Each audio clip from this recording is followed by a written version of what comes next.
Triple Crown, written by Felix Francis and read by Martin Jarvis.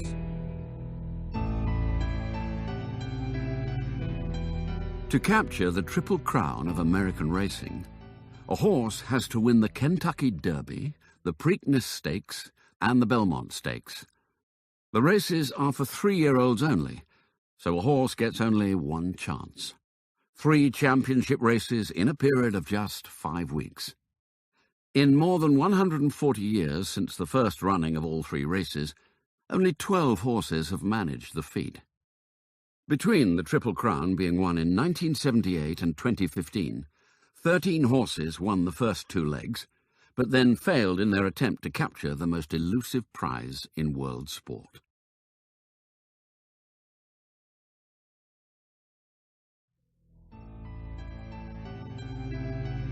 Prologue. United Kingdom, April. Chapter 1. Where are those goddamn cops? Tony Andretti said it under his breath, quiet as a whisper, but it was full of frustration nonetheless. Calm down, I murmured back. They'll be here soon enough. Tony and I were lying side by side out of sight in the bushes next to a lay-by off the A34 trunk road north of Oxford. We'd been in position for several hours, getting ever wetter thanks to the persistent rain. Call them in now, Jeff, Tony hissed at me angrily, or we'll lose them. I ignored him and went on watching through my binoculars. 2 men were standing in the lay-by between the cars in which they had recently arrived, their heads bent close together, as if they didn't want to be overheard. Not that there was much chance of that, I thought, not with a line of heavy lorries thundering past noisily on the dual carriageway, only a dozen or so yards away. One of the men, the shorter of the 2, removed a white envelope from his trouser pocket and handed it to the other, who then turned away from the road, conveniently facing directly towards me, as he counted the banknotes it contained. I used the camera built into my binoculars to take a couple of still shots as the man thumbed through the wad. Then I switched to video mode and zoomed in first on the money in the man's hands and then up to his face. The light wasn't perfect, but my top-of-the-range digital system would be well able to cope. Obviously satisfied with its contents, the taller man stuffed the white envelope into his anorak and then handed over a small flat package. I filmed it all. Now, Nigel, I said quietly but distinctly into the microphone taped to my left wrist. I went on filming as the 2 men briefly shook hands and then started to return to their respective cars. We're losing them, Tony said to me in an irritated tone. I was beginning to think that he might be right, that I'd left it too late, when a couple of police squad cars arrived at speed, screeching to a halt and blocking in the vehicles in the lay-by. Even before they had come to a complete stop, the doors were flung open and 4 uniformed officers spilled out. The shorter of the 2 men stood stock still, open-mouthed in disbelief, but the taller one turned and ran, away from the police and straight at me, at the same time removing a long-bladed knife from his coat pocket. Knife! Tony shouted loudly from beside me as he struggled to stand up. The man changed from looking back at the police to looking forward to where Tony and I had been hiding. He saw Tony, who was now on his feet, and turned slightly to go directly for him, the blade facing upwards in his left hand, in a manner that suggested to me that he knew exactly how to use it. I rolled over, grabbed Tony by the ankles, and pulled hard.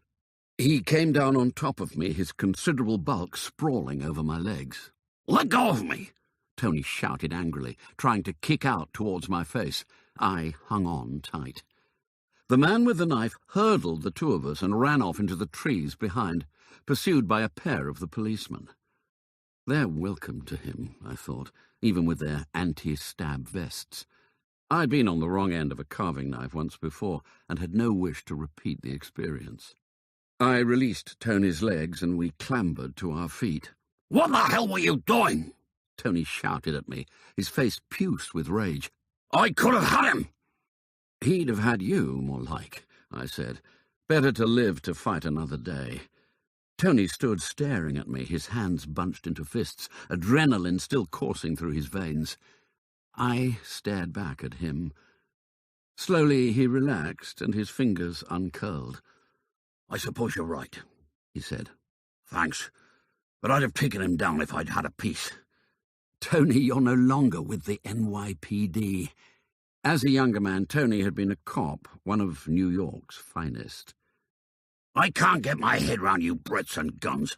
Not even your cops carry them. You're just asking to get yourselves killed."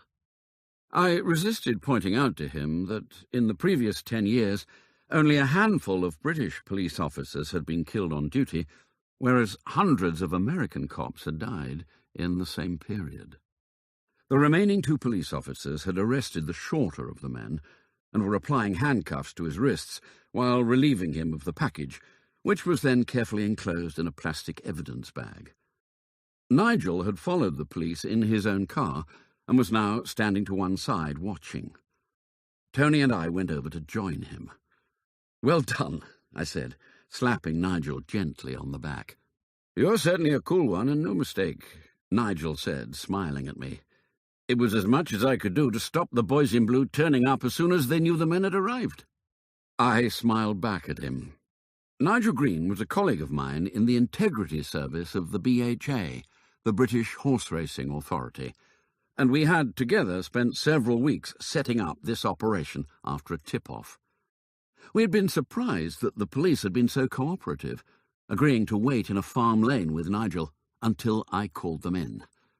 Word of our past successes, when they alone had previously failed, had clearly filtered up to the powers that be. "Damn right he's cool," Tony said. "Nerves of steel. I'd have called the cops in far sooner." "I'm not cool," I said, jokingly. "At least, not in that sense. In temperature terms, I was extremely cool and very wet." I shivered. "If the posse had turned up before the package was handed over, we wouldn't have been able to implicate both men, that's all." "Do you think those guys will get their man?" Tony asked in his rich New York accent, looking over his shoulder towards the woods. "Eventually," I said. "If not today, then sometime soon. I have all the evidence we need on disc." I tapped the binocular camera round my neck. The arrested man was frog-marched past us towards the police cars by 2 tall officers who made him look even smaller than he actually was. He stared at me with hatred in his eyes. "Hinckley, you're a bastard." He said it with feeling. "You shouldn't get mixed up with drugs, Jimmy," I said. The man was placed in the back of the police car. "He knows you, then?" Tony said to me. "Indeed he does," I said. "Jimmy and I have crossed swords before." Jimmy Robinson was a jockey, quite a good jockey, who had previously tested positive for cocaine and been banned from riding for 6 months as a result. That had been 2 years ago, but he had clearly not learned his lesson. "I thought you always worked undercover." "I used to, but things change." It was a consequence of being a long time in the job. When I'd first started as an investigator at the BHA, fresh out of the army, I worked my entire time incognito, often using false beards and glasses to ensure that, even if I was seen, no one would recognize me again. But gradually over time, my name and face were slowly put together by the racing fraternity, and my covert work was now limited, although I could still occasionally get away with it, provided I employed some of my more elaborate disguises. It was a situation I was not happy with. I had enjoyed living in the shadows rather than in the spotlight. For some time I had even considered leaving the BHA altogether, packing up and moving abroad, possibly to Australia, to start again where my face was unknown. The 2 policemen returned from the woods empty-handed, which didn't please Tony. "They should have caught him," he said to me. "Your cops need to be fitter." I thought that was rather rich coming from him. Tony could hardly run fast enough to catch a cold. He had clearly put on far more than the odd pounds since his days on the force. "We'll have to call the dogs out," one of the policemen said. "They'll soon find him." "Get a helicopter up," Tony said, almost as an order. The policeman shook his head. No point. Even their heat-seeking cameras can't see through that lot. I looked past him into the trees. It was, in fact, more of a plantation than a natural wood, with evergreen firs standing cheek by jowl for as far as I could see, which wasn't very far at all, due to a lack of illumination beneath the trees. If visible light couldn't penetrate the cover, it was no surprise that infrared would be unable to do so either. "Do you need us any more?" I asked. "Not here," said the senior officer, "but you will each need to give a statement concerning this operation. Can you do that on a Section 9 form?" "No problem," I said. "I have one on my laptop." Section 9 of the UK Criminal Justice Act, 1967, allowed written statements to be accepted by a court as evidence, provided they obeyed certain conditions. The Section 9 form wasn't absolutely essential, but it contained the necessary declarations of truthfulness, and I was happy to oblige. The police had been uncharacteristically helpful so far, and I had no wish to upset them. "Come on, Tony," I said. "Let's go home." Tony was my shadow, as he had been for the past 2.5 weeks. His official title was Deputy Director at the Federal Anti-Corruption in Sports Agency, FACSA, based in Washington, D.C., and he was on a fact-finding mission to the UK to learn how the Integrity Service operated at the BHA. He and I had instantly liked each other, and I had enjoyed having him around, while he, in turn, had developed a love for British steeplechasing, and especially for the Grand National. 10 days previously, Tony and I had travelled north by train from London to Liverpool for the big race. He couldn't get over the excitement that a single jumping race could generate in the population as a whole, with everyone discussing the relative merits of the 40 runners, and every workplace running its own sweepstake. "At home in the States, steeplechase racing is mostly a small-town affair, run by farmers out in the boondocks. You'll be lucky to have more than a couple of tents in a field somewhere, with some temporary bleachers. Nothing like this." He had waved his hand expansively at Aintree's towering grandstands and the impressive media centre. "Over 70,000 will be here today," I'd said, as Tony had shaken his head in disbelief, "with tens of millions more watching live on television." And the Grand National itself had certainly lived up to all the hype, with the 8-1 favourite catching the long-time leader on the line to win by a nose in a photo finish. "Amazing," Tony had said repeatedly, as the victor was loudly cheered all the way to the winner's circle, flanked by 2 police horses. "Is all your jump racing like this?" "No," I'd said, laughing. "You should try a wet winter Wednesday at Hexham. 2 men and a dog, if you're lucky." I had gone to the National not for any specific reason, but simply to watch and listen, to gather intelligence, and maybe to diffuse any trouble before it started. At least, that's what I'd told myself, although I had mostly wanted to show off one of the great showpieces of British racing to my American guest. He had not been disappointed. Back in the lay-by, a police van arrived with a pair of vicious-looking German shepherds barking loudly through the rear windows. Nigel, Tony and I stood watching as the excited, snarling dogs were removed from the vehicle by their handler, a mountain of a man with hands as large as any I'd ever seen. He crouched down to cuddle each dog in turn, allowing them to nuzzle their snouts into his neck, sharp teeth and all. Rather him than me, I thought. After this moment of tenderness, it was time for work. The dogs were first taken over to the car that belonged to the fugitive and given a few moments to register his scent. Then they were off into the woods, the strain on their leads almost pulling over the handler. A smaller man would have had no chance. "I'm glad I'm not the one they're chasing," Nigel said. "Did you see those bloody fangs?" We all laughed, but with a slight nervousness. It was really not a joking matter. "I'll miss all this excitement," Tony said to us with a smile as he climbed into Nigel's car. "I'm back to being stuck at my boring desk from next Monday." "Don't you get out into the field at all?" I asked. "Not much anymore. I'm getting too old. I'm too fat." He guffawed loudly and clasped his hands round his substantial midriff. "Nowadays I have a team of young pups like you to do all my legwork." He remained unusually quiet and pensive all the way back to London, a smile never leaving his face. He didn't elaborate on what was occupying his mind, and I didn't press him. He would tell me if he wanted to. He didn't. Not then, anyhow.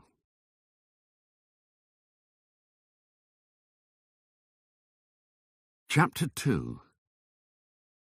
Diuretics? Yep. Mostly diuretics, together with a few laxatives.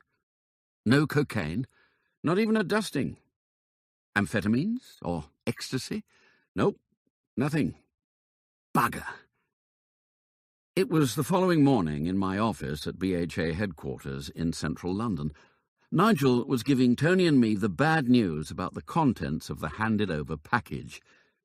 "The cops aren't very happy about it either, I can tell you," Nigel said. "My contact says they've dropped the investigation and released Jimmy Robinson with no charges, and an abject apology. The chief superintendent is really angry and intends to call Paul Maldini to give him what for." Paul Maldini was head of operations at the BHA, our boss. "He claims we've made them look like foolish amateurs." To be fair, I suppose we had. But we had also made fools out of ourselves. Nigel had received a tip-off from one of his regular cluster of covert informants that Jimmy Robinson was again dealing in drugs. Perhaps I had been naive or careless in assuming that the drugs in question were unlawful, but Jimmy had previous form in that respect. I had called in the police, and with much pushing on my part, the matter had eventually gone right to the top, with the Director General of the National Crime Agency applying to the Home Secretary for a communication intercept warrant on Robinson's mobile telephone. That's how we knew where and when to wait for the handover. "Couldn't they indict Robinson for anything?" Tony asked.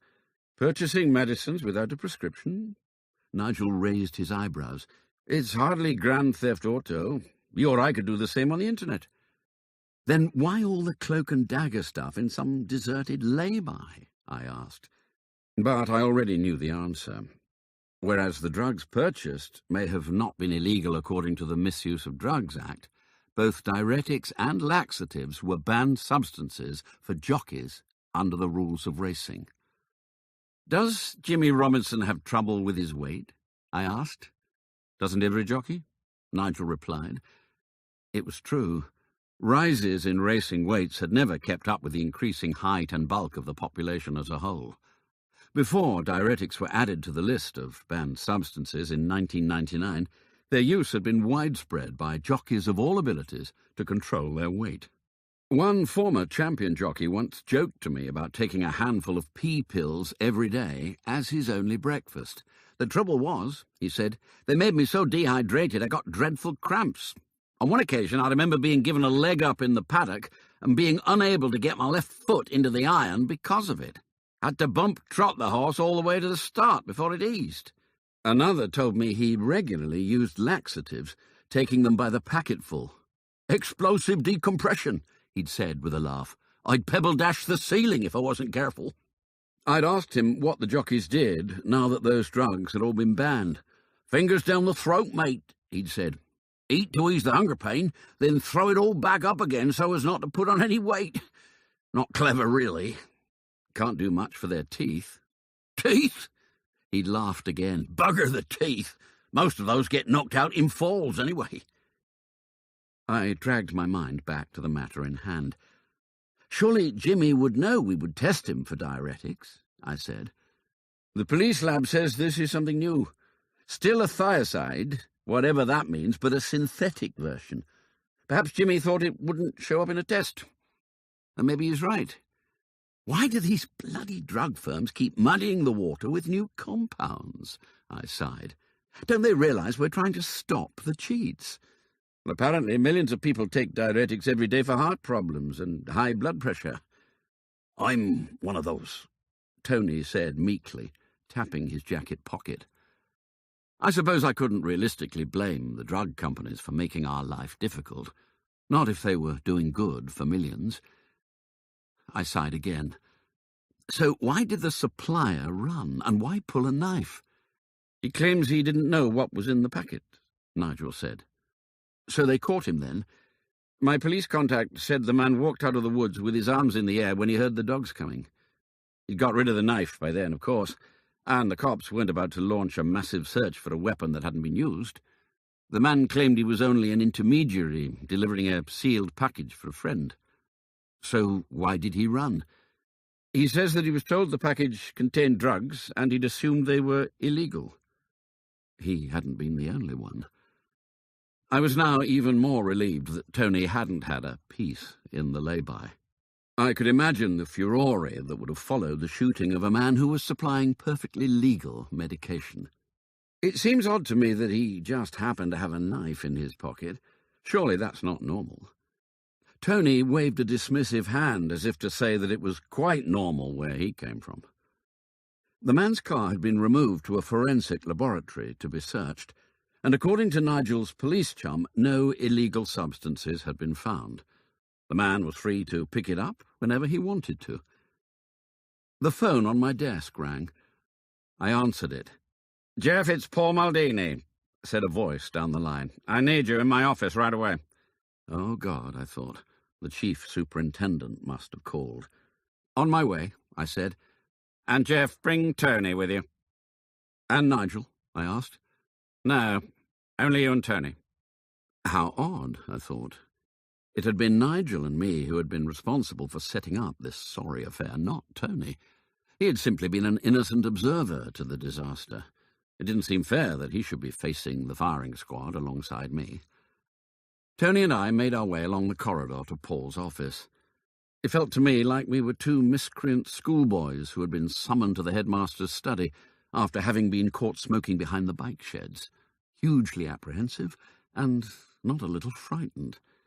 "Ah, come in, both of you," Paul said as I knocked and opened his door. "Sit down." He waved at the two chairs in front of his desk. I thought the condemned always had to stand to receive their punishment.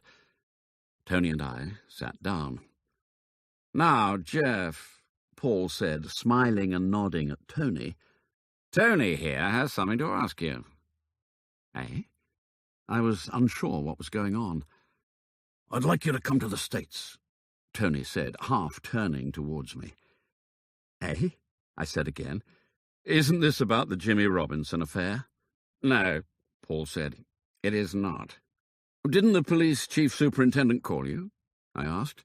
"As a matter of fact, he did," Paul replied, "and quite cross he was too. So I reminded him of all the things we had done right in the past, and that we had acted in good faith in asking for their help in this case. I told him we had nothing to apologize for." "What did he say to that?" I asked. "Not much." Paul laughed as if amused by the memory. "I suspect they might not be so helpful in future, but we can live with that. Now, let's move on. Tony spoke to me last evening, and I've just had a meeting with the chief executive and the chairman, and they have given their approval for his proposal." "What proposal?" I asked, confused. I felt like I was living in a parallel universe. I'd been expecting to get a severe telling off, and yet here was Paul Maldini, a man with an infamous temper, smiling and joking as if I was flavour of the month. "I would like you to come and work for me," Tony said. I turned in my chair and stared at him. "Permanently?" "For as long as it takes," he replied. "For as long as what takes?"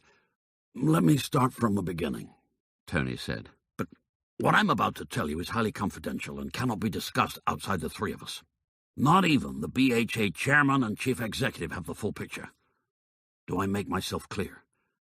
"Absolutely," I said, even though I thought he was being rather melodramatic. As an ex-army intelligence officer, one thing I did know was how to keep a secret. "You are aware that I am deputy director at FACSA, an agency dedicated to preventing corruption in sport." He pronounced it, FACSA, as a word, rather than speaking out each of the letters in turn. I nodded. "We have the particular task of keeping U.S. horse racing free of organized crime. As you may know, unlike here in the UK with the BHA, there is no national racing authority in the U.S. Each of our states has its own rules and is responsible for enforcing them. My federal agency was set up to provide a nationwide focus on anti-corruption.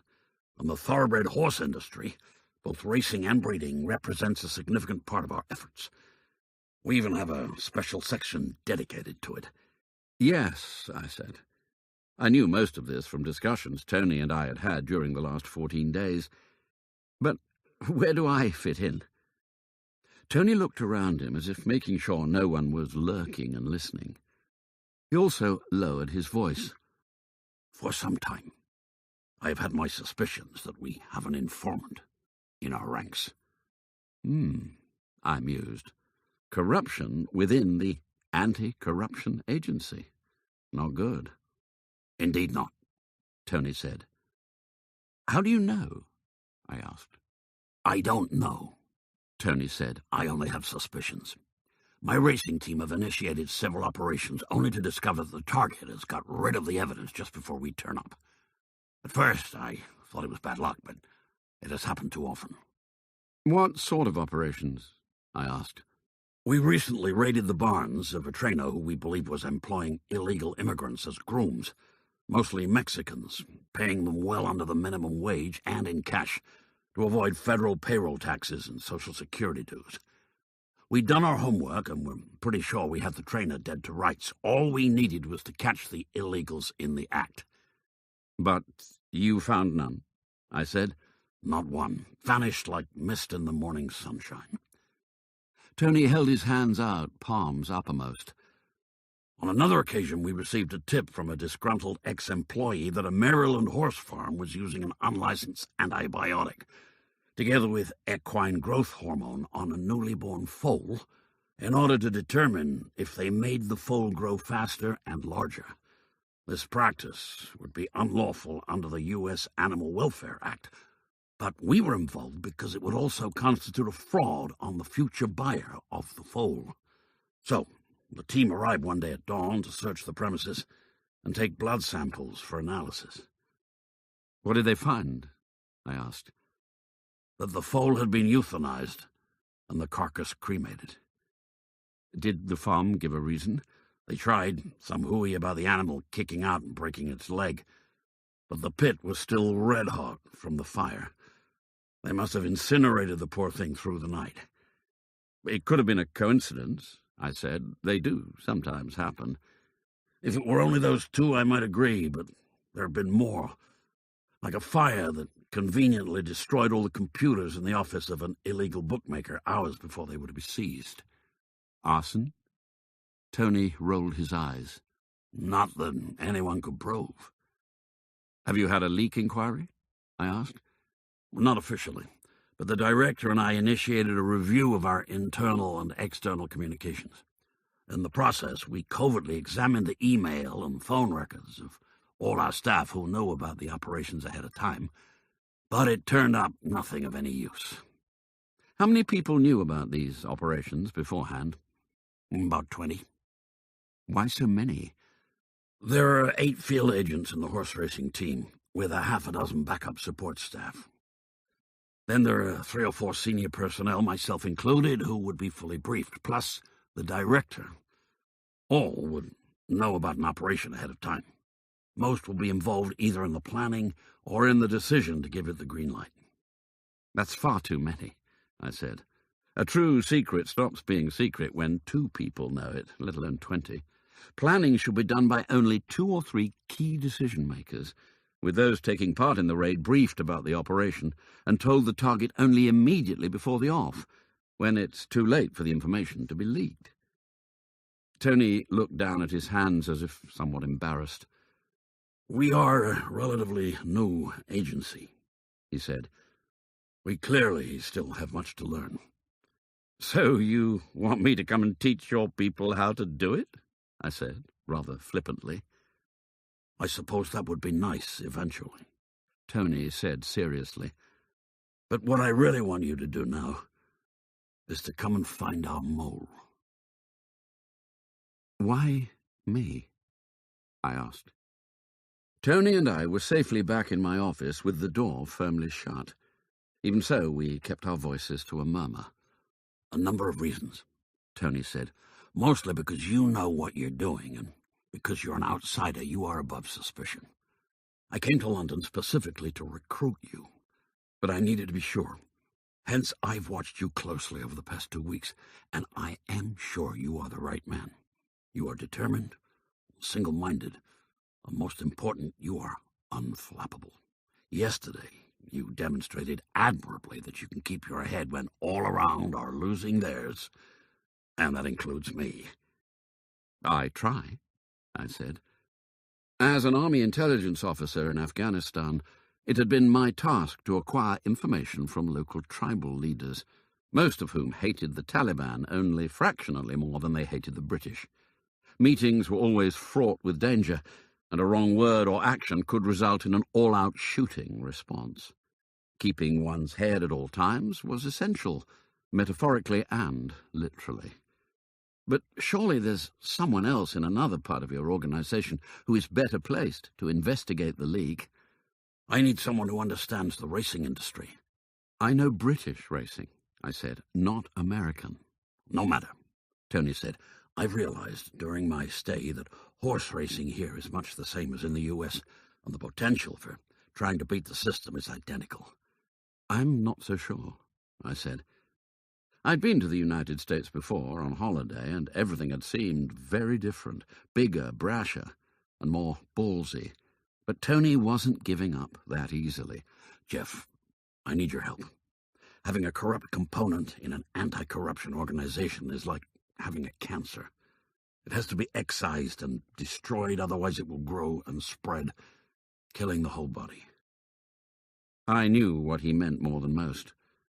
My sister had cancer. But I know nothing about how your organization operates. I consider that a plus. You won't be blinded by procedure and protocol. You will be able to look at things afresh, while being someone who knows what to look for. I can hardly ask one of my own racing team. I might be approaching the very person we're looking for. Don't you trust any of them? I thought I did. I picked them all myself. Nearly half are ex-military, and the rest are ex-cops. I'd have trusted each of them with my life 6 months ago. Now I wouldn't walk down a dark alley with any of them. It never ceased to amaze me how wafer-thin and fragile trust can be. All relationships, both work and play, rely on trust as their foundation, yet that trust can be dispelled so quickly by a single word or a casual action. Anything that plants a seed of doubt in the mind. And once trust has gone, it is difficult, if not impossible, to re-establish. Ask any divorce lawyer. It's not a lack of love that drives most marriages apart, but a lack of trust. But there must be other people you could ask, someone from another agency, like the FBI or CIA. Maybe, he said, but would they know what to look for? Also, we at FACSA value our independence. It took much persuasion in Congress for our agency to be set up outside of the FBI, rather than as a subsection of it, against the wishes of their then director. Neither my director nor I have any wish to go to the FBI now and admit we were wrong. And were you wrong? I asked. Not at all. FACSA reports directly to the Attorney General and the Department of Justice, the same as the DEA and ATF do, and I want to keep it that way. DEA and ATF? Drug Enforcement Administration and the Bureau of Alcohol, Tobacco, and Firearms. You Yanks do love your acronyms, I said with a laugh. Be grateful you don't work for the Navy's Bureau of Medicine. Its official acronym is BUMMED. You're kidding me. I'm not. Its headquarters building is on Arlington Boulevard. I pass it every day on my way into work. In Washington? I asked. Across the Potomac in Virginia. We're in Arlington near National Airport. Real estate in D.C. has now gotten too expensive for the government. Even the FBI is currently looking to move out. Did I fancy some time in Virginia during the spring? I'd heard of the Washington Cherry Blossom Festival. I wondered if it would still be out. Okay, I said. Tell me what you want me to do.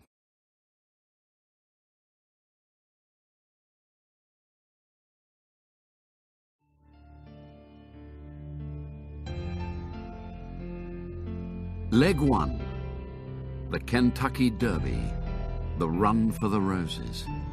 1.25 miles, Churchill Downs, Louisville, Kentucky. First Saturday in May, run every year since 1875. Chapter 3. America? Yes. I was on the telephone to Fay, my sister, her with the cancer. How long for? I don't really know, I said, but not for too long, I hope. For as long as it takes, Tony had said. On holiday? No, I'm going to be on attachment to the American Anti-Corruption Agency. It's like an exchange. Their deputy director has been here with us at the BHA for 3 weeks, and I'll be doing the same over there. When do you go? She asked. I'm already at Heathrow. My flight leaves in an hour. That's rather sudden. Yes, I said. I only knew about it myself 2 days ago. I should have called, but you know how it is. I've been busy getting everything done, ready to leave. Is Henrietta with you? No, I said. There was a silence from the other end of the line as Fay waited for me to expand my answer. I didn't. It is over then? She asked, finally. Pretty much, I said. We live in different worlds. Henrietta had been my girlfriend for the past few months. An initial whirlwind romance that had cooled almost as quickly as it had started. Such was life. Does she know you are going away? Fay asked. I told her last night, I said. I think she was relieved. I'm sorry. Yes, so was I. But it was no good trying to go on if it didn't work. You'll also miss Quentin's birthday? Quentin was Fay's husband, my brother-in-law, and missing his birthday was not something I would be losing any sleep over, unlike Henrietta. When is it?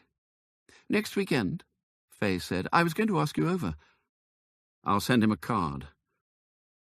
Right. She seemed distant, as if thinking of something else. Is everything okay? I asked. Absolutely. There was something about the way she said it that convinced me that things were absolutely not okay. Are you well? I asked. A simple question with so many unspoken nuances. There was another silence from her end. Fay, what's wrong? I asked earnestly. Well, I'm told it's nothing to worry about. What is nothing to worry about? I asked with dread in my heart. I've been feeling a bit under the weather recently. She forced a laugh. Not that that's been unusual these past few years. So I went to see my oncologist, and he did some tests and a scan. I received the results yesterday. She paused. And? There's another spot on my liver. Oh, dear God, I thought, will this bloody disease never leave her alone? What precisely did the doctor say? I asked. He told me it was nothing to worry about, but naturally I do. I've got to have another round of chemo and maybe some radiotherapy. I can't say I'm particularly looking forward to it. My dear Fay, I'm so sorry. Perhaps I shouldn't be going. Nonsense, of course you must go. The chemo won't start for at least another week anyway, as I have a touch of flu and they want me to recover from that first. It seems the damn chemo drugs also reduce my white cell count, and I need those to fight the infection. You'll be back before things get really bad. I'll be fine. I promise. Was she trying to convince me or herself? I can always fly home if you need me. You only have to call. Thank you, but I'm sure I won't need you. I'm a big girl and I can look after myself. You go and enjoy yourself. I was pretty sure it wasn't going to be a fun trip, but I didn't say so. I'll call you as soon as I know where I'm staying. The agency's head office is in Virginia, near Washington, D.C. Say hi to the President for me. Fay laughed again, this time with a little more genuine amusement. Sure will. My flight landed at Dulles Airport at 2:15 Washington time on Saturday afternoon. I had looked up the climate for Virginia on an American weather website. The temperature averaged from 62 degrees Fahrenheit at the beginning of the month to 72 at the end, but it regularly varied from below 50 to almost 90. I decided I would have to take everything from shorts and T-shirts to a scarf and gloves. In fact, the whole shebang, other than my ski wear. I had also packed my collection of disguises. You never knew when they might be useful. Fortunately, the luggage allowance in business class was fairly generous. Tony had worked miracles at the US Embassy in London and had fixed within 24 hours both a letter of introduction and the required non-immigrant work visa. Consequently, apart from the usual lengthy queue, I had no difficulty in clearing US immigration and customs. There was even a driver waiting for me in the arrivals hall, with Hinckley written in large letters on an iPad screen. "That's me," I said, going up to him. "Welcome to America," he said, taking my luggage trolley. "I'm parked across the road, in the lot." I followed him out of the terminal into bright sunshine. Today must be one of the nearly 90-degree days, I thought, as I rapidly started to perspire under the intense rays. It is easy to forget how much further south Washington, D.C. is compared to London. Apart from Alaska, not a single part of the United States is as far north as any part of the United Kingdom, with Washington at the same latitude as Lisbon in Portugal. Perhaps I wouldn't need my scarf and gloves, after all. Thankfully, the car was air-conditioned, and the driver also knew where we were going, which is more than I did. He took me to a hotel in Arlington, where the reception staff were expecting me. "Someone called Mr. Andretti made the reservation this morning," said the young woman behind the desk. "He didn't say when you were leaving." She raised her eyebrows in a questioning manner. "That's right," I said. "I don't yet know." My accommodation was more of an apartment than a regular hotel room, with a small kitchen plus sitting room, as well as bedroom and bathroom. It overlooked the Pentagon, Arlington National Cemetery, and the Potomac River, with the Lincoln Memorial and the rest of Washington's iconic buildings clearly visible in the distance. As I stood by the picture window, taking in the spectacular view, I had mixed emotions. Part of me was excited to be here in a new place, with a new task among people who did not know me, just as I had longed for, but I was suddenly overwhelmed by the undertaking ahead of me. I had done some research on FACSA and had been amazed to discover that it had over 800 federal agents and nearly 2,000 other employees, most of them at its Virginia headquarters. Even the horse racing team, one of the smallest sections in the agency, was larger than I was used to at the BHA. How was I going to discover a mole in that lot? A knock at my door brought me back from my daydreaming. It was Tony.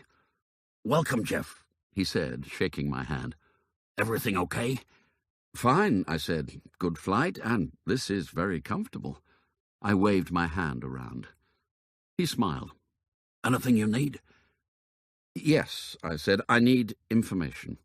In particular, I need copies of the personnel files for all your racing team and the results of your communication inquiry." He nodded, but looked troubled. "I'm not sure I can get the personnel files." "You're deputy director," I said. "Surely the files are not confidential from you." "It's not the confidentiality that's the problem, although they are. It's that I don't want anyone to know why you are here, not even the personnel team." "Tony, I really need that info. Otherwise I'll be wasting my time. I should really have the opportunity to study it before I arrive at your offices on Monday." "I'll get onto it. Anything else?" "Yes. I also need details of all the operations that you have launched, including those that you feel were compromised. There has to be a common link. And I need direct access to you at any time." "I'll give you my private cell number," Tony said. "Never ever contact me at the agency, either in person or by using agency comms." "I thought I was here as your guest, as you were mine at the BHA." "My trip to the BHA was made without the knowledge of anyone at FACSA other than the director. As far as anyone else at the agency is concerned, I was away on annual leave, traveling in Europe with my wife, Harriet. Your cover is that you are here under our international exchange scheme for law enforcement agencies, simply to observe our methods of operation. But the British Horse Racing Authority is not a law enforcement agency. I know, but it is as good as. The exchange scheme was the best excuse the director and I could think of. All federal agencies have observers from other national police forces, mostly from those where the U.S. is helping to set up law enforcement, such as in Afghanistan and Iraq.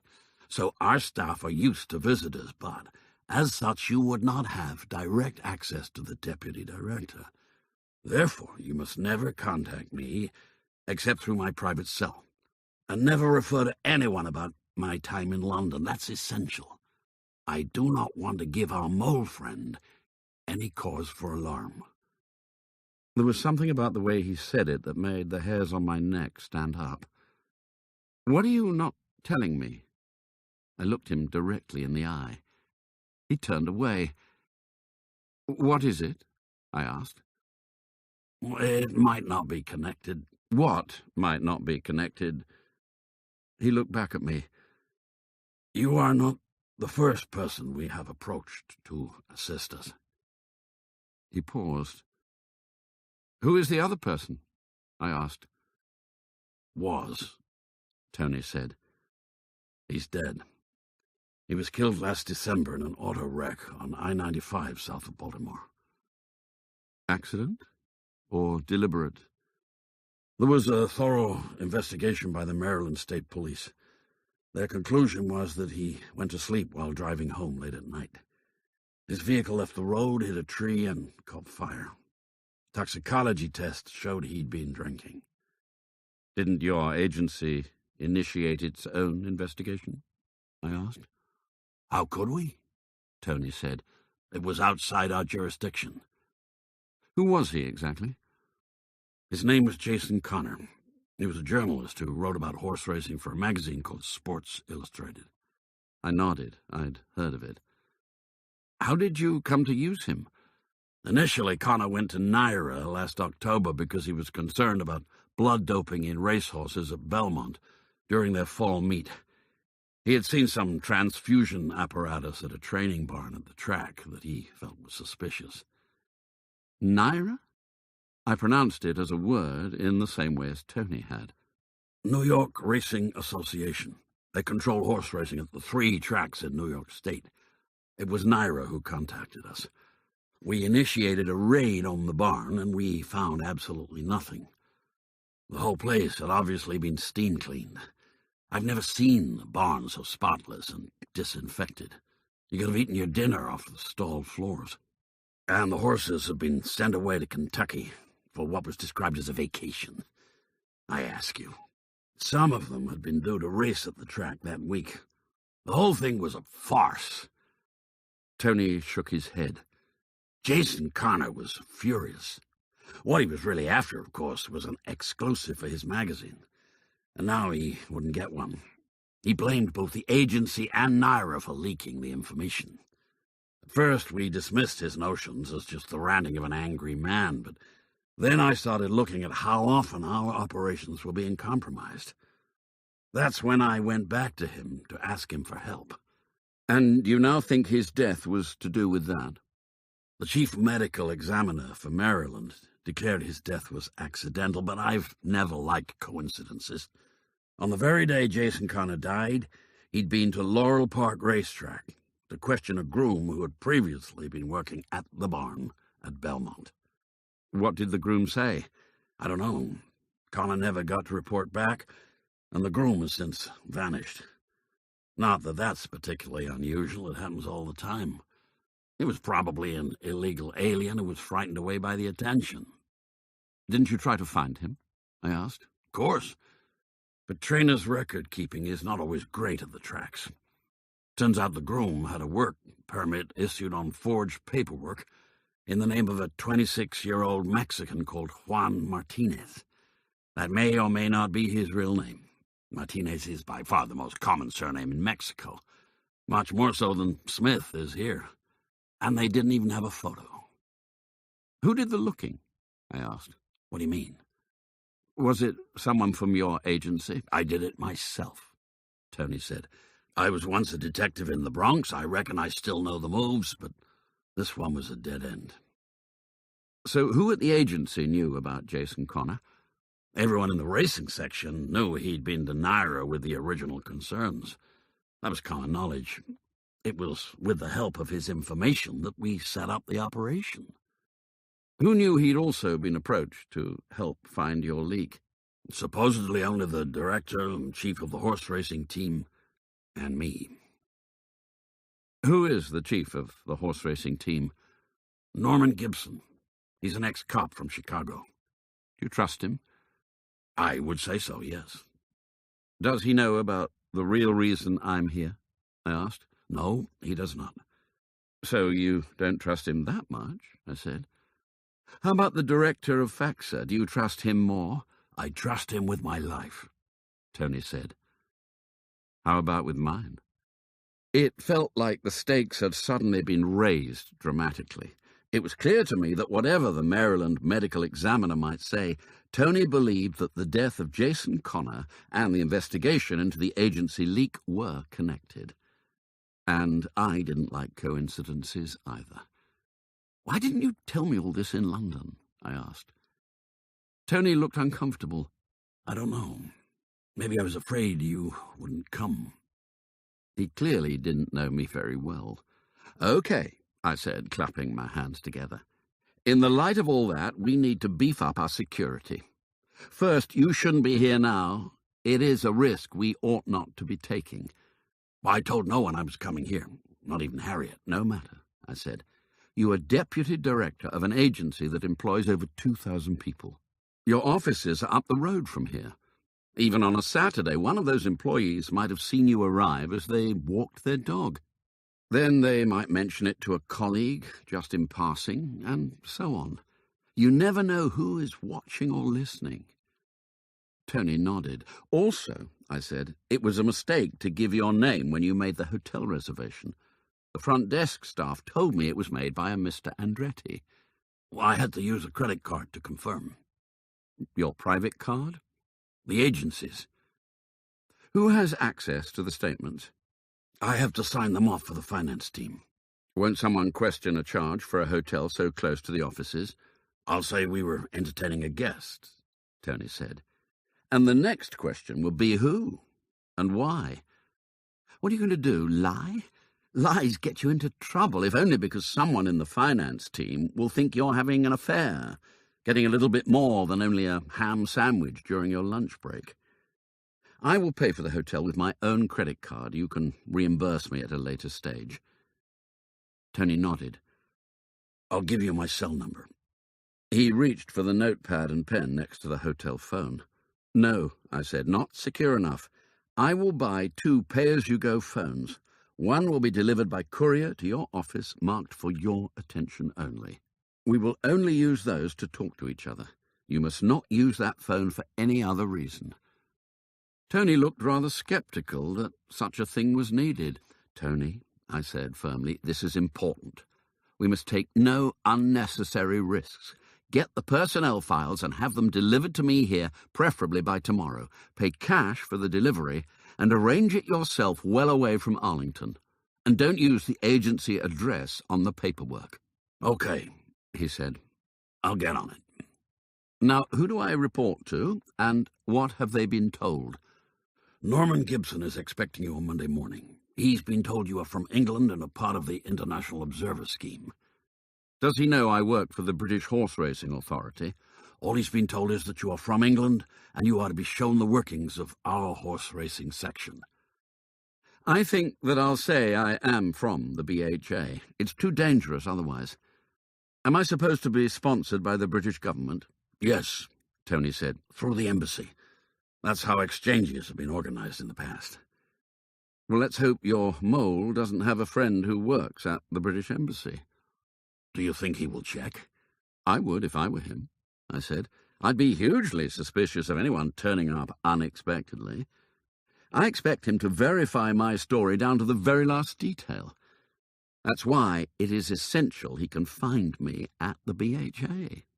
I was reminded of the advice I'd been given in the army by an MI6 operative, a spook. "Lie only when it is absolutely necessary," he had said. "Make your cover story as true as it can be. Otherwise it will be the little things that catch you out, while you are concentrating only on the big ones." "I'll get on to Paul Maldini in London to warn him," I said. What about the embassy? "If Norman Gibson has already been told that it has been arranged through the embassy, then we'll have to take the chance. Changing things now will draw more attention." Norman may not have told anyone else, Tony said. "No matter. Leave it." I did not want anyone else knowing the truth. My life might depend upon it.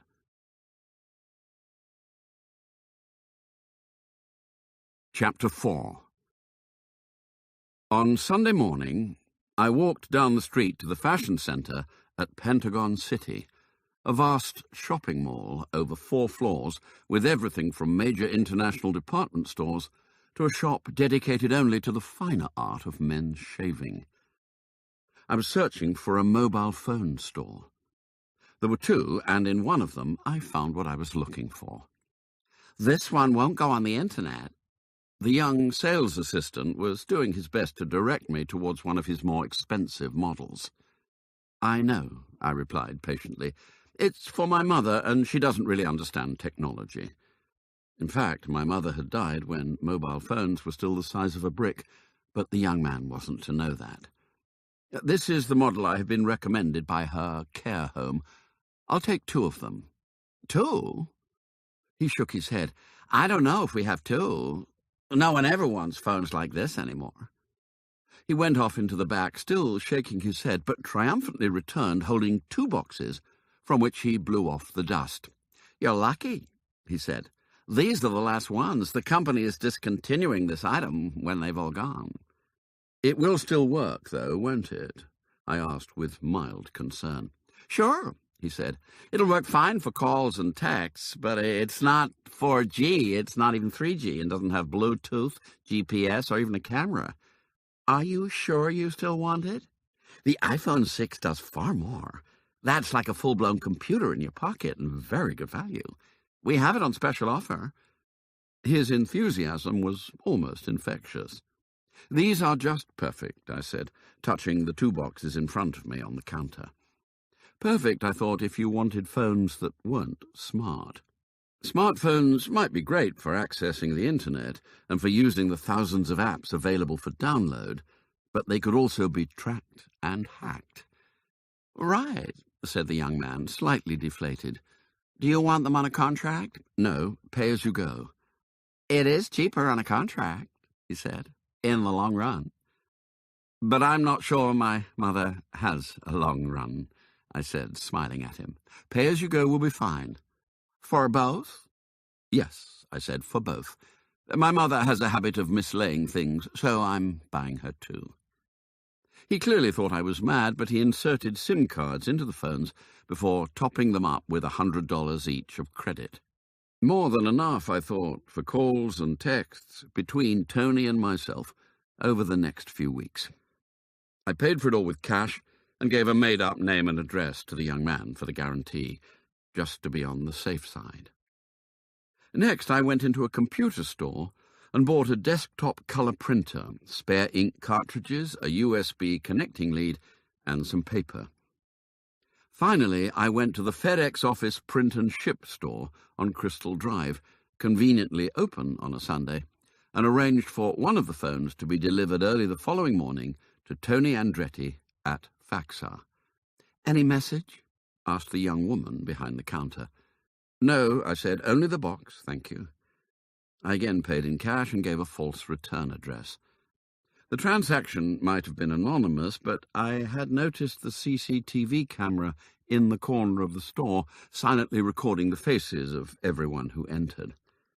I wondered whether I should have used one of my disguises, but perhaps I was being paranoid about secrecy. But it was better to be paranoid, I thought, than dead. I spent some of Sunday afternoon sightseeing. To be precise, I took a taxi from my hotel across the Potomac to the Thomas Jefferson Memorial. My first disappointment was that the cherry blossom was well past its prime, with much of it now decaying on the ground beneath the trees that surrounded the memorial. But there was enough remaining to give me some idea of how magnificent it must have been only a week or so earlier. I climbed the circular marble steps and walked between the classical Ionic columns. In the centre, under the shallow marble-clad dome, stood a 19-feet-high bronze statue of the third President of the United States. I looked up at the face of the man after whom I had been named, Jefferson Hinckley. As a child, I had hated my name. I was made fun of at my junior school because of it, and I had vowed at the time that thereafter I would be known only as Jeff. Curiously, in the presence of his likeness, I felt a slight affinity towards the man. Not that he was buried here. His final resting place was on his family plantation at Charlottesville, about 100 miles southwest, and this memorial had been built more than 100 years after his death. Jefferson was perhaps best known as the principal author of the U.S. Declaration of Independence, and part of his preamble was cut into the marble. We hold these truths to be self-evident, that all men are created equal, that they are endowed by their Creator with certain inalienable rights, that among these are life, liberty, and the pursuit of happiness. Strange, therefore, that Jefferson had been such a strong supporter of slavery.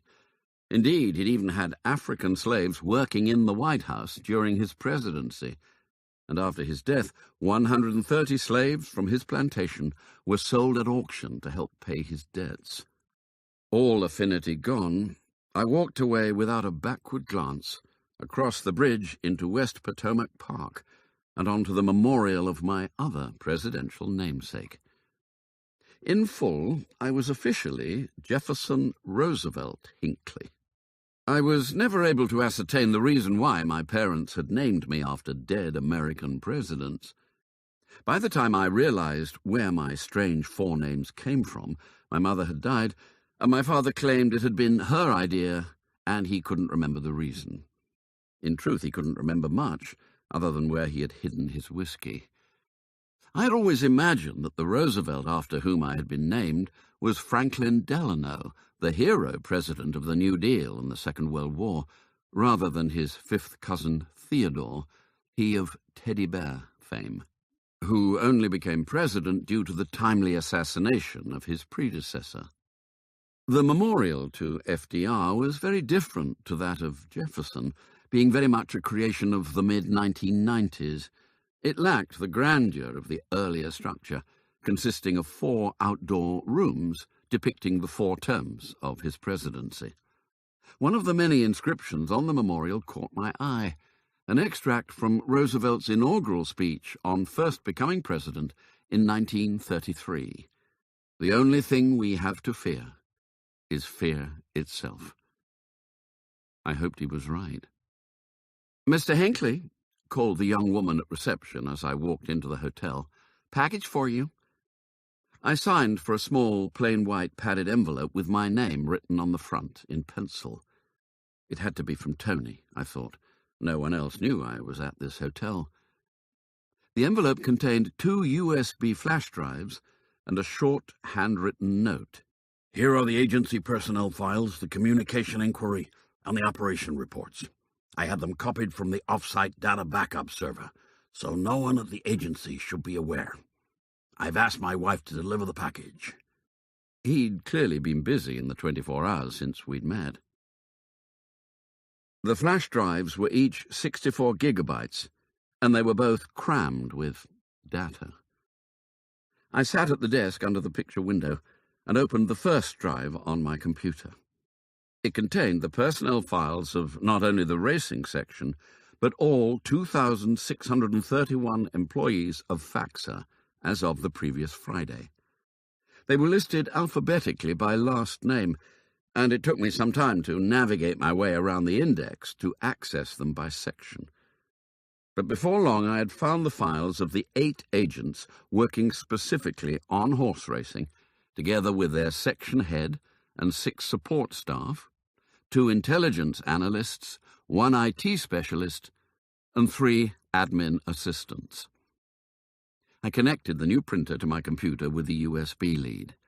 I had purposely not bought one that worked wirelessly, and furthermore I ensured that both the Bluetooth and Wi-Fi capabilities on my laptop were switched off. Unlikely as it might be, I did not want someone else remotely snooping on my snooping. I printed out the front page for each of the 15 files and laid them out on the floor in a large semicircle round my chair. 15 faces stared up at me like arrest mugshots. I stared back at them. Was one of these faces really that of a mole, someone who was prepared to forewarn wrongdoers of an impending raid? And if so, why? For financial gain? Or out of some misplaced sense of mischief? 6 of the 15 were women, 2 of the agents, along with 4 of the support staff. Where the hell did I begin? I spent the next 4 hours cross-referencing the names of the 15 with their phone and email records that Tony had provided. It was a mammoth job, and I'd barely scratched the surface by the time the figures began swimming in front of my eyes from tiredness. By then I had discovered only one thing of interest. I had no absolute proof, no smoking gun, but I was pretty sure that 2 of the agents were engaged in a secret relationship. It was something about the tone of their emails, together with the number and timing of the phone calls between them, that left little doubt. I looked more closely at their files. Robert Wade, known as Bob, was 42, a former D.C. metro area traffic cop, married with 2 teenage daughters. He had been recruited into FACSA at the time of its creation 16 years previously, and was now considered to be one of its senior agents. According to comments in his assessments, he was being tipped as a future head of the horse racing section. Steffi Dean was a recent recruit, having been a field agent for only a year. A graduate of the United States Air Force Academy, she had spent 7 years in the service as a logistics officer, rising to the rank of captain before quitting the military to join the agency. At 29, she was 13 years younger than Bob Wade, and single. I leaned back in the chair and yawned. I wasn't here to pass judgment on the morals of the agents, just on their honesty. We all have our little secrets. It was only those that harboured corruption that I was after. I went on through the lists, but my concentration levels were dropping so much that I was wasting my time. I glanced at the brightly lit red digits of the hotel alarm clock. 10:02 p.m. Hardly time for bed, but it was 3 a.m. back in London, and I could hardly keep my eyes open. I would have to continue in the morning. As requested, I presented myself at the Federal Anti-Corruption in Sports Agency at 9 o'clock on Monday morning, dressed in my best Armani suit plus silk tie. First impressions were important, and an Englishman abroad would be expected to be smart. The agency was housed in what appeared to be a normal modern glass and concrete office block, whose architect had clearly devoted only a minimum of imagination to its design. But there was nothing normal about the security arrangements. The building and its associated parking lots were surrounded by an 8-foot-high steel fence topped with razor wire, and the main gate would not have looked out of place at a top-security prison. When I arrived on foot, there was a line of vehicles being checked through, each of them having to first negotiate a tight chicane of large concrete blocks before being searched by the guards, some of whom had machine carbines slung across their chests. "Papers?" demanded one of the guards, in a manner that reminded me of a Gestapo officer in a war film. I handed over the letter of introduction I'd been given from the U.S. Embassy in London, together with my passport. The guard left me standing outside the pedestrian gate as he went into the guardhouse to check my credentials. I waited. There was a large notice on the guardhouse wall that declared that all firearms were prohibited on these premises unless authorized by the Attorney General of the United States. Beside it was another that announced that it was unlawful for more than 28 persons to occupy the guardhouse at any one time, by order of the U.S. Department of Homeland Security. I was attempting to count the guards to ensure there were fewer than 28, when the Gestapo man returned and handed back the letter and my passport, together with a Faxa-branded lanyard attached to a rectangular pass with "Visitor" stamped diagonally across it in large red letters. "Use the front door," he said, letting me through the gate and pointing across at the building. "Report to security inside." More security? What are they hiding?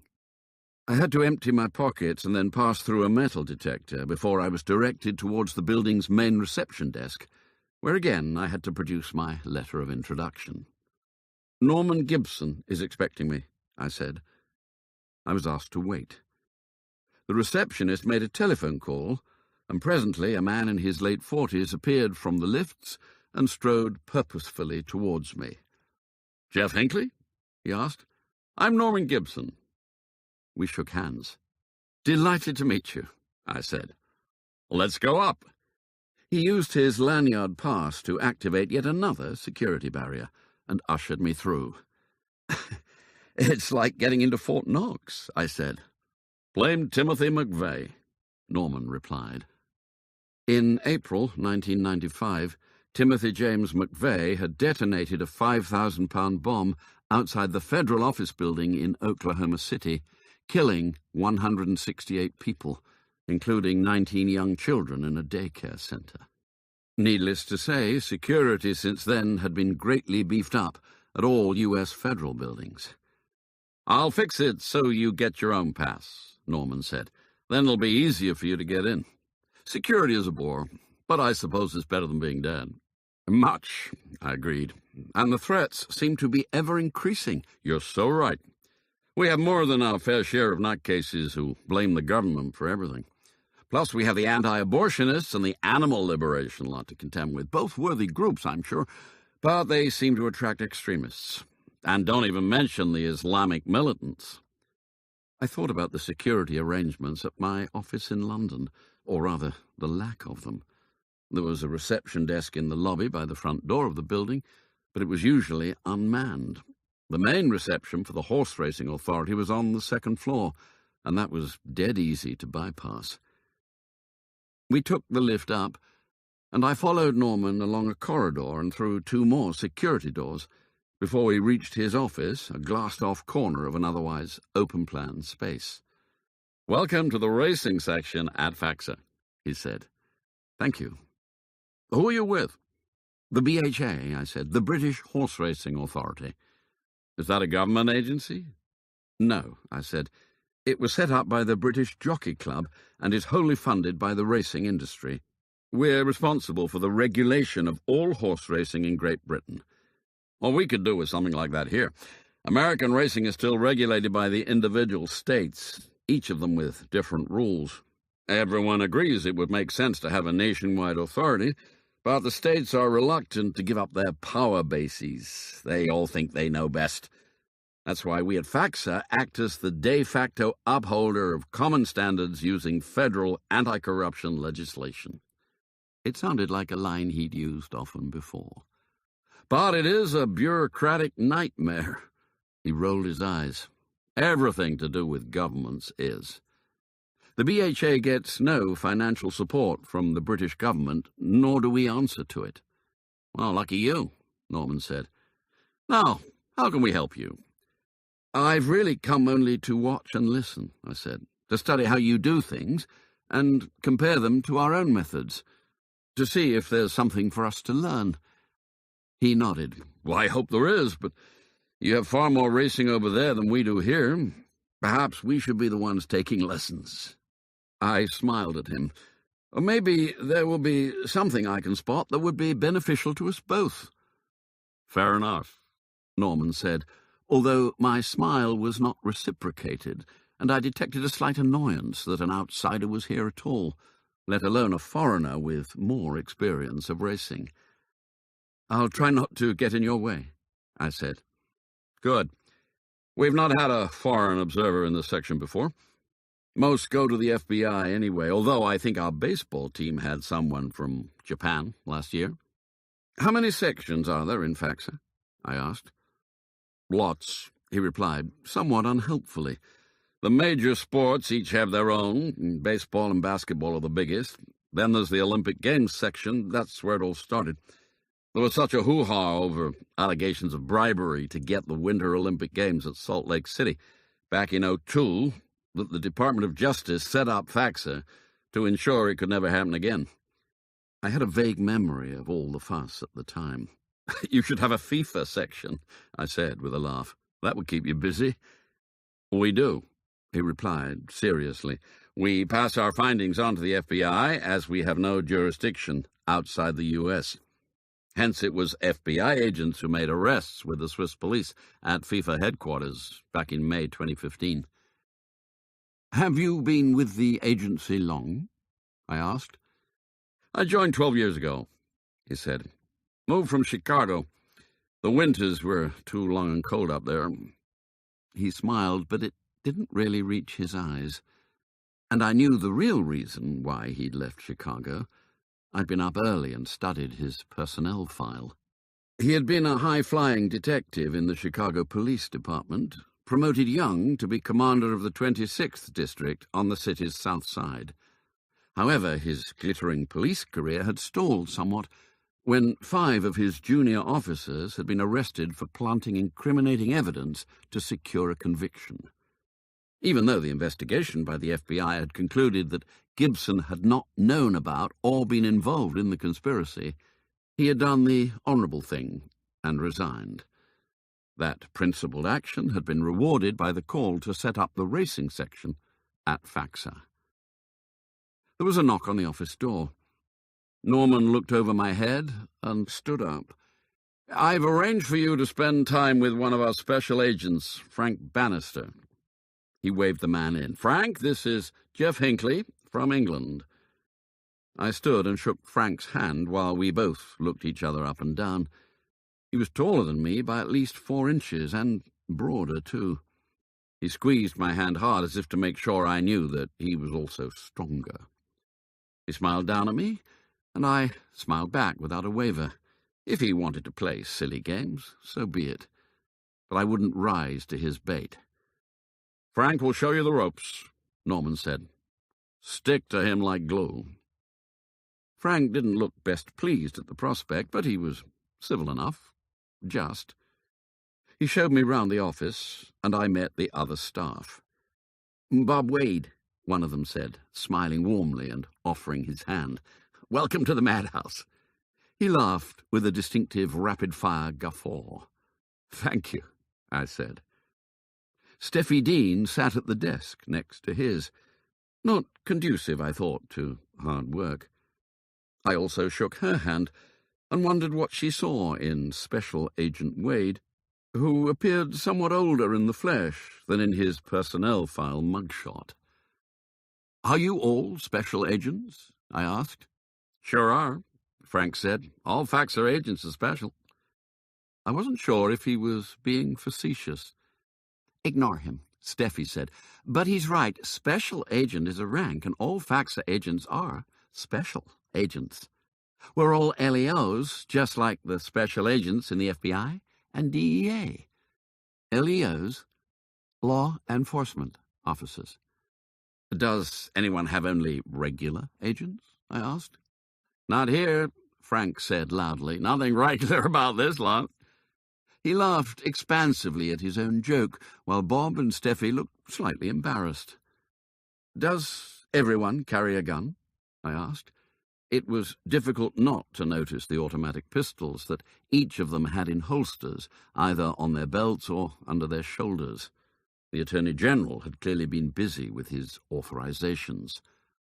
Only the special agents, Steffi said. She patted the gun as if it were a family pet. Never leaves my side. I even sleep with it under my pillow. I wondered if there were 2 guns under her pillow when she slept with Bob Wade. Have you used yours much? I asked her. Only on the range. We have to pass a marksman test every year in order to keep our special agent status, but I've never had to use my weapon in the field. Not yet, anyway. Is it loaded? She smiled at me as if I was an imbecile. Of course it's loaded. No point in having it otherwise. She removed the gun from the holster.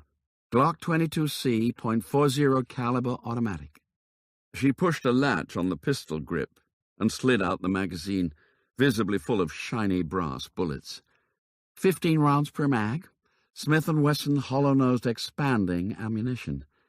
And I have a silencer, plus 2 more full mags on my belt. A silencer? In case we need to be covert, she replied. But we don't use it as a general rule. It upsets the balance of the weapon in the hand, tends to make the shots go high and right. She snapped the magazine back in and returned the pistol to its holster in a single movement. She clearly was completely at ease with such deadly apparatus. I thought expanding bullets were illegal, I said. Aren't they against the Geneva Convention? Expanding bullets would flatten out or fragment on impact with anything hard, like human bone, causing serious trauma over a much wider area than a normal bullet. They had been much feared during the American Civil War due to the horrendous wounds they produced. It was the Hague Convention, Bob Wade said, but it only applies to warfare, not to law enforcement. All U.S. police forces use them. I must have looked somewhat aghast that ammunition banned in war as being too brutal and cruel was standard issue on the streets of America. Expanding bullets, Bob said in explanation, are less likely to pass right through suspects and into innocent bystanders behind them. They also have more stopping power. Nevertheless, I was still not convinced that using them was ethical. No wonder more than 1,000 members of the American public were shot dead by police each and every year. Tony Andretti had said in the lay-by near Oxford that he couldn't get his head round Brits and guns. Well, I couldn't get my head round Yanks and guns either. Statistics showed that in all circumstances you were 70 times more likely to be shot to death in the United States than in England. And that must have something to do with the number of guns at hand. And what worried me most was that the section mole was likely to have a Glock 22C holstered on his hip, with 15 .40 caliber expanding bullets in the magazine, plus a silencer, and 2 more loaded mags on his belt. I really would have to watch my back.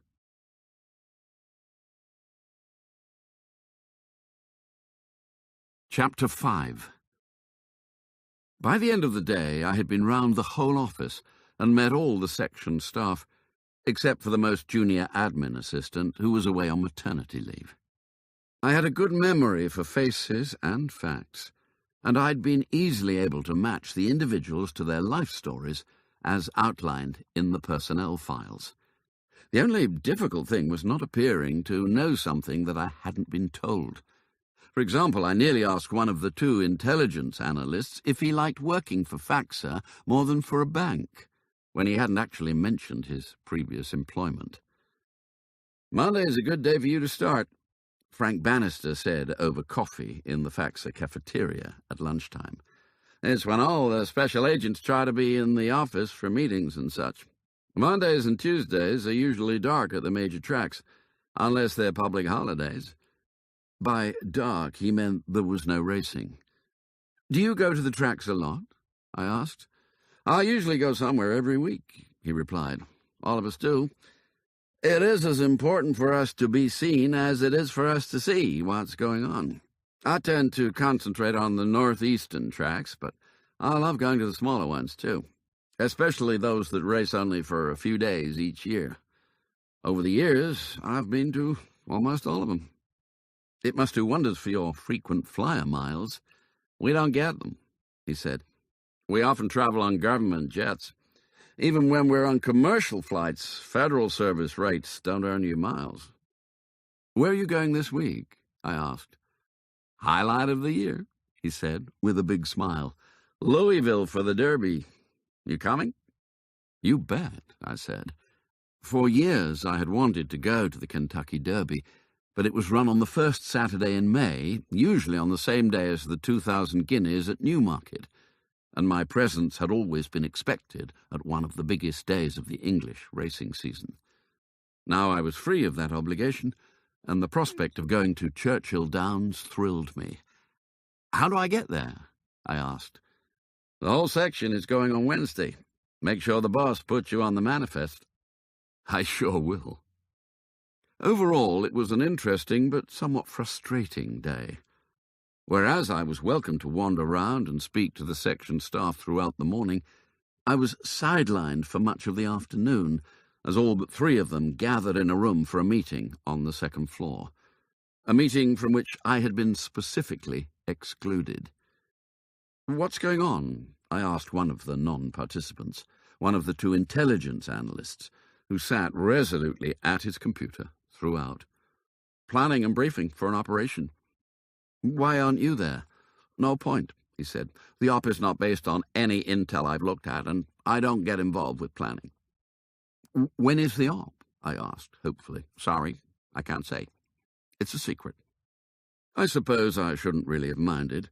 Back in London, I'd given Tony rather a hard time for letting too many people know about FAXA operations, so I could now hardly expect to be one of them. Mind you, to my sure knowledge, there were at least 11 at the meeting, which was still far too many for something so secret. "Where does most of your intelligence come from?" I asked the analyst. "Information comes from a variety of sources. It is analysis that turns info into intelligence." He sounded rather full of his own importance. "What sort of sources?" I asked, ignoring his second comment. "In England, we have a network of covert informants from within the racing industry." He nodded. "Us too. But they're mostly disgruntled grooms who have a score to settle with their employers, either for being fired or being overlooked for promotion. Much of the stuff is just malicious lies with no substance. It's my job to apply contextual knowledge to sort the truth from the trash." Perhaps he was important after all. The operational planning meeting went on, and there was a limit to the amount of time I could hang around doing nothing. The hands on the clock moved slowly round to 4:30. "Tell Frank I've gone, will you?" I said. "I'll see him in the morning." The analyst simply waved an acknowledgement and went on studying his computer screen. After escaping the security cordon, with the photograph on my new shiny identity pass scrutinized at every door and gateway, I walked back to the hotel via a 7-Eleven store, where I picked up a few essential supplies like coffee, milk, cereal, and so on, as well as a ready meal of cheese and pasta for my dinner. Back in my room, I called Paul Maldini.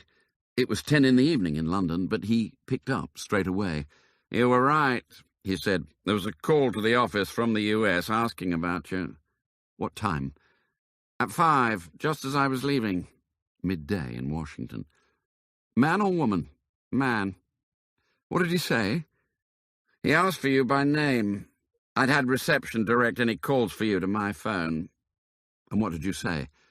"I told him that Jeff Hinckley was away and was not available, and could I help him?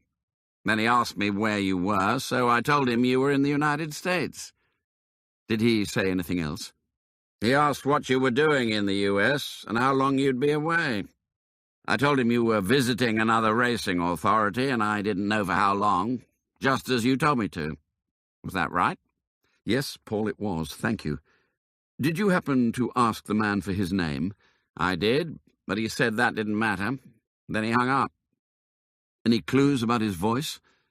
"He had an American accent," he said. "Other than that, I can't help you. I couldn't tell you which part. All Yanks sound the same to me." Must be his Italian heritage, I thought. Tony Andretti would have been appalled. I thought back to what I'd been doing at midday. Even though Norman Gibson had told me to stick to Frank Bannister like glue, I'd been intent on meeting as many of the section staff as I could, and at midday I had been moving from desk to desk, introducing myself as a member of the BHA Integrity Department. I couldn't be exactly sure when I'd rejoined Frank to go down to the cafeteria, probably nearer 12:30, so any of the men in the section could have made the call. And why shouldn't they? Other than a letter from the US Embassy in London and my passport, I had no documents confirming my bona fides. Had I called Faxa when Tony had turned up in London to check on him? No, I hadn't. But these guys were attached to the US government and far more security-minded than the BHA. Maybe the call had been merely an innocent check-up. But why then had the caller not given his name when asked? I used my new pay-as-you-go phone to call Tony. He answered at the second ring. "The phone arrived safely then," I said. "First thing this morning. Where are you now?" "Back in my hotel. Where are you? Can you talk?" "I'm in my car," he said. "Still in the parking lot at Faxa. I'm leaving for the day." "Are you alone?" "Yes." "Good. Stay and listen. I need a couple of things." "Shoot." "First, someone from here made a call today to the BHA offices asking about me. It may have been an innocent check, or it might have been our friend being suspicious. The person declined to give his name. Can you access the section phone records? Can you find out if anyone called London at midday today?" "Well, I'll try," he said, not sounding particularly hopeful. "But don't tell anyone else. If it was our friend who made the call, I don't want to spook him." "What's the other thing?" Tony asked. "I was excluded from an operational planning meeting today. If this is another operation where the details are likely to be leaked, I need to know what's going on. I can't do this job if I'm to be kept in the dark." There was a pause from the other end. "Tony?" I said. "I'm thinking," he said. "When Jason Connor first came to me with his suspicions, I sent a memo to all staff reminding them of the need for secrecy and not to let any non-agency personnel be aware of our operations. It would be a bit hypocritical for me to now insist you were brought into the loop." "I agree," I said, "and it would flag up to our friend that I'm more than just an observer. But I still need the information. You'll have to get it for me. And, Tony, could you make a list for me of everyone who knows about the operation?" "No problem," Tony said.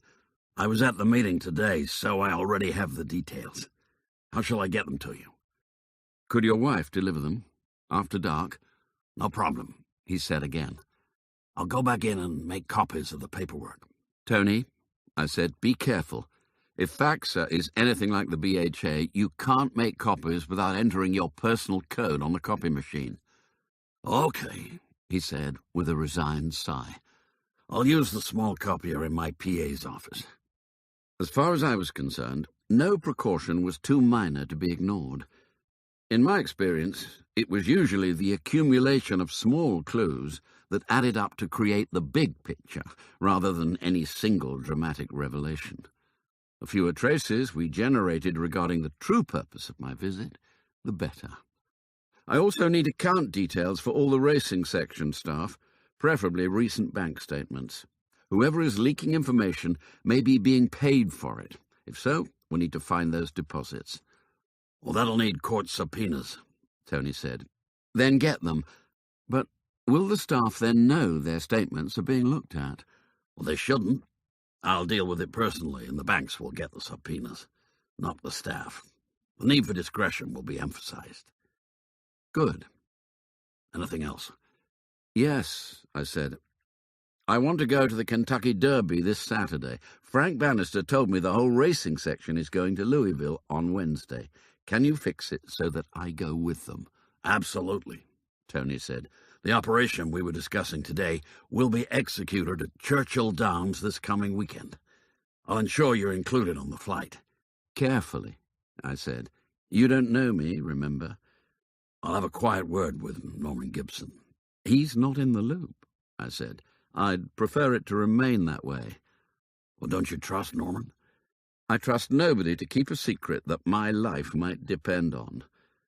Not even you," I thought. But I decided not to say so. The package from Tony arrived at 9 o'clock, as I was again studying the Faxa personnel files. Out of curiosity, I had looked up Tony Andretti's own record. He was 64 years old, having been born on Staten Island, New York, in the 1950s. He was not named Anthony, as I had assumed, but Antonio after his Italian father, and he was married with 3 grown-up sons. He and his wife Harriet now lived in Fairfax, Virginia, a few miles away from his office.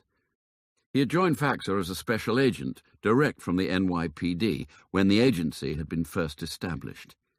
He'd worked his way up through section chief to assistant director in charge of administration, and then finally to deputy director 3 years previously. He had reached the pinnacle of his career. Simple research on the internet showed that the director was a political appointee determined by the US president, and, as with the FBI, the position was invariably awarded to someone outside the organization. Tony would not get to be director. I opened the package. It contained details of an operation to raid a trainer's barn at Churchill Downs to check for the improper use of medications in horses.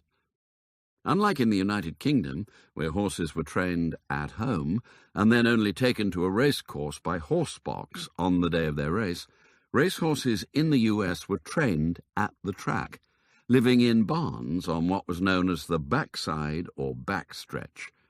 Each individual trainer had a barn, and there were accommodation blocks for the grooms. The main reason for the difference lay in the way races were scheduled, and that, in turn, was largely due to the differing surfaces on which the horses competed. In the UK, the vast majority of races were run on turf rather than on dirt, whereas in the States it was the reverse. Dirt tracks could take far more use than turf, as they didn't cut up and were simply harrowed back into pristine condition after each race. Consider Santa Anita Park, one of the major tracks in California. During the first 6 months of each year, there were 8, 9, or even 10 races a day, on 4 days every week. That was nearly 900 races in only half a year. Compare that to Newbury Racecourse, one of the busiest tracks in the UK, where 29 days racing was spread evenly across all 12 months. With 7 races each time, at Newbury there were far less than a quarter of the races of Santa Anita, over twice the time.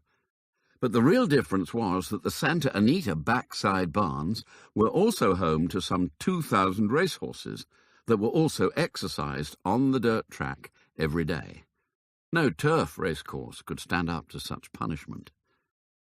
I read through the paperwork for the proposed raid, and the details were surprising, to say the least. Horrifying might be a better word.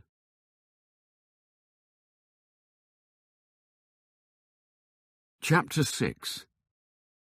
I was familiar with the British regulatory structure that had a simple but all-embracing rule in relation to drugs being present in a horse during a race. They aren't allowed, and if detected, severe penalties would follow. In addition, certain substances were not permitted to be introduced into a horse's system at any time. They included all anabolic steroids, hormones, and any metabolic moderators such as insulin. Reading one of the background briefing papers for the Churchill Downs raid, it became very clear to me that the situation in the United States was very different. Anyone connected with racing worldwide was well aware of the widespread use in America of the drug furosemide, sold under the trade names Lasix or Salix.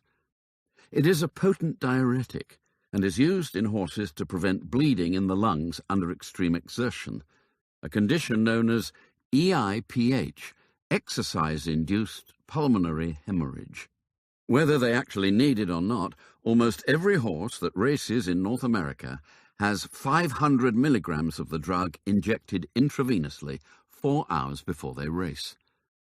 The diuretic effect is dramatic, with the horse producing 10 to 15 litres of urine in the first hour after administration of the drug. This in itself has a twofold effect. First, it makes the horse 10 to 15 kilograms lighter, and second, it tends to flush out of the animal's system any other drugs, which then become impossible to detect in a post-race dope test. And, boy, according to what I was reading, there were plenty of other drugs. American racing was seemingly rife with them, and most were allowed by the various state rules, even though there were attempts to reduce the dependence.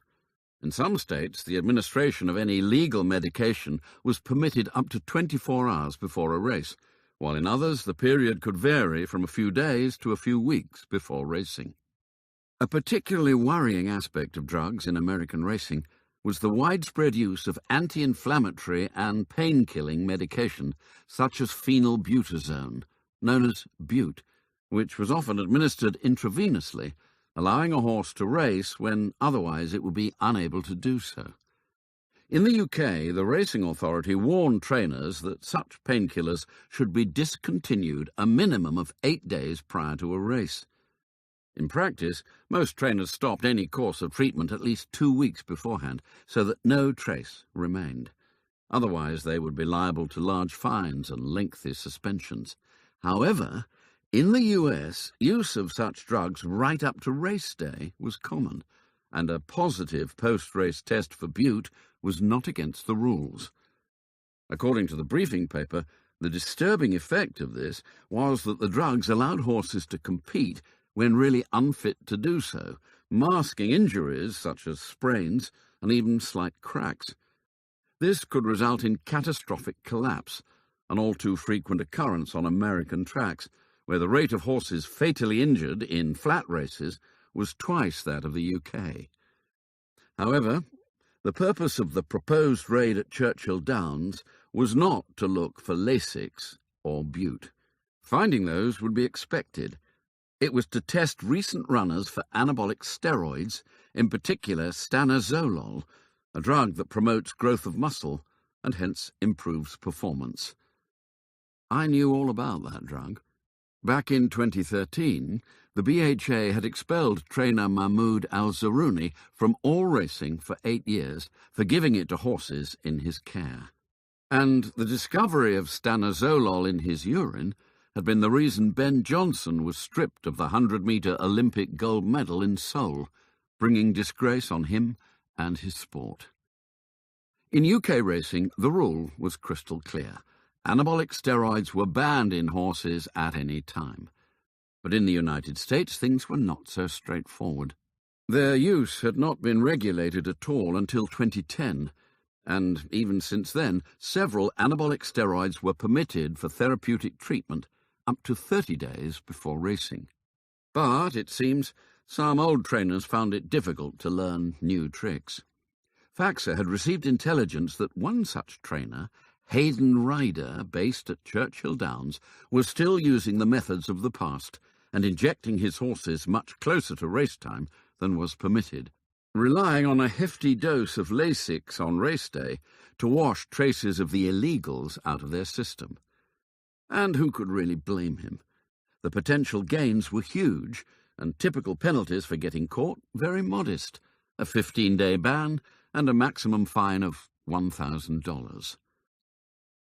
The date of the raid was set for very early on the coming Saturday morning, the day of the Kentucky Derby, the aim being not so much to remove a miscreant trainer from the sport as to get maximum media coverage to demonstrate that horse racing will not tolerate cheating. It was to be a major media moment. Today was Monday. The raid was due in 5 days. That would give Ryder plenty of time to get rid of the evidence if he was made aware of what was going to happen.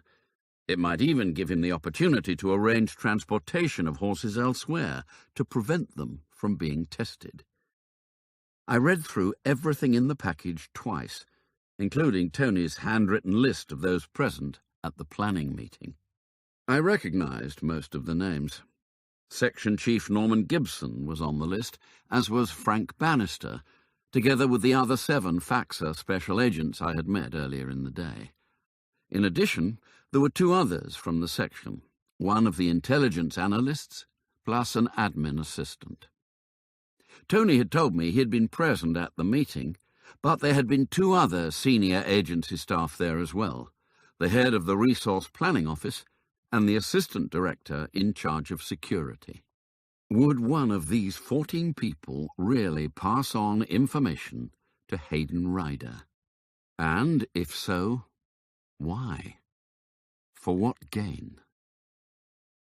Bring the op forward, I said. Do it tonight or first thing tomorrow morning. It was late, well gone 11, and I was speaking to Tony using our non-smartphones. I think I had woken him. Well, that's logistically impossible, he said, suppressing a yawn. Why? I asked. Our raid team is still here in Virginia. Have you no one in Louisville? The nearest FACSA regional office will be Cincinnati, but that's concerned only with baseball and football. We also have one in Indianapolis, but they deal with the NCAA. NCAA? I asked. College sports. Sadly, no horse racing. You surely don't get much corruption in college sports. You must be joking, Tony said. It's huge business. College football has 3 times as many spectators per annum as the NFL. There must be someone else in Louisville who could act for you, I said. How about the FBI? I could almost hear the cogs turning in his brain. Difficult, if not impossible, he said. Use of anabolic steroids in horses close to a race may be a corrupt practice, as we see it, but does it actually break any federal law? The FBI would be unable to act unless they also suspected racketeering, such as making or taking illegal bets as a result of the steroid injections. And they would be most unlikely to mount a raid so quickly just on our say-so anyway. Then get the FACSA team from here to Louisville tonight. Do the raid in the morning. If details of this operation are leaked to Hayden Ryder, then you can expect to turn up at his barn on Saturday morning to find the place cleaner than a priest on Sunday. You'll find nothing. Even the drugged-up horses will have been moved out. Rather than being a media coup for FACSA, it will be a media disaster. You will be a laughingstock. There was a lengthy silence, as if he had never considered the possibility.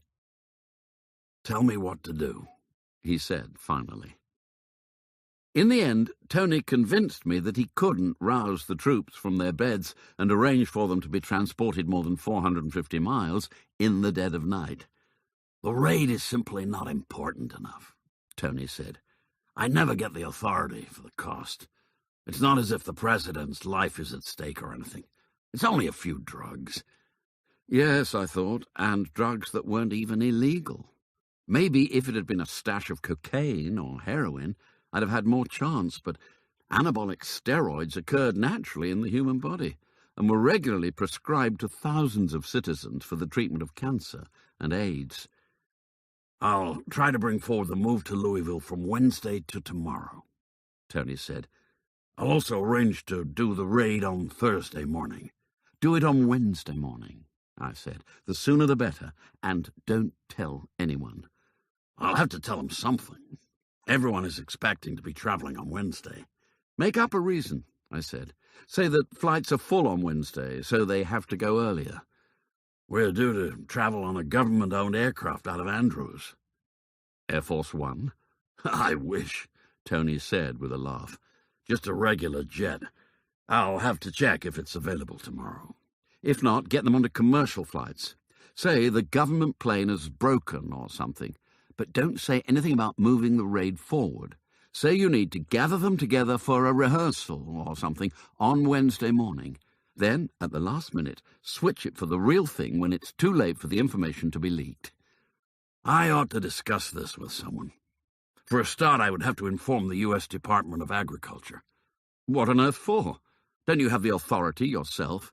It's not that, Tony said. USDA provides the accredited veterinarians we need to take the blood samples. Also, I have to liaise with the local Kentucky law enforcement. They're expecting us to go in on Saturday, not Wednesday. I don't want to start a shooting match between our agents and the Louisville Police Department. Then do what you have to do, I said wearily. But stress the need for confidentiality. Ask them not to even tell their wives and husbands. Secrecy is essential if we are not to waste our time, and far too many people know about this raid already. Add the vets from the USDA and the local police force to those from the agency who knew, and I was quite surprised it wasn't already on the Kentucky Tourist Information website as an upcoming attraction. I'll also have to talk it through with the director. Tony said. And I ought to consult Norman Gibson. He's the section chief. But what if he's also the mole? The calm of Monday morning in the Faxa racing section had been replaced by a hive of activity 24 hours later. "What's going on?" I asked. "Ask the damn government," Frank said crossly as he collected papers from his desk and stuffed them angrily into a briefcase. "I've been informed that our delightful private jet trip to Louisville is off. Some member of Congress has requisitioned the aircraft, probably to take his mistress on a vacation to Hawaii. So we've got to go commercial, and we're flying coach." He threw his hands up in disgust. "My flight leaves from National in 2.5 hours, and I've got to get home first to pack." "I thought we were going tomorrow."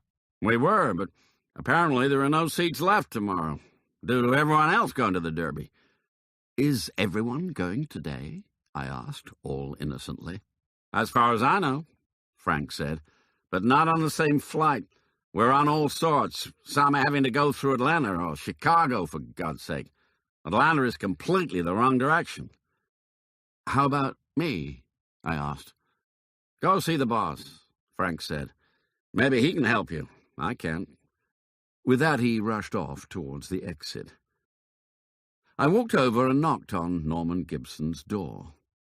He looked up and waved me in. "Frank tells me he's off to Louisville," I said. "So am I. The whole section goes to the Derby." "How about me?" I asked. The look on his face told me that he hadn't thought about me. "Sorry," he said. I don't know. There's no point in me staying here if you're all in Kentucky." "Well, no, I suppose not. I assumed you were coming with us on the jet, but that's all changed."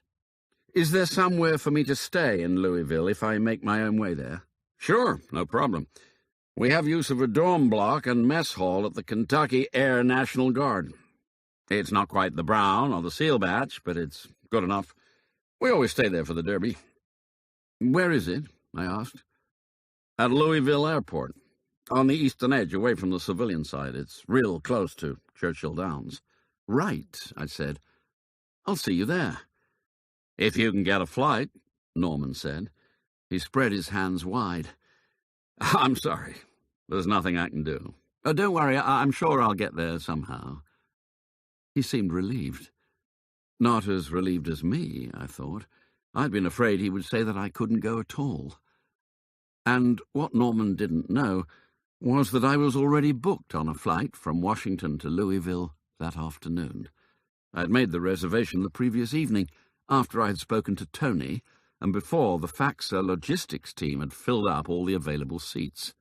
I was due to leave National Airport somewhat later than Frank, at 3 p.m. local time, and I was packed, with my suitcase ready for collection, on my way to check-in.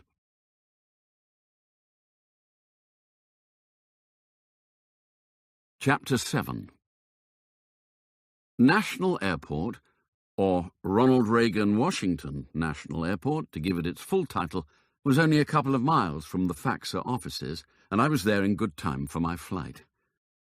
As I waited at the gate for boarding to commence, I discovered that I was not alone among strangers. 3 of the Faxa special agents were there too. "Hi, Jeff," Bob Wade said, walking over to where I was waiting. "How did you get on this flight? I thought all seats were taken. Steffi is having to go through Chicago." Whoops. I thrust my boarding pass for seat 8C into my trouser pocket. "I'm a standby," I said. "I get on only if there's a no-show." Bob seemed to accept my hastily made-up explanation. He came and sat down next to me while the other 2 took the seats opposite. "You've met Cliff Connell and Larry Spiegel?" "Sure," I said, leaning forward and shaking their hands. "We met yesterday." "What is it you do?" Larry asked in a deep southern drawl. "Much the same as you," I said, "but in England." "I went to England once," he said slowly, "with a friend when I was in college. Absolutely loved it. The best thing was you all being able to drink booze at 18 without a fake ID." He laughed. I remember we made the most of that. Sadly now, I reckon I can't remember much else." He laughed again, and Bob joined him, producing his rapid-fire guffaws. The flight was called, and Bob, Cliff, and Larry went to board. I remained seated. "Good luck," Bob said. "See you in Louisville." I watched them go through the gate and down the jetway to the plane. I waited until the very last minute to board, and then made my way down to 8C, only to find that I was seated right next to Cliff Connell. "Made it, then?" he said. "Yes," I replied, sitting down. "Must be my lucky day. Where are Bob and Larry?" "Farther down the back." I strapped myself in, and we taxied out to the runway for takeoff. The flight was scheduled to take 2 hours, not enough for a full meal service, but about half an hour in, the flight attendant came through the cabin with a trolley offering drinks for purchase. "Fancy a beer?" I said to Cliff. "I can't," he said. "On duty?" "Armed," he said quietly in my ear, while lightly touching his jacket beneath the left armpit. "Really? Don't you get stopped at security?" "I have authorization to carry a concealed weapon at all times. All federal special agents do." "I thought guns and planes didn't mix." "I wouldn't really want to use it while airborne," Cliff said with a smile, "but I always have it with me, just in case." The flight landed at Louisville on time at 5 o'clock, and I was quite surprised to find that, in spite of being so far west, we were still on Eastern time. "The time zone changes west of Louisville," Cliff informed me. "About half of Kentucky is on Eastern, the rest on Central." "Doesn't that make things rather complicated for the state government?" "Time zones are decisions for individual counties, not states, although they have to be approved by the U.S. Congress," he said. "But there are still a few crazy anomalies in some places. Towns on Eastern time that are farther west than neighboring towns on Central. Tempus fugit, I thought, whatever the time zone." Cliff and I joined up with Bob and Larry at baggage reclaim. Each of the agents had checked 2 large bags compared to my one, and theirs appeared to be much heavier than the 50-pound airline allowance. But I suspected that they hadn't had to pay any excess charges. I hitched a lift in their pre-arranged transport from the civilian terminal round to the Kentucky Air National Guard facility. Getting in was easy for the others, but less so for me. My new security pass, it seemed, was only valid for FAXA headquarters in Arlington. Fortunately, I had 3 special agents with me to vouch for my integrity, and soon all 4 of us were drawing up outside the dorm. There was a list pinned to a notice board near the entrance showing names and the allocation of rooms. At least someone was expecting me, even if my name had been written in by hand on an otherwise typed sheet. I'd been assigned room 304 on the top floor, next door to Steffi Dean, who was in 303.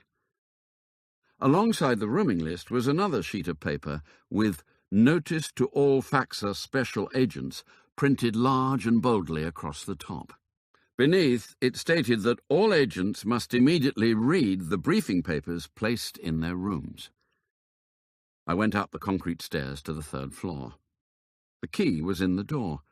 I had imagined the dorm would be a large room with iron bedsteads arranged down each side, as in Tom Brown's school days, but that couldn't have been further from the truth. The dorm was in fact a block of 24 identical self-contained apartments, 8 on each of the 3 floors. Each apartment consisted of a bedroom, an ensuite bathroom, and a kitchen-cum-living room that came fully equipped with furniture, large refrigerator, and a microwave oven. There was even a widescreen TV bolted to the wall with a bracket. And these were enlisted men's barracks, not those for officers. I thought back to some of the accommodation I had been required to live in during my time in the British Army. I don't think I'd ever had an ensuite bathroom, let alone a government-issued television. I went back out into the corridor. The key was also in the door of room 303. Steffi is having to go through Chicago. That's what Bob Wade had said to me at Washington National. Surely she wouldn't be here yet. I looked up and down to check there was no one else in the corridor. Then I opened the door to 303 and went in, removing the key while I did so. There was a large white envelope on the bed with Steffi Dean written on the front. The envelope was sealed shut. Damn it. I picked up the envelope and took it back to my own room. Then I searched the kitchen area and found what I was looking for in a cupboard, an electric kettle. I hadn't steamed open an envelope since I was 13, when I'd opened my school report before my father could see it. I had been particularly worried about what my history teacher had written concerning my poor behaviour in his class, and with good reason. I had removed the offending piece of paper before resealing the doctored report back into its envelope. My father had never known, and I, of course, had never told him.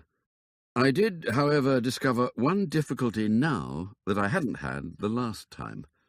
Due to the development of more modern technology, this kettle kept switching itself off as soon as it started to boil, cutting off the flow of steam from the spout.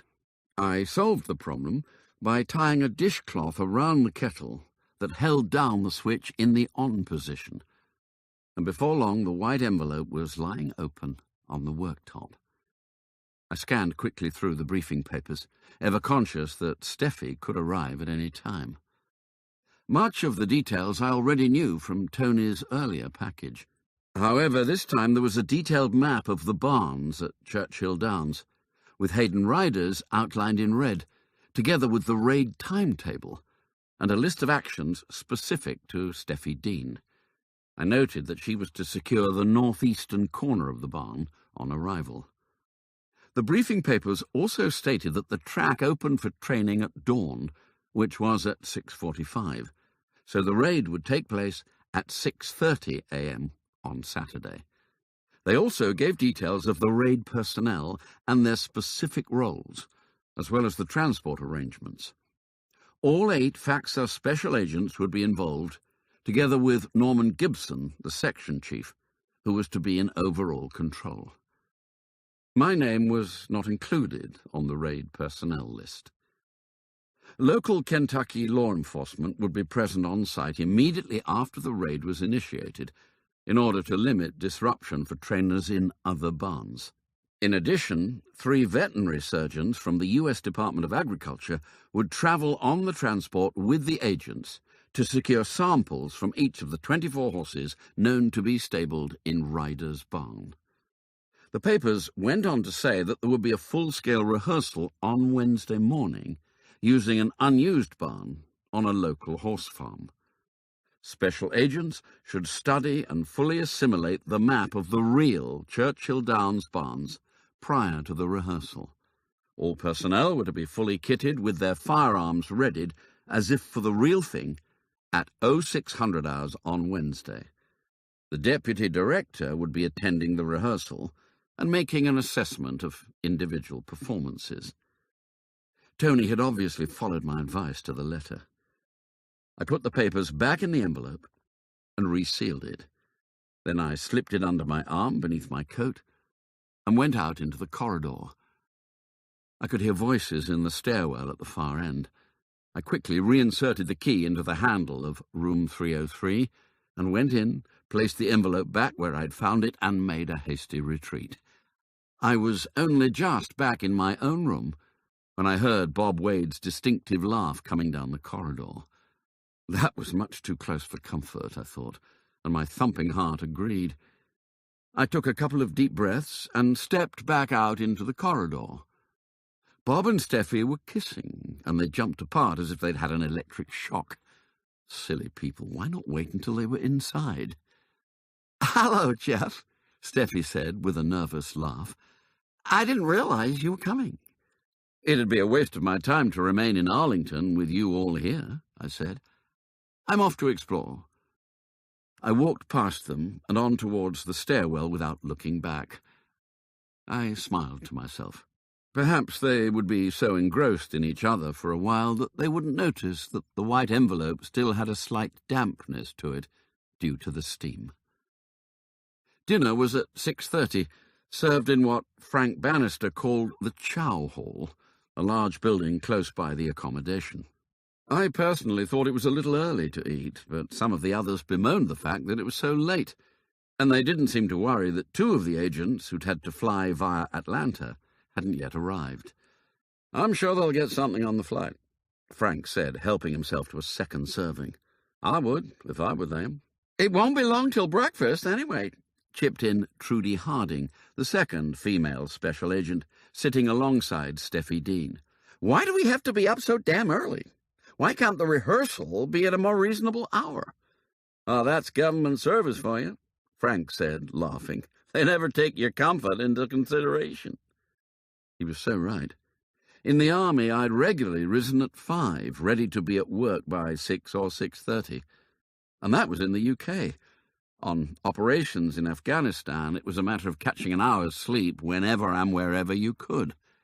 Only since joining the BHA had I grown fonder of my bed. After eating, everyone drifted back to their rooms to check kit, clean weapons, and to memorize their individual action plan, according to Frank. "It's not often we get a deputy director's assessment," he said. "Failing can result in loss of special agent status." "Does that happen often?" I asked. "I've never known it at FACSA," he said, "but there are stories from other agencies, and no one here wants to be the first." He rushed off, no doubt to oil his Glock 22C and polish his expanding bullets. I, meanwhile, wandered over to a quiet open space to make a call to Tony. "Where are you?" Tony asked. "In Louisville," I said. "How about you?" "I've just landed." I instinctively looked over to my left, towards the airport runways. Crazy, really. There was not a chance in hell I'd be able to see him. "Any luck with the staff bank statements?" I asked. "The subpoenas have been issued and served on the various banks. We should have everything by tomorrow." I was impressed. The wheels of government agencies could spin fast after all. "Good," I said. "Now, about tomorrow morning. I am not on the list of raid personnel." "Well, have you seen it?" "Yes, I borrowed the briefing papers from one of your agents." "Someone showed them to you?" He sounded troubled. "Not exactly," I said. "I borrowed them without their knowledge." "But those papers are highly confidential." "Then people shouldn't leave them lying around for others to look at, even if they were in a sealed envelope in a locked room. It was plain careless to leave the key in the lock. I couldn't help myself." Tony laughed. "You see, I do have the right man." "But what can you do about it? I need to be there for the raid." "Why don't you ask me in the morning?" "I'm asking you now," I said, slightly irritated. "No, I mean ask me formally in the morning with the others listening. I'm sure Norman Gibson will introduce you to me if you ask him. I will just say, why not? And you'll be in." I supposed it was a better plan than him going directly to Norman to request it. "Okay," I said. "I will." "See you in the morning, then." "Yes," I replied. I was excited about the raid, but also quite apprehensive.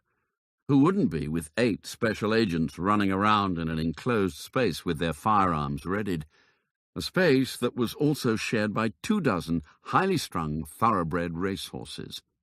Well, not necessarily a recipe for disaster. There was ample scope for things to go wrong.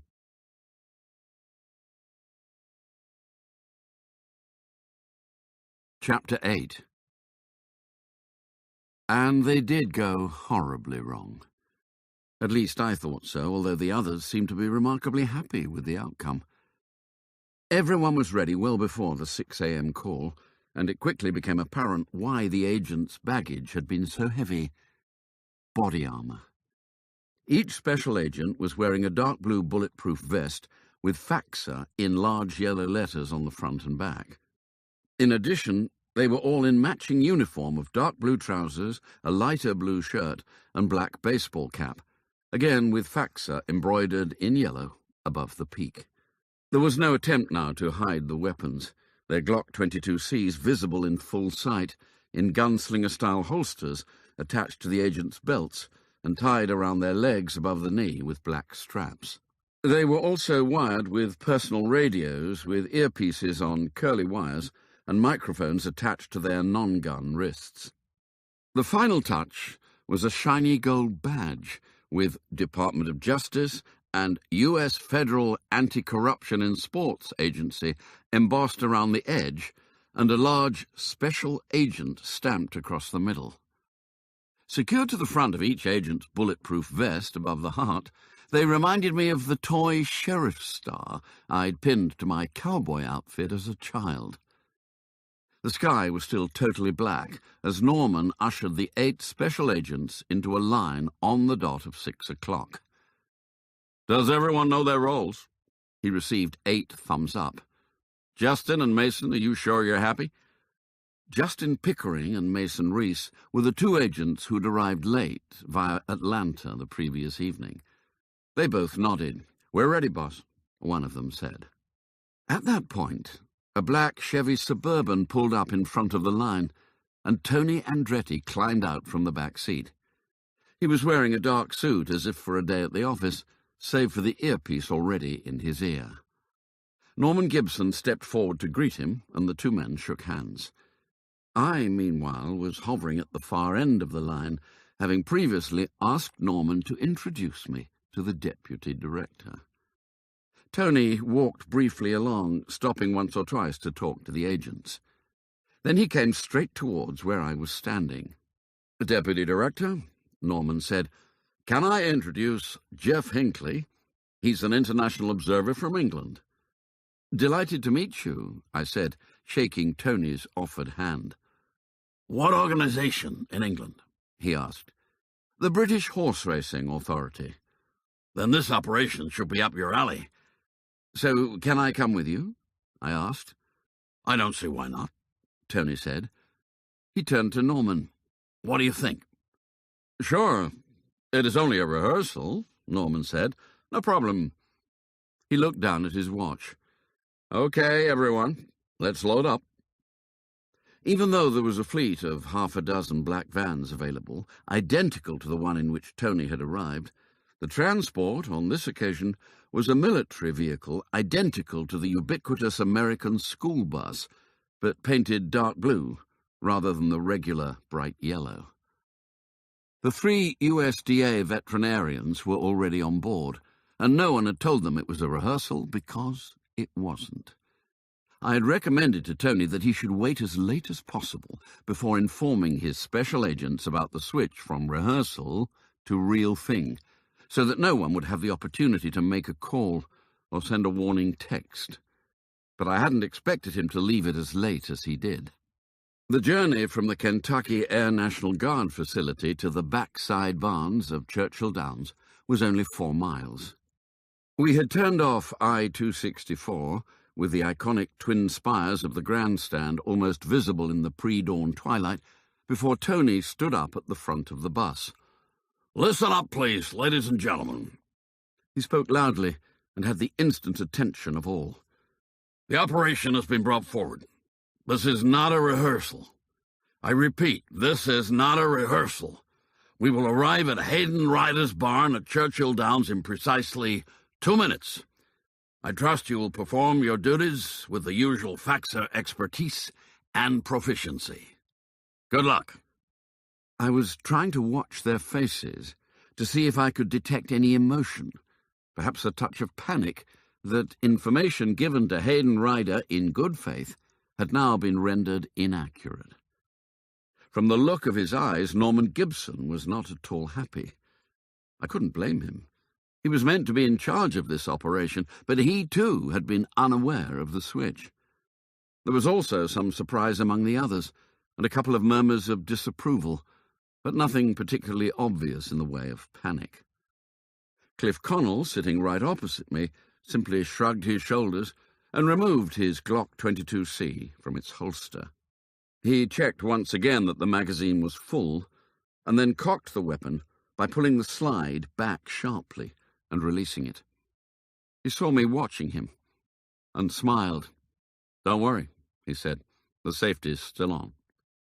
But I did worry, and I was beginning to wish I had a bulletproof vest like the rest of them. To say that the Churchill Downs raid was different from similar operations I'd conducted in the UK would be an understatement. Only the previous September, I had led a team of 3 BHA integrity officers to a training stables in Newmarket after an anonymous tip-off that certain horses were being given a concoction of bicarbonate of soda by tube into their stomachs before racing. The process, known as milkshaking, has the effect of making the blood and muscle less acidic and hence reducing fatigue. Milkshaking was a serious breach of the rules of racing. The 3 of us, plus a veterinary technician, had appeared unannounced at the stables to carry out a search and to take blood samples for analysis. The trainer in question had been understandably concerned by our arrival, but he had assisted us in identifying the correct horses, and all in all he had cooperated in every way, without the need for coercion or threats. There had been no question of us turning up then, in the same manner employed here today by the Faxa agents, before dawn like a posse in a Wild West movie with their guns drawn. The bus swung in silently through the backside gates, helpfully opened by a Kentucky police deputy, and came to a gentle stop at the designated spot at the end of a line of barns. If I remembered correctly from Steffi's map, Hayden Riders was the 3rd one down. All set? Norman said it in a whisper, but each of the agents heard it clearly through their earpieces. Final radio check. Again there were 8 raised thumbs. Okay, Norman said, checking his watch. The op is on. He withdrew his own weapon from its holster and cocked the mechanism.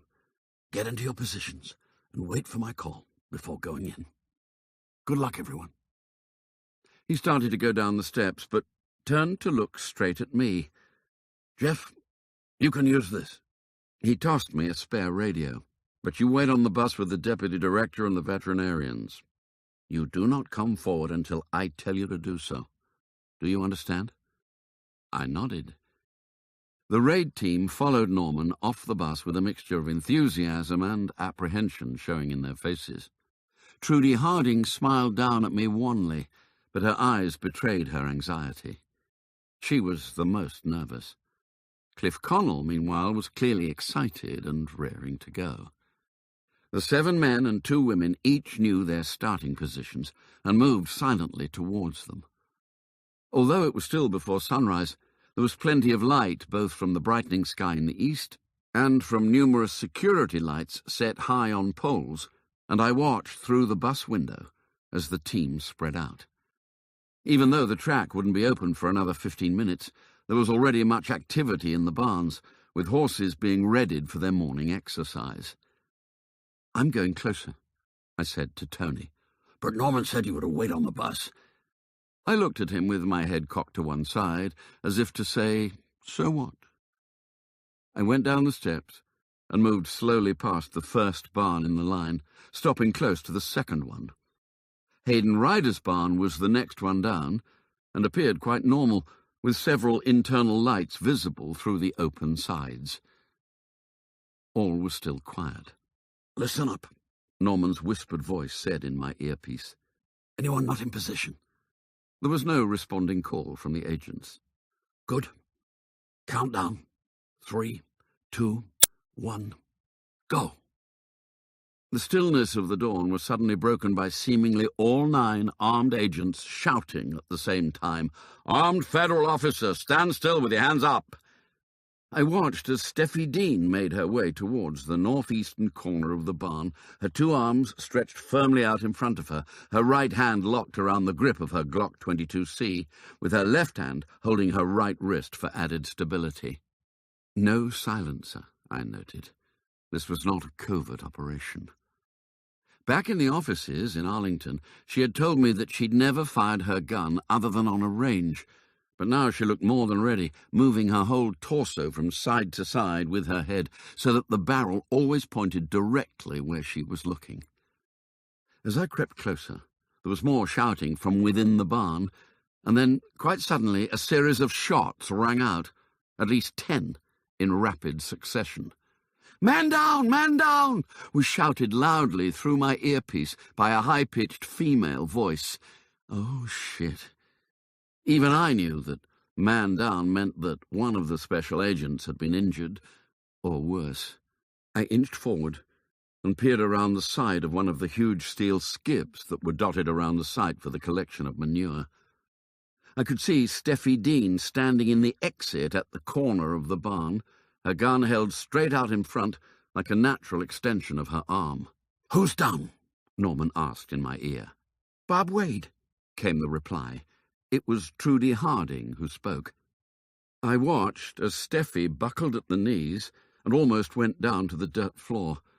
Her gun dropped to her side, and even from my hiding place some 10 yards away, I could clearly hear her gasp with despair. "I think Bob's fine," Trudy went on. "I shot the assailant. He's down too." From somewhere over my right shoulder, I could hear the rhythmic raising and falling siren of an approaching ambulance. "Are we secure?" Norman asked. "Anyone else need assistance?" There was no reply. "Suspects?" Norman said. "Only the one down here," Trudy replied. "All others lying face down in the dirt and cooperating," a male voice added. "Secure on the south side." "And on the north," chipped in another agent. "All clear," called Norman. "But stay vigilant, everybody. Conduct a full search." In front of me, Steffi Dean had recovered her composure somewhat, and again had her Glock 22C up at the ready. She moved into the wooden building and started to move forward, looking into each horse stall in turn. Hayden Ryder's barn was identical to most of the other barns at Churchill Downs. About 70 yards in length, it contained 24 wooden-built horse stalls, arranged in 2 rows of 12, situated back-to-back, with wide-open walkways running along in front, bounded on the outside by a half-height wall. At either end were more substantial 2-story block-built structures containing the trainer's office, equipment and feed stores, together with the stable dispensary. The whole thing was covered by a green shingle-covered roof that stretched from the structures at either end over the total length and width of the barn, supported above the half-walls by white-painted vertical wooden beams. From the direction of the shots, it seemed that all the action had taken place at the far end of the barn. I walked up alongside and went in. 3 of the special agents, Larry Spiegel, Cliff Connell and Mason Reese, stood looking down at a man who lay in a crumpled heap on the ground. No one made any attempt to help him because he was beyond help. The back of his head appeared to have been entirely blown away. Norman appeared from the far side of the barn. He took in the scene, together with the fact that I was standing there. He pursed his lips. "Anyone know who it is?" he asked. None of the agents replied. "I think it's Hayden Ryder," I said, "the trainer." They all looked at me. "I did some research on the internet. I think that's his face, or what's left of it." We all looked down again at the mangled, bloody mess at our feet. "Cover him up," Norman said to no one in particular. Larry Spiegel took a horse rug that was hung over the half-wall and draped it over the body. "Where's Bob?" Norman asked. "Down there," Mason Reese said, pointing. I glanced to my left. Bob Wade was sitting on the floor with his back up against one of the stall walls and his legs stretched straight out on the dirt. Trudy Harding was crouching down next to him. "What happened?" Norman asked. "This guy came at Bob with that fork," Mason said, indicating the long-handled 2-pronged pitchfork lying close to the body. "I saw it happen. He came out of that door, ran straight at Bob, and stabbed him in the chest." He made a 2-handed stabbing motion. Trudy took him down. Norman walked over towards Bob. "You okay?" he asked. Bob Wade looked up at him and nodded. "A bit shaken up, but I'll be fine. One of the prongs hit my badge." He fingered the groove that the fork had made in the metal. "You were lucky," Norman said. "How come he got close enough to stab you?" "He came from behind me. I heard him and turned, but he was too close. It was on me before I had a chance to react. Norman was far from happy. It was clear that Trudy was still shocked by what had happened. "He would have killed Bob," she said, speaking with a nervous timbre in her voice. "I'm sure of it. He was lining up for a second attempt with the fork, so I shot him." "You did the right thing," Norman said. Two uniformed paramedics ran into the barn, weighed down with medical kits. They took a brief look at the body under the rug, and then went over to Bob Wade. They could only help the living.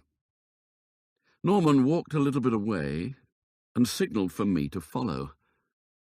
"I told you to remain on the bus. I heard you say all clear over the radio, so I came forward." He didn't like it, but there was little else he could do. "Go back to the bus now," he said firmly. "I will try to sort out this damn mess. It may take some time, as I have to call in the Louisville police to investigate the shooting." "Can I help in any way?" I asked, hopefully. He shook his head. "Get back on the bus and wait for me there, or else I will have you arrested." That seemed to be a fairly definite no, then. I went back to the bus.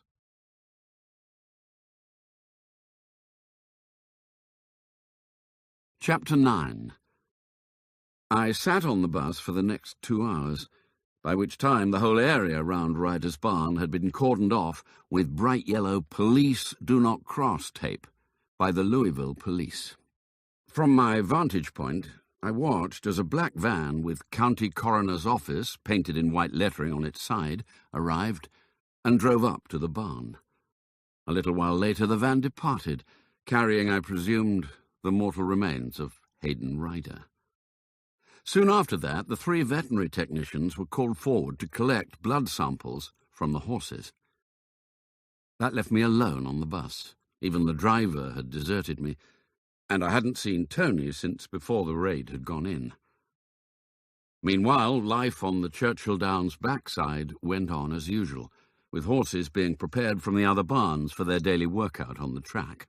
True, there were more members of the media on site than might be normally expected 3 days before a big race, and the crews were from the TV news networks rather than from the sports channels. But the welfare and training of the horses still had to go on. It seemed it would take more than the shooting of a trainer to derail the Kentucky Derby juggernaut. With over 170,000 spectators expected for the big event, some having paid in excess of $6,000 for a single ticket, it was the big annual occasion for Louisville. Every hotel room was full for 100 miles around, and you had more chance of walking on water than getting a dinner reservation in a city centre restaurant. But only for the first Saturday in May. For the rest of the year, Louisville returned to its regular sleepy existence, where the tourist highlights included an educational visit to the Louisville Slugger baseball bat factory, or nostalgic trips to the birthplace and grave of Muhammad Ali. Eventually, Norman returned. He came up the steps into the bus and sat down on the seat opposite me. "Who the hell are you?" he asked. "You know who I am," I replied. "Jeff Hinckley from the BHA in London." "What are you doing here?" "I'm on the international exchange scheme." "Don't give me that bullshit. I reckon you're here to spy on us. I just don't know yet who sent you." He'd clearly been a pretty good detective. "Whatever gave you that idea?" I said, trying my best to control my voice and be all innocent. "You know things you shouldn't, and you also do things you shouldn't." "Like what?" I asked. "Like, how did you get here from D.C.? He said. "Every single seat was taken on the direct flights. I know because I was trying to use my position at FACSA to get more without any success. The airlines told me they were already oversold, yet you made it here easily. I must have been lucky." "I don't believe in luck." He said it without a trace of humour in his voice. "But most of all, how did you know it was Hayden Ryder who was shot?" "I told you," I said. "I recognized him." "How?" "I'd researched him on the internet." "Why?" he said slowly. "You shouldn't have known anything about this raid. You certainly shouldn't have known we were after Hayden Ryder." That had been careless of me. I stared at him. Who told you? I think you had better speak to the deputy director. I'm speaking to you. He said it with some real menace in his voice. Who told you? He asked again. I didn't answer. He removed his Glock 22C from its holster, cocked the mechanism, and pointed it right at me, somewhere between my eyes, from a distance of only a few inches. I'll not ask you again, he said calmly. Was this really happening? My head told me that he wouldn't possibly pull the trigger, but my head hadn't informed my heart, which was pounding away so fast that it felt in danger of bursting out of my chest altogether. I'd had loaded guns pointed at me before, but I'd never seen the business end of one quite so close up. I almost had to cross my eyes to focus on the .40 caliber black hole at the end of the barrel. My mind started playing silly tricks, like wondering if I would have time to actually see the expanding bullet appearing before it took off the back of my head. I decided it was time to come clean. I was asked to find a mole in your organization, someone who has been leaking confidential information to those you were meant to be investigating. The Glock 22C didn't move a fraction of a millimeter. For a moment I was worried that it was Norman who was the mole, and I had just signed my own death warrant. So who told you about the raid? Tony Andretti, I said. He gave me the details after your meeting in the offices on Monday. He dropped the gun down onto his lap, and I breathed a quiet sigh of relief. I wondered why he let you come on the bus when he knew it wasn't a rehearsal. It was my idea to bring the operation forward to this morning, to reduce the chance that the information would leak, or at least to reduce the time any leak could be acted upon. Why wasn't I told? Norman said, but he was smart enough to work out the answer. I just looked at him. After a few seconds, he nodded. It didn't seem to make him any happier. So who is the mole? I have no idea, I said. Not yet. Will you go on looking? Yes, I suppose so, if I'm asked to. But I was now a little worried. It had been my carelessness that had allowed Norman to work out that I'd been highly economical with the truth. I wondered who else might have come to the same conclusion. By the time Norman finally allowed me off the bus, Tony had been summoned to Louisville City Hall to explain to the mayor why one of Fax's special agents had shot dead a prominent Kentucky racehorse trainer on his patch. And in the week of the Derby, too, when the entire world's horse racing media was focused on Churchill Downs. It was the wrong kind of publicity and most unwelcome. My release from the bus, however, did not provide me with access to the barn at the centre of the action. That was still cordoned off by the yellow tape, and the local police were proving far too vigilant at keeping me out. Hence I was still standing close to the bus when a huge 18-wheel truck and trailer pulled up alongside. "Which one is Hayden Ryder's barn?" the driver called, leaning out of the window towards me. "The one behind the police tape," I said. "You can't get there at the moment." "What's going on?" "Someone got shot," I said. The driver didn't seem unduly surprised or worried. Shootings were commonplace. "I've come to pick up Ryder's horses." That was quick, I thought. Hayden Ryder hadn't yet been dead for 4 hours, and someone was already here to take away his horses. "Where are you taking them?" I asked. "Chattanooga." "Where's that?" "Tennessee," said the driver. 300 miles south." He looked at his watch. "Is this going to last long? I'll have to get going by midday at the latest, or I'm stuck here overnight. I'd be out of hours." I looked at the side of his truck. Chattanooga Horse Transport was painted in large black letters on the white side of the trailer. "Have you come from Chattanooga this morning?" I asked him. "Sure have," he said. "I've been on the road since 5. 5 this morning?" I asked. He nodded. "Made really good time up I-65 from Nashville." "How many horses are you collecting?" "A full load," he said. 15 for me. There's another truck behind me for another 9. All 24 horses.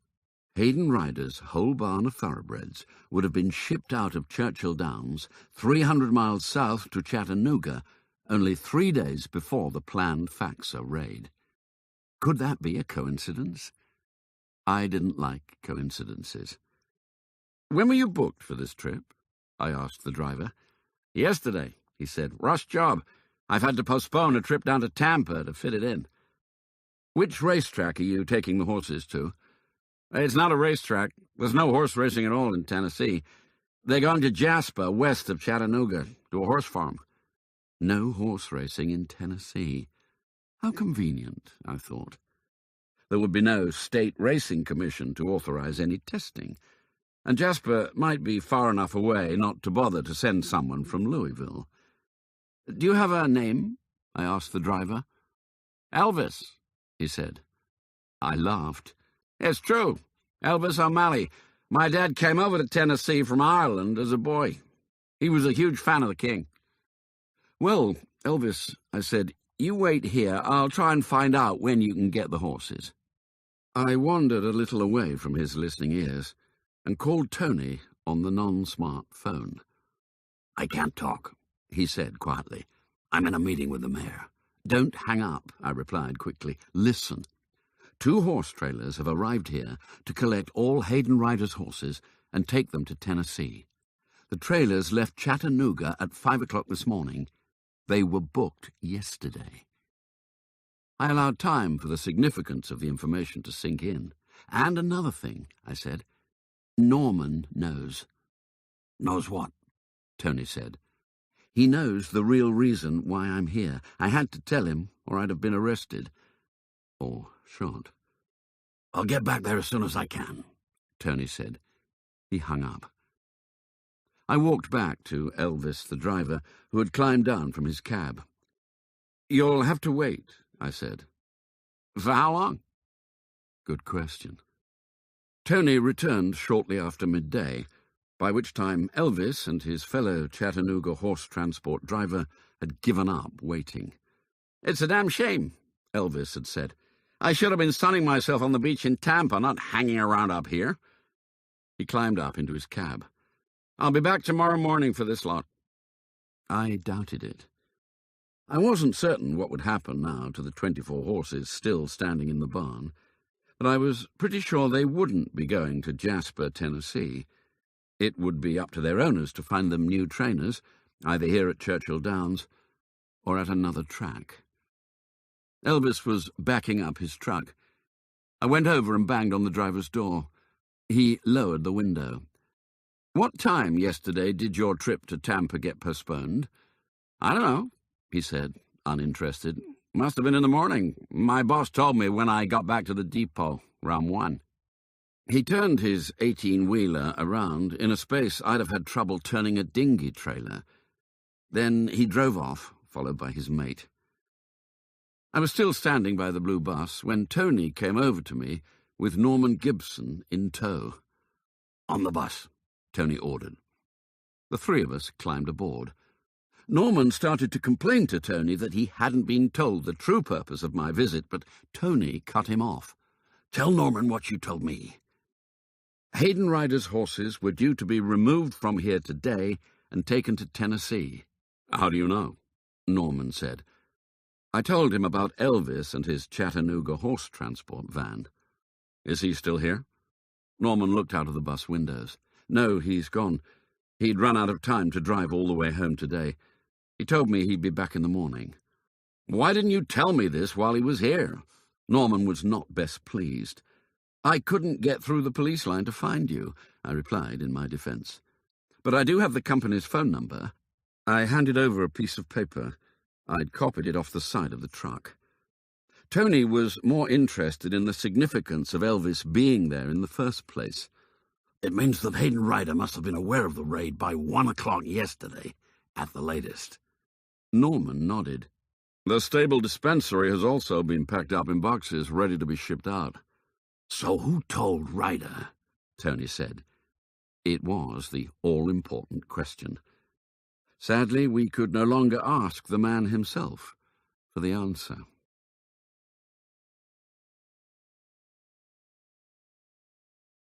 Chapter 10. There was a debriefing for the Faxa raid team at 4 o'clock that afternoon, back at the mess hall of the National Guard facility. Most of them had spent some of the preceding 8 hours being individually interviewed by detectives from the Louisville Police Department's fatal shooting investigation team. It is perfectly routine, Tony told me on the phone when I called him well away from the others. There's a standard procedure for all officer-involved shootings. Such events bring intense media scrutiny, and we have to guard against any damage to the agency's reputation. Hence, the local police conduct a detailed inquiry and interview everyone involved. I wasn't interviewed, I said. The fatal shooting investigation team is only concerned with events up to the moment the shots were fired. You were not a witness to the actual shooting, so I didn't give them your name. I thought it was best to keep you out of it. I agree, I said. Thanks. So, what happens next?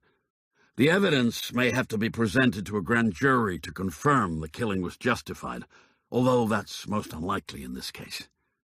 So, you think the killing was justified? I asked. Without a doubt, Tony said. Ryder attacked a law enforcement officer with a deadly weapon. That in itself is enough reason for him to be shot.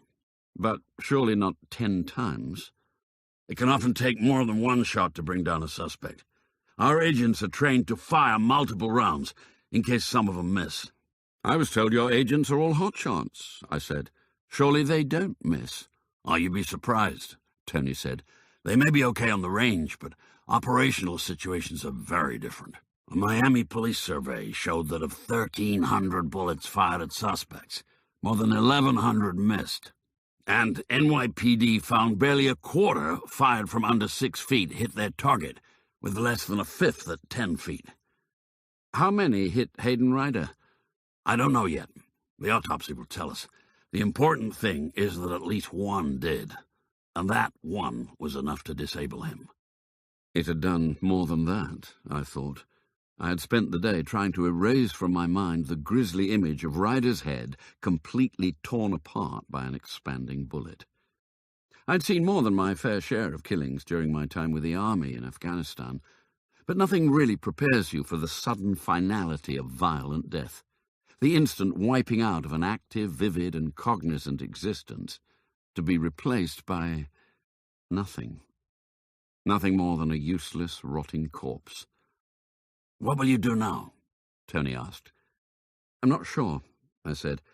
I'll stay on here for the Derby. I wouldn't want to miss that, but I feel I'm approaching the problem from the wrong end. How do you mean? Well, these guys are smart.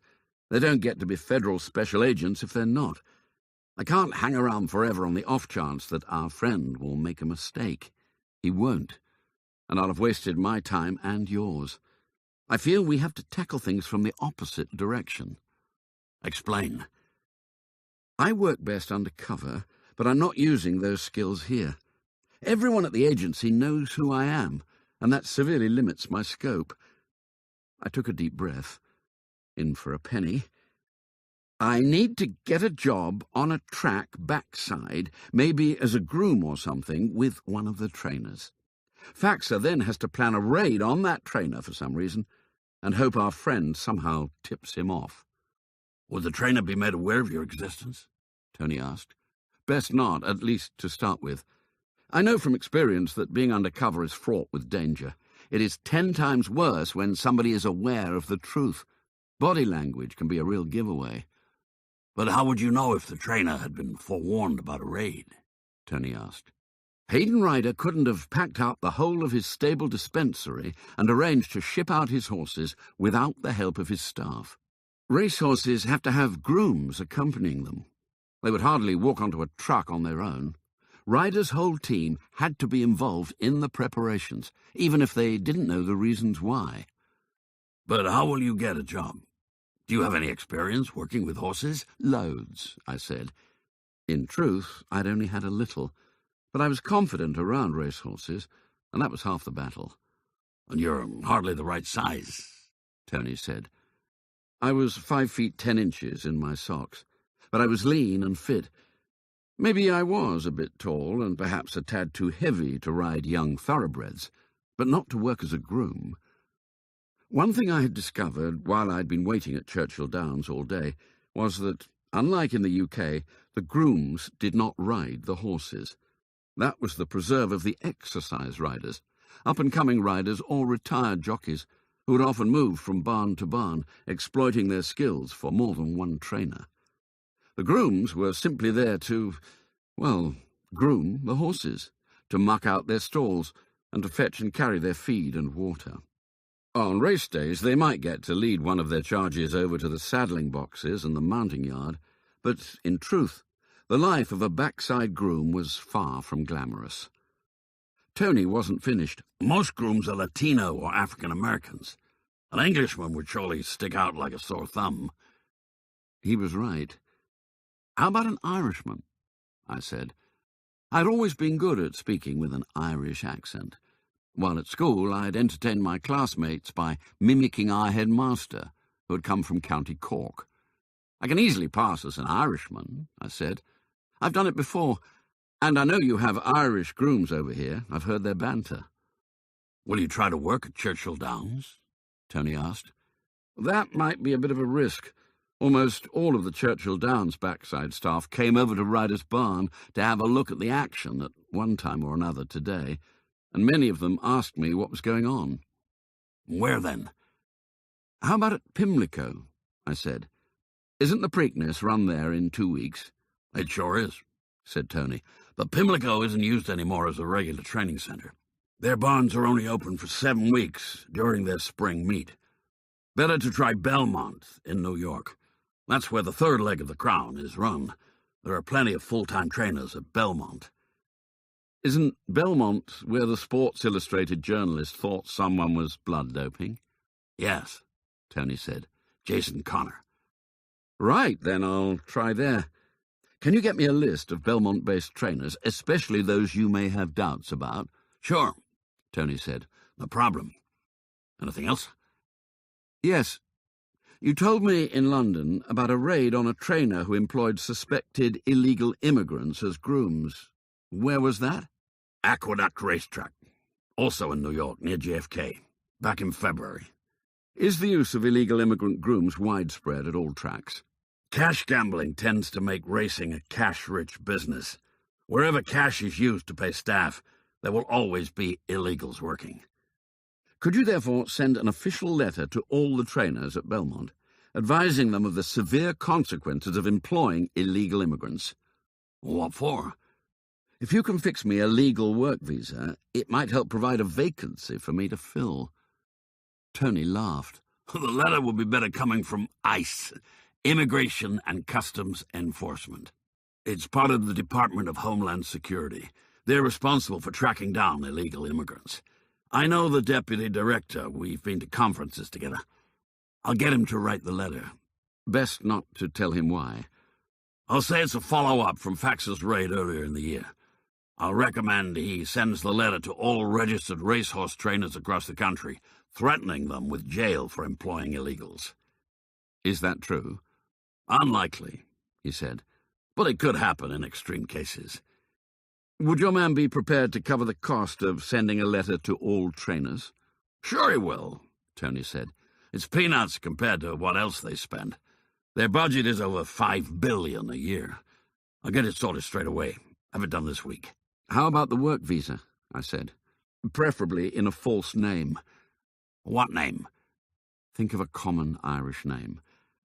How about Patrick Sean Murphy? Oh, it shouldn't be too much of a problem, Tony said. I'll have a quiet word with someone I know in the State Department. Great, I said. And how are the bank statements coming along? They should be with me this evening. How shall I get them to you? Can we trust Norman? I asked. But it was a rhetorical question. He already knew the true purpose of me being there. If we couldn't trust him, my cover was totally blown anyway, and my future prospects were likely to be severely limited. We have to, Tony said. Then give the statements to him to pass on to me. You want to know what they are? Well, then tell him. But best not to say that his bank statements are there too. He might not like that. In fact, you'd better remove his in case he checks, but scan them yourself first for any suspicious deposits. You don't really trust him, do you? Not even now. I trust no one, I said. Not even me? Tony asked. Not even my mother, I said. And she'd been dead for 25 years. Back in the National Guard mess hall, Trudy Harding was being hailed as a hero. She was applauded and cheered by the other agents when she finally arrived back after a lengthy interview with the Louisville police.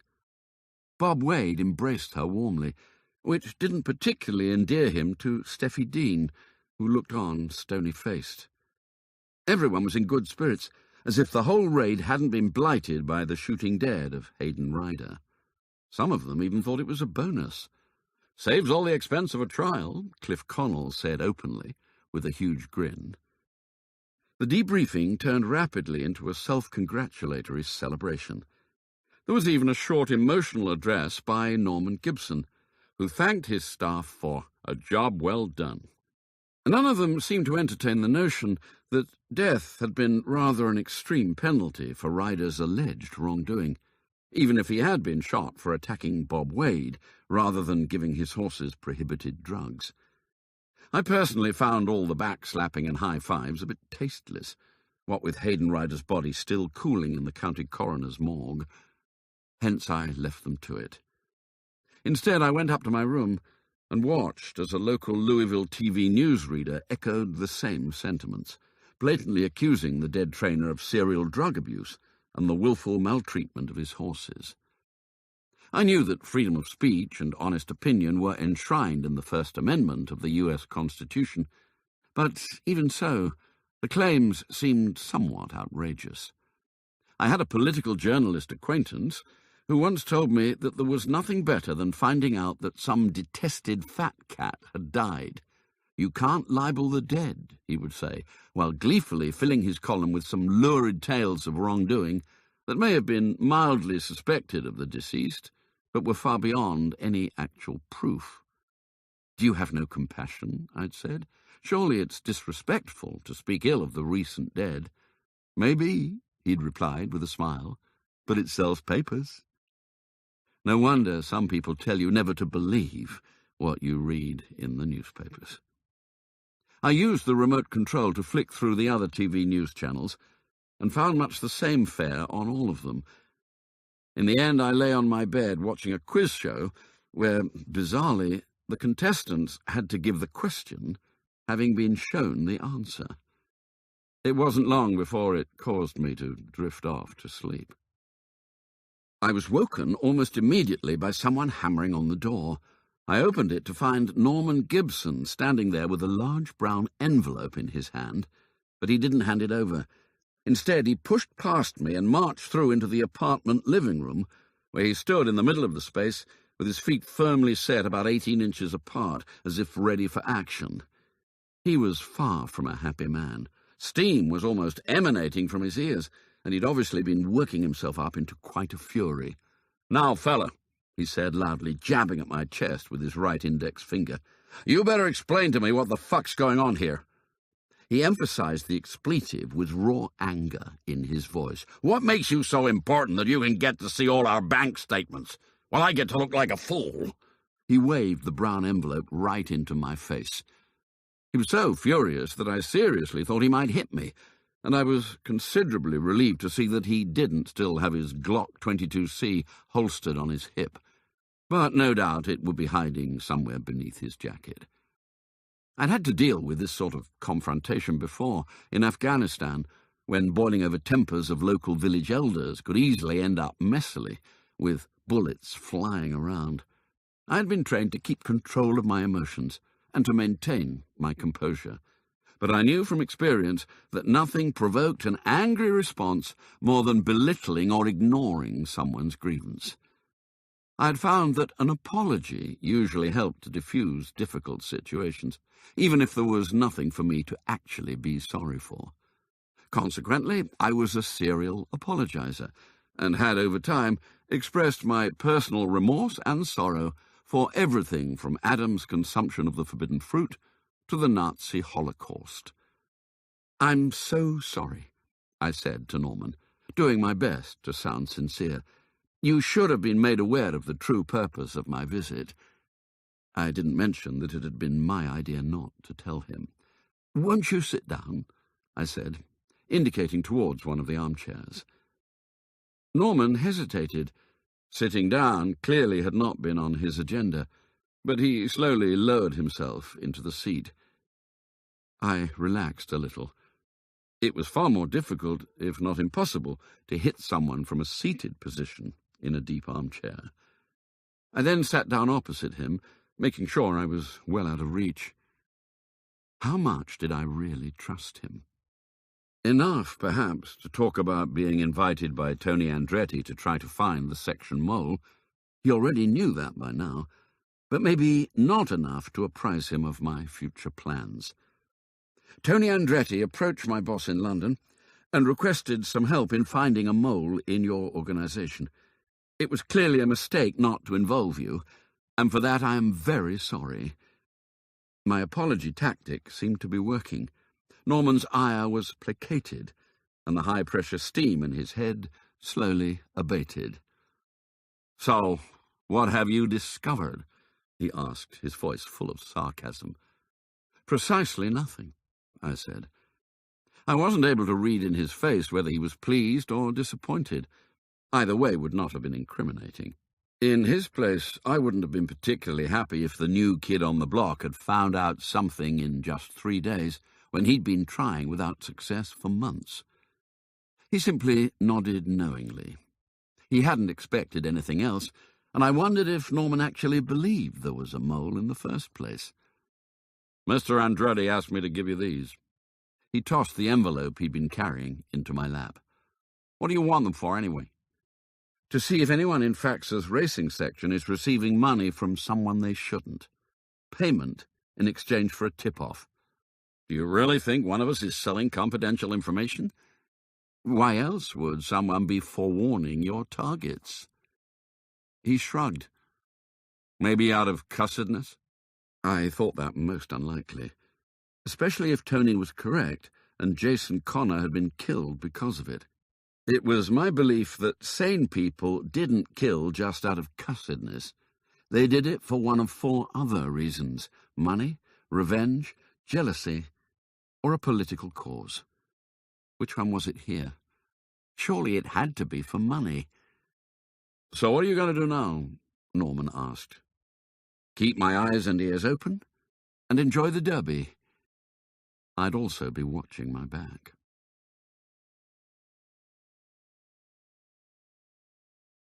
Chapter 11. The rest of my time in Louisville was considerably less stressful, although equally exciting, but for different reasons. The Kentucky Derby was the most hyped sporting event I think I had ever attended, and easily outshone the Epsom version for glamour and glitz. While the Derby at Churchill Downs could not match the pomp and circumstance and the genuine royalty of the original, it attracted the Hollywood royalty in abundance, complete with red carpet entrance, where the public was encouraged to stand and idolize the screen superstars as they made their way to Millionaire's Row, as the upper level of the grandstand is officially known. I reflected on the differing attitudes to money that existed on either side of the Atlantic. In the UK, serious wealth is mostly played down by those who have it. To do otherwise is considered rather vulgar. In the United States, huge riches are to be applauded and flaunted at every opportunity. And Kentucky Derby Week was certainly one of those. Accompanying the 2 minutes of the race itself were several days of celebrations, with a succession of parties and dinners to satisfy every taste and wallet. Those in the inner circle, and those with the greatest wealth, could secure an invitation to the exclusive black-tie Eve of Derby Gala, an event that regularly creates a lengthy traffic jam of stretch limousines throughout downtown Louisville. For my part, I spent most of my time shadowing Frank Bannister, and, fortunately for me, he enjoyed the good things in life and was not averse to using his federal special agent status to gain entry to occasions and activities where his presence was hardly warranted. Early on Friday morning, Frank drove the two of us in one of the Chevy Suburbans from the National Guard facility to the backside of Churchill Downs to see the Derby hopefuls in their morning exercise. Hayden Ryder's barn was still cordoned off with yellow tape, but the local police no longer guarded the perimeter. The horses had gone too, quickly snaffled by other trainers eager to fill their own barns. The police did, however, guard the Derby runners, with a sheriff's deputy standing watch outside each stall. "To stop them getting nobbled," Frank said. I considered it was more of a token presence than true security. Any determined nobbler would have found it dead easy to get past the deputy's laissez-faire attitude, chatting and joking with the stable staff, with only half an eye at best on the actual horse. But it was good for the cameras, as TV crews from all the local stations were invited from barn to barn to observe the stars at home. Frank and I joined the racing press on a small bleacher seat viewing stand as the 20 Derby contenders made their way out onto the track. By this stage, with less than 36 hours to the race, the hard training work was done, and now it was only a matter of maintaining peak condition and not overtiring the young equine athletes. "Come on," said Frank, after 15 less than exciting minutes of watching the horses gallop. "I've seen enough. Let's go to Wagner's before the rush starts." "Wagner's? Wagner's Pharmacy." "What do we need a pharmacy for?" I asked. "You'll see," he said with a laugh, leading me back to the Suburban. Wagner's Pharmacy was on South 4th Street, across from the entrance to the Churchill Downs infield. And it was not a pharmacy, as I knew it. True, it sold its own proprietary racehorse liniment in gallon containers for the treatment of bumps, bruises, and strains, but it was most famously known as the place to have breakfast during Derby week. Frank and I sat down on the only 2 free stools at the long counter. "2 orders of bacon. Eggs over easy, toast and grits," Frank said to the waitress behind the counter, "plus coffee and orange juice." "Grits?" I asked. "Boiled ground corn," Frank said. "I was raised on the stuff in Alabama." The waitress poured our juice and coffee, and shortly after delivered 2 enormous plates of food. 2 fried eggs each, 4 or 5 rashers of crisp bacon, 2 rounds of toast, a mini mountain of fried potatoes, plus a side bowl of grits, a white sloppy concoction akin to lumpy wallpaper paste, complete with a dollop of melting butter on the top. I sampled a small amount and pulled a face. Frank guffawed loudly. "I reckon it's an acquired taste." I concentrated on the eggs and bacon. "Eat up your grits, man. They're good for you," he said, shoveling another great spoonful of the white stuff into his mouth. "Full of iron." I'd have rather chewed on a rusty nail for my iron than eat grits, but the rest of the meal was excellent, and I was soon fit to burst. "It's a tradition," Frank said, forcing in yet another mouthful. "It wouldn't be the Derby without a breakfast at Wagner's." Clearly everyone agreed with him, and soon a line had formed out on the sidewalk as people waited their turn to get in. As it was, not a spare inch of floor space was wasted, with horsemen, media, and a few brave tourists crammed together at tables so close together that no one had enough elbow room to cut their bacon. And it was noisy, too, with most of the banter being about the chances of the various horses in the following day's big race. "Firepoint, that big chestnut colt of George Rayworth's, will surely canter up," said one man on my left. "Destroyed the field in the Gotham Stakes at Aqueduct in March."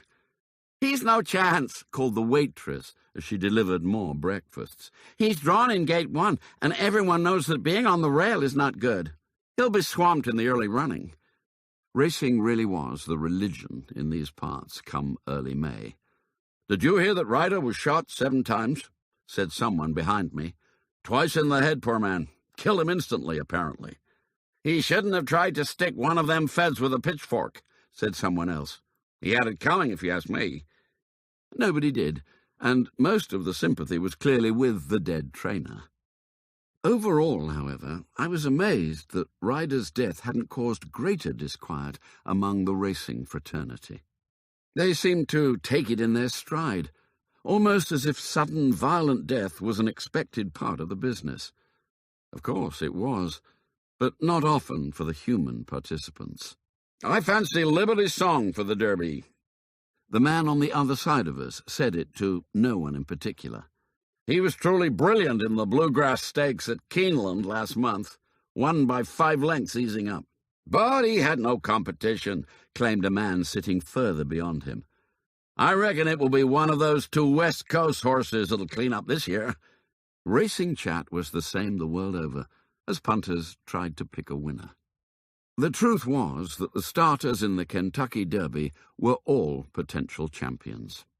They were the best 3-year-old horses in North America, each of them having had to qualify through outstanding performances in some of 35 other major stakes races held at tracks all over the country. Points were awarded for the first 4 home in each race, and the top 20 points holders were entitled to a place in the Derby starting gate. This year there were 4 horses with far more points than any of the others, but that was no guarantee of success. In 2009, the $1.4 million prize was carried off by a gelding called Mind That Bird, which had been bought as a yearling for only $9,500. His career before the Derby had not been spectacular, finishing last in the Breeders' Cup Juvenile, but he scraped into the Derby field with a win in the Grey Stakes at Woodbine and a 4th-place finish in the Sunland Derby in New Mexico. No one gave the horse a chance, the press being far more interested in the trainer, Chip Woolley Jr., who had driven the horse himself the 21-hour, 1,700-mile trip from his home to Louisville in a horse trailer attached to a pickup truck, and with his broken foot in a cast to boot. Yet Mind That Bird, stone last and so far out of the running for the first half of the race that he didn't even appear in the TV coverage, slipped through an opening on the rail at the top of the final stretch and romped home to win by 6 3/4 lengths, the longest margin of victory in over 60 years, and at a price of 50 to 1. It was a lesson in not writing off any of the starters. Frank and I finished our breakfast and gave up our seats to the next 2 in the ever-growing queue. He had been absolutely right about beating the rush. "Where to now?" asked Frank as we climbed back into the Suburban. "You're the expert," I said. "I've never been here before." He drove us round to the front entrance of Churchill Downs. "You'll never find anywhere to park," I said. "It's the Oaks today." The Oaks was sometimes called the Fillies Derby. It was raced over the exact same course and distance some 24 hours earlier, but was reserved for the 3-year-old female horses. Frank just smiled at me. Oaks Day was second only to Derby Day itself as a crowd puller, not least because if you wanted to buy a Derby ticket, you had to buy one for the Oaks as well. Most racegoers, therefore, made a 2-day trip of it. But that didn't seem to worry Frank.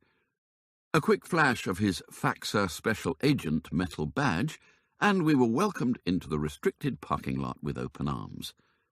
The same tactic allowed us not only to gain entry to the public enclosures, but also to jump the sizable line and to get in for free. It seemed that the simple words, security check, together with the badge, was an automatic open sesame to every cave of treasures. "He's with me," Frank said, when one of the staff asked for my non-existent ticket. I could get used to this, I thought, but to be fair, I too had an Access All Areas pass for every racecourse in Britain. Even though it was still well before 9 o'clock, Churchill Downs was beginning to fill up. The entrance gates had opened at 8, and many had been queuing for several hours before that for general admission tickets. Indeed, even 24 hours ahead, there was already a line for Derby Day, with some hardy folk staking their place early so they could be first through the gates the following morning. General admission ticket holders did not get a seat and were not able to get much of a view of the track itself, but that didn't seem to dampen their spirits. They were there to see and to be seen with the rich and famous. "General admission tickets also give access to the infield through the tunnel," Frank said. "About 70,000 will cram into there tomorrow. and hardly any of them will even get to see a horse, let alone the race. Most come only to drink and get laid. It's like a big frat party. The bars open at 8 in the morning, and everyone's drunk by lunchtime. It must be hell if it rains, I said. It is hell anyway, Frank said, laughing. When it rains, the women wrestle in the mud. When it's dry, they just wrestle. It's a complete nightmare. It was far removed from my mental image of Kentucky Derby Day, with gentlemen in seersucker suits and ladies in haute couture and fine hats, all of them sipping traditional Derby mint juleps. "Come on," said Frank. "Let's go check out the upper echelons." The metal special agent badge again worked wonders as we rose in a special VIP elevator directly to the top floor of the clubhouse, to Millionaire's Row, and the even more exclusive The Mansion at Churchill Downs, where the admission charge was so high that if you queried the $700 tab for a single bottle of bubbly, you plainly couldn't afford it. We wandered round on the deep-piled carpet between the lush leather seating of the dining area, and then out onto the spectacular terrace, doing our security check. The view was indeed as stunning as the price. Frank and I completed a full sweep of the clubhouse and the grandstand without finding anything out of place. "Do you and the others have a specific job to do here?" I asked, as we went through the private suites on the 5th level. "Not really," he said.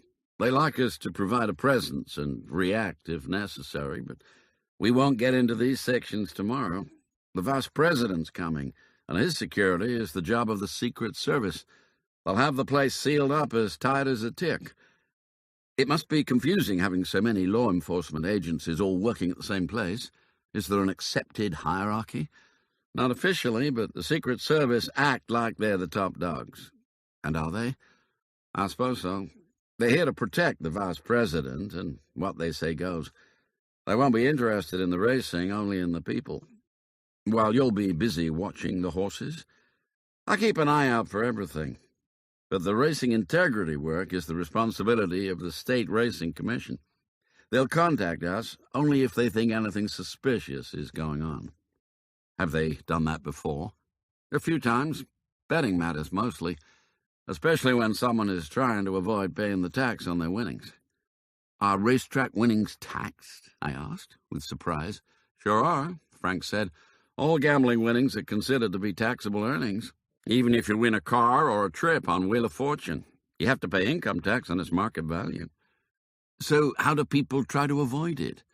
"Multiple identical bets," he said. "Any payout over $5,000 is subject to hefty withholding tax by the track. So big bets are rare. Much more sensible to have several smaller identical bets on separate tickets.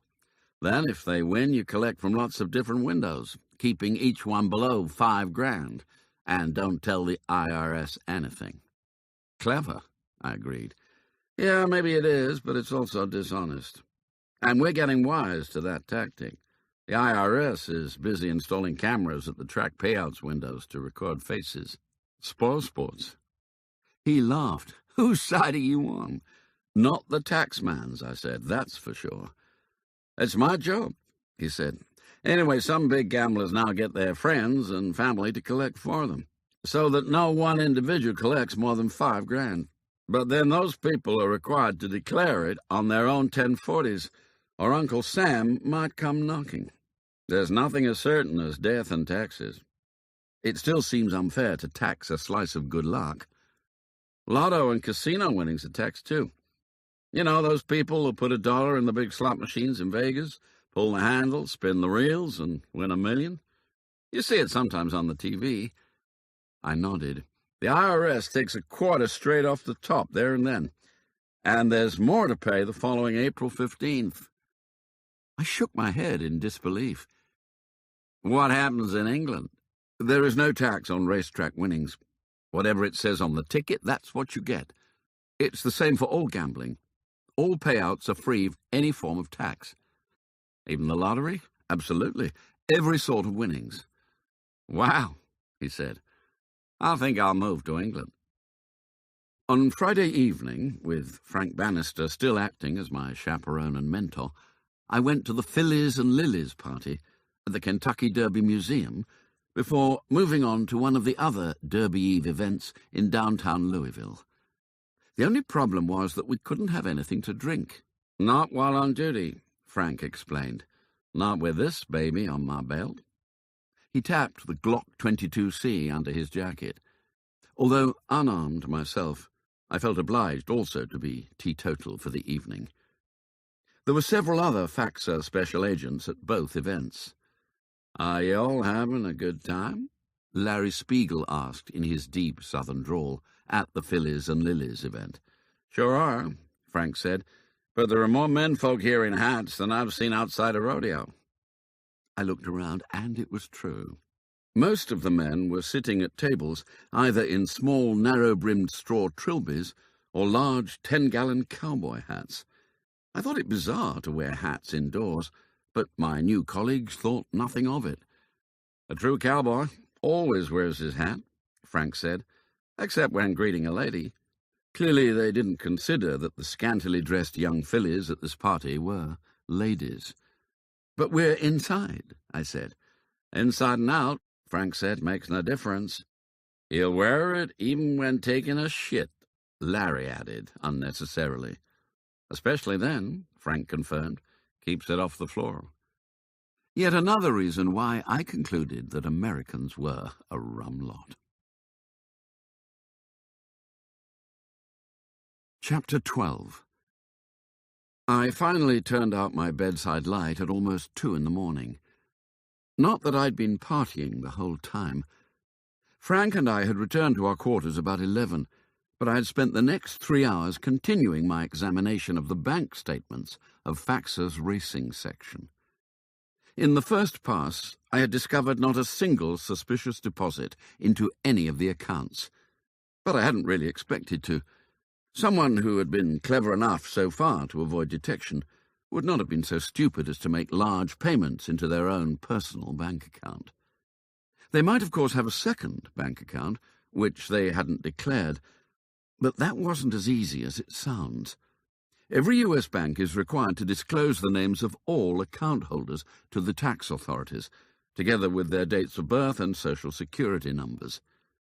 Maybe the mole was using an offshore account. However, that option was also fraught with danger. Under the new Foreign Account Tax Compliance Act, the U.S. Treasury forced a deal with over 100 other countries, compelling their banks to report the names of all U.S. citizens holding accounts with them directly to the IRS. Even the traditional offshore tax havens, such as the Cayman Islands, Bermuda, the Isle of Man, and the Channel Islands, had all signed up. Basically, hiding illicit money in a bank anywhere is now extremely difficult, and is getting more so every year as governments bring in new anti-money laundering measures. So what is the alternative? Cash. We all used cash at some time, for burgers at McDonald's, taxi fares, milk at a convenience store, even a wager on the horses. Sure, these days we could probably pay with plastic if we had to, but no one blinks an eye at our using cash. How about if we also paid cash to fill the car with fuel, or for the weekly groceries, even buying an expensive Christmas present for the wife or kids? Still, no one would question our cash in hand. Indeed, under U.S. law, it was not necessary to report any cash transaction under $10,000. So I started to search through the bank statements again, looking for an account that had absolutely no cash withdrawals, no ATM records, and where other transaction activity was sparse, perhaps indicating that utility and other bills were also being settled with cash. The columns of figures finally drove me to sleep. But it felt like I had been dead to the world for only a short while when I was woken by a furious slamming of doors and the sound of feet running along the corridor. Bleary-eyed, I stuck my head out. "What's going on?" I asked Steffi Dean as she appeared from her room fully dressed in her FACSA uniform, including bulletproof vest and holstered Glock 22C. "We've been scrambled," she said. "There's trouble at the track." I dressed in record time and made it onto the last of the black Suburbans to leave, one driven by Cliff Connell, and also containing Special Agents Trudy Harding and Justin Pickering. "What's the trouble?" I asked. "We're not sure," said Cliff over his shoulder. "Norman got an urgent call from the State Racing Commission saying they needed our help." We raced past a large lit-up sign on a pole that showed it was 6:15 a.m. and 52 degrees. I must have slept longer than I realized. The sky was even becoming light in the east. The backside was a hive of activity when we arrived, with sheriff's deputies, Louisville police, and the FAXA agents all pacing around the barns, not really knowing what they were looking for. I came upon Norman standing next to one of the Suburbans. "What's happening?" I asked. "3 Derby horses are sick," he said. "Is that all?" I said. "With all this fuss, I thought someone else must have died. They're 3 of the most favoured runners. The trainers are claiming they've been got at." "Is that what you think?" I asked. "I'll wait for the test results," Norman said. "The veterinarians are taking samples. There's a rumour it might be EI." EI, or equine influenza, was a much-feared disease in the racing world, and for good reason. Highly infectious through the air, and with an incubation period of only a day or two, it could spread through a horse population like a bushfire in a drought. Its appearance at a major centre like Churchill Downs, where the training barns were packed so tightly together, could easily shut down racing here for weeks. In August 2007, 4 stallions arrived in Australia from Japan, where there had recently been an outbreak of EI. As was normal practice, the stallions were transferred to a quarantine centre near Sydney Airport. On the 24th of August, tests confirmed that several horses at the quarantine centre were infected with the H3N8 subtype of the equine influenza virus. Even though the affected animals were supposed to be isolated from the general horse population, new cases of the same subtype were simultaneously reported at a nearby equestrian centre. Although never proven, the official report assumed that the virus had been transferred accidentally on the tools of a farrier who had attended to horses at both sites. The following day, some 80 horses were found to be sick, and by the end of August, just 1 week after the first instances, 2,000 horses were unwell with the disease. Movement of horses throughout Australia was banned without a permit, and many equestrian events were cancelled, including the Sydney Spring Racing Festival. At the peak of the outbreak, more than 47,000 horses across New South Wales and Queensland were infected, and horse industry operations did not return to normal for almost a year. To lessen the likelihood of such epidemics, all racehorses in the United States and Europe have to be vaccinated and then given regular 6-monthly boosters. But, as in humans, the influenza virus can mutate, rendering the vaccine useless. The outbreak of a new variant, even this close to the race, would put the Derby itself in jeopardy. No wonder the Kentucky Horse Racing Commission was running round in panic mode. All morning exercise on the track was cancelled, and the media circus, which had arrived to cover it, instead spent their time speculating as to what might happen next. Multiple TV crews busily set up at various locations between the barns, much to the alarm and dismay of everyone else, who worried that they might help spread the plague yet further. An impromptu press conference was called for 8 o'clock, and everyone crammed into the tented press centre situated next to the track to listen. The nervous-looking racing commissioner sat alone at a table with a microphone set up in front of him. "Ladies and gentlemen," he began, "let me start by assuring you that the Kentucky Derby will go ahead later this afternoon as planned." There was a collective sigh of relief from the assembled media, and a round of applause from the many owners, trainers and jockeys who were squeezed in at the back. The commissioner waited for silence before continuing. "Early this morning, at around 5 a.m., 3 horses that had been due to run in today's Derby didn't eat up their food and were found to be showing signs of sickness. The horses in question were immediately placed in isolation, and as of just now, no further cases have been reported. However, on veterinary advice, those 3 have been scratched from the Derby, As it is now past the deadline for replacements, only 17 runners will go to post. "Is it equine influenza?" shouted one reporter from the front row. "As yet we have no indication of the disease," said the commissioner, "but we wish to remind you that all U.S. racehorses are routinely immunized against equine influenza." "So are you saying it is not influenza?" asked the reporter. No, I'm not. It may be a new strain. We will all have to wait for the results of blood tests." He didn't exactly exude confidence, but he changed direction by then naming the scratched horses, and as Norman had indicated, they were 3 of the 4 most favoured for the win. Was it just the way my mind worked, or was that rather convenient for the 4th?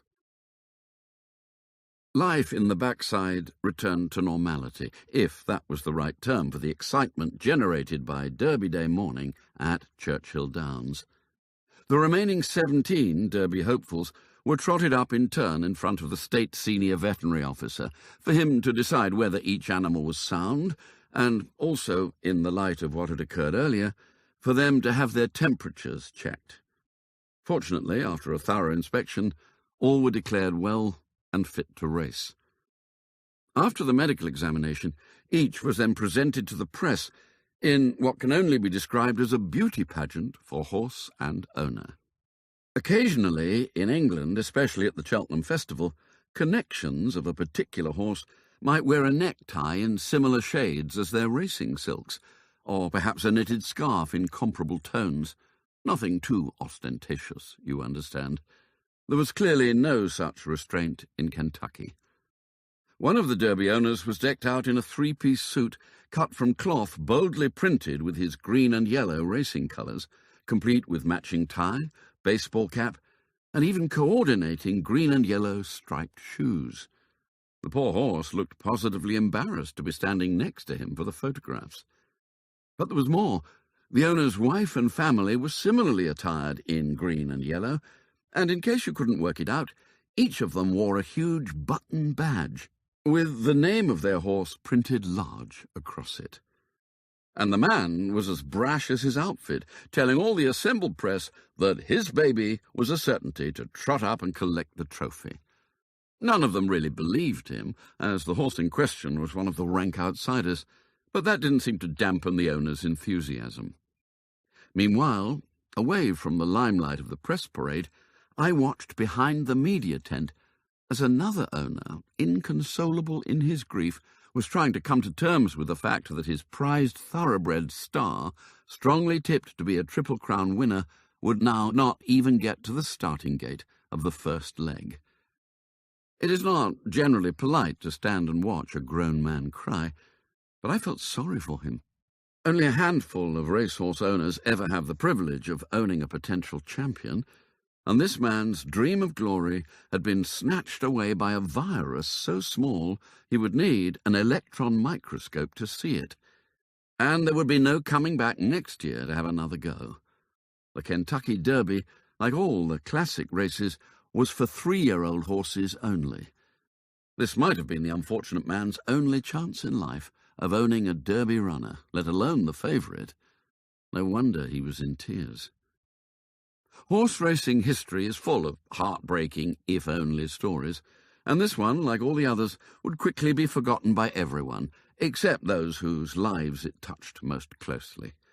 The victor that afternoon would be hailed as the conqueror of all, and in future years no one would ever mention the 3 who failed to line up at the start.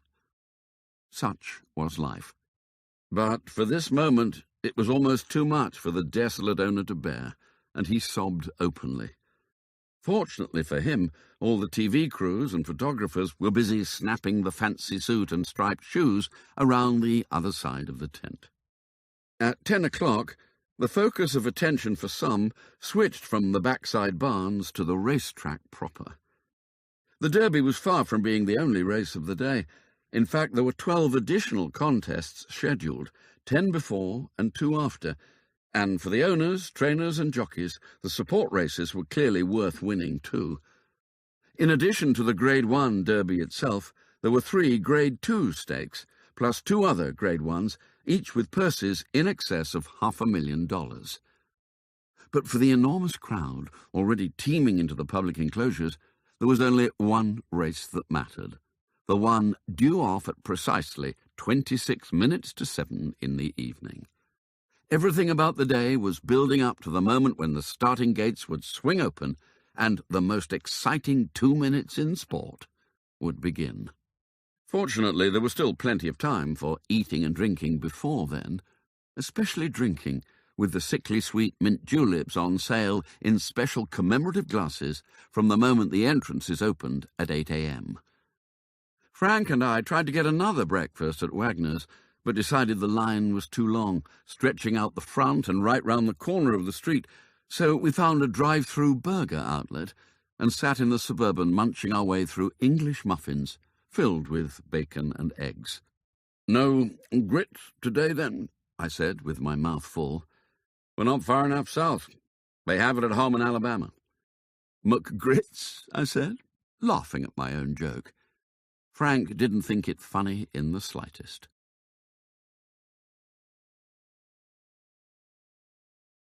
Chapter 13. As Frank had suspected, our movement throughout the grandstands was much restricted compared to the previous day. Indeed, I was lucky to be able to get in at all, as I didn't have a magic badge, and a simple "I'm with him" didn't seem to work with the gateman today. "No ticket, no entry," he kept repeating. Fortunately, Frank was able to rustle up Norman Gibson on his mobile phone, and he soon arrived, together with the racetrack head of security. Eventually, the gateman relented and allowed me through, but he clearly didn't like it. Perhaps he thought I looked a bit shady, and he was probably right. I hadn't had a shave for 4 days, not since I'd decided to go undercover as a groom, and I was already sporting some substantial stubble. If I thought that the Gold Cup at Cheltenham or the Grand National at Aintree were jam-packed, it was nothing in comparison to Churchill Downs on Kentucky Derby Day.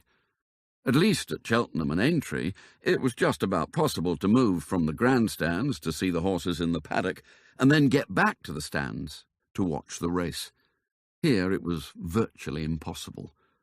Several hundred of those with general admission tickets had no intention of ever seeing the race itself. They had arrived early to bag a preferred spot on the paddock rail, from where they would not budge, couples taking turns to elbow their way to the restrooms and the beverage outlets so as not to lose their place. In the grandstand boxes, suites and glass-fronted restaurants, meanwhile, the patrons wore their tamper-proof colour-coded wristbands with pride and tended to stay where they were between races, venturing only as far as the nearest bar or betting window. As the afternoon progressed, the excitement built, with rock bands playing in the infield and a string of A-list celebrities swaggering along the red carpet. At 2 o'clock, the Vice President arrived in a bulletproof limousine with much fanfare and the playing of the Star-Spangled Banner. There was some general dismay among the crowd that 3 of the best horses had been scratched from the race, but it didn't seem to diminish people's enjoyment unduly. Frank and the other FAXA special agents were assigned to assist with enhanced security measures for the Derby horses, so I made my way through the grandstands to find somewhere to watch the racing. That sounds easier than it actually was, because unlike on British racecourses, there was no standing concourse at the front. Rather, the ticketed seating went right down to the running rail. I managed to talk myself past another gateman and into a spot in front of a temporary grandstand on the clubhouse turn, but it lacked any shade, and boy, it was getting hot, with the sun baking down from a cloudless sky. I began to wish I had one of the straw hats that were clearly popular all around me, but I couldn't leave my position to buy one, or to find some other shade. With only a few hours to go to Derby post time, every vantage point had been seized by the tens of thousands without a reserved seat. If I left my spot now, I'd never get back, even if I could again talk myself past the gateman. I started seriously to envy those upstairs in the air-conditioned luxury of the mansion at Churchill Downs, enjoying a 5-course Derby lunch while imbibing their $700 vintage champagne. As in the UK, the first few races of the day were scheduled at half-hourly intervals. But here, as the afternoon progressed, the periods between races became longer. There was more than an hour between the 9th and 10th races, and then almost a 2-hour break before the Kentucky Derby itself. I thought the crowd might have gone off the boil a bit during this extended period, but the excitement was cranked up by the Derby walkover, when the 17 equine participants were led from the barns on the backside round the track to the paddock to be saddled. Each horse was accompanied by its owner and trainer, along with their various family members, friends, and of course a sheriff's deputy, all of them cheered to the rafters by the expectant spectators. The full green and yellow brigade was there in force, the striped shoes getting covered with dirt from the track. The brash owner looked far more circumspect now, as the nervousness had set in with 50 minutes to post time. Firepoint, the big chestnut colt trained by George Rayworth, was now the only one of the top 4 point scorers still in the field, and he was the overwhelming favourite. I watched as he walked past me, led by a groom wearing a huge white bib with the number 1 emblazoned large on both back and front. I remembered back to what the waitress had said at Wagner's. He's drawn in gate 1, and everyone knows that being on the rail is not good. He'll be swamped in the early running. According to the race day programme, which contained every Kentucky Derby statistic known to man, the race had been won 8 times by a horse drawn in gate 1, although the last of those had been over 30 years ago. Would Firepoint break the mould? We would soon find out. At 6:15 precisely, a rotund huntsman, clad in a bright scarlet jacket and black riding hat, stood in front of the grandstands and played the call to post on a long silver trumpet to announce the arrival back onto the track of the 17 hopefuls, now saddled and mounted by their brightly silked jockeys.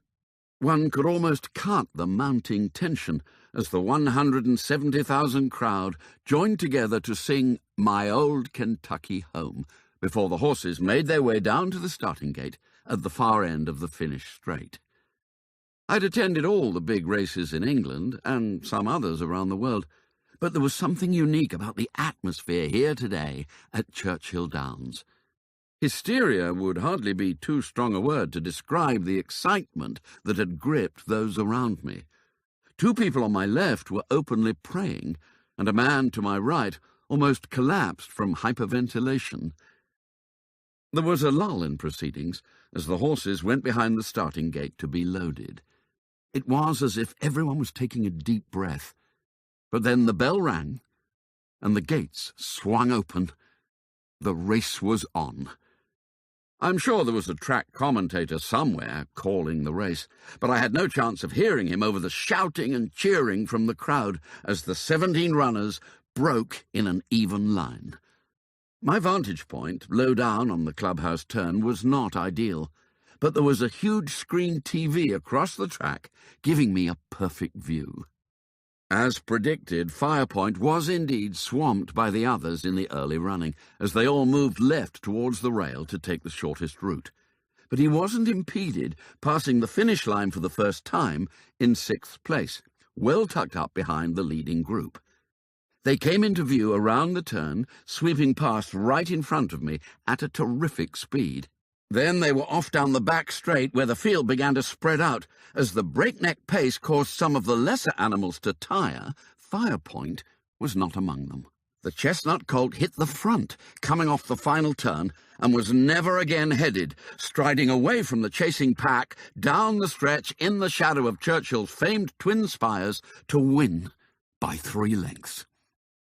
As the horse passed under the wire, his jockey, Jerry Fernando, stood tall in the stirrups, saluting the crowd with his whip hand held high, while those in the enclosures roared back their approval. I noticed that the green and yellow silks finished 4th, collecting $100 grand for the man in the striped shoes. Perhaps he'd be happy, But in this race, as in every other, winning was everything. Unlike in Formula One, there are no trophies in horse racing for coming second. The jockeys pulled up their exhausted mounts right in front of me, each of them, bar one, with a hard luck story of how they maybe didn't get a clean run down the stretch, or were hampered on the rail in the turn, or the track was too dry, or 100 other reasons why they didn't win. But for the connections of Firepoint, all their Christmases had come at once, as their champion racehorse was led to the Kentucky Derby's winner's circle to be draped across the withers with the traditional 3-meter-long garland of red roses. The race wasn't called the Run for the Roses for nothing.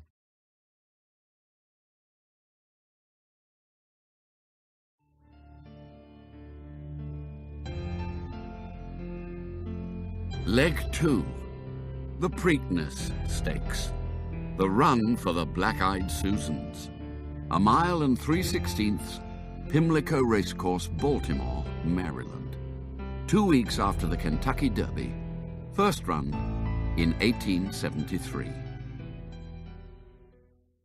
Chapter 14. "Can you ride?" "To be sure, sir, I can," I answered in my best ex-headmasterly Cork accent.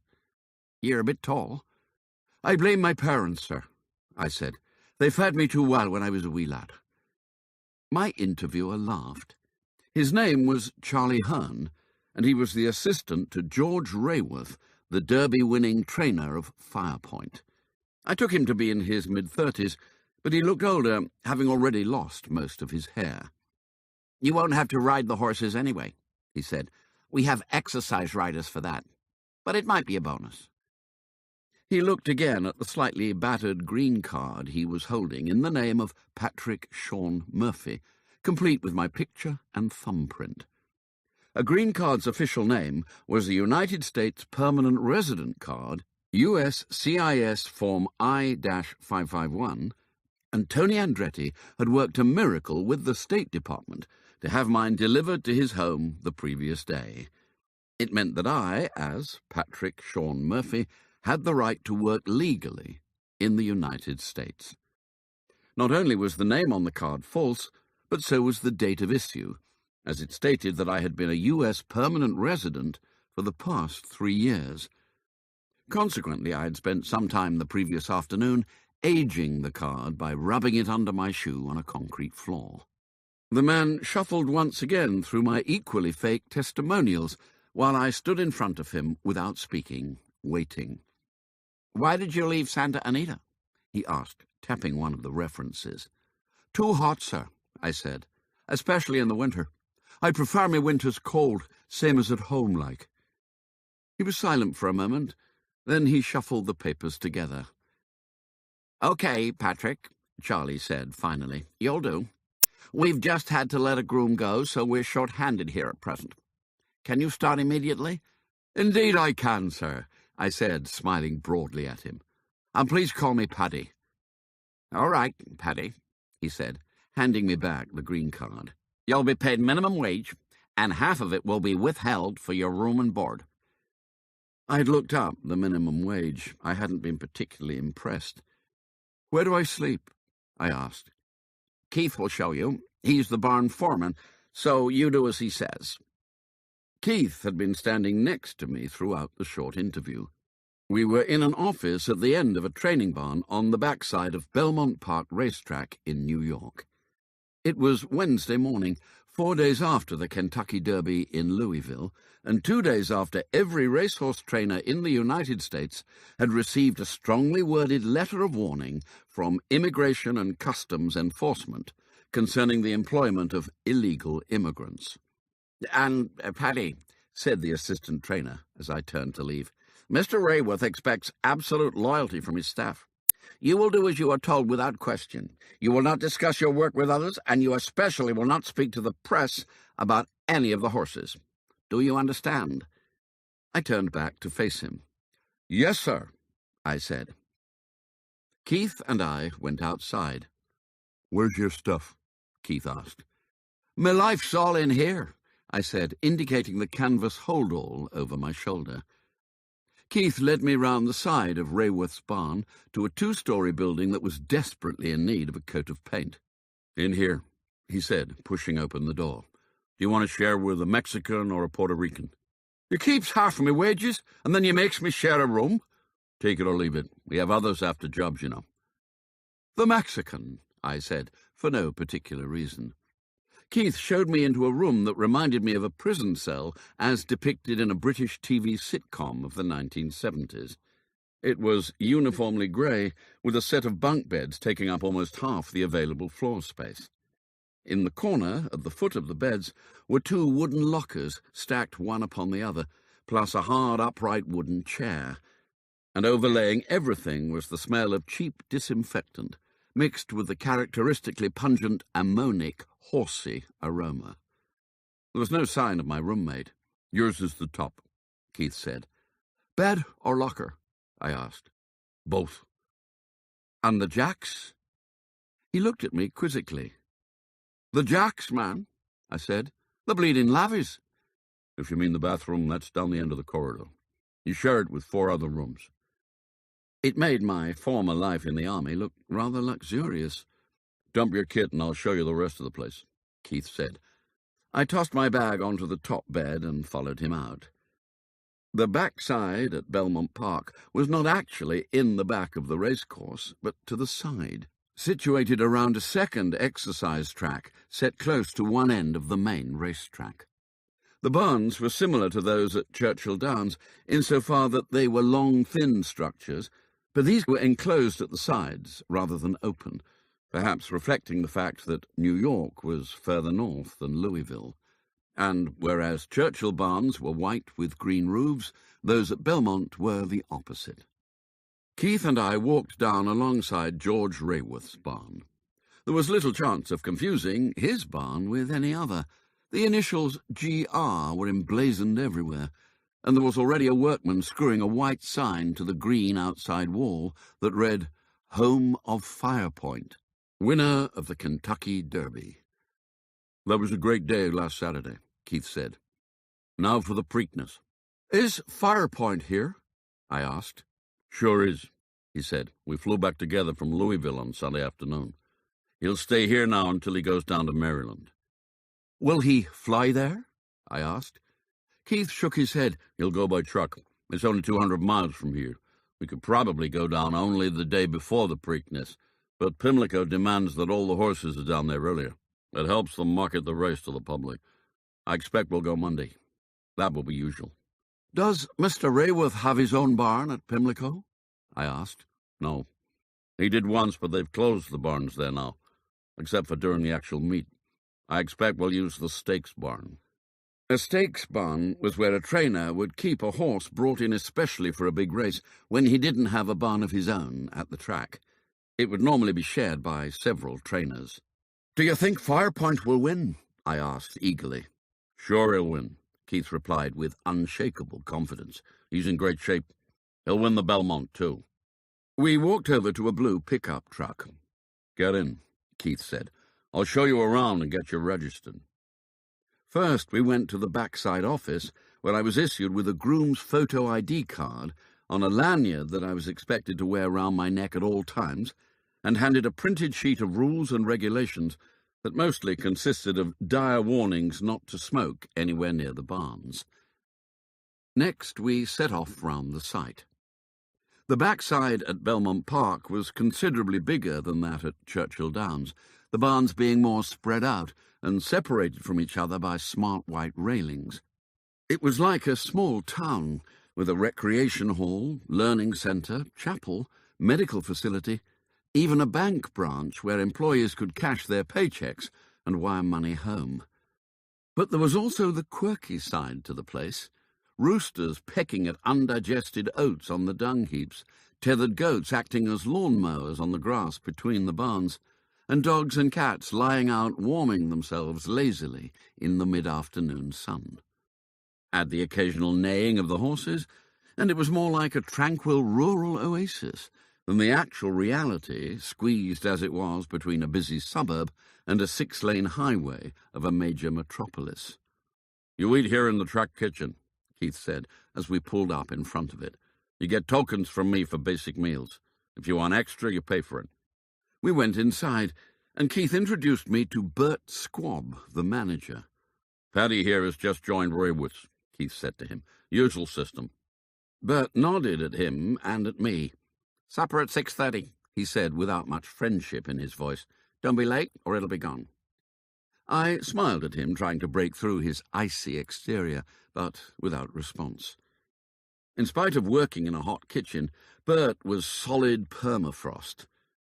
Keith and I went outside and climbed into the pickup. He drove us back to Rayworth's barn.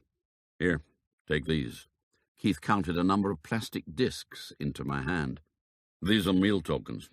These will last you until Sunday. You'll get more then with the others. I put the tokens in my pocket. Evening stables are from 4 to 6, Keith said. Which horses do I do? That'll be decided by Mr. Hearn. How many? 4 or 5 horses to a groom. It depends on how many we have in. Our barn is one of the larger ones here. It has 32 stalls, and we're usually pretty full. Today's count is 28. We also have 2 other permanent barns, one at Del Mar in California, and the other at Gulfstream in Florida. Mr. Rayworth splits his time between the 3, the fall at Del Mar, winter in Florida, and the rest of the time either here or upstate at Saratoga, where we all go for 6 weeks in the summer. So he's here right now? I asked. Certainly is, Keith said. Arrived back from Louisville last evening for today's racing. Here at Belmont? He nodded. We race here throughout May 5 days a week. Mr. Rayworth is coming over from the track to see everyone at 4, so don't be late. I could see that don't be late was going to be my mantra as long as I was here. I went back to the bunkhouse and lay on my bed to do some thinking. The full FAXA team, including Tony Andretti and myself, had flown back to Washington on Sunday morning as originally planned, on the government-owned jet, a converted Boeing 737, fitted out with 30 business-class seats. It wasn't quite Air Force One, but it was very comfortable nonetheless. I purposely sat well away from Tony, with him up near the front and me down the back next to Larry Spiegel. On the flight, I had gone round to most of the agents individually to thank them for their hospitality and to say goodbye. You leaving us already? Larry had said. You've hardly had time enough to spit. I'm afraid I have to, I'd replied, smiling. I can't spend my life gallivanting around the world in private jets like you lot. I have work to do in London. We had landed at Andrews around midday, and most of the agents had dispersed immediately to their homes, eager to catch up with wives and children for what remained of the weekend. I had hung around until the last of the agents had departed. Then I'd called Tony Andretti. He, meanwhile, had been collected by Harriet, but they now returned to where I was waiting at a secluded spot outside the base main gate. I slung my suitcase onto the back seat and climbed in after it. Where to? Tony asked. No idea, I said. Where do you suggest? Our place? Harriet asked. Do you have neighbours? Sure, Tony said. Why? I had always been obsessed with my own security, to the extent of being paranoid, but that paranoia had helped keep me alive through 3 long tours in war-ravaged Afghanistan and subsequently working undercover for the BHA. I don't want anyone to see you and me together. You never know who's watching or who they will talk to. The neighbours don't need to see you, Harriet said. We can drive straight into the garage. You lie down on the back seat. Okay, I said. So, perhaps against my better judgment, I had gone home with Tony and Harriet to Fairfax, Virginia, where I had spent the next 2 days hiding from their neighbours, studying bank statements, growing my beard, and making plans to become a groom. Why Rayworth's? Tony had asked, when I'd told him where I was going for a job. Partly because George Rayworth trains at Belmont Park. Do you remember telling me that FAXA had conducted a raid on a barn at Belmont last October, but had found nothing, the whole place having been steam-cleaned? Of course, Tony had said. That was the raid that Jason Connor was so furious about. Can you recall the name of the trainer? A man called Mitchell. Adam Mitchell. But he's now gone from Belmont permanently. He went back to Florida after that trouble, and Naira were glad to see the back of him. We interviewed him in Miami about Jason Connor and how he had been tipped off regarding our raid, but he wasn't talking. It was a total dead end. How about his grooms? They mostly went down with him to Florida. We interviewed some of them too, but they all said they knew nothing. I think they were frightened of Mitchell. That's why Connor tracked down the one at Laurel. He didn't go with the others and was apparently prepared to talk, but now even he's disappeared. And what that groom said to Connor is anyone's guess. Exactly. There may still be some of Mitchell's past grooms at Belmont, working for other trainers. I could try to find them. Well, it seems like a long shot to me, Tony had said. Is that the only reason to work for George Rayworth? No, I also want to go there because he won the Kentucky Derby, and he has since indicated that he intends to run 3 horses in the Preakness, including the Derby winner, Firepoint. What difference does that make? To start with, it means I may have more chance of getting to Pimlico, but mostly I'm curious as to whether his other 2 will actually be trying to beat Firepoint, or will they only be there to spoil the chances of the other runners? You're a cynic, Tony had laughed. Maybe I am, but I believe there's something very fishy about the way those 3 competitors conveniently all fell ill on the very morning of the Derby. The track veterinarian didn't think so, Tony had said. He said that it was not uncommon for horses to go off their food and run a fever, especially when being moved around. But I grant you it looks a bit suspicious for those 3 to have fallen ill on that particular day. I'd read the vet's interim report. Not that I'd really understood much of it. It had all been a bit too scientific for me, and it didn't answer the most important question, which was what was wrong with the horses. One of his paragraphs had stuck in my mind. Antigenic drift of antigenically heterologous viruses may reduce the degree and duration of protection conferred by previous infection or vaccination. The phrase blinding with science came to mind. At least I could understand the last bit. Does he think it may have been a new strain of equine influenza? He doesn't know yet, Tony had replied. Apparently he has to wait for the horses to produce antibodies and then test for those, rather than for the virus itself. It takes a few days. But if it was equine influenza, one of the most infectious diseases around, why hadn't it infected more of the horses? What was so special about those 3? Other than, of course, they were 3 of the most fancied runners in the Kentucky Derby.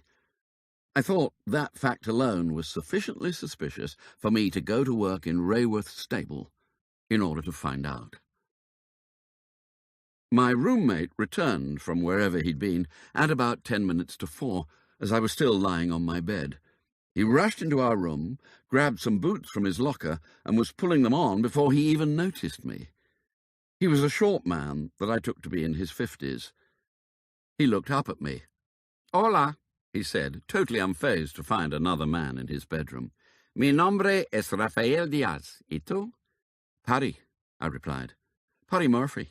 From Ireland." "Mexicano," Rafael said, pointing a finger at his chest. "Vine aquí hace 10 años." I shook my head. "No español." He had exhausted my Spanish by asking my name. He smiled broadly, exposing the few teeth that still remained in his head, which themselves appeared to be in need of some urgent dental treatment. "Mexican," he said in heavily accented English. "I came to here 10 years. I climbed down from my bunk and shook his hand. He grinned some more. "We go work. No late. Mr. Keith say boss come." "Yes," I said, looking at the watch on my wrist. It was 5 minutes to 4. "Don't be late," Keith had said. Raphael and I rushed along from the accommodation block to the barn. "Come on, you 2, Charlie Hearn shouted at us. "Hurry up and get in position." We quickly lined up with 7 others, including Keith, who stood on the end. It reminded me slightly of the FAXA Special Agent Parade at the National Guard facility on the morning of the Hayden Ryder raid. But that is where the similarity ended. The FAXA team had been a crack outfit, while this motley crew appeared anything but. Instead of a smart uniform, the 9 of us wore a variety of T-shirts, jeans, and assorted footwear, ranging from Raphael's ankle-high jodhpur boots to my off-white trainers. George Rayworth appeared from the office in which I had been interviewed earlier and walked over to where we were paraded.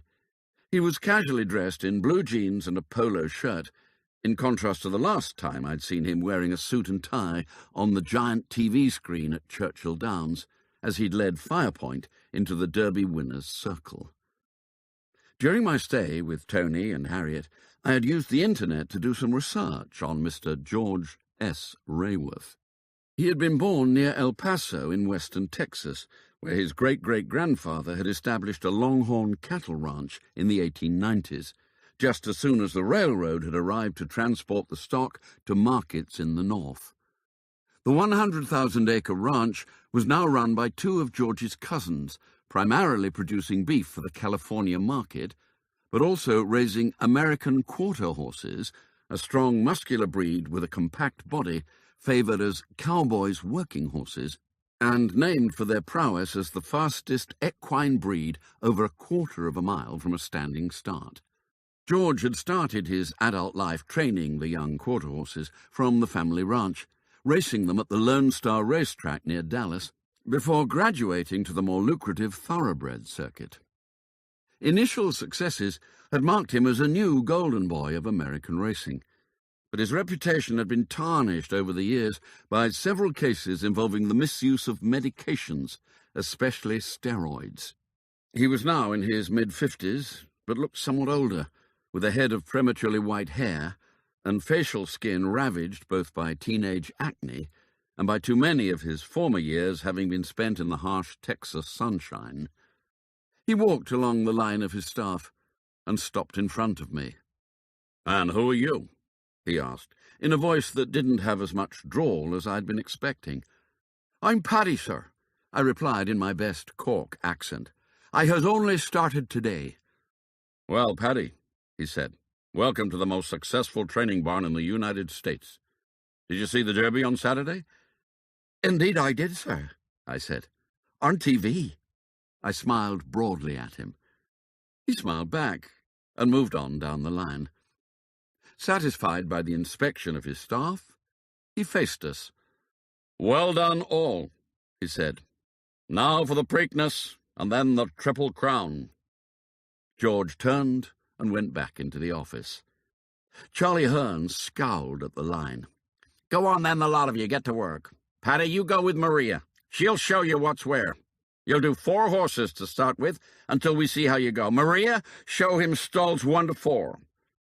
Maria was the only female in the lineup. Slim and young, she was wearing a skimpy olive-green T-shirt above tight denim jeans with mock designer holes in the knees. She was beautiful, with high cheekbones under a bronze skin, and she clearly knew how to display her body to maximum advantage. But she didn't seem too pleased to be asked to look after the new boy.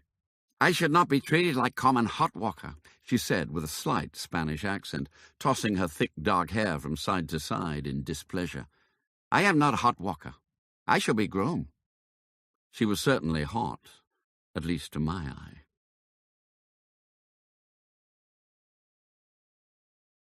Chapter 15. I very quickly slipped into the routine of George Rayworth's barn. Other than Keith, the barn foreman, there were 7 full-time staff, including Maria, plus a yard boy who was clearly the oldest of us all, using his ever-present broom more as a support than for actual sweeping. Maria showed me where the stable equipment was stored. "Have you been here long?" I asked her, trying to be friendly. "I came here January, as hot walker," she said haughtily, still unhappy. "But I shall be grown by now. I have done my study." A hot walker was someone employed simply to lead the horses around as they cooled after exercise. It was the lowest rung on the horse care ladder. "But I am still treated by boss as me a hot walker." She sighed and drew herself up to her full height, posing and pouting with obvious irritation. Her facial expression reminded me of a flamenco dancer. I berated myself slightly for fantasizing about Maria cavorting around a dance floor in high heels. I was not here to chase the female stable staff. Is being a hot walker all that bad?" "I want better," she said. "How come you're groom already, when I be here much longer?" She turned and walked off, gyrating her hips in an overly belligerent manner. I found it rather sexy, and she knew it. I sighed and went to work. I cleared the soiled bedding in stalls 1 to 4 and replenished the straw for the equine residents, placing the waste into the huge grey metal skips that were earmarked for the purpose at either end of the barn. I was quite surprised to see that straw was in widespread use, the preference in the UK having moved towards wood pellets, shavings, or shredded newspaper. As Keith had told me earlier, the barn had 32 stalls, 2 blocks of 16 built back-to-back down the centre, with a wide covered walkway called a shed row that ran right around the building inside the exterior walls. The stalls, like the rest of the building, were constructed from wood, and they opened onto the shed row so that the horses were able to look out over half-doors. At each corner of the barn was an exit with a sliding door. During the day, the doors were left open, with only a single bar across the gap to prevent any loose horses from escaping. The doors were slid shut at night, but not locked. The wooden structures, together with large quantities of straw and hay, meant that fire was always uppermost in people's minds, and large signs with "No smoking, prohibido fumar" hung from the rafters every 20 feet or so along the shed row. The barns at Belmont were fitted with sprinkler systems, but nevertheless locked exit doors would hamper the evacuation of the horses if the worst was to happen, as had occurred in 1986, when 45 top thoroughbreds, collectively worth several $1 million, had all died one night when fire destroyed Barn 48 on the eastern edge of the site. George Rayworth, accompanied by Charlie Hearn, made a tour of his stable, stopping at each stall to inspect the occupant and discuss progress. We grooms had to remove the bandages from the horse's legs and stand holding the animal's head, while both George and Charlie ran a hand down the back of each equine limb, feeling for unwanted heat in the tendon or ligaments. Like many others, the Rayworth's horses all wore leg bandages as a matter of course, not because they were injured, but to add support and to hold cotton pads that prevented nicks and bruises caused by kicking into themselves. The bandages were also used to hold medications and liniments in place, often used after racing to ease any slight sprains. "Everything okay, Paddy?" Charlie asked as he and George came into stall 1, where I had a firm grip on the head collar of a 4-year-old gelding called Paddleboat. "Fine, sir, thank you," I replied. "Which part of Ireland are you from?" George asked. "From the south, sir," I said. "County Cork." "My mother's father was Irish." I hadn't spotted that in any of my research. "He came from a bit further north, from Thurles in County Tipperary." "I know it," I said. "I went to the racecourse there as a kid." "I've never been able to get there myself," George said. "Maybe one day." I breathed a small, silent sigh of relief. I hadn't been there either. I stood and listened as the 2 men turned their attention to Paddleboat. "He ran Thursday in a 7/8 mile 15 grand claimer," Charlie said. "Finished 6th of 8. Never in with a chance, and not claimed." "Is he on Clen?" George asked. "Has been," Charlie replied. "Came off it to go to the track." "Put him back on it. Up the dose." Charlie wrote something down in a notebook. "If he shows no improvement soon," George went on, "we'll have to get rid of him. Maybe in an even lower claimer. Ship him down to Phillip Park if necessary." Unlike in the UK, claiming races made up the bulk of contests at US racetracks. Before the start, any horse in the race could be claimed by a new owner for a fixed amount as determined by the race conditions. Title in the horse was transferred as the starting gates opened, although the former owner was entitled to any purse money earned in that particular race. It would clearly not be sensible to run a really good horse in a race in which the claim figure was very low. The horse would be sure to be claimed by a new owner, and even if it won the purse, the original owner would lose a valuable animal for a fraction of its true worth. However, If a horse was valued around the claim figure, then, if it were claimed, the original owner would recover his initial investment, plus he has the chance of picking up a substantial purse on top if it won the race. In this way, racetracks used claiming races to encourage horses of roughly equal value, and hence of a comparable standard, to race against one another. This made the racing more competitive, and thus boosted the handle, the total sum of money wagered by the public. The handle was what ultimately determined the track's income, which was what they really only cared about. Each day's programme would have claiming races with a range of claim amounts, and horses were entered accordingly. Claiming races were popular with some owners, but usually less so with the trainers, as they had little idea if a horse that was in their care in the morning would be residing in someone else's barn come evening. Not that all horses were entered in claimers. The top-class ones, those that contested the major stakes races, never had their ownership so easily changed. But for the journeyman horses, those that made up the majority of the backside population at Belmont Park, they lived a merry-go-round life in the barns, being repeatedly claimed by new owners and sent to different trainers. Paddleboat was clearly not going to remain in Raworth's barn for much longer. If a new owner didn't claim him soon, I feared he'd be off to the knacker. However, I was much more interested in what drugs George was planning to give him in the interim. Clen was short for clenbuterol, a drug used extensively in certain parts of the world to treat asthma in humans, but also as a decongestant to help clear an unwanted build-up of mucus from a horse's respiratory tract. But I could hear Paddleboat's airways. They were as clear as a bell, not even a hint of a wheeze. I'd once done some research on clenbuterol for the BHA. Although not in fact a steroid, it had similar anabolic effects in horses, such that it helped to build muscle. It was rumoured to have been widely used in US training barns for many years, almost on a daily basis, like a feed supplement. Only recently had new regulations been introduced requiring that clenbuterol use be suspended at least 14 days prior to racing. See to it he also gets a 5 milliliter shot of HA in each hock joint and 500 milligrams of Adequan into his hindquarters, George said to Charlie, who wrote again in his notebook. HA is hyaluronic acid, a component of synovial fluid found naturally in healthy joints, while Adequan is an osteoarthritis drug. Both are used for the treatment of degenerative joint disease, something that really shouldn't affect a horse that was only 4 years old.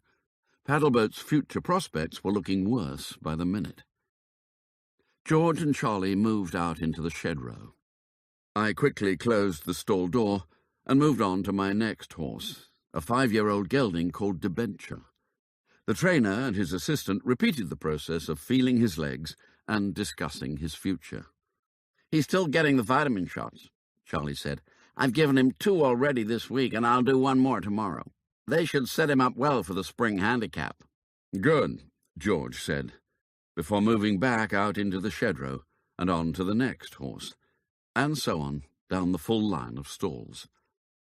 When the inspections of my 4 horses were complete, I returned to each one in turn, replacing the protective pads and bandages on their legs and removing their halters.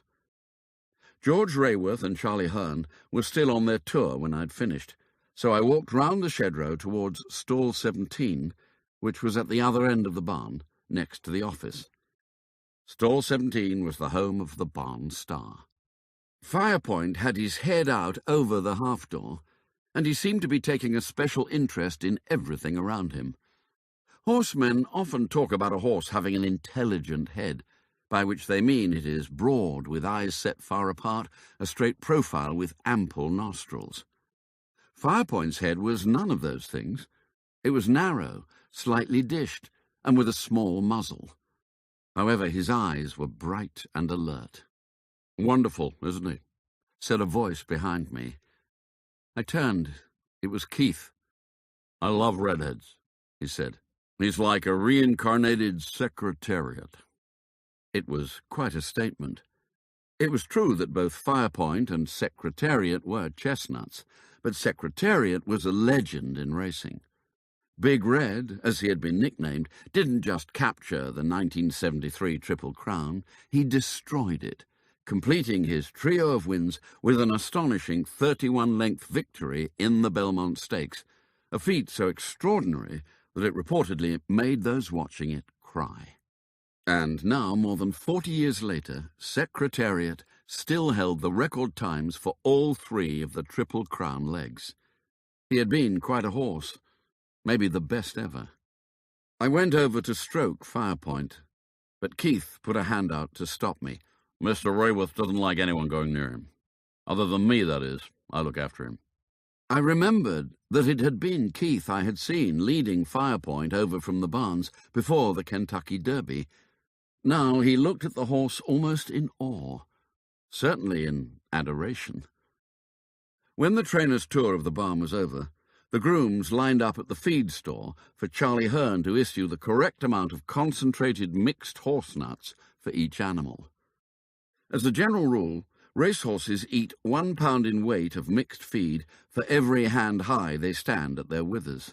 Most thoroughbreds are around 16 to 17 hands high, so they eat 16 to 17 pounds a day, plus some hay for fibre. "Paddleboat," I said, getting to the head of the line. Charlie scooped 2 large measures of nuts from the feed bin into a black plastic bucket with a large number 1 painted on the side in white. He then poured some thick syrup onto the food from a stubby brown glass bottle with a white label. The syrup contained the clenbuterol. It said so on the label. Next, he measured more feed into the buckets marked 2, 3, and 4 for my other horses. "Make sure they eat it all up," Charlie said. I took the buckets back to the appropriate stalls, gave the feed to the horses, and waited while they ate it. I then checked they all had fresh water before returning the equipment to the appropriate store. My first evening's work as a groom was done, and I hadn't messed up. Rayworth's 6 grooms, plus Maria and the yard boy, went together to the track kitchen for supper. "Food good," Raphael said to me on the way. "Plenty."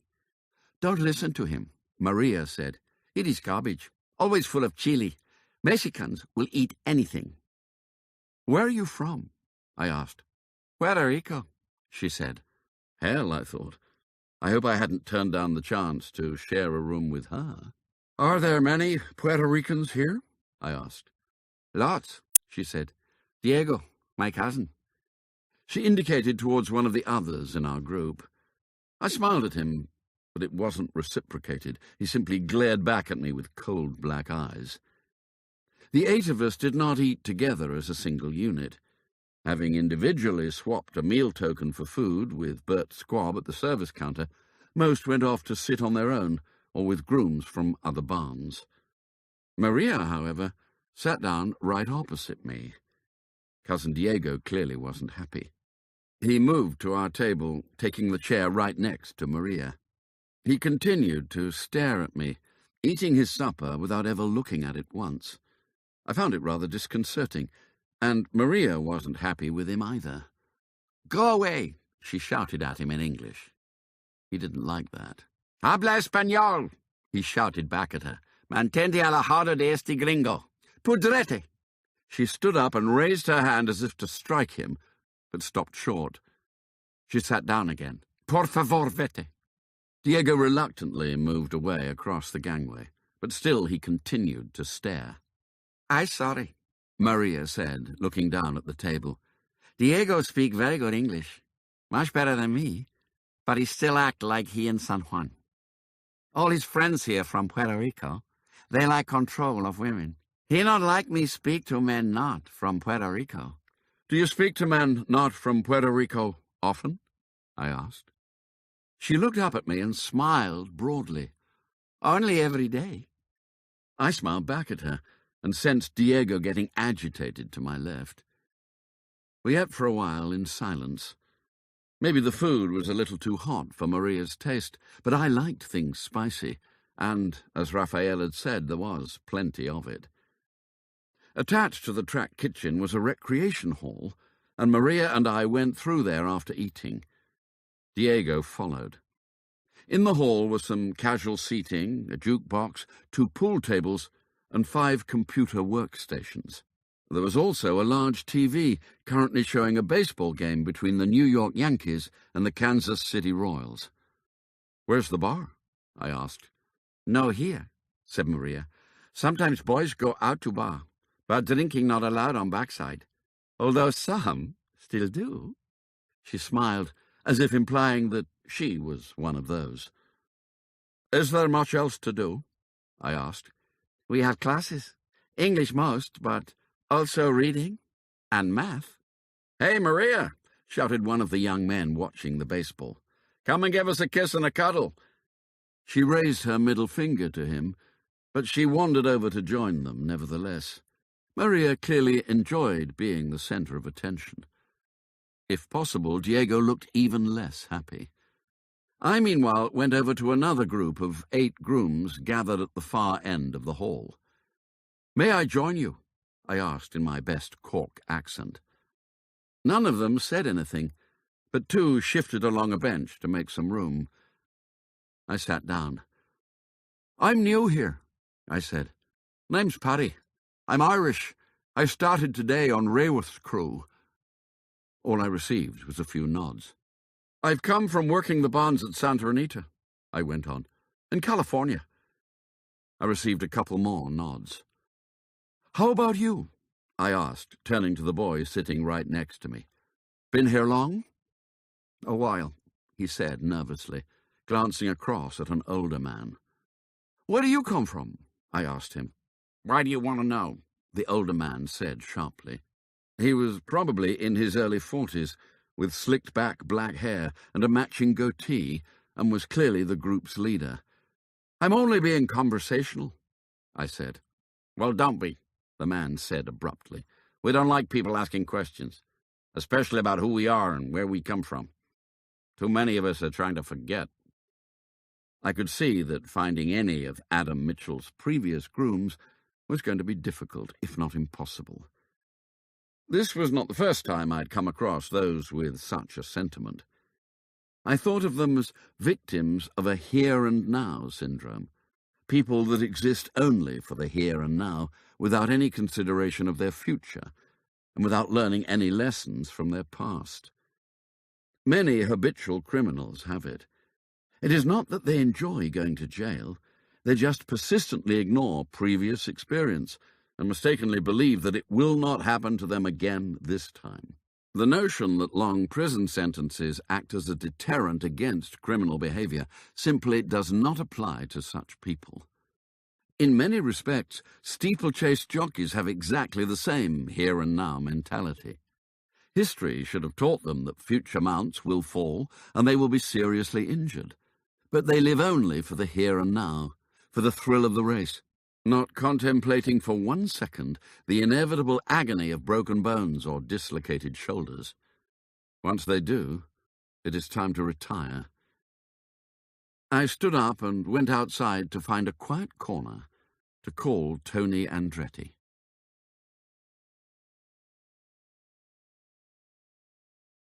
Chapter 16.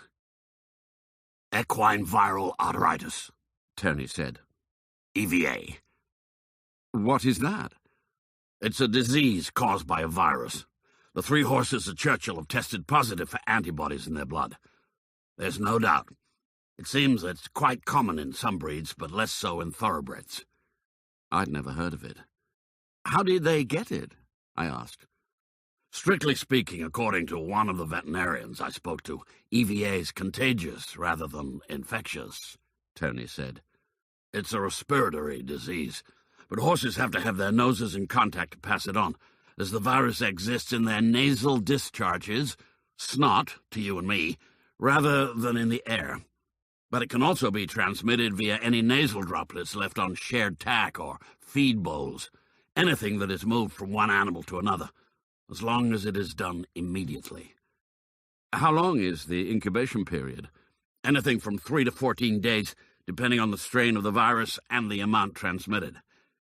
"That means that one of them couldn't have given it to the other 2 because all 3 went down with it on the same day.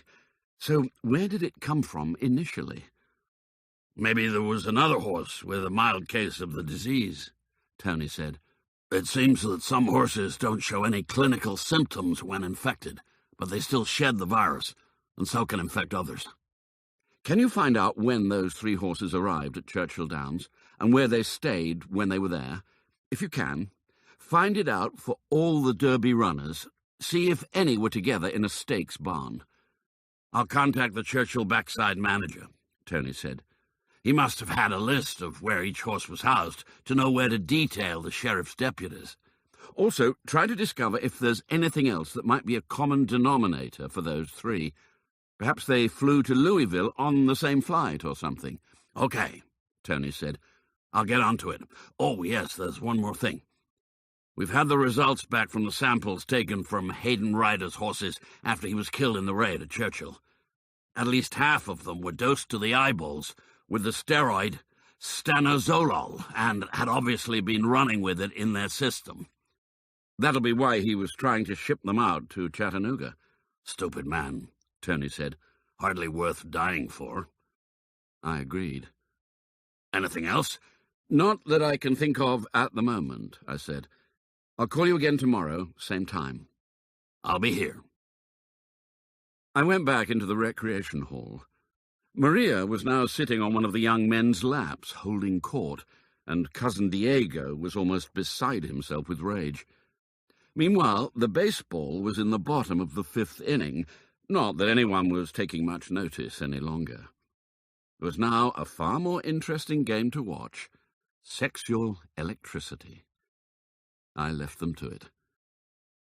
One of my greatest frustrations at working undercover was that I'd had to leave my laptop and iPhone at Tony's house. A groom working on minimum wage would never have such things, and I desperately wanted to do some internet research on EVA. I left Maria to her admirers and sat myself at one of the recreation hall computer workstations, the one at the far end closest to the wall. I angled the screen such that prying eyes could not see what I was reading. According to a veterinary website, equine viral arthritis had been first isolated as a separate disease in horses in Ohio in the 1950s, although it had been blighting horses around the world for centuries. It was easily confused with other equine respiratory diseases, such as influenza or herpes, and could be confirmed only by the detection of EVA antibodies in blood. Most infected horses, even those badly affected with the associated hives, conjunctivitis and swelling of the legs, made complete clinical recoveries in 3 to 4 weeks, without any specific treatment other than rest. I learned that, apart from the snotty discharge route, it could also be sexually transmitted from stallion to mare. What's more, the virus was able to remain permanently active in equine sperm, totally unaffected by the animal's natural immune system. It seemed that this was because testicles, both equine and human, are strange organs in immunological terms, insofar that they generate proteins that are not present at birth. Nature has had to develop a mechanism to prevent the body's own immune system from reacting against these alien substances when puberty comes around. And the same process that prevents the immune system from attacking sperm tissue also means that it can't kill off any virus that settles in the testicles. Consequently, stallions that become infected continue to shed EVA virus in their ejaculate for the rest of their lives, whilst otherwise being entirely healthy. The owner I had seen weeping behind the media tent at Churchill Downs was about to have a fresh reason to cry. His hoped-for future stud-fee gold mine had struck iron pyrite, fool's gold. Even if the 3 infected colts recovered sufficiently quickly from the disease itself to become champion racehorses, they would never be permitted to stand at stud for fear of infecting the mares they covered, often resulting in barren seasons or miscarriages. I also discovered that a vaccine existed against EVA, but it was not widely used in the United States or Europe unless there had been a specific outbreak. The vaccine worked, as did most vaccines, by introducing a quantity of dead virus, which couldn't infect the horse, but nevertheless stimulated the production of antibodies in the blood. These antibodies would remain in the system and immediately kill off any live virus that might subsequently appear, so preventing infection. Because the illness was relatively rare in thoroughbreds and generally short-lived without any lasting complications, the racehorse population was not routinely vaccinated. The only animals for which infection was a serious matter were stallions, or sexually mature colts destined to be such. But there was an added problem. If vaccinated, a routine blood test of a colt would confirm EVA antibodies, and it was extremely difficult, if not impossible, to prove that those antibodies were as a result of the vaccine, rather than due to the live virus. Would you then take the chance of breeding the stallion with your best mare? Hence, colts were also not normally vaccinated as a matter of course. It was only given to valuable stallions, when it could be categorically proven by every single test available that they were free of the virus prior to vaccination. So where did that leave the 17 other colts that had made it to the starting gate in Louisville the previous Saturday? And, in particular, the winner. Any colt that won the Kentucky Derby would be expected to retire to a lucrative career at stud after his racing days were over. It was now almost 5 days since the 3 horses had become ill. With an incubation period of up to 2 weeks, there was still another nervous 9 illness-free days to go before it could be safe to assume that Firepoint and the others had not also contracted the disease. I clicked off the website and erased the web history. I'm sure that some computer whiz-kid would have been able to find out precisely what I'd been browsing, and there would definitely be a record on the server, but no one here would casually be able to look. Next, I checked my emails. Among the usual junk were several messages from work colleagues in London, most of which I was able to ignore. But there was one from Nigel Green that caught my eye.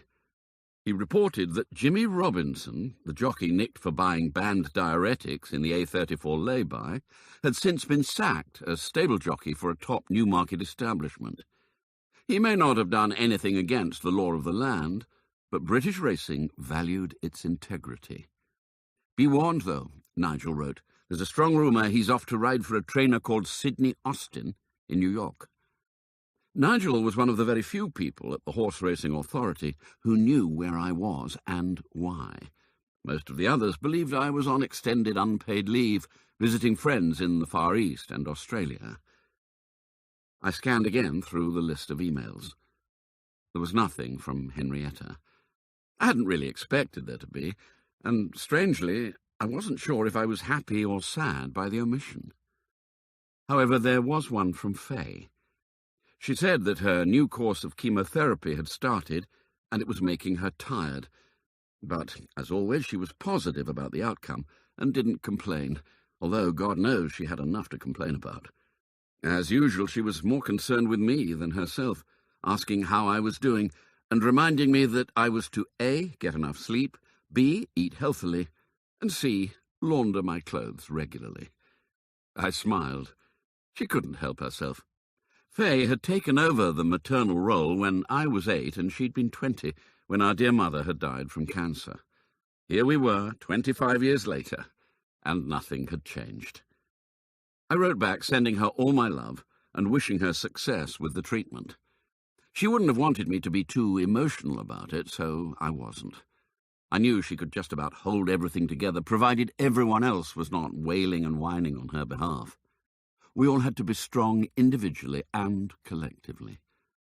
I also assured her that I was doing all the things she asked, even though privately I thought that getting enough sleep might be a problem. Maria had already told me we had to be at work at 4:30 a.m. now that May was here. It seemed that George Rayworth liked the horses to go out for their exercise before the heat of the day became too great. I couldn't think why. All the racing at Belmont in summer was in the afternoon, when the mercury was at its highest. Surely part of the training should be to get the horses accustomed to running fast when it was hot. But it had been made very clear to me by Charlie Hearn that my place as a groom was not to question anything. It was only to do exactly as I was told. Sleep on the top bunk did not come easily, not least because of my flatulent roommate lying below. I had returned from the recreation hall at 8:15, as it was getting dark, to find that someone had been tampering with my belongings. My hold-all had been still there on my bed where I had left it, and as far as I could tell, nothing had been taken, but I was certain someone had been through it. I'd purposely left the zips in a particular position so that I'd be able to tell, and there was no doubt they had been moved. They weren't even close to where I'd left them. I smiled to myself. If I'd been working here and someone new turned up out of the blue, I'd have had a look through their stuff too, but that was probably because I was naturally curious. I emptied the contents of the canvas bag onto my bed. All my usual smart clothes, including my Armani suit and my silk ties, were safely hanging in the guest room closet in Tony Andretti's home, along with my polished black leather shoes, my smart leather toilet bag, my Raymond Weil wristwatch, and my suitcase. I had spent some of Monday afternoon at a discount store at Fair Oaks Mall in Fairfax, buying 5 $10 T-shirts, 2 pairs of bargain jeans, plus other sundry items like underwear and a patent green nylon sweater that I wouldn't ordinarily be seen dead in. I also picked up some discounted sneakers, a pair of faux leather black loafers, a plastic wash bag, a cheap digital watch with an imitation crocodile strap, and a blue baseball cap with the interlinked LA logo of the Los Angeles Dodgers on the front, from a sportswear shop. I then amused Tony by rubbing the lot of them in the dirt in his backyard and scuffing the shoes against the brick wall of his garage.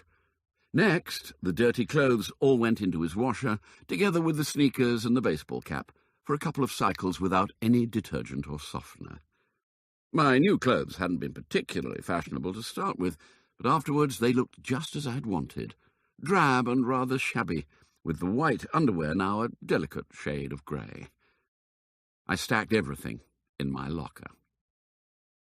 At the bottom of my hold-all, underneath all the clothes, I had meticulously placed 2 pieces of folder paper, with one of them sticking out from the other by precisely the width of my thumb.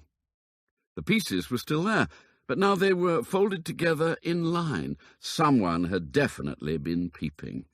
Not that the papers were secret or anything. They weren't. In fact, I had left them there in order for them to be looked at.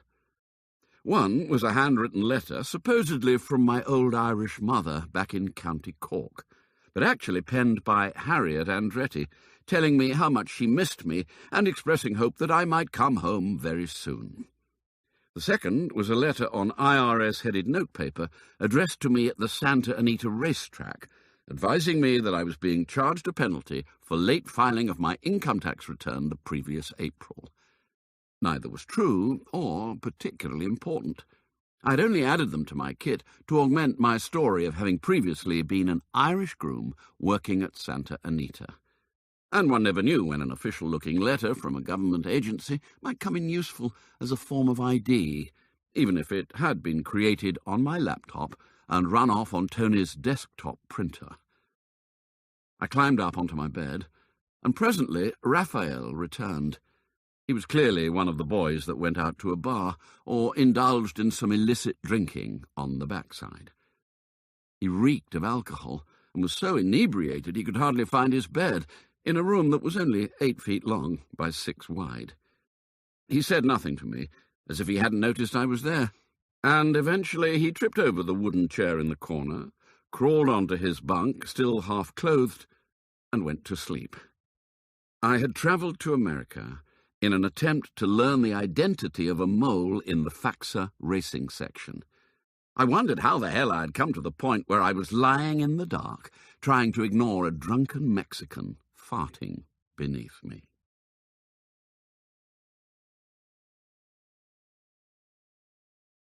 Chapter 17. Other than making calls and sending texts, my non-smartphone had one other function that was useful. It had an alarm, and it went off under my pillow at 4 o'clock in the morning. The sky was still pitch black, but there was plenty of illumination coming into the room from the electric security lights that constantly lit up the whole barn area. The wafer-thin curtains didn't stretch across the full width of the window, and were obviously there more for decoration than to provide greater privacy or darkness. I swung myself down to the floor from my top bunk. The occupant of the lower was still out for the count and snoring gently. I was tempted to leave him sleeping. If he was late and got fired, I'd not have to put up with the flatulence. However, my good nature prevailed, and I tried to rouse him by shaking his shoulder, but to little effect. In the end, I rolled him off the mattress onto the floor and forced him to sit up. But even then, I wasn't quite sure if he was conscious in the normal sense of the word. I left him there and went down the corridor to the bathroom. I was therefore quite surprised to find Raphael not only upright but dressed and ready for work when I returned, even if his eyes were rather bloodshot. "Lo siento," he said. "Bebido demasiado." I smiled at him. I knew siento meant sorry, and that was enough. I didn't expect him to be able to speak English with a hangover. "No late," I said, tapping my watch. "Okay." He smiled back with his mostly toothless grin. We went out together to the barn. Charlie Hearn was there ahead of us, and he was barking out orders to the other grooms. "Paddy!" he shouted at me. "Yes, sir," I replied. "All four of yo's go out today in stall order. Paddleboat first at 5:30. Have him ready." "Yes, sir," I said again. "Sure will." I turned and calmly walked away, but I was far from composed inside. I thought I'd done my homework about what being a groom involved, but quite suddenly I felt I was in the deep end and wearing lead boots. I went in search of Maria and found her in the tack room. "Where are the saddles?" I asked, looking around at walls draped only with bridles on numbered hooks. There were a few metal saddle racks, but all but one were empty. "Exercise riders bring their own, stupid," Maria said. "Where you been?" Stupid was the right word. I had really only spent any time at racing stables in England, and even then only as a visitor or as an integrity inspector. The stable lads there not only looked after the horses' needs in terms of bedding, feed and water, they generally rode them out to the gallops each morning as well. Hence the stable tack room had racks full of saddles, one for each of the lads, plus a few spares. But it was getting increasingly difficult to find good stable lads who could not only ride well, but were of the right size and weight. It wasn't only jockeys like Jimmy Robinson for whom maintaining riding weight was a problem. I knew that exercise riders were becoming more popular in the big English racing centres like Newmarket and Lambourne, but in the United States, where the training barns were grouped together in clusters at the racetracks, the exercise riders had completely cornered the market. Here, a groom could spend his whole life with racehorses and never once sit on one's back. Maria showed me which of the bridles I needed. Each horse had his own bridle, with the specific style of bit that the trainer had chosen as the most suitable. Most were simple snaffle bits, but a few were special, with extended side pieces for controlling excess sideways motion of the head, or with added rings and straps that prevented the animal rearing. I selected the correct bridle for Paddleboat and turned to leave. "Why you desert me last night?" Maria asked in an aggrieved tone. "You seem to be enjoying yourself with the others," I replied. She laughed and batted her long eyelashes at me. "I only trying to make you jealous." Surprisingly, I now realized that she had. More by luck than judgment, and on the dot of 5:30, Paddleboat was ready for Victor Gomez, a 44-year-old semi-retired Venezuelan jockey who was employed as Rayworth's exercise rider. He had pitched up 10 minutes earlier with his saddle over his arm. By then I had given the horse his breakfast, brushed him down, removed his overnight bandages, and picked out any muck from his feet. Maria helped me with the saddle, fetching me the right pad to put underneath and assisting with girth adjustments so that everything fitted perfectly. "No tendon boots," she suddenly shouted when I thought that all was finished. Tendon boots? I'd never heard of them. Maria rushed off and returned with 2 black padded tubes about 9 inches long that she strapped to the horse's forelegs. "Gives tendon support," she said. Horses always wear them for exercise and racing. How come you are groom and not know of tandem boots? We never used them at Santa Anita, I said. I'm not sure she believed me, but I didn't wait to find out. Instead, I led Paddleboat out of his stall and round towards the office. Charlie Hearn was there, giving Victor instructions on what work he wanted the horse to do. He broke off to inspect my handiwork. Satisfied, he gave Victor a leg up into the saddle. "Okay, Paddy," he said. "I'll take him along to the training track. You carry on with getting the next one ready." "Yes, sir," I said. I did as I was told, and that was how the morning progressed, with only a short break for a hurried breakfast in the track kitchen at 7. Each of the horses went out to the track for a workout lasting about 20 to 25 minutes. Not that they ran fast for all that time. I leaned on the rail and watched the last of mine at exercise. Victor Gomez took him through a combination of walking and trotting, interspersed with a few fast gallops over no more than half a mile at a time. Meanwhile, George Rayworth and Charlie Hearn stood on a raised platform at the edge of the training track, Charlie with a stopwatch in his hand, recording everything in a notebook. Occasionally, Victor would go over to George for further instructions before setting off again. When its exercise was finished, each horse was handed over to Maria, who would first give it a wash to remove the sweat from its coat, and then, as her hot walker job title suggested, she would walk the hot horse round and round the shed row until it had cooled, giving it a drink of water every lap or two.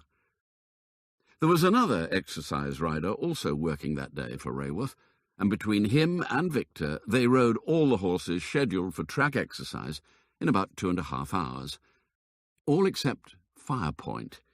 He was a special case, and his Derby-winning race jockey, Jerry Fernando, had made the journey up from Baltimore especially to ride him after the other horses had finished. All the Rayworth stable staff, including me, stood and watched as the star of the barn was led out to the track by Keith.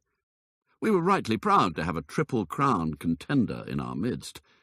I, however, couldn't help wondering if he'd been given a dishonest helping hand to become so. Not that the daily grind of a groom was over just because the horses had finished their exercise. There were still stalls to be cleaned, bedding to be laid, coats to be brushed, standing bandages to be replaced, water to be fetched and carried, plus countless other things that needed to be done for the horses before it was time for any rest. And then there was the visit from one of the track veterinary surgeons to collect blood and give injections. I held Paddleboat's head as 5 different needles were stuck into him. First, about 20 millilitres of blood was drawn from the jugular vein in his neck. Next, a quick-acting sedative went into the same vein to keep the horse calm, so that the hyaluronic acid could be injected directly into his hock joints.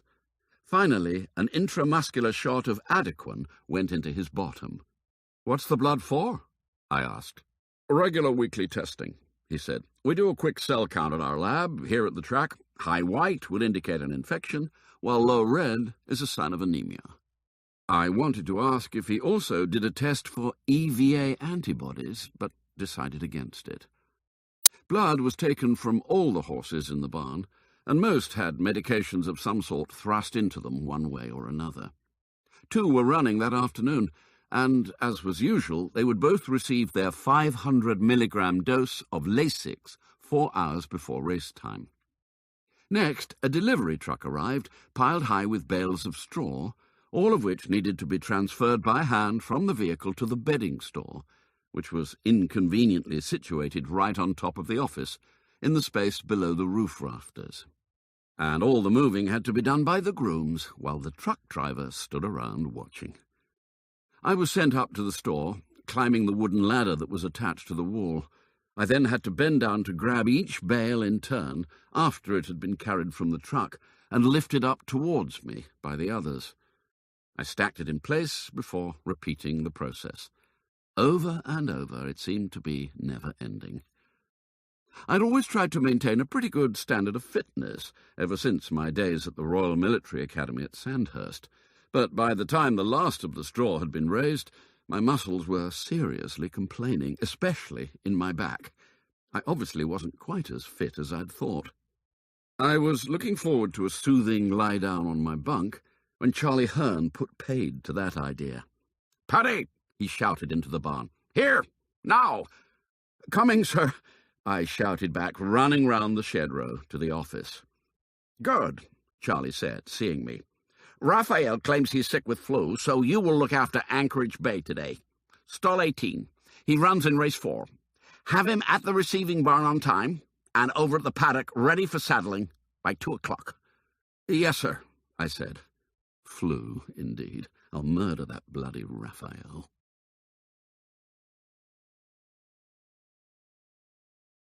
Chapter 18. Anchorage Bay ran second in race 4, pushing the winner all the way to the line but failing to get up by a neck. I was just glad he'd made it to the starting gate on time, and that I hadn't somehow messed up. George Rayworth seemed to be fairly pleased with the outcome. "I reckon he'll win next time out," I heard him tell the owner after the race. I was holding the horse's head as he was unsaddled on the track in front of the grandstand. "And he wasn't claimed, so we still have him." The owner smiled wanly at his trainer, but he was enviously eyeing those having their photographs taken in the winner's circle. He had wanted to win this time. "Well done, Paddy," George said to me. "He looked nice." "Thank you, sir," I said, although the horse's smart appearance had mostly been down to Maria. She had come to my rescue again, showing me where the racing bridles were kept, how to prepare the horse to look his best, and when and where I had to take him. In fact, she had stayed by my side all afternoon, walking Anchorage Bay with me through the horse tunnel that ran from the barn area under the main entrance roadway to the paddock. She also helped to take him back to Rayworth's barn afterwards. Even though there was no touching of hands or lips, it was clear to both Maria and me that some sexual chemistry did exist between us. We laughed and joked as we washed Anchorage Bay, and she sprayed me playfully with the hose. "Don't get involved," I kept telling myself. It was far too dangerous. "Stop it," I said, seriously, cutting short her antics. "Let's get the horse back in his stall." By which point it was 4 o'clock and time for evening stables. I finally finished work at 6, having been on the go continuously for over 13 hours. I was exhausted. "Do we get double rate for overtime?" I asked Charlie Hearn as I collected the feed for my horses. He laughed. "Be thankful you have a job in the first place." I took that to mean that no, we didn't. "We're classified as agricultural workers," said one of the other grooms who had overheard the exchange. "Overtime doesn't apply until you've done more than 60 hours in a single week, and then they don't count meal breaks or time spent waiting over at the track." The European Union Working Time Directive clearly didn't apply here. I acquired a newfound sense of admiration for the humble stable lad. "They all travelled to Louisville separately," Tony said when I called him after supper. "2 flew in from California, but on different days and from different cities, while the third, Liberty Song, arrived by horse trailer from Keeneland Racetrack in Lexington." So they hadn't become infected with EVA on the journey. "When did they arrive?" I asked. "The 2 from California came the previous week, one from L.A. on Thursday and the other from San Francisco on Friday. The one from Lexington also arrived Friday, 8 days before the Derby." "So they had to have been infected while at Churchill Downs," I said. "It would be too much of a coincidence if all 3 had been infected elsewhere, especially as there have been no other cases." "There has now," Tony said. "Another horse at Churchill fell sick today. They're doing tests to confirm it is EVA, although it has all the signs." It was Thursday, 5 days since the others had first shown signs of illness. "It must be due to secondary infection from one of the original 3. "Most likely," Tony said. "The new horse that's fallen sick had been in the next-door stall to Liberty Song up until last Saturday." "Was that in the stakes barn?" I asked. "No. Liberty Song was in his trainer's own barn. One of the 2 from California was in the stakes barn, but the other was in a separate barn right at the far end of the site that, ironically, The trainer had rented specifically to prevent his horse catching anything from others in the stakes barn. Is there any common denominator at all between the three? Not that I found. As far as we can tell, they weren't ever in the same place together. They had different training schedules, so they didn't even use the track at the same time. There has to be something, I said. Assuming the incubation period was the same as for the latest case, they must have all been infected on the Sunday or Monday before the Derby. But how? Tony asked. If there was no accidental coming together of the three, I said, then there has to be another virus carrier that did come into contact with each of them on that Sunday or Monday.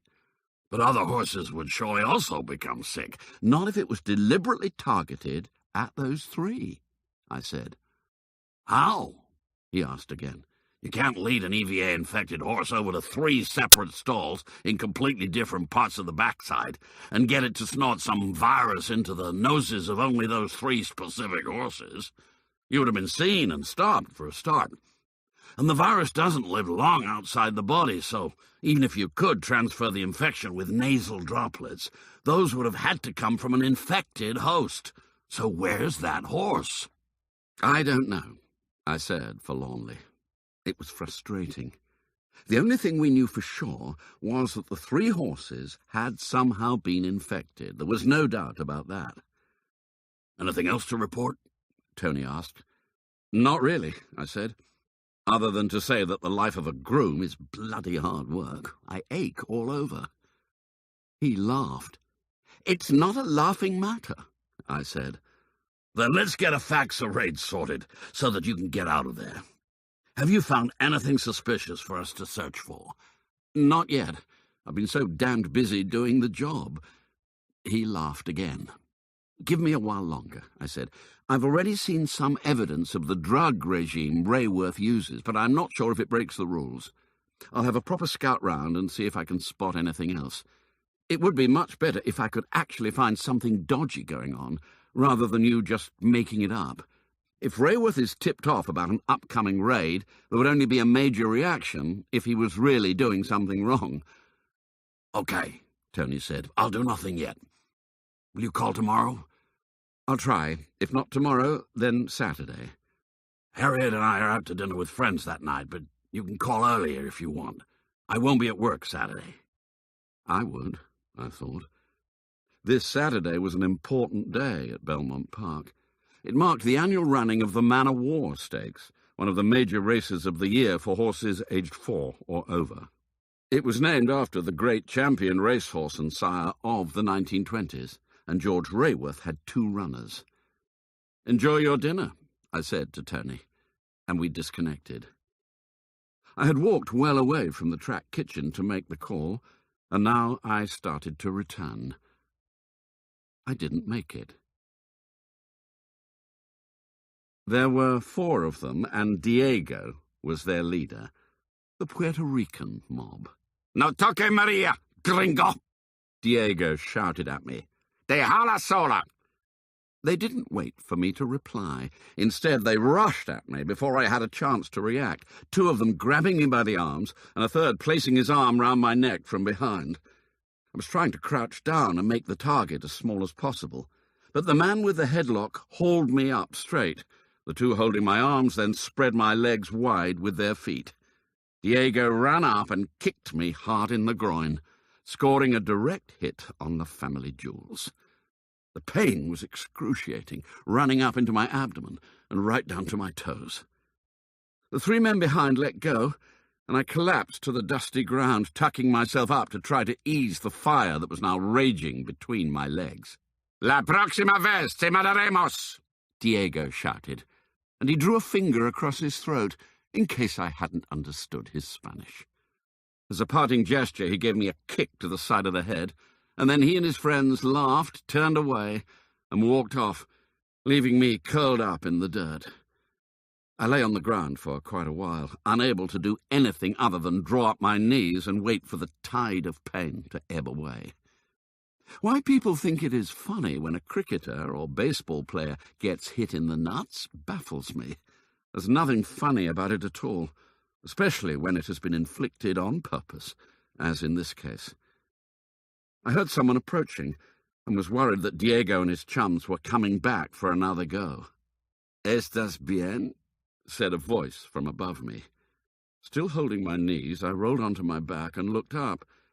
It was Raphael, and he stared down at me with deep concern in his eyes, shocked to discover that it was his roommate lying at his feet. "You okay, Paddy?" I tried to smile at him. "Yes, okay," I croaked. He held out a hand to help me up, but in spite of it still being quite early, Raphael was already the worse for wear with drink, and I almost pulled him over on top of me. Being on my feet didn't seem to help the pain much, and I was hardly standing upright. Instead, I was crouched down on my haunches. Gradually, the intense pain subsided, replaced only by a dull ache and a feeling of nausea that made my skin feel cold and sweaty. Raphael was still concerned by my appearance. "You're sick?" he said, slightly slurring the words. "I fetch doctor. You go hospital." "No," I replied quickly. "No doctor. No hospital." I forced myself to stand up straight, and then I smiled at him. "I'll be okay now."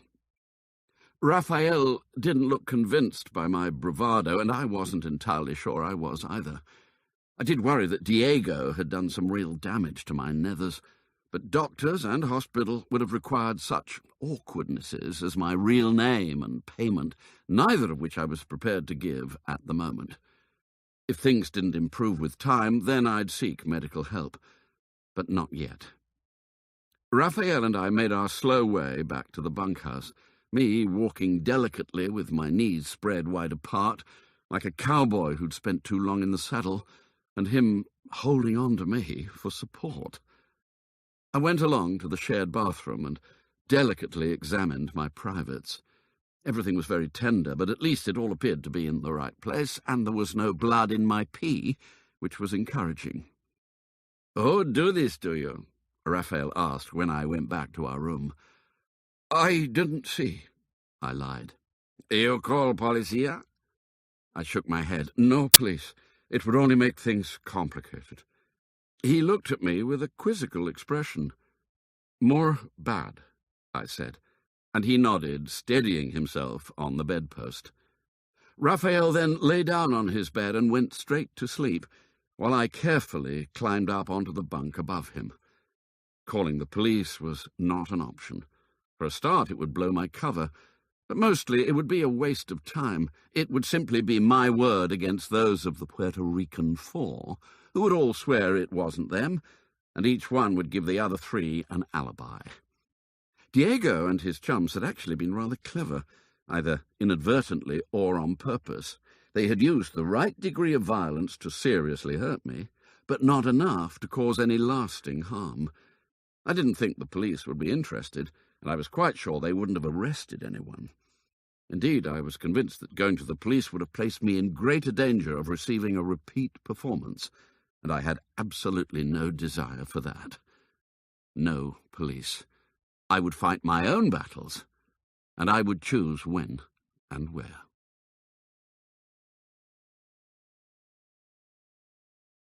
Chapter 19. I had a restless night. When my phone alarm went off at 4, I'd already been awake for ages, and I was sore. Even the slightest of movements sent shock waves down into my groin. Gritting my teeth, I swung my legs over the side of the bed and lowered myself gently to the floor. I dug into my plastic wash bag for a couple of painkillers and hoped they would work quickly. Next, I walked gingerly along the corridor to the bathroom, feeling sick. Using the cracked and tarnished mirror above the sink, I examined myself again as best I could.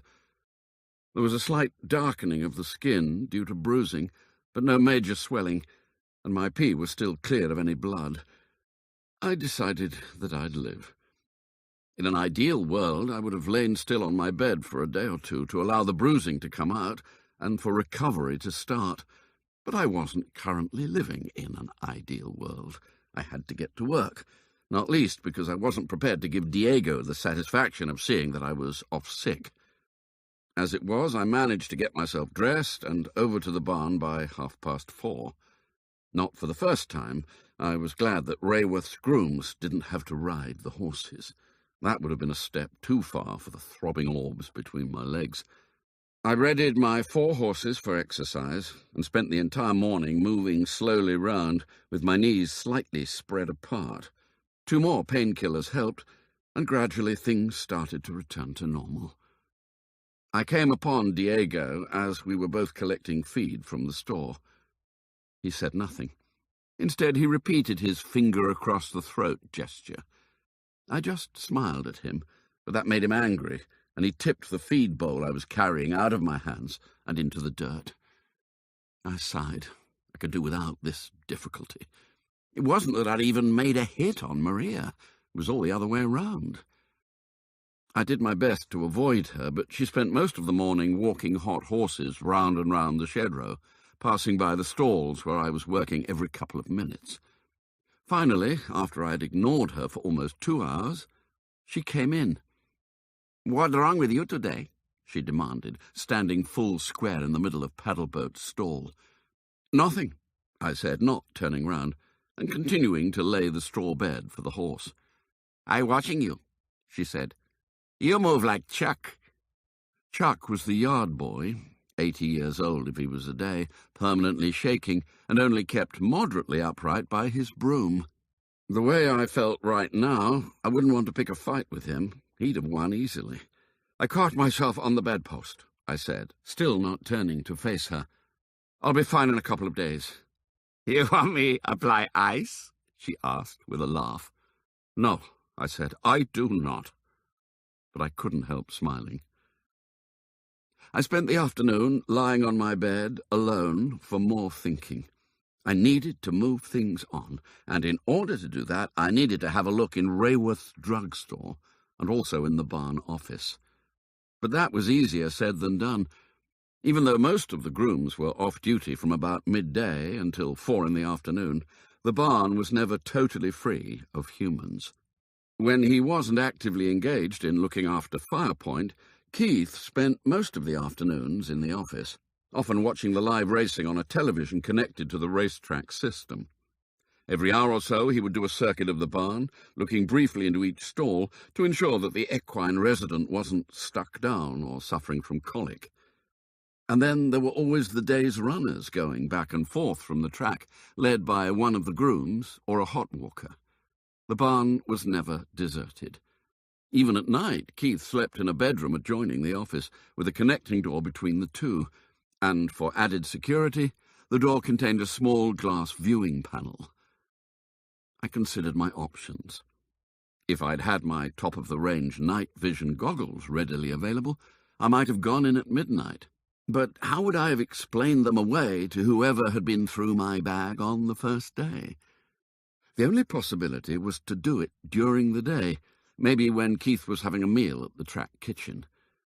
And what exactly was I going to look for, anyway? I'd already witnessed clenbuterol in use on Paddleboat, but it wasn't against the rules, provided the horse didn't race until the drug had cleared its system.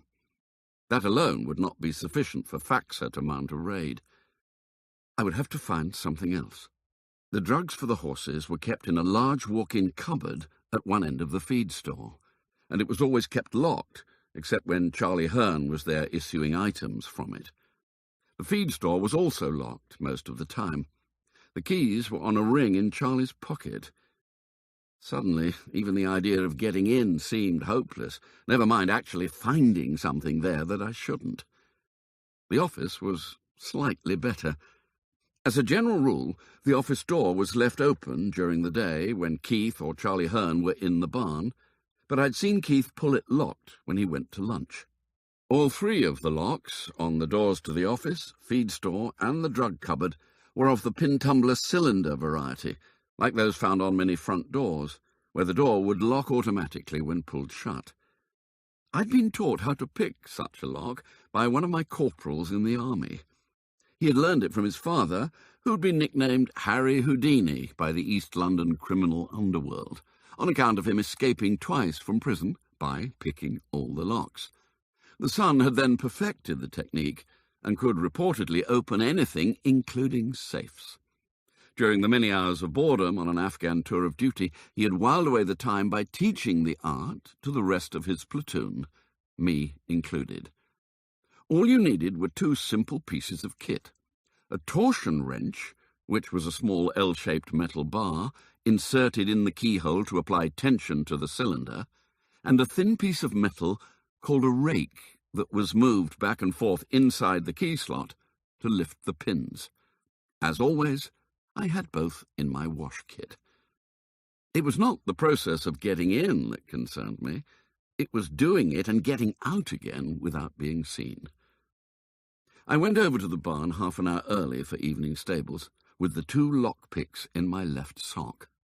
But the office door was already open, and Keith was in there, tipping an office chair back on two legs with his feet up on the desk.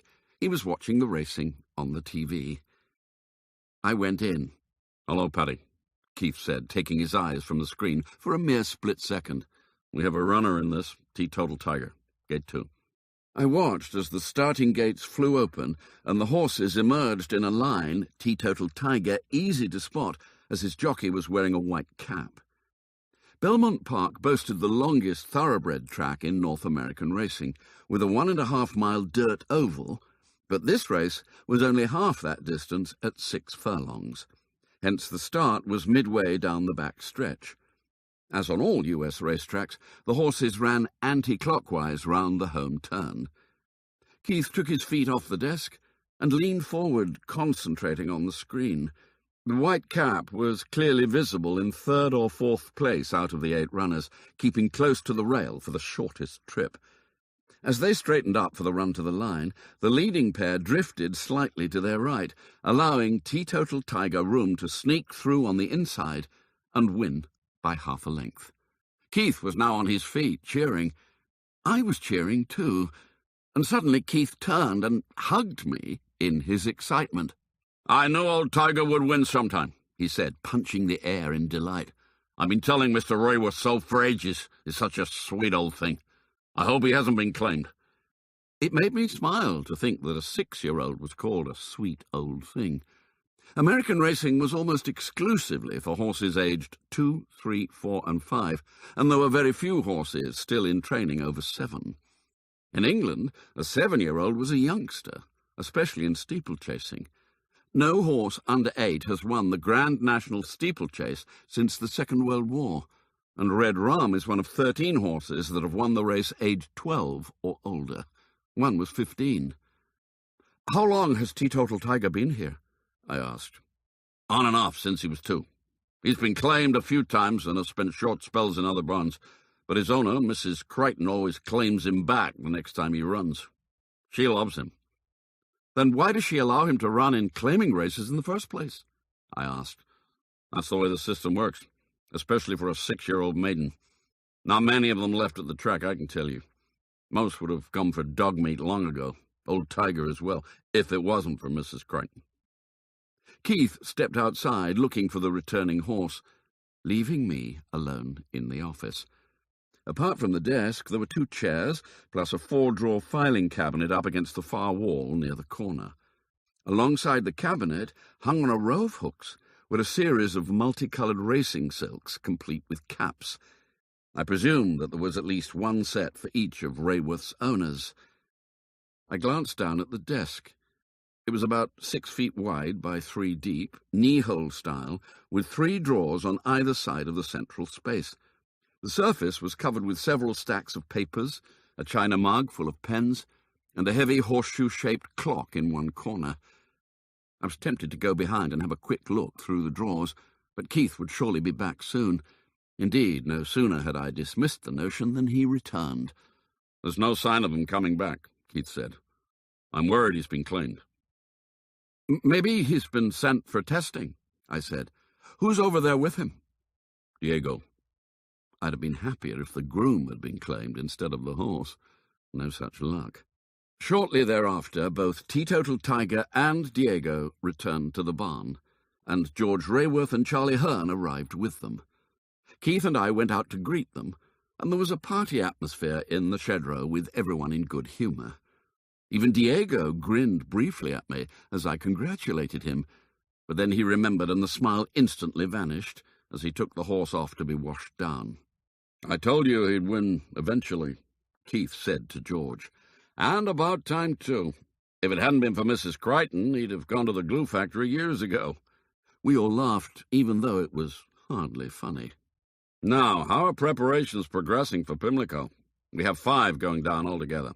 Firepoint, Classic Comic, and Heartbeat in the Preakness. Ladybird in the Black-Eyed Susan Stakes on Friday, plus Debenture in the Maryland Sprint Handicap. Although God knows why we're taking him. He's good enough for claimers, but he'll surely have no chance in that company. But his owner has insisted, and he's paying for the transport, so he goes. The truck for the horses is booked for Monday morning, 9 o'clock. "Are we using the stakes barns?" Charlie asked. "Yes," George said. "I've reserved stalls for all 5. Pimlico would like to have Firepoint in stall 40. "We'll need a minimum of 3 grooms for the Preakness itself, 1 for each runner," Charlie Hearn said. "Keith with Firepoint plus 2 others. They will be more than enough to cover everything else while we're down there." "Hot Walker?" George said. "The grooms can do most of that, but we'll take Maria as well," Charlie said. "She's experienced enough by now to act as an extra groom if one of the horses plays up. We'll also have Victor. He'll be getting there Tuesday morning to ride exercise, and Jerry will be riding Firepoint. We have plenty of manpower." "Right," said George, turning to Keith. "That's sorted then. We have a runner here at Belmont on Wednesday and another on Friday, so Charlie will stay here until Preakness Day itself, overseeing things. He'll come down to Pimlico early Saturday morning. Keith, tell Raphael to sleep in your room Friday and Saturday nights. He'll be in charge when Charlie's gone. No track exercise Saturday. Back to normal Sunday. Got that?" "Yes, Mr. Rayworth," Keith said. "Any particular grooms you want to take?" "We better take Diego," Charlie said. "He does both Classic Comic and Heartbeat. Keith can also keep an eye on him." I was still standing in the shed row nearby, and now I moved forward.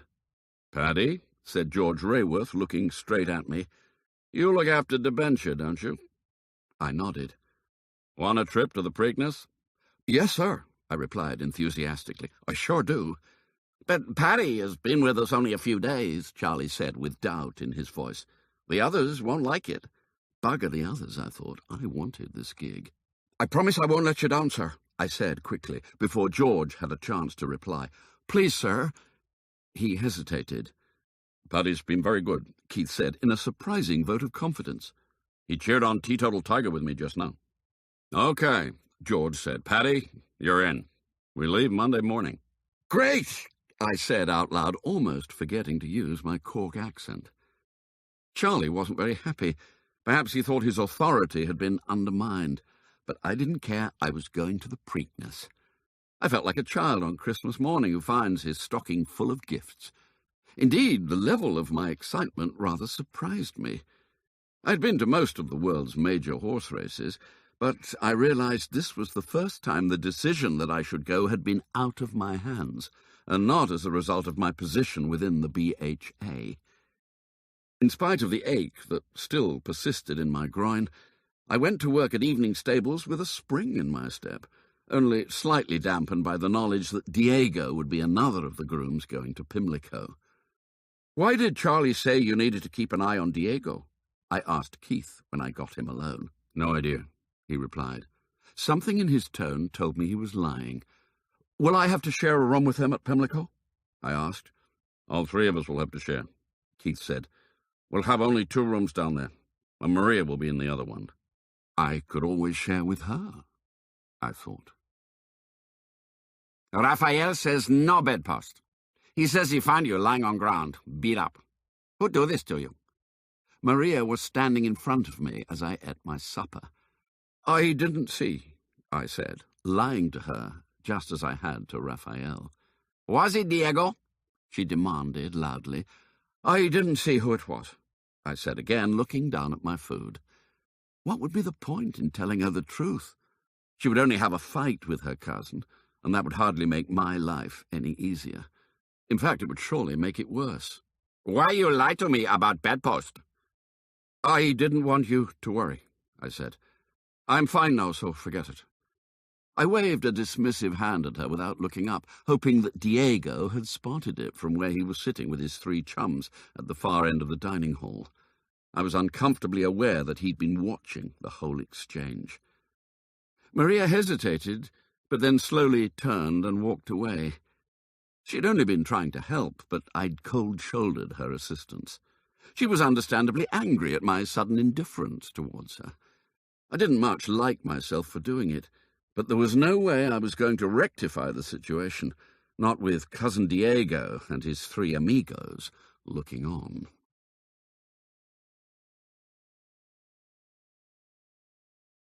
Chapter 20. I let myself into the drugstore using my lockpicks. I'd already searched the office without turning up anything out of the ordinary. Saturday evening stables had been brought forward from 4 o'clock to 3, and everyone had worked extra fast, so that we had finished everything by 5, ready for the big race of the day, the $500,000 man-o'-war stakes. All Rayworth staff not actively involved had rushed off to the recreation hall to view the race on the large-screen TV. All of them except me. I had volunteered to keep an eye on the barn, plus its residents, while Keith went with Diego and Maria over to the track with our 2 runners. I checked my watch. 5:07 p.m. George Rayworth and Charlie Hearn would right now be readying the 2 horses in the saddling boxes next to the Belmont paddock. The race was due off at 5:28. I had asked Keith to leave the office unlocked so I could watch the race on the television, and he had readily agreed. Being allowed to be in the office meant that searching it was so much easier and far less stressful. "I reckon we have a good chance with both of ours," Keith had said before he left, hardly managing to control his excitement. "Will be a bonus for us all, if we can win this." My bonus would have been to turn up something that would justify a faxa raid, but there was nothing incriminating in either the desk or the filing cabinet, only regular papers concerning such mundane matters as deliveries of feed or bedding, plus the personnel files for the stable staff, which included references and testimonials from previous employers. I skimmed through them, looking for anything from Adam Mitchell that might indicate a prior employment, but there was nothing. I glanced at Maria's file. She had been born Maria Isabella Quintero in San Juan City Hospital, Puerto Rico, some 27 years ago, and this was her first job since coming to the United States the previous January. There was nothing particularly remarkable in that. However, the file for her cousin Diego Rios was much more revealing. Diego was 2 years older than Maria and also hailed from San Juan. He'd been a groom at Rayworth's barn for a little over a year, but he had been in trouble on 2 occasions in the past 4 months since Maria's arrival. Both were for violence against other grooms, and the second had resulted in his arrest. According to a letter in the file from Judge Davidson of the local district court, Diego Rios was subject to something called an adjournment in contemplation of dismissal, an ACD. It was a bit like a suspended sentence, except that Diego had not yet been convicted of anything. But he had been charged with 1 count of assault, and the ACD simply meant that his trial had been deferred for 6 months. The letter went on to say that provided Diego did not commit another offence of any kind in those 6 months, the case against him would be dismissed. However, if he did offend again in that time, Diego would go on trial for the assault and, if found guilty, would be jailed for up to 1 year at Rikers Island, the notorious New York prison. The letter was dated April 4th, just 1 month ago, and it had been sent to George Rayworth as the ACD had needed the consent of Diego's employer to give him the benefit of the doubt and to continue with his employment. So that was why they had to keep an eye on him. They clearly didn't give him that much benefit of the doubt, and for good reason. My sore groin was witness to the fact that he had not learned his lesson. I glanced once more at my watch. 5:10. 18 minutes to the race. The drugstore was well ordered, with packets of powders and bottles of pills in neat rows on the 2 upper shelves. Below that there was an open box of sterile needles, along with small red, green and purple-capped glass vacutainer test tubes used for taking blood.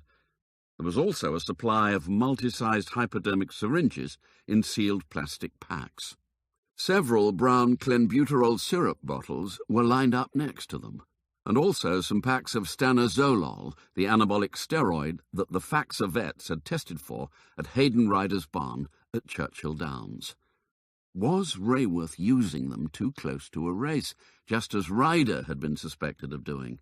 Was that a good enough reason to raid the barn? I'd seen no sign of their illicit use, but I looked after only 4 of the 28 horses. I was also confident that Firepoint hadn't been on steroids, as he'd been tested both before and after the Kentucky Derby, and found to be completely clear of any banned substance. Standing upright on the left-hand side of the second shelf was the stable drug register, a ledger in which all drugs given to all the horses in the barn had to be recorded. At least, that is what the New York Racing Association demanded. I flipped through the pages and looked at the entries for the past few days. The record showed the pre-race injections of Lasix given to Anchorage Bay on Thursday and Teetotal Tiger on Friday, plus the ones given today to the 2 runners in the Man o' War Stakes. It also recorded the sedatives, hyaluronic acid, and Adequan injected into Paddleboat by the vet on Thursday morning. There was also a record of the clenbuterol being administered daily in Paddleboat's feed. I checked my watch again. 5:16. 12 minutes to post time. Beneath the shelves of drugs were stacked several cardboard boxes, and I briefly took a mental snapshot of their positions before looking in them. One had rolls of unused leg bandages, a second had spare saddle pads, and a third was full with plastic containers of disinfectant. Underneath the boxes, in the corner of the store, there sat what appeared at first to be a rather stumpy beer keg, a heavy metal cylinder about 18 inches tall and a little over a foot in diameter, with 2 carrying handles welded to the top.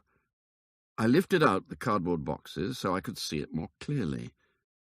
The white cylinder had Cryobank painted in blue letters on its side, and it certainly didn't contain beer. Far from it. The lid was much smaller in width than the cylinder, similar in size and shape to the caps on those large bottles of water used in office drinking fountains, except that it was metal, not plastic. There was a slight pop sound as I removed it, as if a little pressure had been released. I tried to look in, but couldn't see anything due to a white fog that swirled about inside the container. I'd seen something like this before, at the Equine Research Hospital in Newmarket. This was a cryogenic flask used to store living cells at very low temperatures, immersed in liquid nitrogen. But what was it doing here? I remembered asking the laboratory staff at the hospital how often the liquid nitrogen had to be replaced due to it evaporating into the air. Every 2 or 3 weeks, they had said, depending on how often the flask was opened and how much material was being stored. So this flask, which clearly still had liquid nitrogen in it, must have been refilled fairly recently. I glanced again at my watch. 5:20. I had to get back to the office in time to watch the race. I needed to know what happened.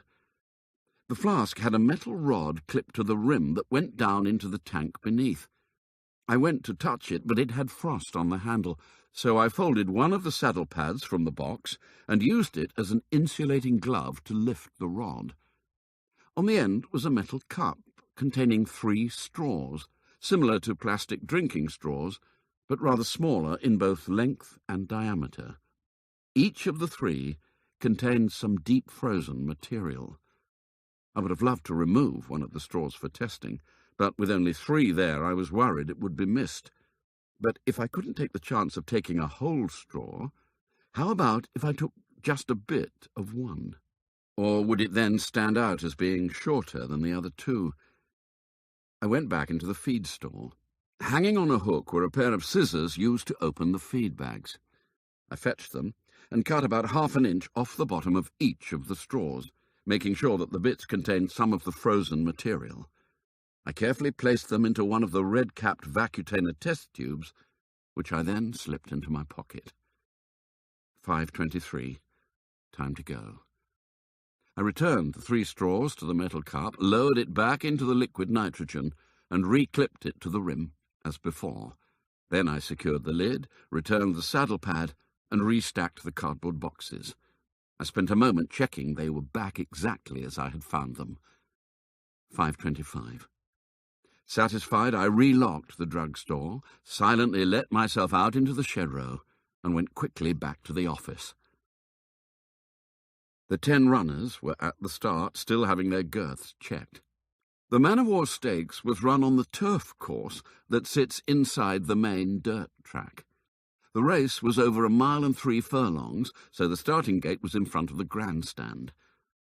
With one eye on the TV screen, and with the outer office door shut and locked, I used the picks to let myself into Keith's bedroom. Maybe I was just naturally inquisitive, but it seemed a shame not to have a quick look in there while I had the opportunity. I might not get the chance again.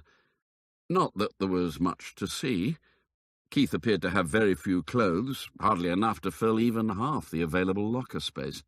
Indeed, he had more well-thumbed copies of hardcore girly magazines than anything else, mostly spread across the floor under his bed. Each to their own. I went back into the office, locking the door to Keith's bedroom behind me.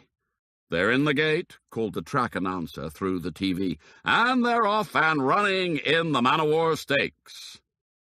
Neither of the Rayworth horses won the race. One finished a creditable third, but the other was always well off the pace, trailing in last of the 10, some 20 lengths behind the winner. The mood in the camp, when everyone returned to the barn, couldn't have been more in contrast to that of the previous day, after Teetotal Tiger's triumph. George Rayworth was spitting feathers in anger, in particular over the horse that had brought up the rear of the field. "That damned jockey," he kept saying over and over to Charlie Hearn. "He never gave the horse a chance." I'd watched the race pretty closely on the TV, and in my opinion, a combined reincarnation of both Fred Archer and Willie Shoemaker wouldn't have managed to get the horse any closer. It was sometimes easier for a trainer to blame the pilot than to accept the fact that the horse was simply not good enough.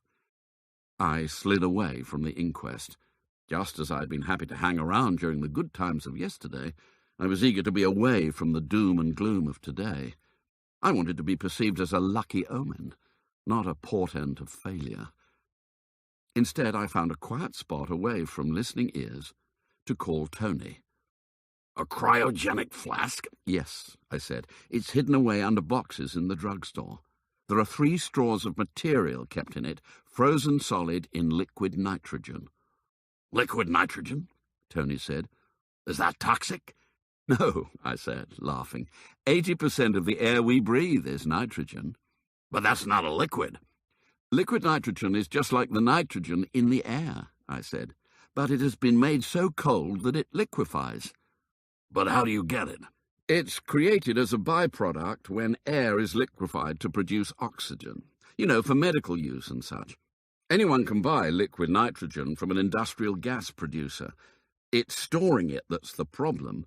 You need what is called a dewar, a bit like a big thermos. That's what a cryogenic flask is." "But what's the liquid nitrogen for?" Tony asked. "To keep the material inside deep frozen." "But what is this material?" "I've no idea," I said, "but I have acquired some. It's in a test tube in my pocket. It's no longer frozen, but we could still get it analyzed." "How did you acquire it?" Tony asked, somewhat sarcastically, as if he could already guess. "You don't want to know." He laughed down the line. "Do you want me to arrange a pickup?" "Yes, please," I said. "We have a fax office in New York. They deal mostly with boxing. I'll get the station chief to collect it himself. His name is Jim Bradley. No one at the racing section will know anything about it." I still didn't like it. It would mean someone else would then know that I was not who I said I was. Tony seemed to sense my hesitation. I've known Jim Bradley since we joined the NYPD together as cadets some 40 years ago. I trust him to hell and back. If I tell him it's hush-hush, he'll not tell anyone, I promise. Okay, I said. Where and when? It's Saturday. I'll try Jim at home. Call me back in half an hour. I used the time to have my supper at the track kitchen, exchanging a plastic token with Bert Squab for a plate of highly spiced chili con carne with rice. Fortunately, there was no sign of Diego or his chums as I sat down to eat. I could do without that distraction at the moment. I called Tony on the stroke of the half hour. Jim says pass it through the chain-link fence on Plainfield Avenue, which runs up the east side of the barn area. Jim drives the black Ford Bronco SUV, and he knows the area well. He'll park up exactly opposite the high school sports field at 8:30 sharp. It'll be dark by then. I looked at my cheap watch. It read 6:46 p.m. I had an hour and 3/4 to wait. Fine, I said. I'll be there. Do you need him to get anything for you? How about a cricket box? I was next to the chain-link fence opposite the high school sports field at least 15 minutes before the allotted time, mostly obscured from the barns by a line of trees and some bushes. The street lights out on Plainfield Avenue and the other lights on poles around the barns did nothing more than throw deep shadows beneath the trees, within which it was easy for me to remain hidden. I crouched, stock still, facing inwards towards the barns, searching for any telltale movement that might indicate the presence of other eyes there to watch me. There was nothing, not even a rabbit or a squirrel. I waited. Jim Bradley arrived in the black Ford Bronco right on cue at 8:30 exactly, and the handover of the Vacutainer test tube through the fence took only a few seconds. I was already well on my way back to the bunkhouse before the Bronco had even turned the corner at the end of the street.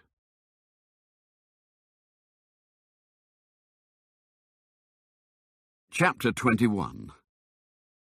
It's semen. What? Semen. Probably equine semen, but more tests are needed to confirm it.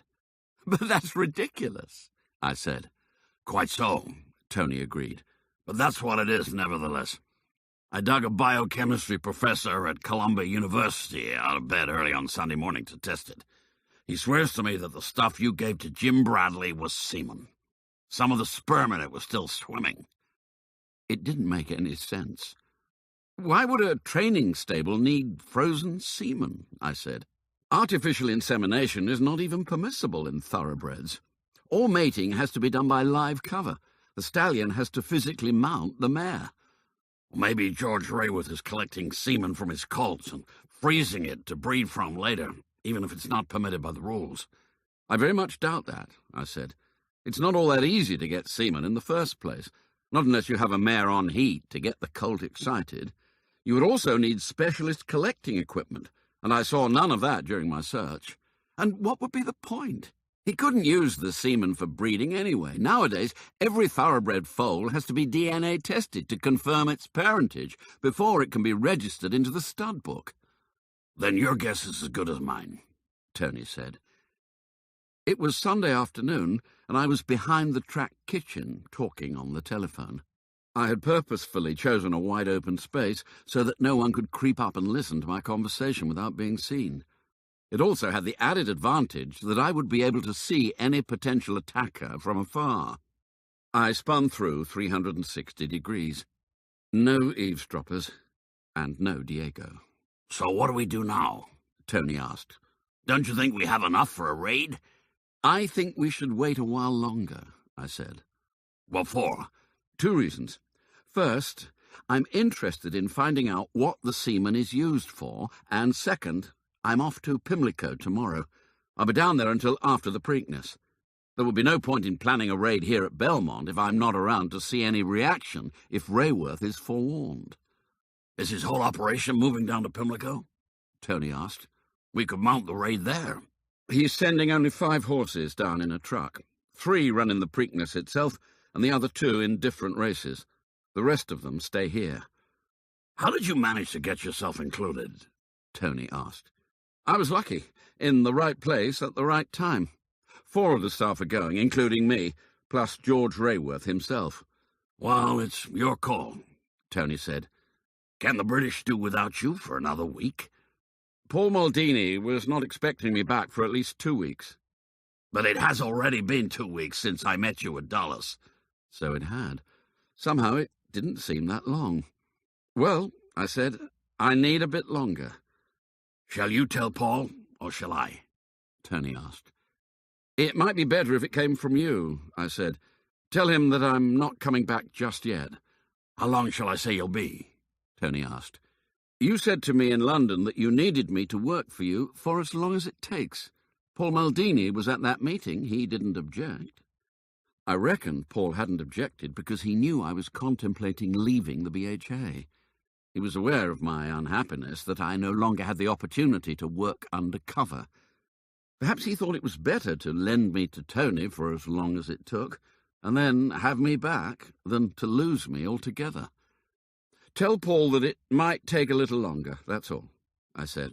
When is the Belmont Stakes? Not for another 4 weeks, Tony said. You're surely not thinking of working as a groom until then? For as long as it takes, I said. On Monday morning, after normal stables and exercise, Keith, Diego, Maria and I loaded the special horse transport that would take us the 200 miles southwest to Pimlico.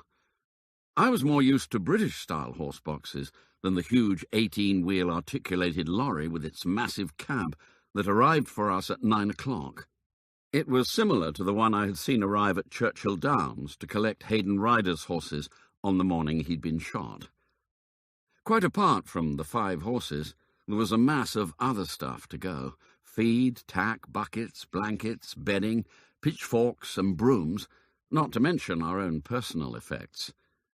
There had been a few murmurings from Rayworth's other grooms, but not because I had been chosen to go to Pimlico ahead of them, rather for the reason their individual workloads would increase here due to me being away. Charlie Hearn told them to shut up and get on with it or leave. There are plenty of others wanting your jobs, he warned them. In my opinion, it wasn't the best example of how to conduct relations with one's labour force. But I didn't say so. I just got on with the loading. Diego was a pain. Twice he purposely knocked things out of my hands as I was carrying them to the vehicle. "Estúpido gringo," he said each time. But he was the stupid one, I thought. I wouldn't fancy a year on Rikers Island for any money. George Rayworth drove a white Jeep Cherokee 4x4 right up inside the barn at the far end from the office, next to the drugstore. Charlie Hearn had been in there for a while, busily filling boxes with pills, potions, and other paraphernalia, and these were now put into the Jeep, along with the cryobank flask.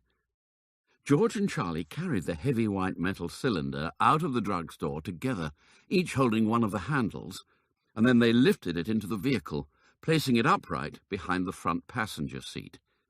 They did it when they thought all the grooms were otherwise engaged and wouldn't notice, but I'd been keeping a special eye out to see if they would take it. But I still had no idea why. Finally, when everything else was packed, the 5 horses were loaded into the trailer. I led Debenture out from stall 2, patting him all the while on the neck to keep him calm. Horses generally don't like any changes to their routine.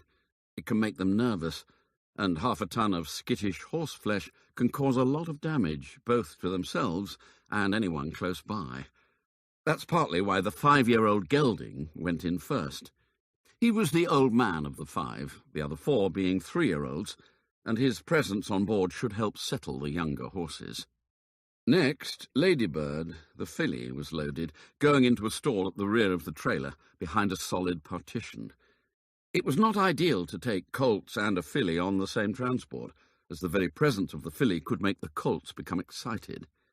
Hence the use of a solid partition, and the placing of the filly at the rear, so that as the vehicle moved, the airflow prevented the colts from smelling her. I knew of one transport operator in England who sometimes resorted to smearing Vicks Vapor Rub into the colt's nostrils to overpower the smell of fillies travelling in the same horsebox. Firepoint was the last of the horses to be loaded. He appeared to be in perfect condition, the muscles in his neck standing out sharply, and those in his flanks rippling gently under his short summer chestnut coat. Keith coaxed him up the ramp and into his travelling stall in the trailer. All the horses had thick bandages wrapped around their legs and rubber boots on their hooves to reduce the chance of injury caused by a bump or kick. But Firepoint went in without anything more than a shake of his narrow head, as if he already knew he was the star of the show. Keith and I rode in the back with the horses, while Diego and Maria were up front in the cab with the driver. It was an arrangement with which I was very happy. I didn't have to keep my eyes on Diego to prevent him niggling me, or worse, and I didn't have to fight off Maria's sexual advances. Not that I really wanted to, but the fallout from Diego wasn't worth the reward. Our route went right through New York City, and I was able to glimpse some of the iconic sights of Manhattan, including the Empire State Building, before it all disappeared from view as we descended into the Lincoln Tunnel under the Hudson River and on into New Jersey. Keith lay down on some bales of straw and went to sleep, while I counted the cars on the New Jersey Turnpike, as in the Simon and Garfunkel song. Was I looking for America? No, I didn't think so. I wasn't sure what I was looking for. True, I was enjoying the challenge of working undercover again, but my life seemed to be drifting by. During my time with the army in Afghanistan, I'd felt there was a purpose, a goal, even if that goal now appeared somewhat blurred since the British forces had pulled out and everything had started to return to how it was before. Then, when I joined the BHA, I believed I had enlisted in a righteous crusade to weed out corruption and wrongdoing. I was the standard-bearer, prepared to do almost anything in the fight for justice. But over the years, the shine on my shield had dulled as I became increasingly snowed under with procedures and paperwork. Even my love life was in tatters. At 23, and as the youngest captain in the intelligence corps, I had felt like a sexual god, an Adonis, with a string of gorgeous young women hanging on my every word and deed. Between operational tours overseas, I had fully satisfied my desires, running up a reputation as a bit of a Casanova. At age 26, I had bucked the trend of my army colleagues by abandoning the exploits of the past, leaving the service, and settling down with a steady girlfriend. I hadn't regretted either at the time, happy to have some stability in my life, while leaving behind the fear and danger of an intelligence officer in war-torn Afghanistan. Among other things, my role had been to determine if the locals in Helmand Province were on our side or not, without getting myself killed in the process. However, recently, I had begun to crave once more the high generated when terror grips one's stomach and adrenaline surges through the body. On the lover front, things had also gone somewhat pear-shaped. More than a year ago now, the steady girlfriend had left me for another man who had a safer job, the irony being that my own work had been getting less dangerous. I'd had one serious romance since then with Henrietta, but it hadn't worked out. So here I was, 33 years old, single and rudderless. This American sojourn had been a distraction, and I was delighted to be able to extend it. It meant I didn't have to face the realities of my future for a while longer yet. The truck continued on its steady way southwestward on the interstate highways while I checked the horses. All of them seemed to be taking the journey in their stride. Firepoint in particular was unperturbed by the noise of the engine and the continuous swaying of the vehicle. But he'd been used to flying, so this was a walk in the park. After a couple of hours, we pulled over into a rest area east of Philadelphia to give the driver a meal break and us a chance to stretch our legs. "Leave the horses on board," Keith said. "It's more than my life's worth to have Firepoint loose on the highway. They'll be fine until we get to Pimlico." We went over to the rest area cafe, and Keith paid for the four of us to have a burger each with fries. "Mr. Rayworth said food only," he explained. "Buy your own soda if you want one." The driver has to have a half-hour break, so be back at the vehicle in good time. I'll eat mine while keeping an eye on the horses." He went out and walked back towards the truck, while the three of us sat down at one of the formica-topped tables. "Want a drink?" I said to Maria. She glanced at Diego. "Water," she said. I collected 3 cups of water from the cooler in the corner and put them on a table. I could tell that Diego didn't like me doing him any favours. He moved away without his cup of water and sat at a different table on his own. Maria sighed. "Diego very difficult today. He not stop telling me to be good girl, all the way from Belmont. I'm very tired of him." "Join me down the back," I said. What was I saying? Was I mad? "Good," Maria said, and gave me one of her flashing smiles. "I do that."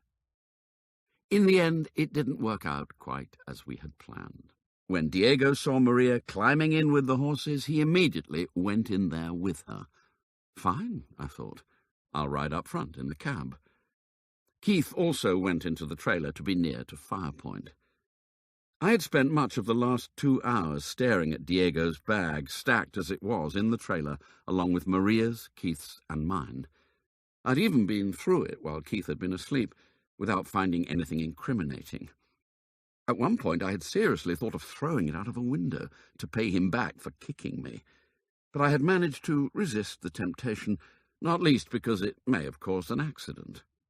Diego might not be so considerate with mine, so I picked up my canvas holdall from the trailer and took it with me to the driver's cab, chucking it onto the spare seat. We set off again. "God, I'm glad to get rid of those other 2, said the driver. "They've not stopped jabbering at each other in Spanish since we left Belmont Park. It's nearly driven me nuts." I wished he wouldn't mention nuts. Mine still ached dreadfully.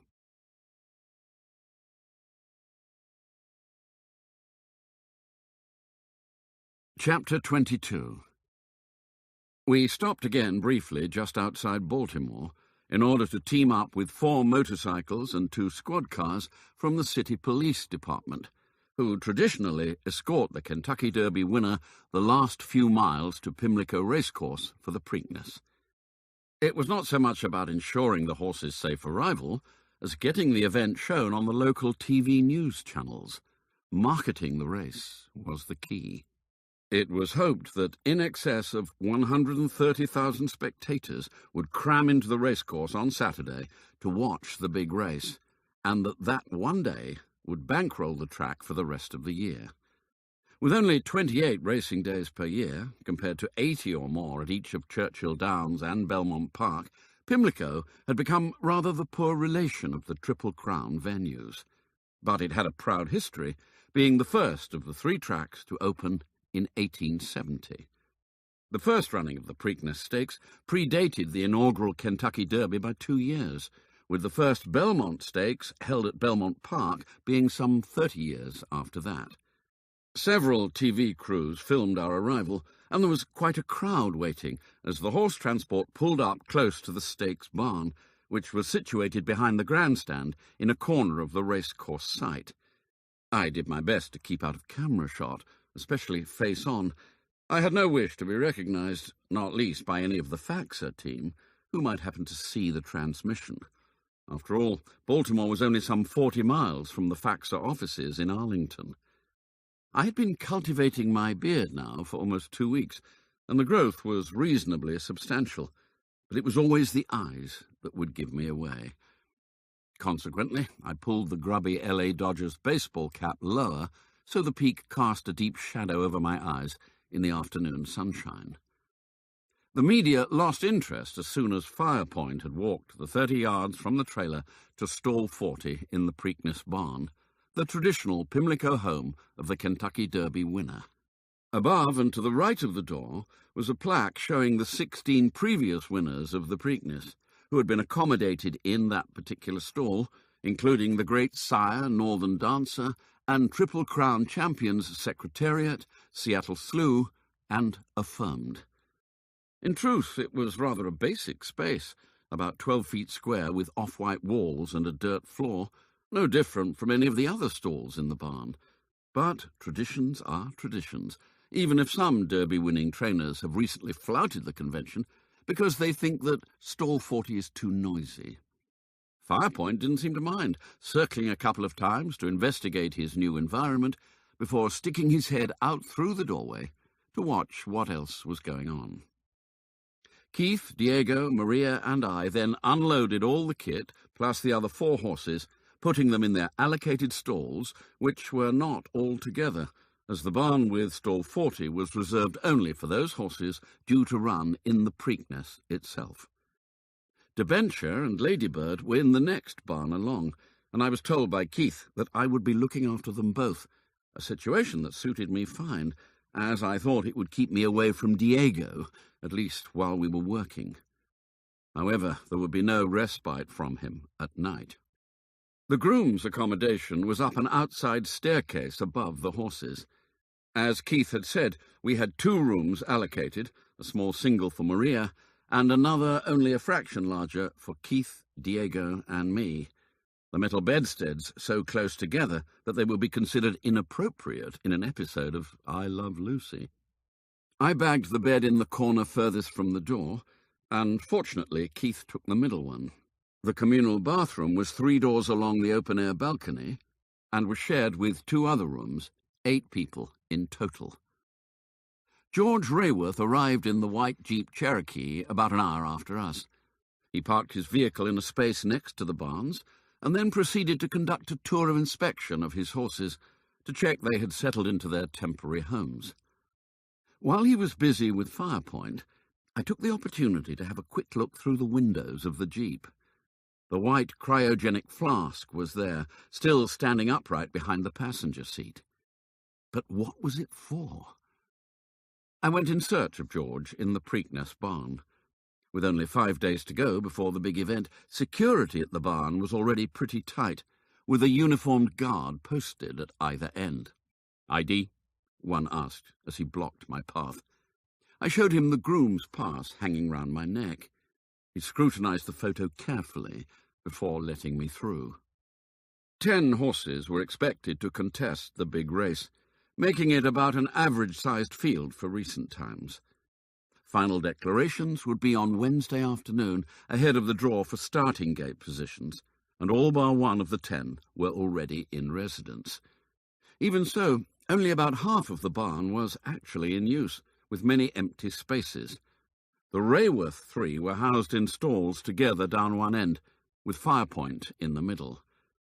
The fact that a single trainer had 3 horses in the field was unusual, but not unique.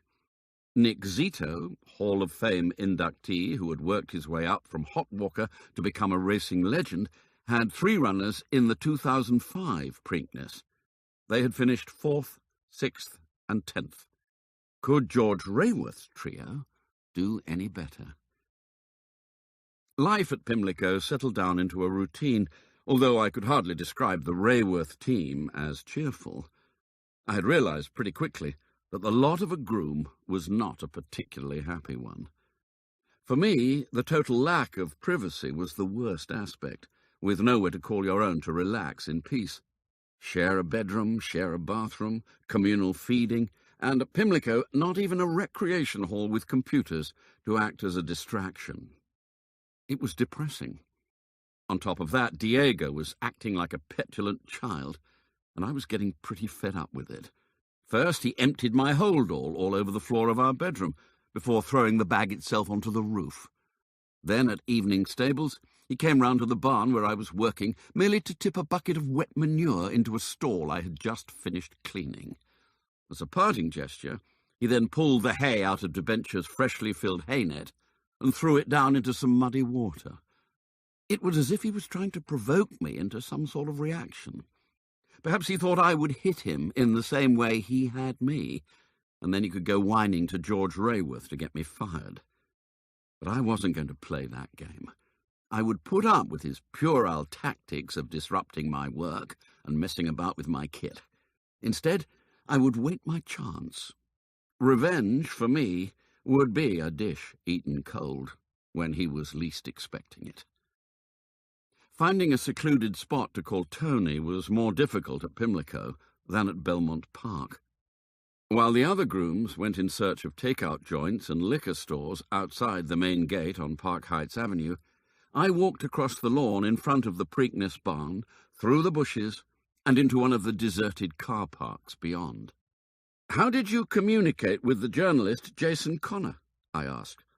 Initially, he contacted Naira, and they called in Faxa. Did you speak to Connor yourself? Not at that point.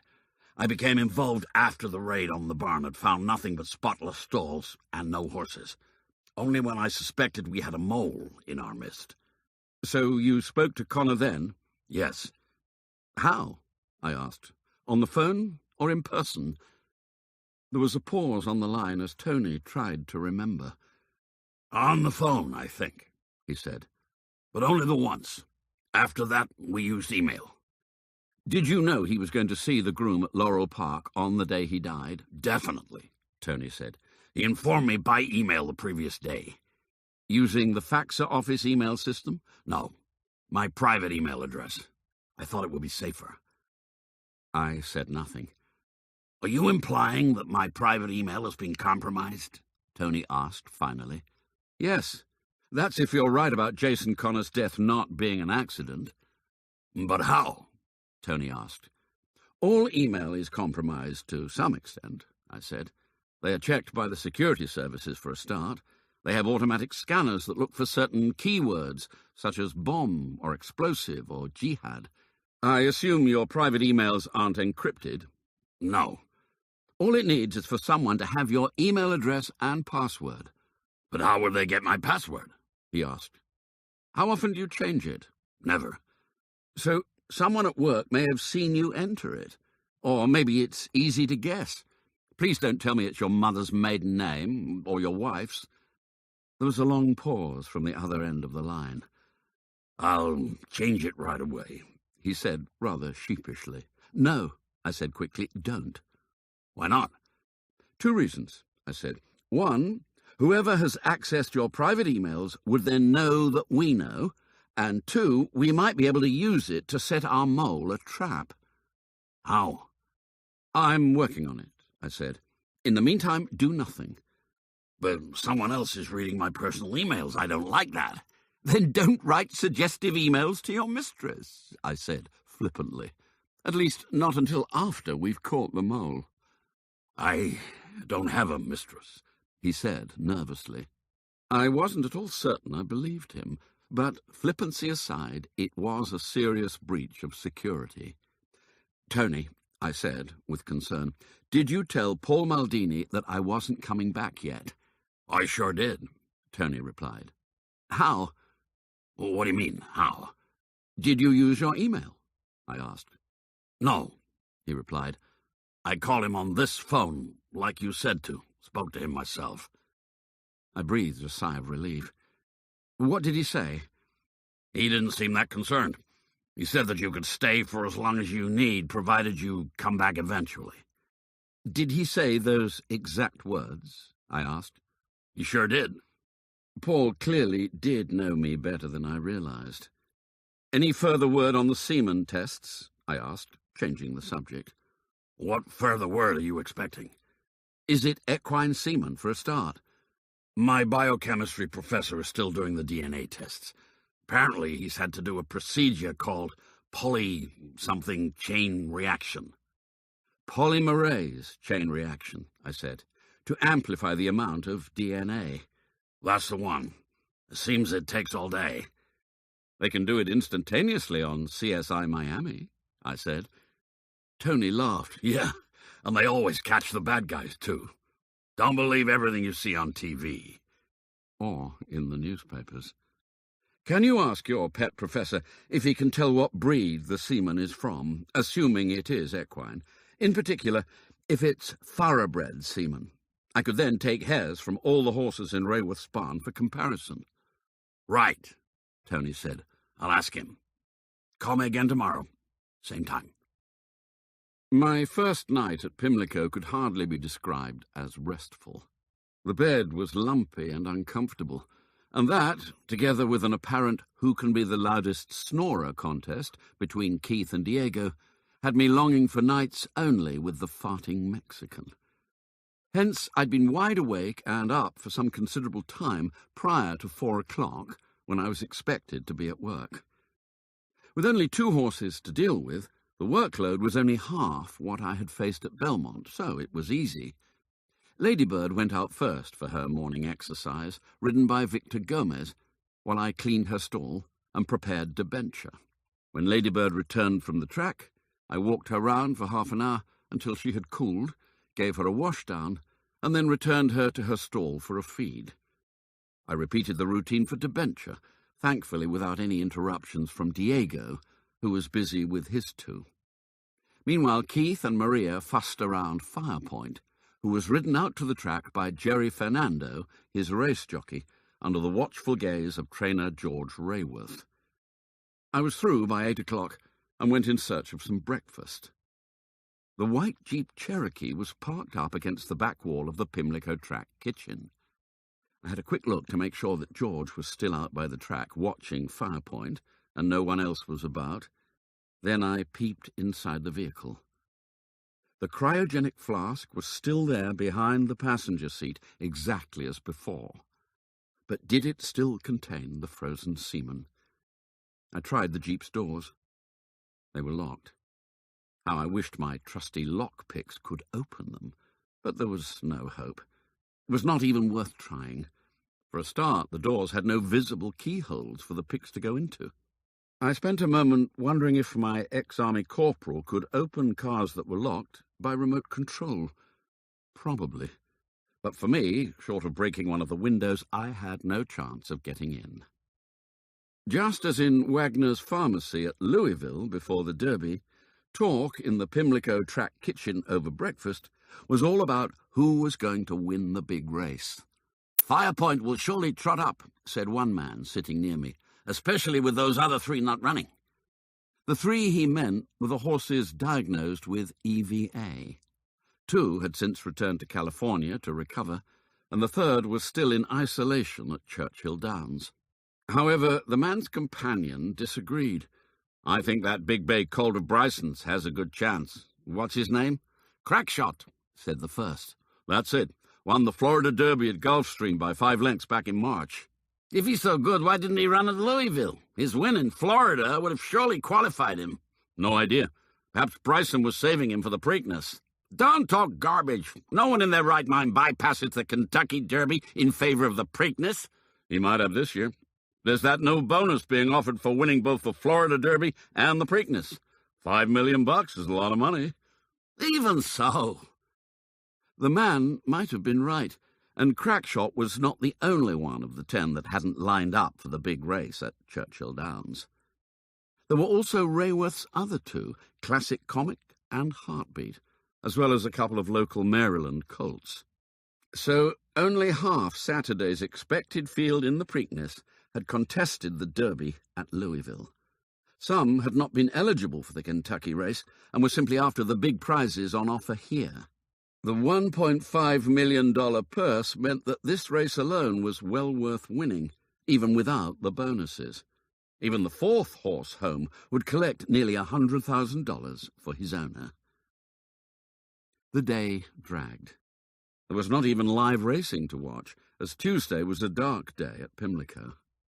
I lay on my lumpy bed for part of the afternoon, trying to catch up on some sleep, but without much success, not least because Diego had had the same idea. He spat onto the floor when he saw me. "Charming," I said. "¿Qué?" he replied in an aggressive tone. "What is wrong with you?" I asked. "No comprende," he replied, waving a hand at me in a contemptuous manner. But Maria had said that Diego speak very good English, much better than her. "Yes, Diego, you do comprende," I said. "So listen to me. You leave me alone. You don't even talk to me. I know about you." He stared at me with his black eyes. "I know about you," I said again. "One word from me, and you'll be in the slammer for a year on Rikers Island." He understood that all right. But if I thought it would shut him up, I was sorely mistaken.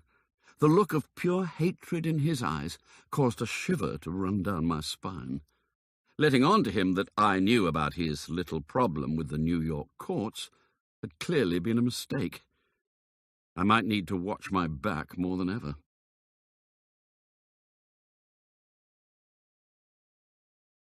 Chapter 23.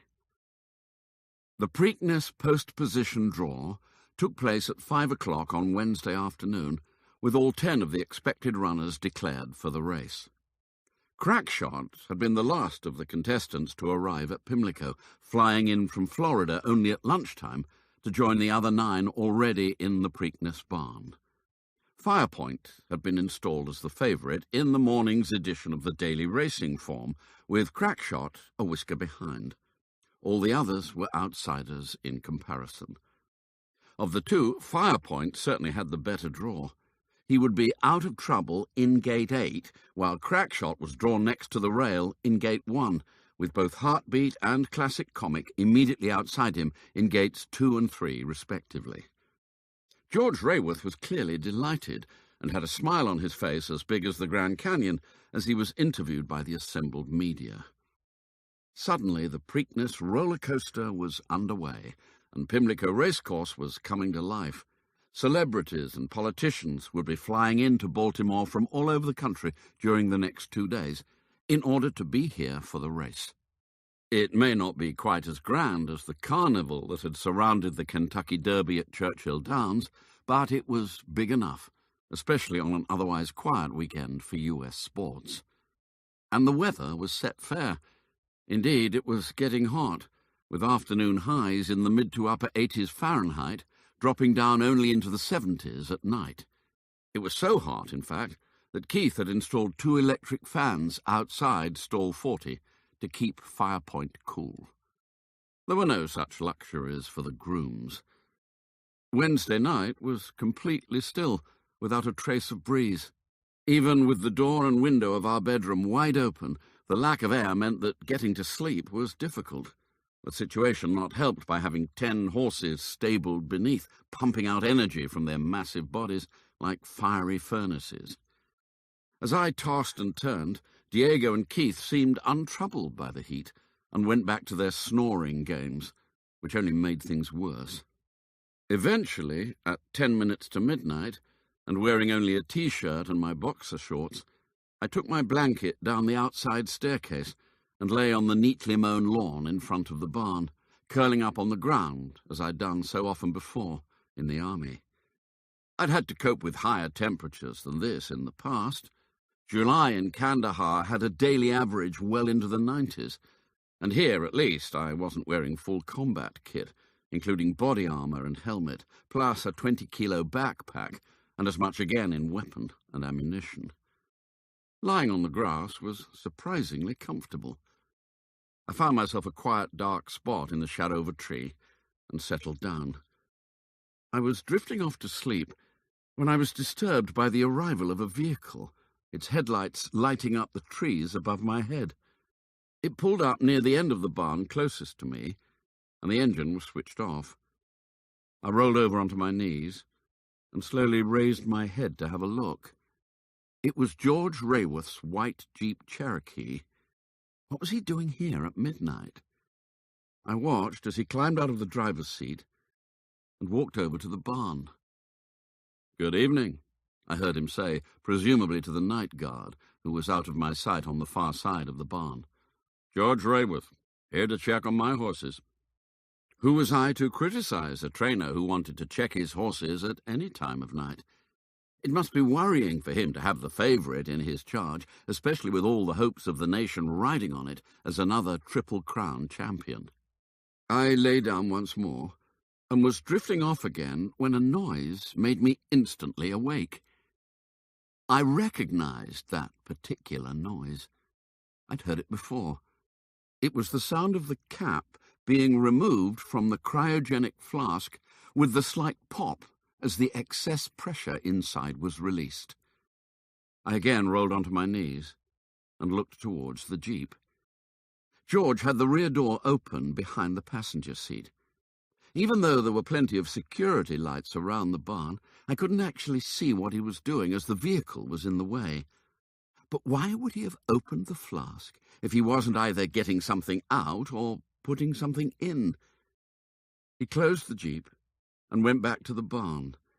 In his right hand he held an electric torch, and in his left what looked like a small cup. He disappeared into the barn. I was now curious. I rose to my feet and moved silently forwards, making sure that I remained deep in the shadow of the trees. At night, the lights in the barn itself were switched off to allow the horses to sleep, while the glow of those outside seemed to further deepen the darkness of the interior. At first I could see nothing, but then the glow of the torch appeared as George made the inspection of his horses. I moved down the side of the barn to get a better view. George spent only a couple of moments with each horse before moving along the line of stalls. What was he up to now? I moved as close as I dared, silently padding over the grass in bare feet, and keeping as low as I could behind the post and rail fence that ran along parallel to the side of the barn and about 5 yards from it. George stopped at one of the stalls near the far end. The torch went out. I crouched down, looking through the fence, straining my eyes to try and see what he was doing. There came a noise, a hissing sound, like that made when a pump blows air into a bicycle tire. There it was again. Then silence. I waited, listening hard, but there was nothing more. George then retraced his steps along the barn towards his own 3 horses, turning the torch back on as he did so. Maybe the sound had been one of the horses having a snort, or perhaps it had been the security guard blowing his nose, but the noise hadn't been right for either of them. I tiptoed back to the end of the barn and was about to creep closer when George appeared right in front of me, coming out of the barn into the bright glare of the security lights. I immediately stepped back into the deep shadow of the bushes so he wouldn't spot me. "Good night," he called over his shoulder. "Good night, Mr. Rayworth," replied the guard, who I still couldn't see. George then walked back to his jeep and threw something onto the back seat before climbing in and driving off into the night. I returned slowly to my blanket and went to sleep, wondering what all that had been about. I was none the wiser in the morning. I woke at 3 o'clock, slightly chilled, and went back up the stairs to my bed. Diego and Keith were both giving the snoring a rest, so I lay down and returned to sleep for another hour. I didn't mention my nocturnal excursion to the others, and especially not to George Rayworth, when he arrived to watch his horses at exercise. I prepared Ladybird for Victor Gomez to ride a steady breeze over 5 furlongs. She would be racing on Friday afternoon in the Black-Eyed Susan Stakes, a graded race over 9 furlongs for 3-year-old fillies that was named in honour of the yellow perennial daisy with a black centre that is the state flower of Maryland. So all Ladybird needed today was a gentle pipe opener to maintain her condition, nothing that would overtire. Just to confuse people, in 1940 the Maryland Jockey Club decided that, in addition to the Black-Eyed Susan Stakes for fillies, the Preakness Stakes itself would henceforth be designated as the Run for the Black-Eyed Susans, and a garland of the yellow and black flowers would be draped over the winner to rival the garland of red roses that was draped over the victor of the Kentucky Derby. However, there was one slight problem. The Preakness is run in May, some 2 months earlier than Black-Eyed Susans come into bloom. Not that such a trivial matter would be allowed to deter the gentlemen directors of the oldest sporting organization of North America, one that could boast 2 U.S. presidents among its former members. They decreed that the garland would be made using early flowering but all yellow Viking daisies, with their centres hand-painted black, in order to resemble Black-Eyed Susans. Nowadays, yellow and black flowers of the chrysanthemum family are used, but in all its 140-plus years of existence, the Run for the Black-Eyed Susans has never once seen an actual Black-Eyed Susan. Victor Gomez came back on Ladybird to swap his saddle onto Debenture. "Ladybird good," he said to me. "She win tomorrow, yes?" He gave me a thumbs up and grinned, not that it was a pretty sight, with several of his teeth missing. "Yes," I replied, raising my thumb back at him. "Hope so." I walked the horse around for 10 minutes for her to cool off, before giving her a wash down with soap and water. Next, I dried her using a large towel, and then brushed her coat until it shone. I wanted Ladybird to look her best in the paddock, not least because Tony Andretti had told me the previous evening that he would be coming to Pimlico for both Friday and Saturday, and I didn't want him giving me any grief about poor standards of grooming, even in jest. "How about the tests on the semen?" I had asked him. "Still waiting," he'd replied. "Full results should be in tomorrow. All I can tell you at the moment is that it is definitely horse semen, but not from a thoroughbred. My professor is still doing DNA similarity tests for other equine breeds." So if it wasn't from a thoroughbred, there was no point in me taking hair samples from the colts in Rayworth's barn for comparison. None of them could have been the donor. I continued grooming Ladybird, brushing out her tail and then trimming a straight edge at the bottom. As I worked, I thought about the next 2 days. It was not only Tony Andretti who would be coming to Pimlico. Other members of the Faxa racing section would also be in attendance, and I didn't want them spotting me as a ringer. It would be 12 days since I had left them at Andrew's base, and in spite of the fairly vigorous hair growth on my chin and upper lip since then, I was concerned that federal special agents should be well enough trained in recognition techniques to identify me easily, not least because my beard had not grown dark and concealing as I'd hoped, but rather blonde and wispy like my hair. Since first arriving at Belmont, I had taken to always wearing my LA Dodgers baseball cap with the peak pulled down low.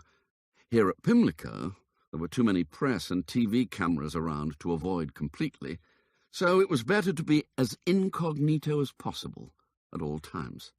So tomorrow, I decided, I would also wear my cheap dark sunglasses to cover my eyes.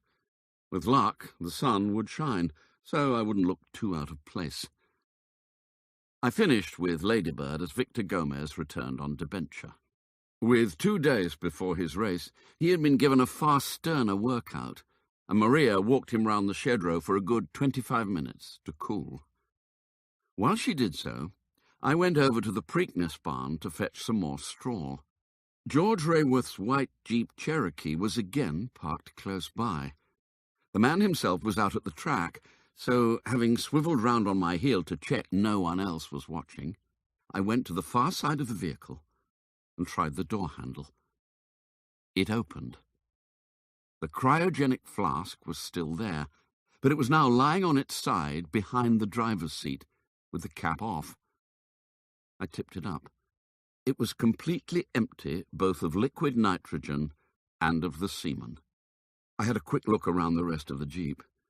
On the back seat sat an electric torch and a small cup, along with what looked like a miniature red rubber rugby ball. The ball was about 3 inches long, with a short blue plastic pipe extending from one end, and it had Polaroid stamped into the rubber on one side. I knew exactly what it was. I'd once owned something very similar. It was an air duster designed to blow a stream of air to remove dust from the lens or the inside of a camera. I squeezed the ball and was rewarded by the same hissing pump sound that I had heard the previous night. I was sorely tempted to put the air duster into my pocket, but I could see George Rayworth in the far distance coming back towards me from the track with Victor Gomez, and it wouldn't do to be caught with it. I left things as they were, closed the Jeep door as quietly as I could, and moved quickly away. Thankfully, George had been too busy talking to Victor to notice me. "ID," said the guard at the barn entrance. I showed him my groom's pass, and he let me through. The place was a hive of activity, with veterinary staff from the Maryland Racing Commission taking blood samples from each of the Preakness runners for pre-race drug testing. I stood and watched as one of them inserted a hypodermic needle into Firepoint's neck just behind his head. The horse was well used to this procedure, He made no movement as the needle went into his jugular vein, and blood was collected into 2 Vacutainer test tubes, identical to the one I'd passed through the chain-link fence to Jim Bradley at Belmont. I picked up the straw from the bedding stockpile, but instead of going straight back to my horses, I walked along the line of stalls until I came to the one where George Rayworth had stopped during the night. I took a step forward and looked inside. It was empty. "What do you want?" asked a deep, angry voice behind me that made me jump. "Nothing," I replied automatically, turning round. The voice belonged to a tall man with ebony skin who was standing in the shed row, the whites of his prominent eyes standing out against a dark face as he stared at me accusingly. "I'm Paddy," I said with a broad smile, putting down the bale of straw and extending my right hand towards him. "I'm here with Rayworth's crew. My first time at Pimlico." "Tyler," the man replied. "I'm with Bryson." He slowly shook my offered hand and even grinned at me, exhibiting a fine collection of gold teeth. My overtly friendly approach had completely disarmed his anger. "I'm based at Belmont," I said. "Only here for the big race." "Gulfstream," Tyler said, pointing a finger at his own chest. "in Miami. Too damn cold up here for my liking." He shivered. Cold? He must be joking. But I could see from his thick woolen sweater that he wasn't. "Who do you look after?" I asked. "Crackshot," he replied, with another flash of the gold teeth. "He's out at exercise right now." He waved a hand towards the empty stall. "I'm doing his bed." Crackshot? What had George Rayworth been doing in the middle of the night, outside the stall of the only other horse in the Preakness that most of the pundits gave any chance to, other than Firepoint? My suspicious mind was working overtime.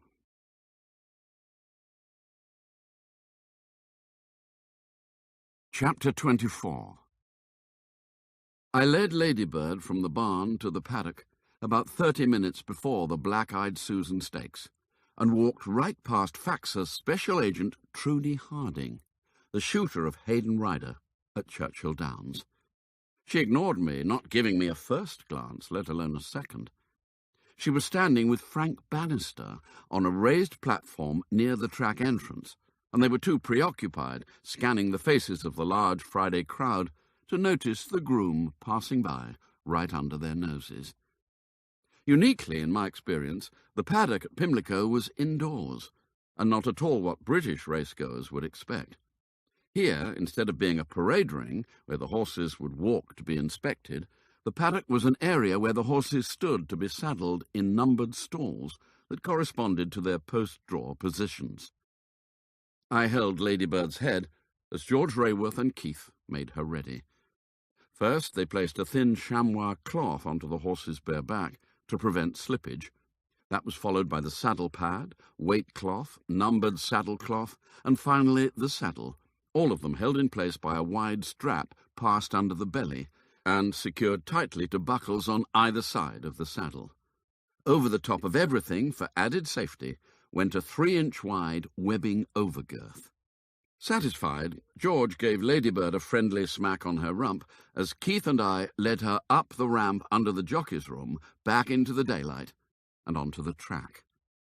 George issued jockey Jerry Fernando with some last-minute instructions and a leg up into the saddle before I handed the horse over to one of the outriders. Unlike in England, where a horse runs free to the start under the control of its jockey alone, those in the United States are led to the gate by an outrider on a lead pony, one pony to each runner.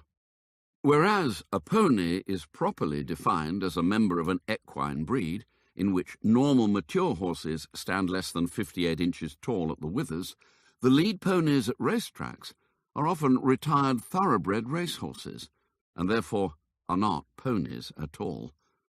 But no one seemed to care as the excitement built.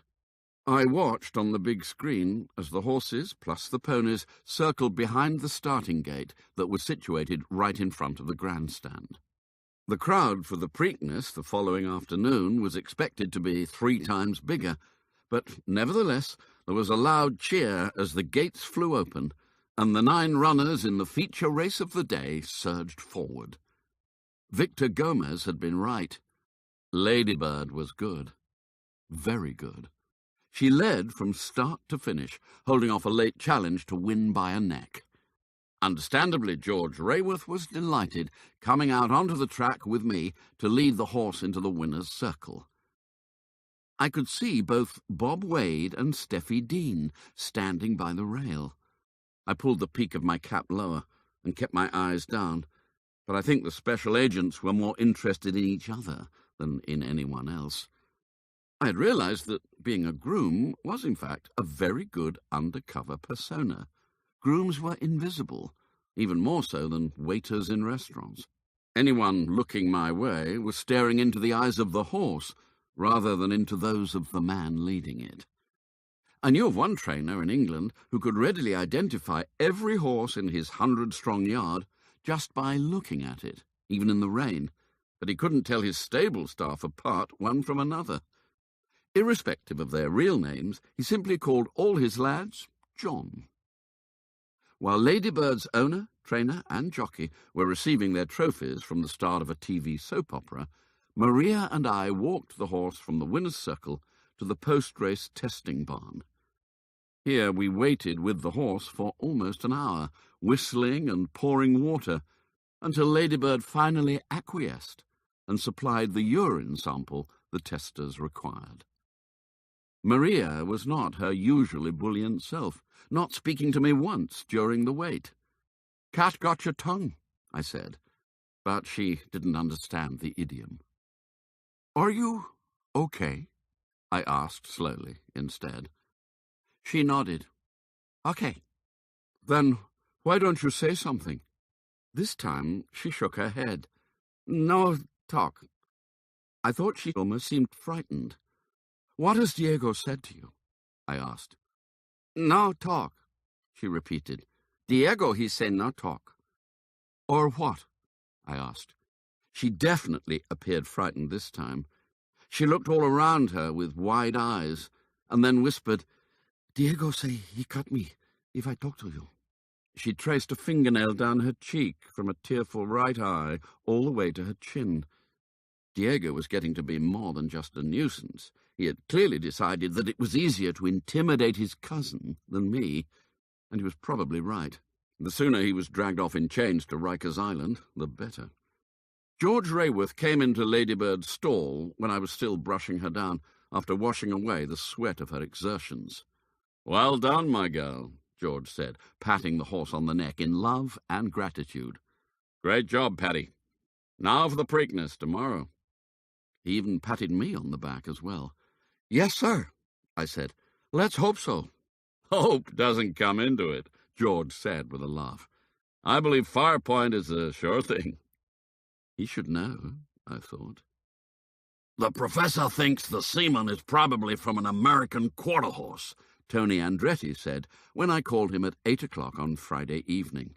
"The DNA doesn't match that of any known stallion held by the National Quarter Horse Registry, but it closely resembles other quarter horse DNA records that are available, as if the source was possibly related." "Quarter horse semen?" I said. "Why on earth would anyone want that around a thoroughbred?" "Your guess is as good as mine." A notion was stirring in my mind. Something I'd read was hovering somewhere just beneath my consciousness. Was it to do with quarter horses? Suddenly, like a switch being turned on, I remembered what it was. George Rayworth had grown up on a ranch in Texas that bred quarter horses. It was still run by 2 of his cousins. Was that where the semen had come from? Other things also floated to the surface. "Tony," I said, "are you still there?" "Sure am," he replied. "Could you ask your professor if he can do one more test for me?" "He says he can't do any more than he's already done. If the DNA of the semen doesn't match anything that's registered, then there's no way of telling exactly which horse it came from." "No," I said, "I'm happy with that. The test is for something else." "What?" EVA, I said, equine viral arteritis. There was a long pause from the other end. "What are you implying?" Tony said eventually. Nothing, I lied. I'd just like to know if the EVA virus exists in the semen sample. I read on the internet that stallions that have been infected shed the EVA virus in their semen for the rest of their lives. Could you also ask your professor if freezing infected semen would kill the virus, or does it preserve it in the same way it preserves the sperm? I'll ask him, Tony said, but I can't think why. The infected horses at Churchill Downs were all colts. Surely infected semen would only infect mares during mating. I thought back to the sound of the air being expelled from the air duster, the sound that had come twice from the Preakness barn on Wednesday night. How about if you squirted it up a colt's nostrils? I said. But why would you? Tony said. Semen up the nose wouldn't do any good. I laughed. Not for reproduction, I'll grant you, but EVA is primarily a respiratory disease. Ask your prof if inhaling EVA-infected semen would make a horse sick. I'll call him straight away, Tony said. Good. I'll call you back in an hour. We disconnected. If I was right, and it was a big if, then Crackshot should also come down with EVA in the days ahead. And if that occurred, George Rayworth might have some difficult explaining to do. For the time being, we had to sit tight and wait. The professor will do the EVA test tomorrow, Tony said when I called him back.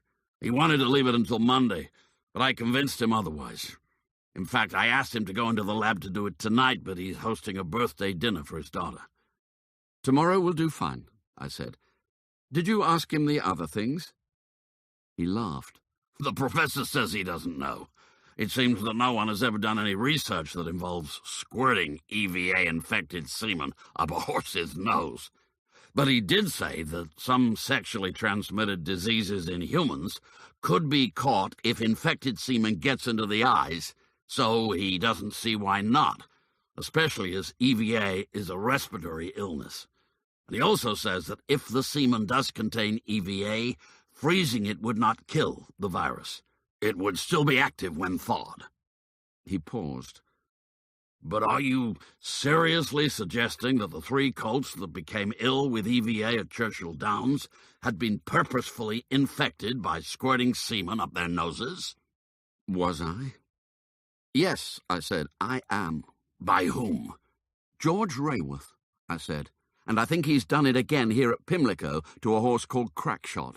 That's quite an accusation, Tony said. Are you sure? No, I said, I'm not sure, but everything seems to fit. At least it will if the professor finds EVA virus tomorrow. And I wished I had taken the air duster from the jeep. I could have had it tested for traces of semen. But it would have been a huge risk. George Rayworth might have seen me next to the vehicle, and what would I have said if he discovered the air duster was missing, only for it to reappear from my pocket during a search? So, what do we do about it? Tony said. Should we arrest Rayworth? We can't. You and I may believe it's true, but at the moment it's all speculation and circumstantial. Rayworth would deny it, cover his tracks, and there would be nothing we could do. We need proof. Surely the semen sample is all the proof we need, Tony said. But would it stand up as evidence in court? Rayworth would deny that it had ever been his. Indeed, the sample might not even be admissible as evidence in a trial, because I stole it in the first place. We need something more. And how are we going to get that? Tony asked. I'm working on it, I replied. Now, that's what you said about my emails. Yeah, well, I'm still working on that, too. Can't we stop Rayworth running his horses in the Preakness? Surely it isn't right that he can nobble the opposition and still be allowed to participate. I agree that it doesn't seem fair, I said. But if we make a move now, all we will be doing is forewarning Rayworth, and any remaining evidence would disappear faster than jelly beans at a children's party. So what do we do? Nothing for the moment, I said. And we don't tell anyone, not a soul. Does your professor know where the semen came from? No. Then let's keep it that way, I said. Ask him to keep everything confidential unless we tell him otherwise. Okay. Is there anything else? Tony asked. Yes, I said. Find out what you can about the Rayworth family ranch in Texas. In particular, are there any veterinary records of an EVA outbreak? I'll see what I can manage. He didn't sound too confident. What will you do? Continue with my job as a groom, I said. We have 3 runners in the Preakness tomorrow. I thought you looked very professional with the winner of the Black-Eyed Susan Stakes this afternoon. I was watching you through my binoculars. Thank you, I said. If anything, you look rather too adept and alert compared to some of the other grooms. I'll be more careful, I said, making a mental note. I saw a number of your racing team here today. I walked right past Trudy Harding, and she didn't recognize me. She didn't even look at me twice. I'll have to have words with her, Tony said. Not yet, I said, with a laugh. I don't want her shooting me. Tony didn't think it funny, and I suppose neither did I.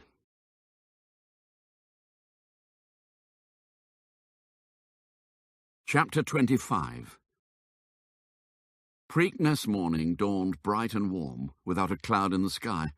Not that I had waited for the sunrise before starting my day's work. I'd been hard at it for 2 hours by the time the fiery globe made its appearance in the east. I had risen earlier than usual to give Debenture his breakfast. His race, the Maryland Sprint Handicap, was due off at 1:30 in the afternoon, and George Rayworth had told me that he didn't want the horse eating within 8 hours of race time. I arrived at the barn at 3:30 a.m. to find Debenture standing upright in the corner of the stall, with his eyes closed, gently snoring. I stood silently watching him, marvelling at the fact that such a large bulk could be fast asleep and yet not fall over, especially as he was actually using only 3 of his legs to stand on, the 4th being slightly bent up, with only the toe of the hoof resting on the floor. Horses are not the only creatures able to sleep standing up. Elephants can also nap on their feet, and flamingos famously do it on only 1 leg. In horses, it is due to what is called the stay apparatus, a natural locking of the limbs that keeps the animal upright while also allowing the muscles to relax. It is thought the ability evolved because early equines were prey, as zebras still are, and the time taken to get up from a lying position before running could mean the difference between life and death. Not that horses always sleep standing up. They occasionally lie down for deep body sleep, so comfy bedding and enough space are essential. I waited. I didn't want to wake Debenture. He was going to have a tiring enough day as it was. I knew that horses do not normally sleep for very long at a time. In all, they need only about 3 hours sleep in any 24, mostly taken in short naps. And sure enough, the horse soon woke on its own, snorting twice and shaking his head from side to side. I gave him his regular breakfast of horse nuts plus feed supplements, and then refilled his bucket with fresh water. Next, I brushed Debenture's coat, starting with a stiff dandy brush, and then finishing with the softer body brush, working backwards and downwards from his head to his feet on each side until his hide was polished to perfection. Over the past 10 days, I had discovered that there was something quite therapeutic about grooming a horse. All of one's troubles faded away with the strong rhythmic motion of the brushes over the animal's skin. Even the horses seemed to love it. I began to understand how a mother could spend so long brushing her daughter's hair. It probably wasn't so much for the shine it created, but for the relaxing sensation the movement generated in herself. For a while, in the quiet, I was even able to forget my ongoing troubles with Diego. True, we hadn't had a face-to-face confrontation since I'd spoken to him on Tuesday afternoon, but that hadn't stopped him trying to disrupt my life at every available opportunity, sometimes in the most childish of ways. I had no proof, but I was quite certain that it had been he who had squeezed my toothpaste out of its tube and smeared it all over my bed. Sadly, there was no lockable space in our cramped bedroom, so my phone and wallet never left my side, residing inside my boxers even when I was asleep. The rest of the barn came to life about 4:30, as other grooms came to start work. The Preakness barn itself was already a hive of activity when I went over to collect some bedding. I took the chance to walk up the shed row. "Morning, Tyler," I said. "How's Crackshot today?"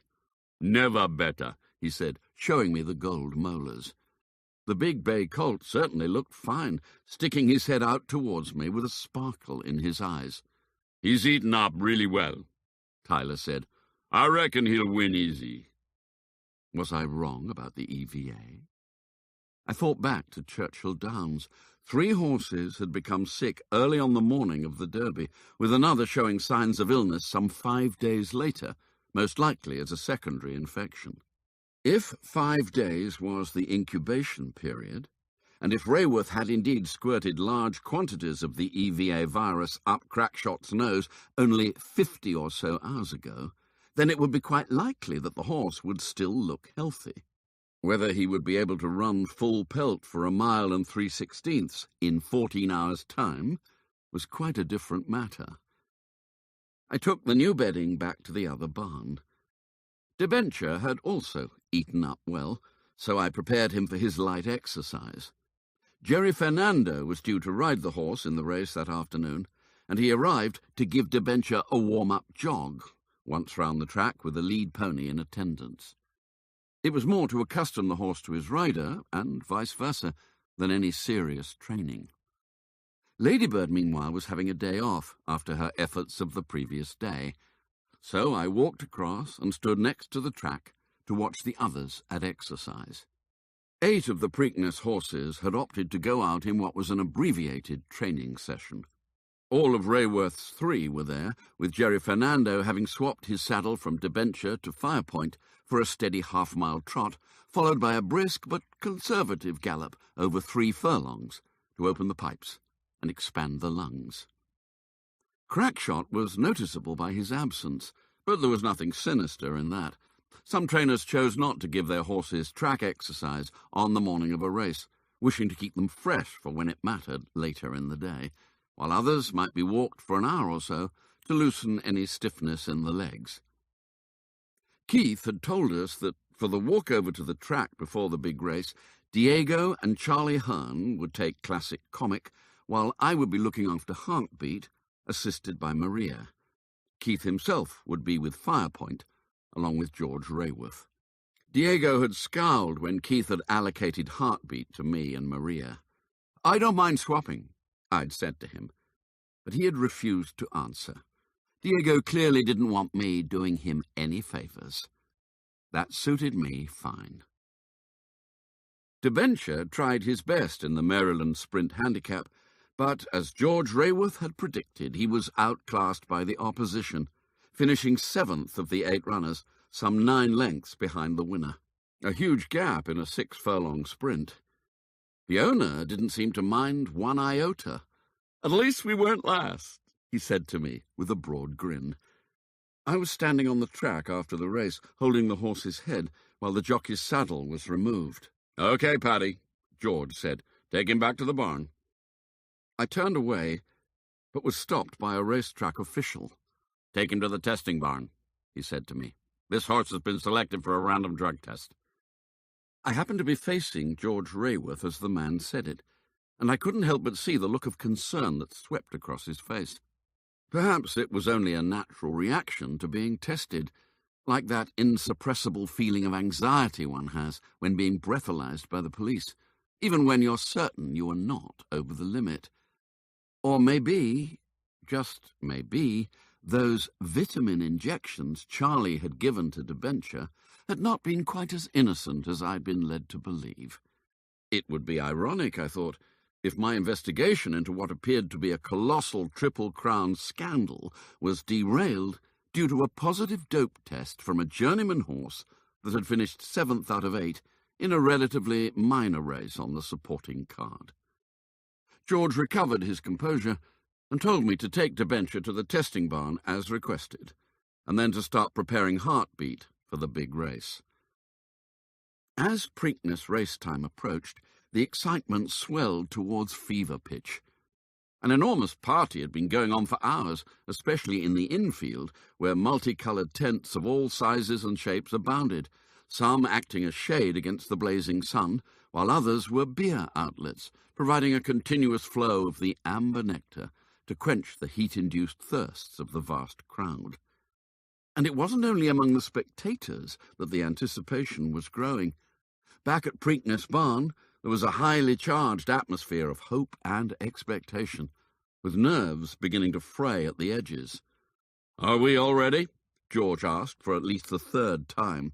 "As ready as we'll ever be," Charlie replied, shifting his weight from foot to foot. I thought they were in danger of transmitting their nervousness to the horses, and it was a great relief when a track official arrived to announce that it was time for the walkover. The Preakness Barn was behind the grandstand, so the horses were walked right round the public enclosures and then back along the track in order to be paraded in front of the crowd. For this race, there was a special mounting yard in the centre of the course, opposite the finishing line and beyond the turf track, and half the field was saddled in there, while the rest, including Rayworth's 3, went down the ramp into the indoor paddock. "It's quieter inside," George said. "Helps keep them calm." It wasn't the horses that needed to be kept calm, I thought. Crackshot was also being saddled inside, and I looked over to where Tyler was placidly holding the horse's head while the trainer made him ready. There appeared to be no concern whatsoever over his health. Eventually, all was ready. I led Heartbeat up the ramp to the track with Maria on the other side of his head. She ignored me completely, and I didn't speak to her. It was for the best, I thought, and safer for the both of us.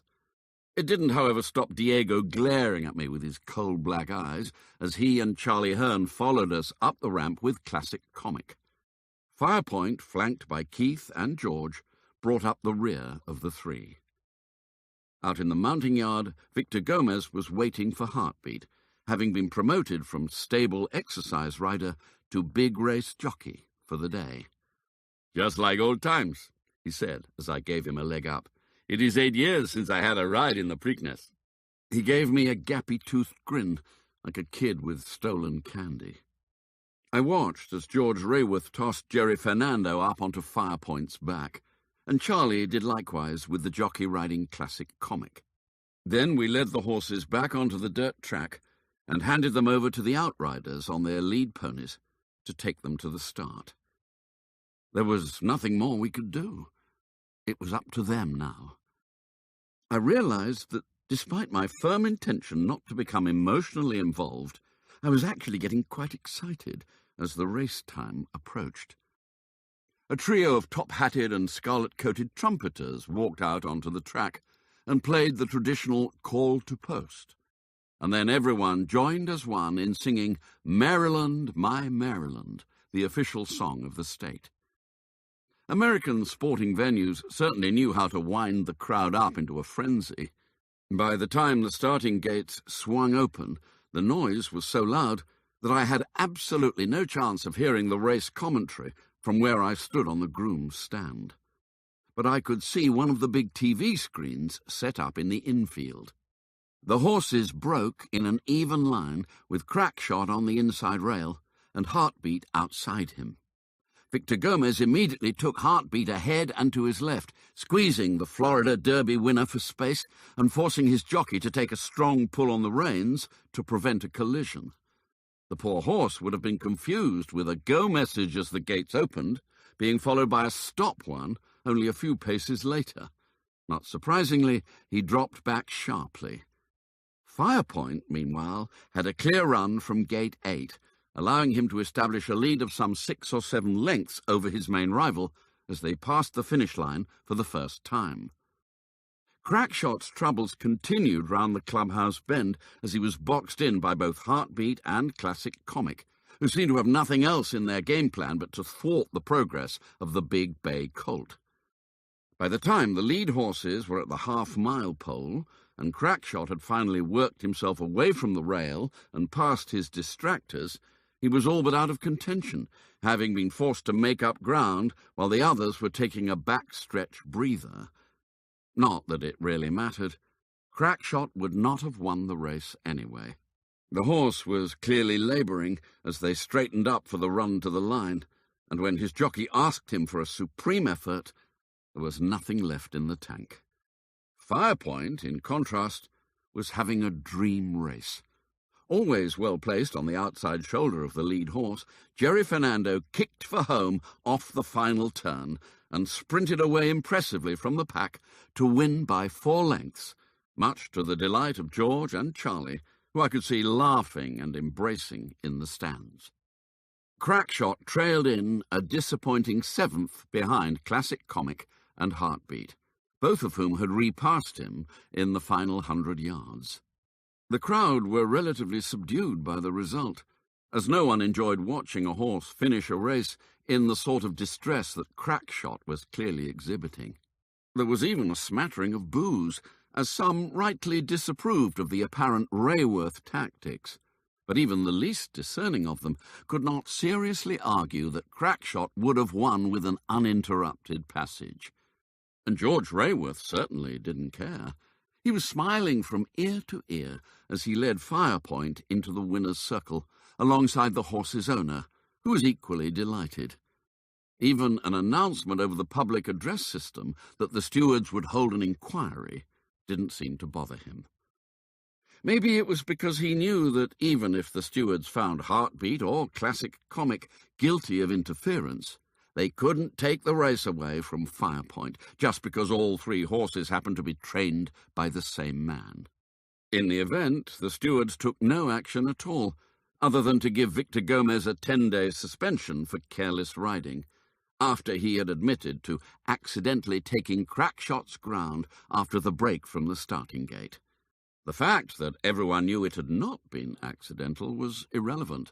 There was insufficient evidence on the video footage to prove it, and the incident had clearly not cost Crackshot the race. I didn't know how I felt about things. It was difficult not to be drawn into the celebrations among the staff in the Rayworth camp over wins in the first 2 Triple Crown legs, but there was a huge part of me that despised the man himself for cheating his way to such a position, as I was sure he had done. I led Heartbeat back to the Preakness barn to find that there was much veterinary activity in and around Crackshot's stall. "Take that damn horse outside!" someone shouted at me as I tried to hot-walk Heartbeat round the shed row. I took him back out into the hot sunshine, which wasn't ideal, and tied him to a fence in the shade of a large tree. Then I hurried back inside to see what was going on. Tyler was standing in the shed row, watching 3 other men busy in Crackshot's stall. There was deep worry etched on his face. "What's up?" I asked him. "Crackshot is sick," he said in his deep bass tone. "The veterinarians are worried that the race has affected his heart." I looked into the stall. The poor horse was dripping with sweat and clearly very unwell. "It is very hot here today," I said. "Not as hot as he's used to in Florida," Tyler replied. That was true. "Have they taken a blood sample?" I asked. Tyler nodded. "First thing they did." I wanted to tell them it wasn't his heart that was the problem. They should test his blood for equine viral arteritis.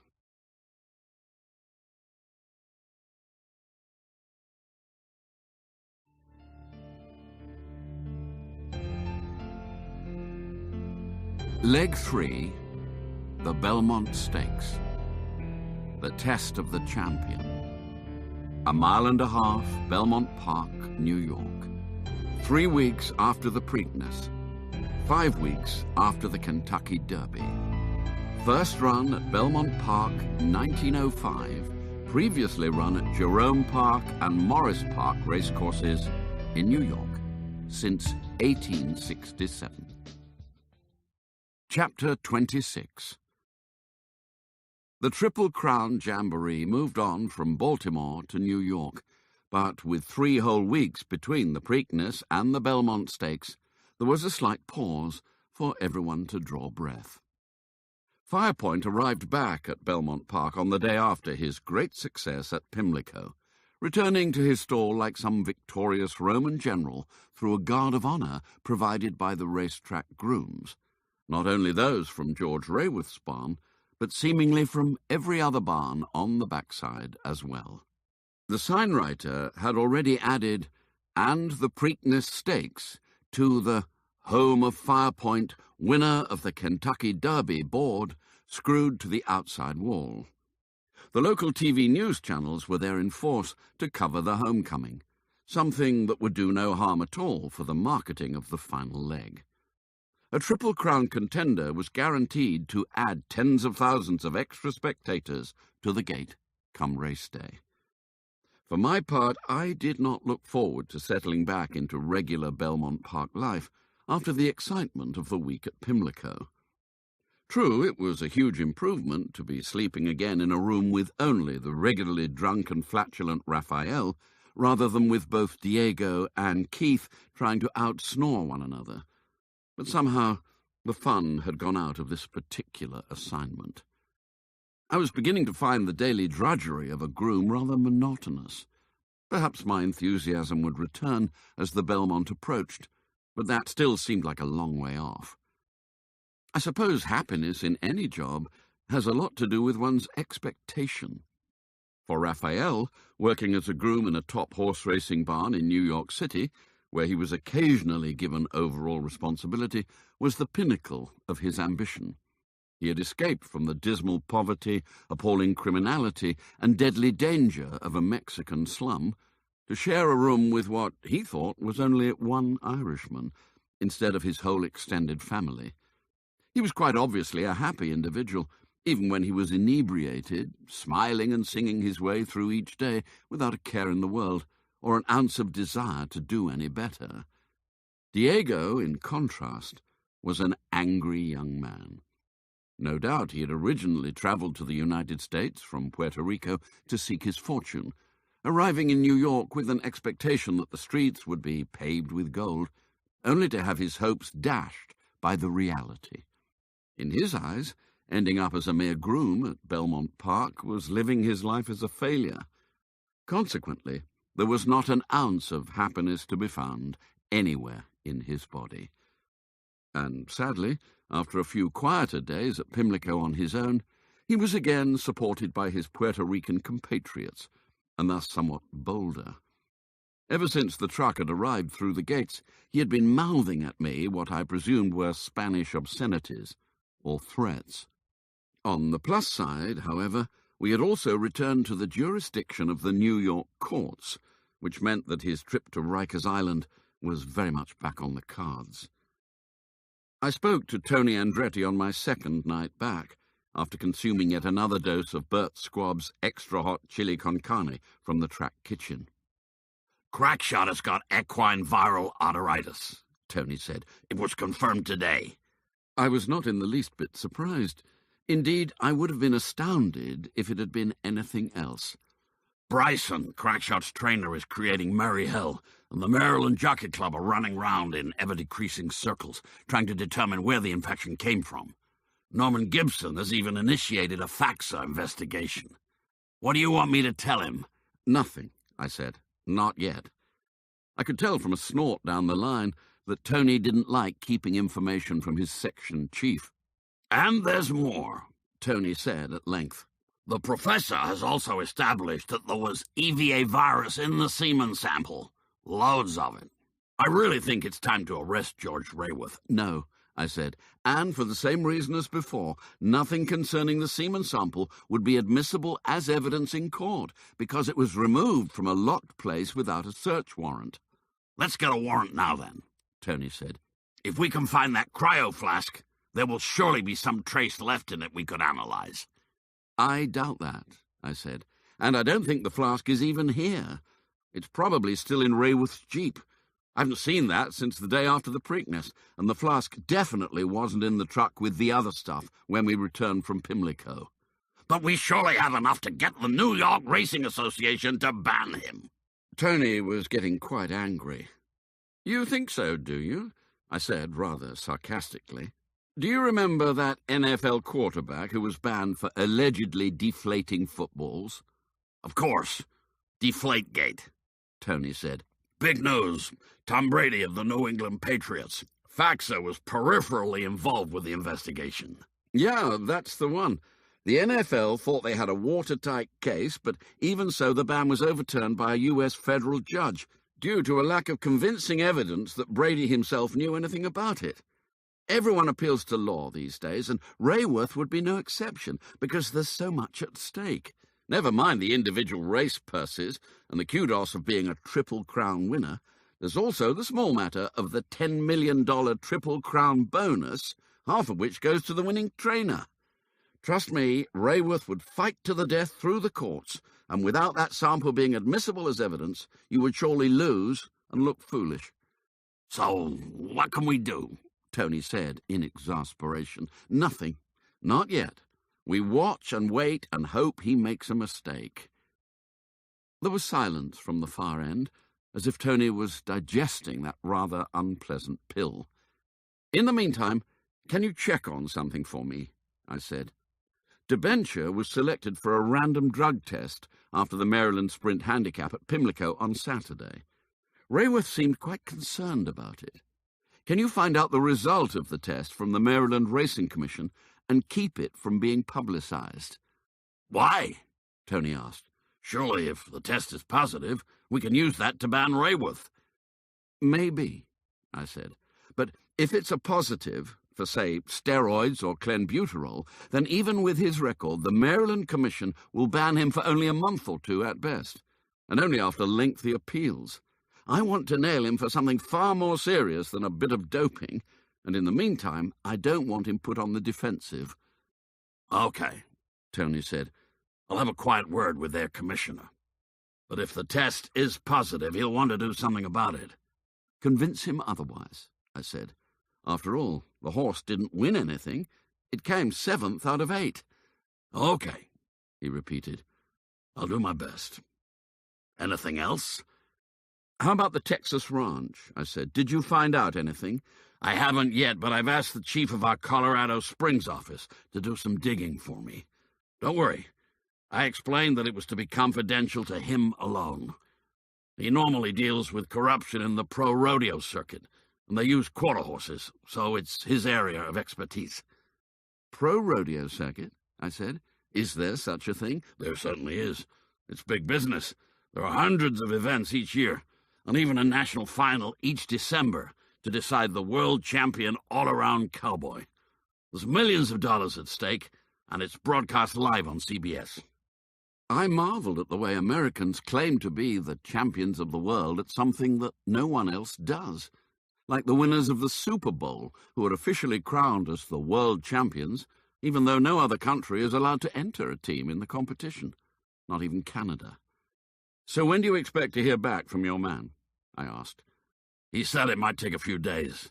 He's been at a rodeo in Las Vegas, and he won't return to his office until Wednesday morning. Didn't you tell him it was urgent? I implored. The guy has worked for us all weekend, Tony said in his defense, so he's entitled to a couple of days off, playing the slots and tables. He's still the best man for the job, so be patient. I had never been very good at being patient. Playing the slots and tables, indeed. If I was busting my gut here 7 days a week, why wasn't everyone else? Charlie Hearn took morning exercise on Wednesday, standing on the platform by the training track with a stopwatch in his hand, while the horses were galloped in turn by Victor Gomez. "Where's Mr. Rayworth?" I asked Victor as he came back to the barn to change horses. "He gone visit family," Victor said. "Where to?" I asked. "El Paso," Victor replied. "He back Friday maybe, or Saturday maybe. Depends traffic." "Has he driven all the way to El Paso?" Victor nodded. It was 2,000 miles by road from Baltimore to western Texas.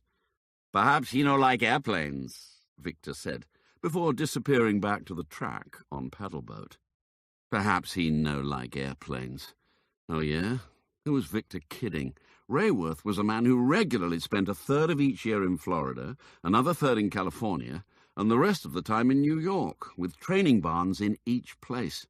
He would be as accustomed to getting on and off aircraft as most people were buses. Was this the mistake we were hoping for? I took a chance by going back to the bunkhouse to call Tony immediately. All the grooms were at work, so the place was deserted. "Rayworth is in El Paso," I said. "He went there by road from Pimlico." "Well, that's a hell of a drive," Tony said. "Are you thinking what I'm thinking?" "That he's driven all the way to El Paso to refill the cryogenic flask with EVA-infected quarter-horse semen from the family ranch? No commercial airline would allow him to fly with liquid nitrogen in his baggage." "No way," Tony said in agreement. "We can't be sure about them having EVA at the ranch until your man in Colorado gets back to us." "I'll get him home from his gambling today," Tony said decisively. "Did you say Rayworth has a Jeep Cherokee?" "Yes," I replied, "a white one." "Registered in which state?" I tried to conjure up a mental image of the vehicle registration plate. "New York, I think, the Empire State." "I'll get the license plate from New York Department of Motor Vehicles, and then Homeland Security can track him across the country using their automatic license plate recognition cameras." "How many of those do they have?" "Lots, with hundreds more going up every month on every interstate, and in most cities across the country. Don't tell anyone, though. The majority of Americans complain bitterly about their lack of privacy as it is, but if they really knew how much their government spied on them, they'd throw a fit. The cameras track people all over the country and match them to various databases, such as known criminal, wanted person, gang member, missing person, immigration violator, even tax avoiders and those on the sex offender registry, not to mention terrorist suspects. The Los Angeles police even want to use the camera data to send letters to the owners of all vehicles that enter areas of high prostitution to warn them to stay away." "They ought to threaten to send letters to their wives," I thought. "Could they also find out if Rayworth has driven to El Paso before?" "Probably. It depends on how long ago. They don't keep the data indefinitely." "It won't be very long," I said. "There was still liquid nitrogen in the flask at Pimlico, so it had to be only a few weeks ago at most." "I'll get it checked right away," Tony said. "Call me later." We hung up, and I walked slowly back to the barn, thinking. "Where the hell have you been?" Keith shouted at me, making me jump. "Paddleboat has been back in his stall for ages." "Sorry," I said. "I've been to the Jacks." "Well, don't," Keith said. "The horse's comfort comes before yours." I hurried off down the shed row to deal with Paddleboat. "Rayworth's Jeep left the hotel parking lot at the Hyatt Regency in Baltimore Harbor at 8:05 Eastern Daylight Time last Sunday morning, overnighted at the Garden Tree Motel east of Memphis, Tennessee, and joined I-10 from I-20 50 miles short of the family ranch at 8:52 p.m. Mountain Time on Monday evening. That was the last camera he passed. Rayworth was the only person on board throughout. He stopped for gas 5 times. I have the names of the gas stations if you want them, and their closed-circuit footage showing him there, along with copies of his credit card receipts for both the gas and the motel." I was impressed. "How did you get this so fast?" I asked, worried he might have used his own faxer agents. "I was at detective school with the current director of Homeland Security. I asked him for a favor, and he ran it this afternoon as a training exercise for his staff. They are good, very good. Even I think so. And you were dead right. They also picked up that Rayworth's Jeep had recently taken that journey before. He started out from his home in New York, April 25th, and arrived El Paso the 27th. On that occasion, he left for Louisville, April 29th, then drove back to New York, May 10th, 3 days after the Kentucky Derby." "It all fits," I said. "So now we can arrest him?" "Only if he has the cryogenic flask with him when he turns up back here at Belmont, and we're absolutely sure it is full of frozen sperm containing the EVA virus. Then you can hang him out to dry. But I really want to get your mole as well into the bargain." "And how are you going to do that?" Tony said excitedly. "I'm working on it."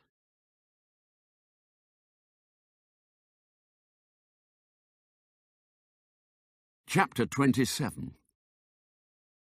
George Rayworth arrived back at Belmont Park shortly after 9 o'clock on Saturday evening. I knew he was coming. I had spoken to Tony after my supper on Friday, and he told me that the Jeep was again on the move. "It is amazing how it can be tracked in real time," Tony said. "If Rayworth were a terrorist, they could call in a drone strike to take him out." He'd been watching too many movies, I thought. A drone strike directed at a vehicle on home soil might have raised a few awkward questions in the US Congress. Tony gave me 2 other important pieces of information as well. The first was that Debenture had indeed failed the drug test after the Maryland Sprint handicap. "He had excess cobalt in his system," Tony said. Cobalt? "Just so. Not a huge amount, mind. The test found 72 parts per billion of cobalt, while the permitted threshold level in Maryland is only 50. I'd heard of the use of excess cobalt before, in particular in Australia, where a trainer had been disqualified from racing for 15 years for giving it to his horses, and I'd done some research on the subject in London. Cobalt is a trace element needed by bacteria in the human digestive tract to produce the vitamin B12, which in turn is essential for the production of the hormone erythropoietin that stimulates bone marrow to produce red blood cells. Erythropoietin is known as EPO for short. It was regular injections of a synthetic form of EPO that allowed the cyclist, Lance Armstrong, to win 7 consecutive Tour de France. Attempts to cover up positive tests had been instrumental in triggering Armstrong's dramatic fall from grace, an almost overnight transformation from sporting hero and cancer survivor into demonized cheat. The injecting of cobalt is assumed to increase the amount of vitamin B12 produced, and hence the quantity of natural EPO in the blood. That, in turn, should increase the number of red blood cells created, and hence the amount of oxygen that could be delivered to the muscles, thus improving stamina and performance. However, the jury was still out on whether it actually made any difference at all in horses. Rayworth had obviously been experimenting with a horse that he had not expected to win, and so he had not anticipated that it would be tested. The random selection had been his bad luck, and our good. Has the Maryland Racing Commissioner agreed to sit tight on the findings? "Reluctantly for the time being," Tony said, "and only because the level is low. Some tests in the past have shown concentrations of many 100 parts per billion, even thousands." What's the penalty for excess cobalt in Maryland? "For a first offense, especially one this low, it is 15 days suspension and a $500 fine, plus loss of purse money for the race." The horse finished second to last, I said, so he didn't win any purse money. And 15 days hardly seems enough of a deterrent. That's just a holiday, and $500 is mere peanuts in this sport. I want to get Rayworth for far more than that. But the 15-day suspension might mean that he couldn't act as the trainer of Firepoint for the Belmont Stakes. Don't you believe it? I said. He would surely appeal, and any suspension will be deferred until after it was heard. However, remarkable as all that was, it was Tony's second piece of information that I found the more interesting.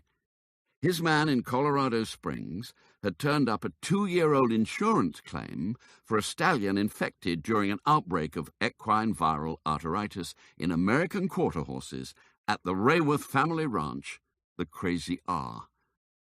Why is it called the Crazy R? I asked. Strange name for a farm. "That's their brand," Tony replied. "Crazy R means an upside-down R. They brand an inverted capital R into the hides of their cattle with a red-hot branding iron." "Not these days, surely," I said. "Of course. It mattered more when stock ran free, but even now it is still the best way of determining ownership. If an animal has your brand on it, then it's yours, no more questions asked. It continues to be the most important tool we have in the fight against cattle rustling." "I thought cattle rustling disappeared with the demise of the Wild West," I said with a slight laugh. "The West is still wild, let me tell you," Tony replied, "and cattle rustling is very much alive and well." "But branding the skin with a red-hot iron sounds so cruel," I said. There must be better modern methods of proving ownership. How about microchips? They're slowly making inroads, and hot branding will probably disappear eventually. But it remains a legal requirement in many states. Do people still brand their horses as well? Less so these days, Tony said. There's a new technique called freeze branding that's becoming more common for horses. Instead of using a red-hot iron, an extremely cold one is held against the horse's side. It is far less painful because instead of burning a vivid scar into the skin, the intense cold destroys the pigmentation cells, making the hairs grow totally white. That's what provides the unique mark. He laughed. Not much good, though, I suppose, if you have a white horse to begin with. How cold does the branding iron have to be? I asked. About minus 300 degrees. How do they get it that cold? There was a long pause from the other end of the line. With liquid nitrogen, Tony said. Rayworth's white Jeep Cherokee pulled up alongside his barn just as it was getting dark, at the same time as I was making my way back from the recreation hall to the bunkhouse. I stepped quickly behind one of the huge grey steel manure skips and peeped around the edge. Charlie Hearn came out of the barn to greet George, and the two men shook hands. I was too far away to hear what they were saying, but their body language was relaxed and friendly. George went round the Jeep and opened the rear passenger door. He then stood back and looked all around him. I ducked behind the skip, but there was no real chance he would see me in the rapidly deepening darkness. I carefully placed only one eye around the side, in time to see George and Charlie lift the white cryobank flask out of the vehicle and carry it swiftly into the barn. From the way in which they were moving, I could tell that it was heavy. It had to be full again with liquid nitrogen. But did it also contain more EVA-tainted frozen semen? I reckon so, but I would still have to check. Never mind the coldness of his liquid gas. Maybe it was time to turn up the heat on Mr. George S. Rayworth. "What are you doing?" said an accusing voice behind me. I nearly jumped out of my skin. "Nothing," I said, turning round to find Raphael standing there. But it was pretty obvious what I'd been doing, even to Raphael. "You pick lock," he said. It wasn't a question. It was a statement, and I could hardly deny it. I had sneaked into the barn after George and Charlie had both driven away in the Jeep. Keith was in the office busily watching a film on the TV, and I'd thought that all the grooms were either in the recreation hall or already in their beds. I'd been wrong. Raphael found me crouching down next to the feed store lock, listening for the pins to be moved into the correct position by my rake pick. He had arrived just as the door opened, his footsteps making absolutely no sound on the loose dirt floor of the shed row. He looked from me to the open door, and then back to me again. "You bad man, Paddy," Raphael said. "I go tell Mr. Keith. You get fired." He turned and started to walk away. "Raphael," I said clearly to his back, "if you tell Mr. Keith, then I'll also tell him that you are drunk most nights. Then we will both get fired." He stopped and slowly turned round to face me. "Why you do this?" he said, pointing at the open feed store door. "Think," I said to myself. "Think, and fast." "I was only practicing picking the lock," I said. "It's my hobby." I pulled the door shut so it locked again. "Here, you have a try." I held out the 2 metal lockpicks. He hesitated. "You," he said, pointing at me. So I opened the lock again, showing him exactly how I did it. He was amazed when the cylinder turned once more and the feed store door opened. "You a thief?" he asked seriously. "No, of course not," I said, laughing. "I just like opening locks." I pulled the door shut again and grinned at him. He smiled back, but it didn't quite reach his eyes. "Come on," I said, putting my hand on his shoulder and forcing him away. "It's high time we were in bed." I steered him out of the barn and towards the bunkhouse. Damn it, I thought. I'd have to have another go tomorrow. "Paddy," Keith said, "Paddleboat is running in the second race this afternoon. Off at 1:50. Make him look nice. The boss wants him claimed." It was 4:30 on Sunday morning, and I had again reluctantly dragged myself from my bed in the darkness. How I longed for a Sunday morning lie-in. Even to only 6 o'clock would be bliss. "That's a bit sudden, isn't it?" I said. "Late decision," Keith replied. "He was always entered, but we'd expected him to be scratched. But Mr. Rayworth has decided that he should run after all." Interesting, I thought. Today was 8 days after the Preakness. I'd travelled down to Pimlico on the horse transport truck a week last Monday, 13 days ago. To my sure knowledge, at that time, Paddleboat had still been getting a large dose of clenbuterol in his daily feed, and had been expected to continue doing so for the rest of that week, although, to be fair, he had not been given any since my return to Belmont Park a week ago. But that meant there had been a maximum of 13 days since his last dose, and possibly as few as 7. The New York Racing Association rules stated that no horse could run within 14 days of receiving clenbuterol. Was this another mistake? A combination of the drug and some hard work on the training track had certainly made a noticeable difference to Paddleboat. He had bulked up considerably since I'd first arrived at Belmont. Not that it necessarily made the horse any faster. George Rayworth clearly didn't think so. Not if he still wanted him claimed and out of the barn. I did my 4, mucking out the stalls and preparing Paddleboat for some light morning exercise, just a gentle pipe-opener before that afternoon's race. After the horse returned from the track, I washed him down and made up his bed. Then I set to work making him look as beautiful as possible. If I could help in getting the old boy claimed, then he might have a happier existence with a new trainer, without the continual threat of a one-way trip to the knacker's yard hanging over him, deferred only by the application of large doses of clenbuterol and other drugs. I polished Paddleboat's coat, plaited his mane, and combed out his tail.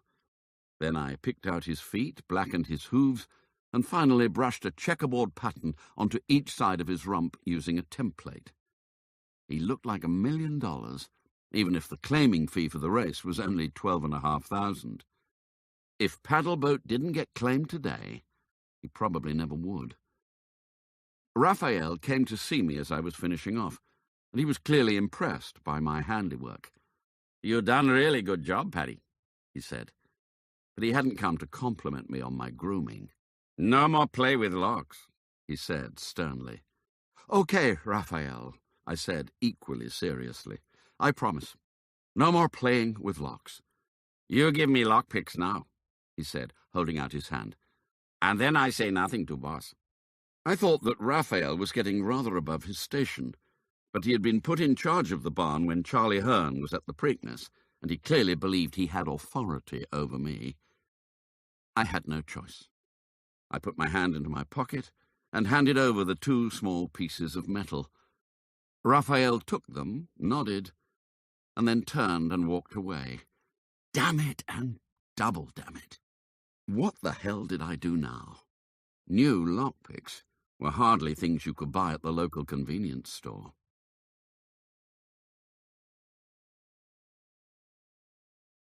Chapter 28. Paddleboat finished 5th of the 8 runners, which was an improvement by 1 position over his previous run, and he was claimed. I removed his race bridle and handed him over to a groom from his new barn. I had surprisingly grown quite attached to the horses in my care, and when I went back to the now empty stall 1, it was with a heavy heart. But I supposed it was for the best. At least the horse hadn't been injured or killed. Pull yourself together, I told myself. It was only a horse, and not a very good horse at that. I walked down the shed road to the office to find Keith leaning back in the chair with his feet up on the desk, watching a rerun of Friends on the TV. Paddleboat was 5th, I said, and he was claimed. He took his feet off the desk and sat forward, clapping his hands together. Wow. Who by? I've no idea, I said. I just handed him over to his new groom. That's great news. Why is it? I asked. Surely there's one less set of training fees coming in. Keith shook his head. Paddleboat was owned by Mr. Rayworth. He claimed him in January at Aqueduct on behalf of an owner who then never paid up. We've been trying to get rid of him ever since. I wonder which mug claimed him. I turned to leave, but Keith called me back. Hold the fort a minute, will you, Paddy, while I go to the John? Saves me locking up. Sure, I replied. He dashed off out the door and down the shed row to the WC's in the centre of the barn. The stable drug register was lying closed on the desk. I opened it and skimmed through the recent entries, in particular looking for the drugs given to Paddleboat and debenture. According to the records, Paddleboat had stopped receiving clenbuterol in his feed on the Thursday before I had left for Pimlico 17 days ago. I knew that to be untrue, but how could I prove it? And from what I could see, there was no record of debenture ever having been given any cobalt salts. But then there wouldn't be, would there? Cobalt was a banned substance. Keith returned to the office, but I had already closed the register and made sure it was back exactly as I'd found it. Thanks, Paddy, Keith said, settling down again in front of the TV. No problem. I went off in search of a quiet corner to call Tony on the non-smartphones. I think it's time to start setting our trap, I said. How? Who do you communicate with on your private email? Tony clearly thought it was an odd question. Well, friends and family, and other private stuff. Do you ever send emails to anyone involved with Faxa using your private account? There was a pause while he thought. I'm in touch with my predecessor as deputy director. I worked under him for 13 years and we're still friends. I occasionally email him about Faxa matters, especially if I need some advice. He'll do very nicely, I said. I assume you trust him? Without hesitation. Will he keep things confidential from everyone, including the others at Faxa? I'm sure he will if I ask him to. Right, I said. Call him, but not from your office or your home phones, and certainly not with your own cell. Use the one you're speaking on now. Explain that you believe your emails have been compromised and you're trying to set a trap for whoever has done it. Give him as much detail as you think is necessary, but make it clear to him that he should never call you or send you anything unless you have called him first. Do you really think my phones are bugged? Probably not, I said, but it's better to assume they are than to get caught out later. After you've spoken to him, send him an email saying that you are now convinced there is someone in the Faxa setup who is leaking confidential information to potential racing targets. That should get our mole's attention. Is that enough? Tony asked. To start with, yes. It will put our mole on alert, but not to the extent that he or she thinks we know who it is. Which we don't, Tony pointed out. I'm well aware of that, I said, slightly irritated. But in time, we might try to make him or her believe that we do, in order to flush them out into the open. You want my friend to reply to the email? I would if I were him. Yes. Tell him to send a reply asking why you believe there's a problem. But don't answer until tomorrow. Why not? Tony said. Because I'm still working on what and how much we should divulge. If we do too much too quickly, our mole will smell a rat. Can moles smell rats? Tony asked with a laugh. I laughed too. It eased the tension. There's something else I would like you to do, I said. Tell Norman Gibson officially that the Maryland Racing Commissioner has informed you in confidence that a horse failed a dope test for excess cobalt at Pimlico on Preakness Day. Say that the information is not being made public yet because you have decided that Faxa should conduct a review into the misuse of cobalt in American racing, and you do not want to send everyone into hiding. When that gets around your office, there'll be even more for our mole to think about. He'll be desperate to find out which horse failed the test. So I don't say which horse? No, I said. I'd be worried about our mole immediately alerting George Rayworth. He might then remove the liquid nitrogen flask, and we would end up with nothing. Have you found out whether there's any semen in it? Tony asked. No, I said, and I'm unlikely now to get a chance. I explained to him that I had lost my lockpicks, without actually giving him the details of how. That would have been too embarrassing. I could easily get a search warrant, Tony said. We can't risk that Rayworth will infect any more horses with EVA. He was right. Of course he was right. But if we move too soon, then we might lose the chance of catching your mole, and that's the reason why I'm here in the first place. Today's Sunday. The Belmont Stakes horses won't be gathering here until the end of this week, at the earliest. If I don't have the mole by the coming Friday, then you can get your warrant. I could tell that Tony didn't like having to wait, but he liked having a mole in his organisation even less. My only problem was working out how I was going to find the Faxa mole in just 5 days. On Monday afternoon, I had Tony write another email to his friend, listing the reasons why he was certain that Faxa had a mole. I asked him to explain how some trainers had been clearly pre-warned about upcoming raids, and also how he had brought forward the raid on Hayden Ryder's barn at Churchill Downs by 3 days, only to discover that the trainer had arranged for the horses to be moved out on that very morning due to a tip-off. Also, tell him all about the journalist Jason Connor, including his trip to Laurel, and how he died on the way home, I said. Say that you don't believe the medical examiner's report, and you are convinced the mole in the organisation is somehow responsible for Connor's death. To be honest, by doing this, I thought we were moving things along a bit too fast, but my timescale was limited. I need the mole to know that we are chasing his tail. But surely it would be better if he didn't, Tony replied. Then we could catch him unawares. Well, yes, ideally, I said. But how would we? We need him to come out into the open, and this way he knows we know, but he doesn't know that we know he knows we know. Eh? What was that? Can you run it past me again? By reading your emails, the mole will know that we are aware we have a mole in the first place. But I'm hopeful that he, or she, doesn't also know that we are aware that your private emails have been compromised, so that he is unaware that we are giving him the information that we know about him on purpose. What if he does know? Then we will probably never discover who it is. That's why we need to be very careful about what you should write to your friend. We absolutely must not let on to the mole that we know he's reading it. Otherwise we'll never catch him out. Life in Rayworth's barn went on as normal during Monday's evening stables, except that Diego had decided that his self-imposed truce of the last few days should come to an end. I couldn't understand why.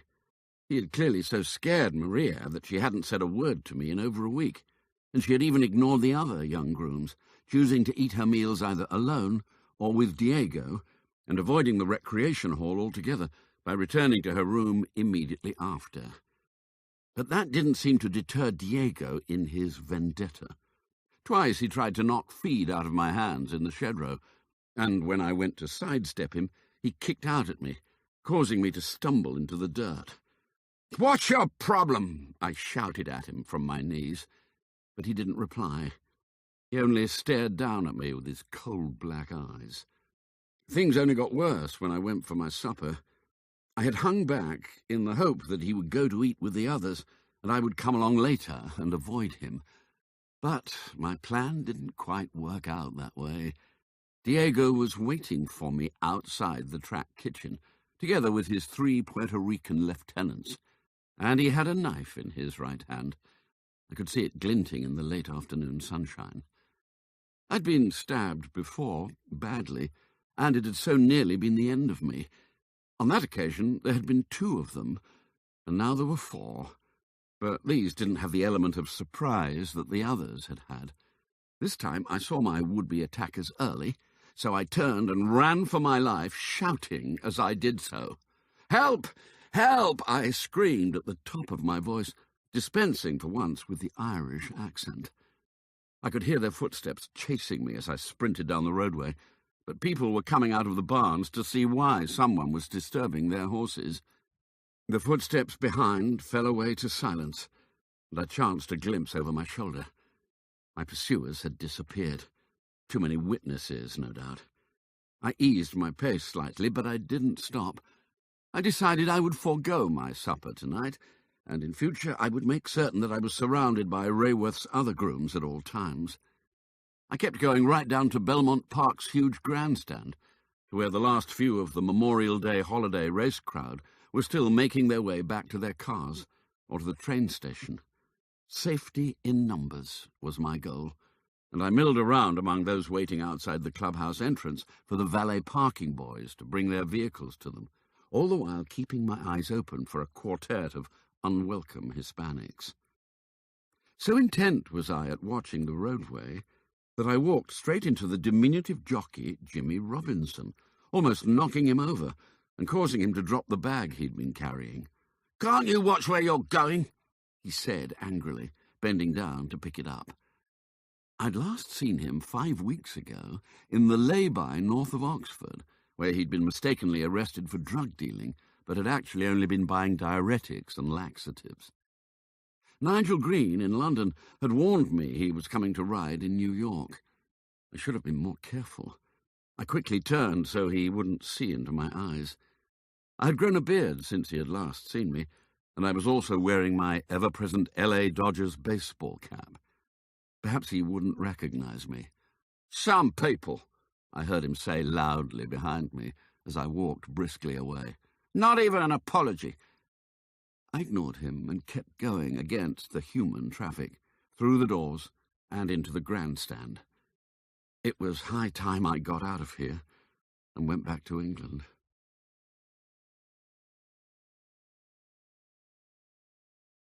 Chapter 29. Tuesday morning dawned with a dark and menacing sky. The humidity was up in the 90%, and the temperature wasn't far off the same in degrees. "We have storm," Raphael said as we walked to the barn from the bunkhouse. I was sure he was right. One could almost feel the electricity in the air. "No horse exercise early," Raphael said. "They go later." He was almost right about that, too. "It's dark here today," Keith said, referring not to the weather, but to the fact that there was no racing at Belmont Park on Tuesdays, so the horses can go out later. The track is closed anyway until at least 9, when the storm is forecast to be through. The chance of anyone being struck by lightning was always slight, but why take the risk? That was obviously the opinion of the Belmont track authorities, or, more likely, they didn't want to get sued. Some years ago, a 22-year-old Australian jockey had been hit when out riding morning exercise on a racecourse near Perth. He died instantly, along with the gelding he'd been on. The fact that the horse had been wearing metal shoes hadn't helped. There was a dazzling flash of lightning, followed almost instantaneously by a deafening clap of thunder, and the heavens opened, huge drops of rain initially making dents in the dirt outside, before everything was overwhelmed by the huge volume of water falling from above. For the next 3 hours, the Rayworth grooms, plus Maria, walked the horses in turn round and round the shed row, in order to give them at least some exercise. We did our best to keep the animals calm, but the repeated flashes of electricity and accompanying crashes of thunder put them all on edge, and us too. By 8 o'clock we were hanging around outside the office, waiting for the elements to improve. Raphael went up the ladder to the bedding store and tossed down 6 bales of straw for us all to sit on. Diego sat facing me, watching my every move. He made no comment about his attempted attack. Indeed, he made no comment to me about anything. Not that communication of any sort was easy, due to the incessant hammering of the torrential downpour on the barn's metal roof. The previous evening I had remained in the grandstand for almost 3 hours, until the very last possible moment before it was closed up for the night. I had taken the opportunity to have a good nose around all the hidden nooks and crannies. especially in the 4 separate kitchens, where I had conducted a fruitless search for some leftover food. Still hungry, I had eventually made my way back to the bunkhouse, using a roundabout route to avoid Diego and his henchman. He was a distraction I could have well done without. The weather forecasters had been rather optimistic. 9 o'clock came and went, with the electrical fireworks still in full swing above us. Keith came out of the office at 10. All track work is cancelled for the day. He shouted over the din of the thunderclaps and the endless rain. Even if this blows over soon, the track will be too wet. No one moved. None of us fancied going out into the biblical-style deluge, even for a late breakfast at the track kitchen. My non-smartphone rang, its piercing, shrill ringtone cutting right through the other noise. Everyone's eyes swiveled my way. Everyone, that is, except Diego, who hadn't taken his eyes off me for the past hour anyway. I took the phone out of my pocket and looked for a number on the screen. There was none, just the single word withheld. No one knew this number, I thought. No one other than Tony, and I'd given him the strictest of instructions never to call me. "Hello," I said, answering. "Jeff, it's me," Tony said. "I have to speak to you." "I'm sorry," I said loudly. "You must have the wrong number." I hung up and put the phone back in my pocket. Perhaps I should have had it switched to silent, but then the alarm wouldn't sound to wake me in the mornings. It had to have been really important for Tony to have called, but there was no way I could speak to him with all the others listening, and I wasn't going to get up and go somewhere else to make a call back. That would have been too obvious. Instead, we all went on sitting on the bales in the shed row, waiting for the rain to pass. But I sat there fearful that the atmospheric hijinks above my head wasn't going to be the only storm I had to deal with today. It was not until well after midday that I was able to get any privacy. The rain had pretty much stopped by then, and when all the others went to lunch, I walked round the barn to the bunkhouse to call Tony. I went right through the building to make sure everyone else was out. Then I shut my bedroom door and placed the back of the wooden chair under the doorknob so I couldn't be disturbed. Even so, I kept my voice to a minimum. "We have a problem," Tony said. Houston, I thought, with a smile. But our problem was in fact nothing to laugh about.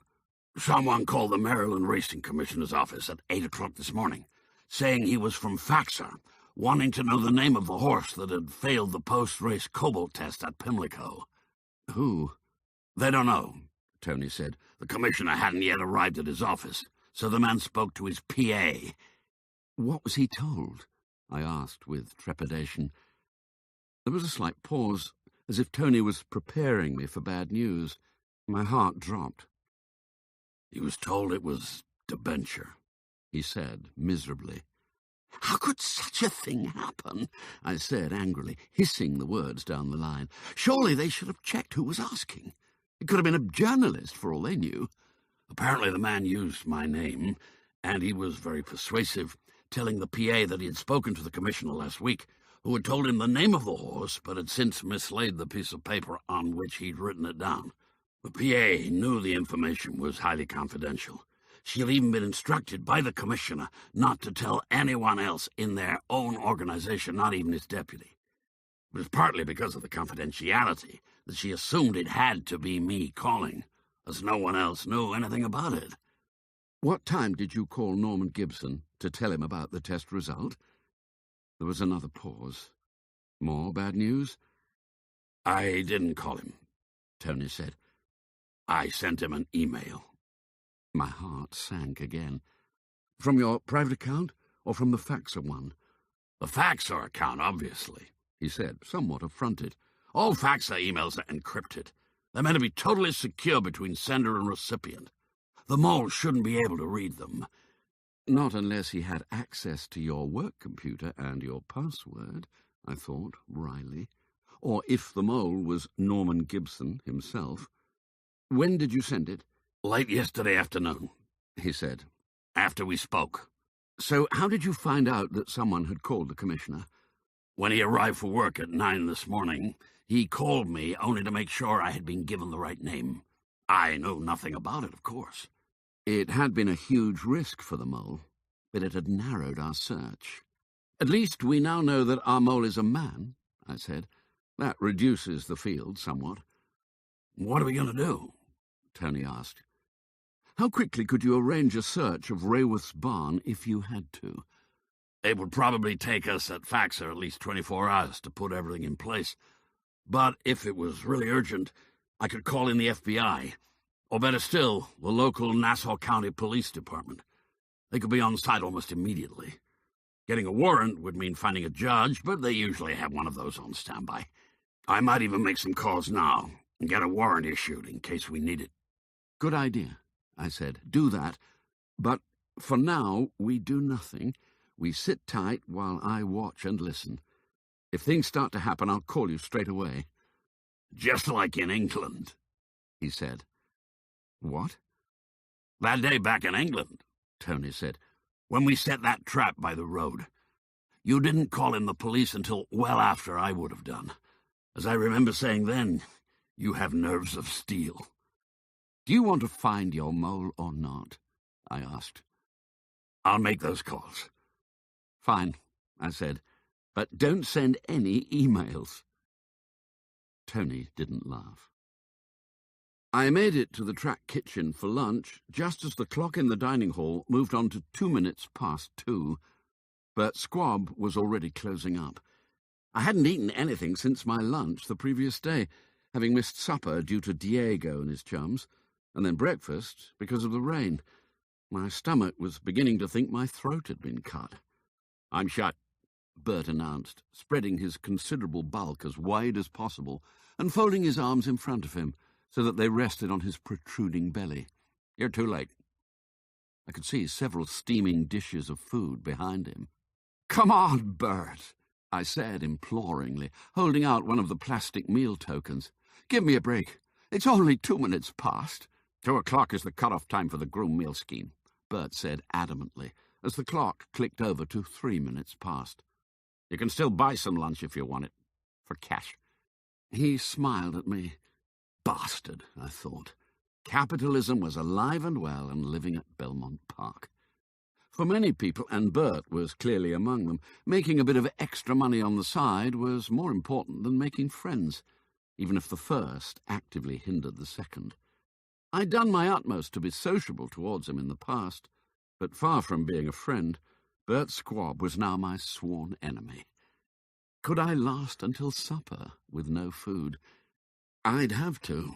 I was damned if I was going to give anything extra to this obstinate oaf for food that was already there and paid for. And I knew for sure that any cash I handed over would go straight into his own pocket. I'll have to have words with my governor, I said, turning away and walking towards the exit. I hadn't really said it as a threat, but I had quite expected Bert to soften and apologize, and then call me back to eat. But he didn't. It was only food, I told myself. Some people in the world regularly go without food for days on end. I could surely manage it for another 4 hours. I went back to Rayworth's barn and hung around there, keeping my eyes and ears open for any unusual activity. The storm of the morning had completely cleared away, and the sun was now shining brightly in a near-cloudless sky. I sat down on an upturned bucket at the end of the barn and watched as the puddles outside slowly evaporated away and the thick mud turned back into dry earth. What should I do?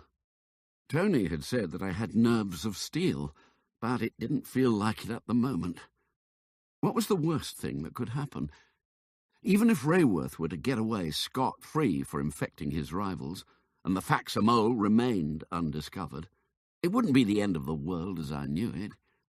Sending in the Nassau County Police with a search warrant might secure the first objective, but would pretty much rule out the second, at least for now, and that's the one I wanted the more of the two. So much more.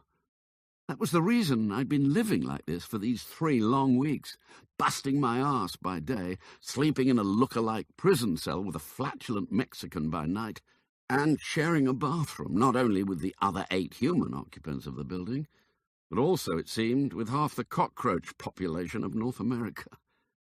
I surprised myself by how badly I wanted to catch this mole. In fact, I decided that I'd stop at nothing to get him. I stood up and walked a little distance from the barn to call Tony. "Send an email to your predecessor, friend, telling him that you may have a lead on one of Adam Mitchell's former grooms, who, you understand, knows how Mitchell was tipped off about the raid last October and is prepared to talk about it. Make a joke of the fact that you have found out partly by accident, because it appears that the groom in question now looks after a horse that tested positive for cobalt at Pimlico on Preakness Day. But don't tell him the name of the horse is Debenture. We don't want to make it too obvious." "Don't you look after Debenture?" "Yes," I said. "It could be dangerous." "I know," I said, "but I can't see any other way of getting our mole to show himself, and certainly not by this coming Friday. He may not bite, of course. It is rather like waving a scarlet cape at a bull. Maybe he will charge, or maybe he won't. But surely it's worth a try. And as the matador, would I get gored by his horns, or could I deliver la estocada, the final coup de grace?" "I thought male moles were called boars, not bulls," Tony said. I ignored him.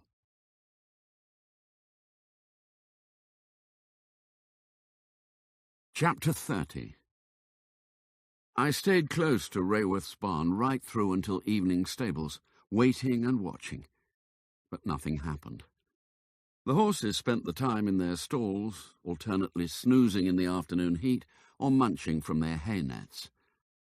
I wondered what dried grass tasted of, and how hungry a man would have to be to try it. I had certainly seen news items on the television where starving people had tried to sustain themselves by eating boiled leaves.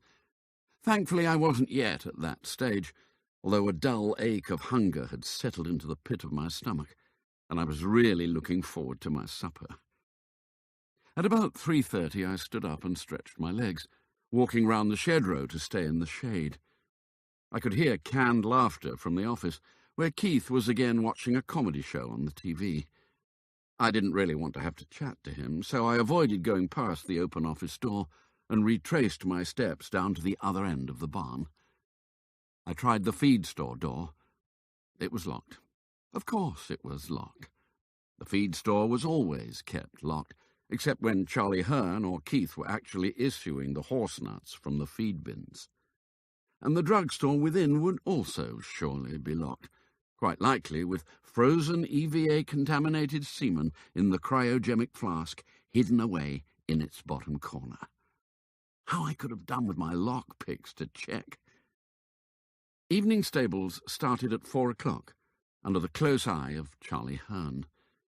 With the departure from the barn of Paddleboat, I had been allocated another of the equine residents, a 4-year-old gelding called Highlighter, who was housed in stall 15, close to the office, and well away from my other 3, and somewhat inconveniently sandwiched between 2 horses cared for by Diego.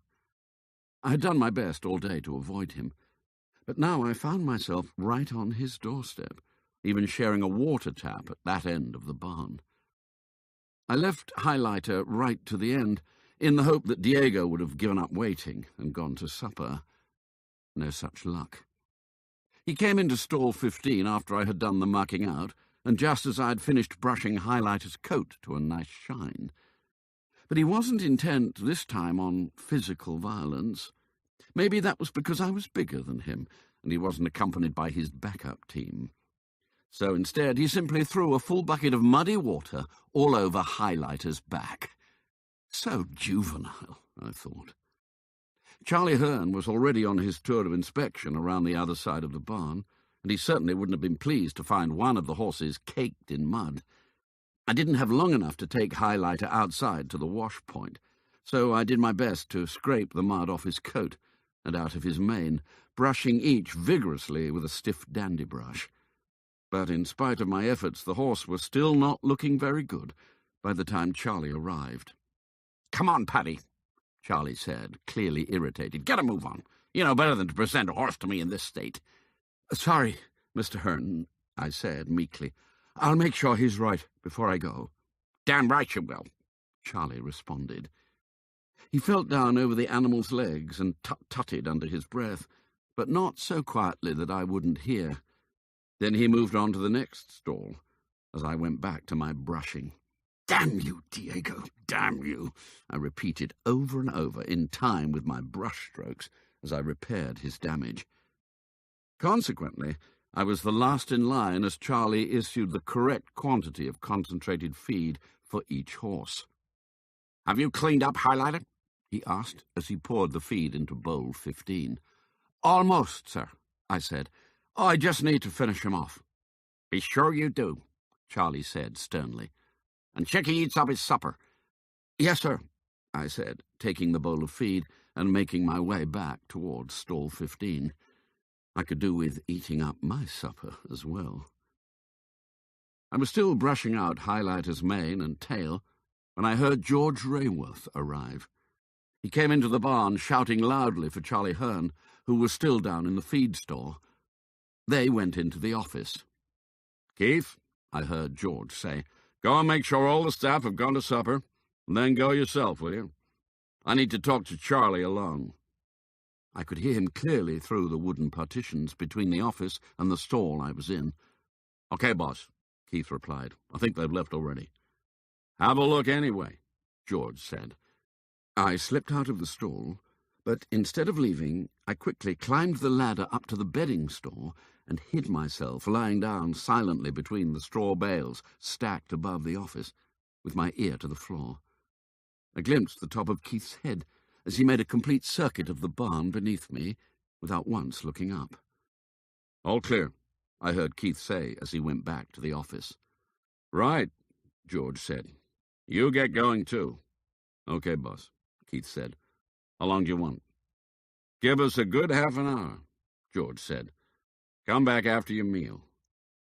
I heard the office door close, and there was a pause, presumably for Keith to walk away. Check, will you? I heard George ask. I heard the office door open, then it closed again. He's gone, Charlie said. Now, what's this about? I've had a call on my home phone from someone demanding money, George said, hissing it hardly louder than a whisper. But I could still hear him clearly. What for? Charlie asked. He told me I had a horse fail a dope test at Pimlico, and $10,000 in cash would make it all go away. Which horse? Charlie said. He didn't say, but it has to be that damn nag debenture for Cobalt. Nothing else has had anything. Why did we ever think it was a good idea? The damn animal is useless, and we should have recognized that. It should have been clear of his system before that race, Charlie said. I was told he'd pee it all out in only a day or two. Well, he obviously didn't. It doesn't matter, Charlie said. I looked up the Maryland sanctions for Cobalt before I even suggested it. They're pathetic. A slap on the wrist and a $500 fine. Nowhere near 10 grand. Just write it out. So what do we do about tomorrow? George said. In what way? Debenture is due to run in the last race. We better scratch him. No, Charlie said quickly. That's ideal. It's been over a week since he ran at Pimlico. The Cobalt will have surely gone from his system by now. Let's insist they do another test on him. He'll be clear. That would help our case. It is not really the damn Cobalt I'm worried about. It's the other stuff. George was sounding agitated. Relax, Charlie said. No one can possibly know about that. How wrong he was. But what if Naira do a search? They won't. The positive was not even on their watch. And no one would do a search for a single positive for Cobalt. Others have been done for far more than that, and they've laughed it off. It wasn't as if we used much of the stuff anyway. Well done, Charlie, I thought. Keep talking George out of moving the flask. Look, Charlie said, I'll get rid of what's left of the Cobalt, just in case. But relax. All will be fine. No, it won't, I reflected. My hungry stomach rumbled loudly. I held my breath. Had they heard? It had seemed very loud to me. I went on lying as still as I could, silently berating my noisy stomach. without actually telling it that it was now unlikely to get any supper as well. What time was the call? Charlie asked beneath me, seemingly unruffled. Even if he had heard a noise, he would likely have thought it was one of the horses. About 4 o'clock. What did you say? Charlie asked. I told him that I had no idea what he was talking about. And? Charlie prompted. What did he say to that? He told me to think hard, and he'd call me again in the morning. And did he tell you how you were meant to pay him? He said to get the cash together and take it with me to the track tomorrow. He'd find me there. What? Here at Belmont? Charlie said. Yes, here, during racing. I reckon it's some smart-ass lab technician after a fast buck, Charlie said. He's probably acquired a bit of information and is trying to make some easy dough on the back of it. He almost certainly couldn't make the Maryland charge go away anyway. What are you going to do then? Complain that your 10 grand bribe to some mystery man didn't work? You get laughed at. Ignore him. Maybe you're right, George said. But do you think we should dispose of the other stuff, just in case? No, we might need it. There's a piece in today's racing form that says Amphibious has recovered from his fall in the Santa Anita Derby and will run in the Belmont Stakes. It seems his trainer has been mouthing off that Firepoint is not good enough to be a Triple Crown winner, and he intends to make sure he isn't. We've come this far, George, and I don't intend to give it all up now. Okay, but maybe we should move it. Where to? Charlie said. Do you really want your wife and kids asking what's in the funny tank in the garage? And I can't keep it, not with Sophie sniffing round everything. Like I told you before, it is safer locked away here. George Rayworth might have been the trainer, the big boss, while Charlie Hearn was only his assistant, but in this venture, Charlie was definitely in charge. Everything about their conversation indicated so. If he calls you again in the morning, which I doubt, you tell him to take a hike. We're not paying. What if he's not a lab technician, but someone important? It might be worth 10 grand to us not to have him create any trouble. After all, look at the prize we're after. I assumed he meant the $5 million bonus to the trainer of a Triple Crown winner. But who's to say he won't then come back for more? Charlie said. We might need to take that chance.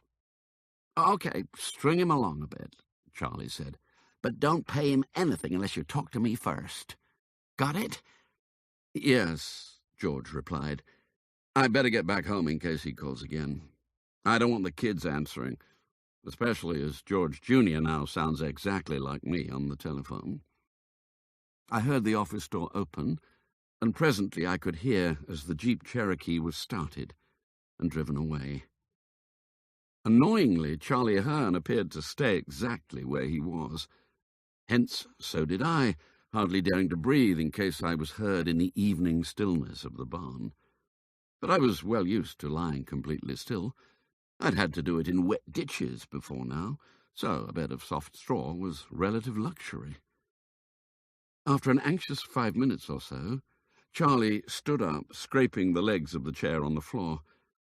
I chanced to look down as he came out of the office and watched his bald pate as he went along the shed row to the far end of the barn, jangling his keys. Off to the drugstore, I thought, to remove the rest of the cobalt. I gave him enough time to reach it. Then I moved swiftly to the ladder and went down, leaving the barn quickly in the opposite direction from the track kitchen. The last thing I wanted to do was to meet Keith coming back from his supper. I looked at my watch. 20 minutes to 7. I'd missed my 4th meal in a row, and now I was really hungry. I took a roundabout route down towards the grandstand, and then along to the main gate of the racecourse, crossing over the Hempstead Turnpike at the traffic lights to the Belmont Deli and Grill to spend some of my pitiful wages. Never had a cheese and ham sandwich tasted so good. I even splashed out on a cold beer to help it down. Fabulous. Next, I called Tony. "The fish took the bait," I said. Huh? He replied. "Someone called George Rayworth this afternoon, demanding money to keep Debenture's positive test for cobalt quiet." You're kidding me. I am not. I overheard him not half an hour ago telling his assistant trainer. The man apparently demanded $10,000 to make the test results disappear. But who could do that? Tony asked. Only someone in the Maryland Racing Commission could make that happen. I thought back to what Charlie Hearn had said earlier. Perhaps it's someone who couldn't actually make the test results disappear, but is simply using the information to turn a quick profit by selling a promise he can't keep. Then it could be anyone, Tony said. How about someone in the testing laboratories? He was grasping at straws, even now not wanting to accept that one of his team had been so blatant in asking for such a bribe. I doubt that, I said. If it's anything like in England, samples are coded only with numbers, so the lab staff don't know the names of the horses that provide them. The only people who knew were you and me, the Maryland Commissioner and his PA, plus your mole. And you can guess who my money's on. Tony took a second or two to digest that fact. What else did you hear? He asked. That the man would collect the cash from Rayworth tomorrow afternoon during racing here at Belmont. Who from the FAXA racing section is due to be in New York tomorrow? I'll check the roster right away. The weeks between the Preakness and the Belmont are fairly quiet, racing-wise. Hence it's a popular time for staff to take vacations, especially for those without kids who want to get away before the schools finish for the summer and all the prices are hiked. How about if you call all of them on their cell phones, even if they're on vacation, and get your contact at Homeland Security to use his technology to find out where they are when they answer? You probably don't even need to call them. Some new smartphones are trackable even when they're off. I'll try. He didn't sound too hopeful. He stuck his neck out for me when he tracked the Jeep from El Paso. I'm loath to ask him for something again, in case he says no. It's our problem, not theirs. I thought we were all on the same side, I said, slightly exasperated. We are, but it's not always that easy. Each agency has to answer separately to congressional committees, and many of their members have political agendas. If we're too cozy with one another, they don't like it. They then think we have too much of the power that they want for themselves. That's crazy, I said. Surely it's for the greater good. Maybe, but I'm also not sure I want Homeland Security asking awkward questions, which they would surely do. Tracking Rayworth's Jeep was one thing, but helping us to monitor our own agents is quite another. Ah, I thought, here was the real reason. Tony didn't want to have to admit to other government agencies that he had a bad apple in his organization. Then we will have to catch your mole on our own, I said.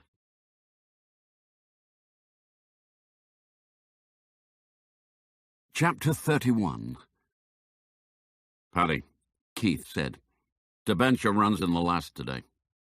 It was 5 o'clock on Wednesday morning, and he came into the stall where I was with the horse in question. Mr. Rayworth confirmed to me last night that he'll definitely run. Make sure he's looking his best. The boss is quite keen that he should be claimed. Okay, I said. It wasn't a surprise, not after what I'd heard between trainer and assistant the previous afternoon, but it did present a considerable difficulty.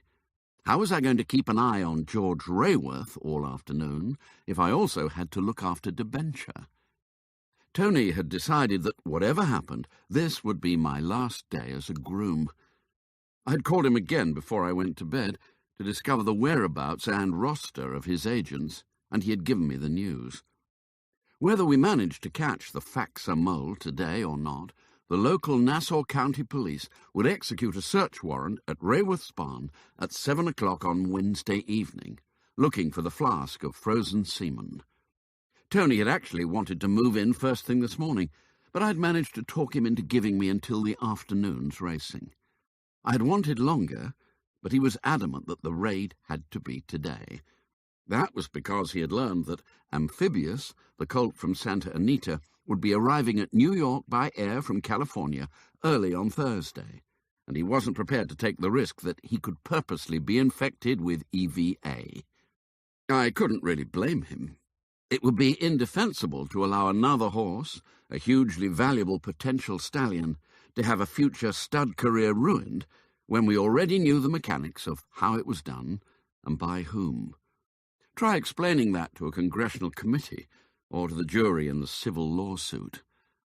"I'm not feeling too good," I said to Keith. "What's the matter?" "My stomach's bad," I said, holding a hand to my abdomen and pulling a face.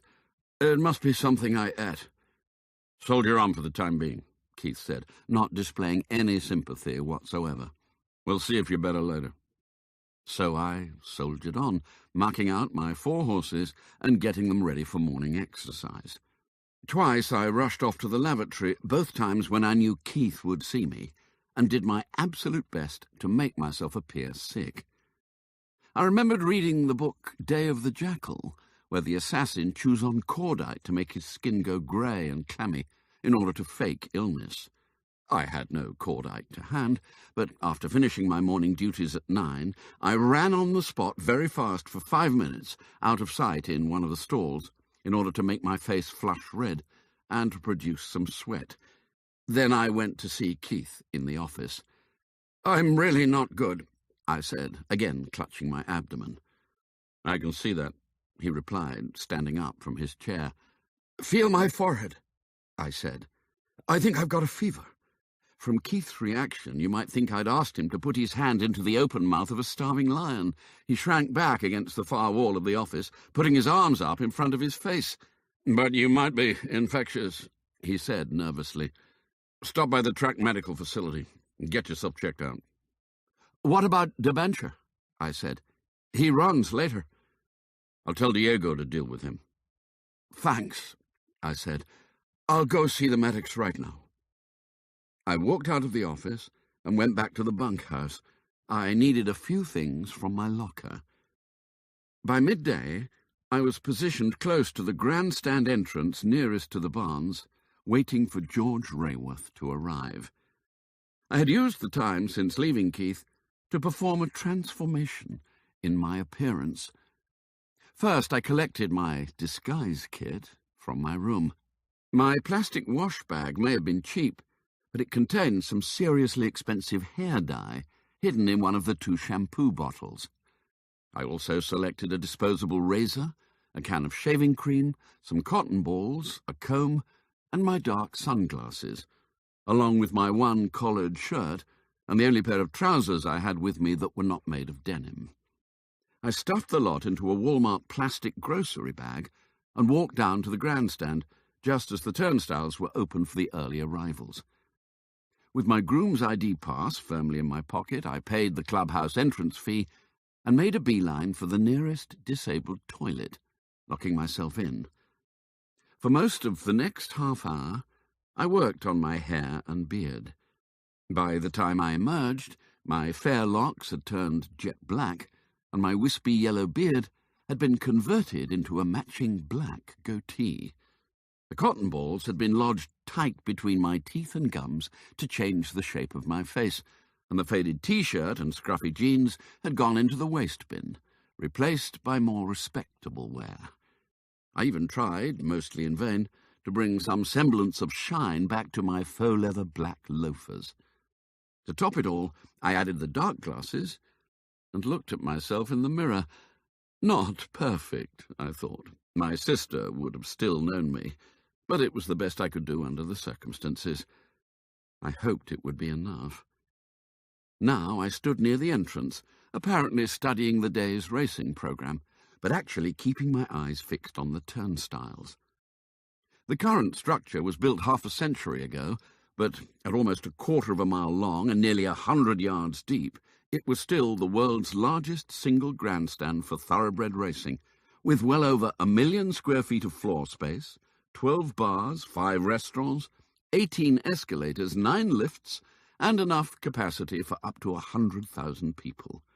There was even a 5-bed hospital tucked away in one corner.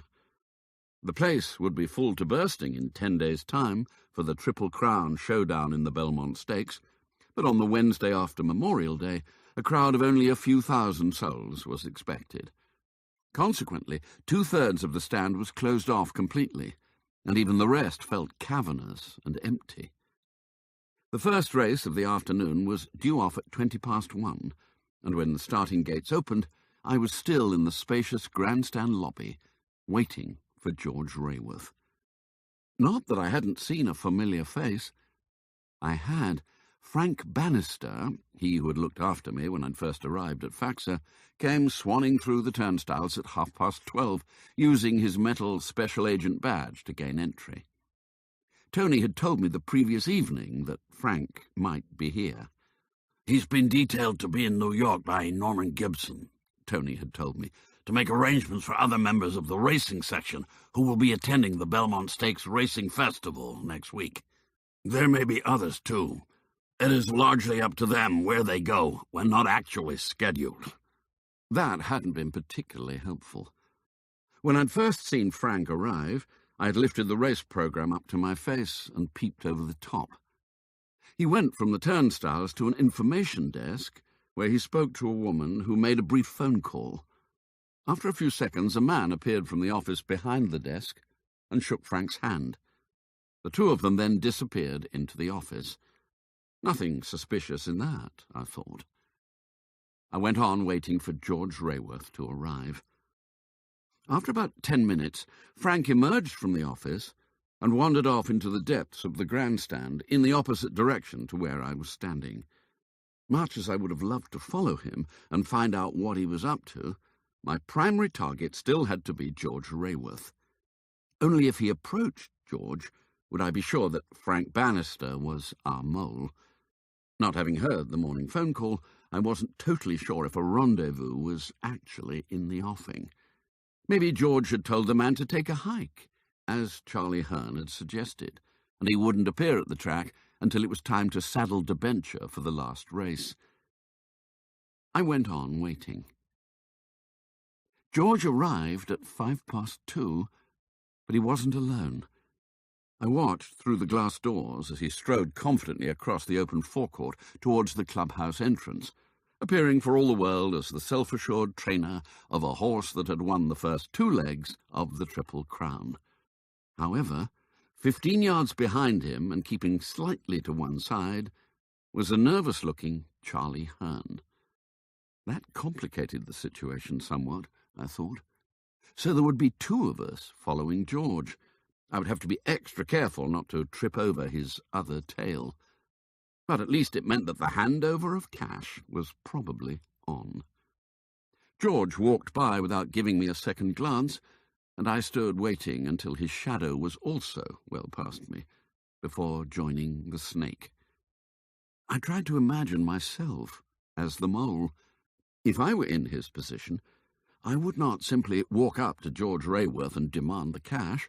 First and foremost, I would want to ensure that I wasn't walking into a trap. I would be wary that George might have called in the police, so I would check things out, gauge the lie of the land, and bide my time. In fact, if I were the mole, I would follow George around for quite a while before making any contact, keeping my eyes peeled for others doing the same thing.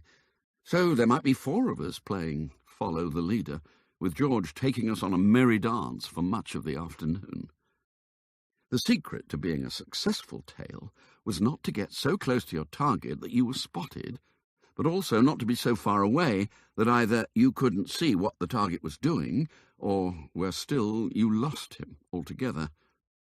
Clearly, the best place was to be behind not only your target, but also any others who were following him, to be at the back of the line, keeping an eye on all of them at once.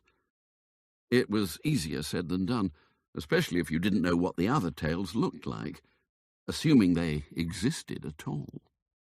In this case, I did know what Charlie Hearn looked like, and if the other tail turned out to be Frank Bannister, I also knew him.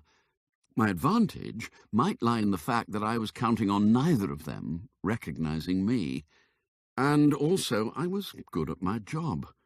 I'd been trained in the British Army Intelligence Corps by an instructor who had previously been a surveillance specialist with the elite UK Police Special Branch. "I know it sounds simple," he had said, "but the trick is always to be natural. If the target stops and turns round to check, don't you stop as well. That would not be natural and will instantly give you away. keep walking, go past him, and if necessary, double back behind later. Of course, when the special branch tailed the suspect, it was always done by a team.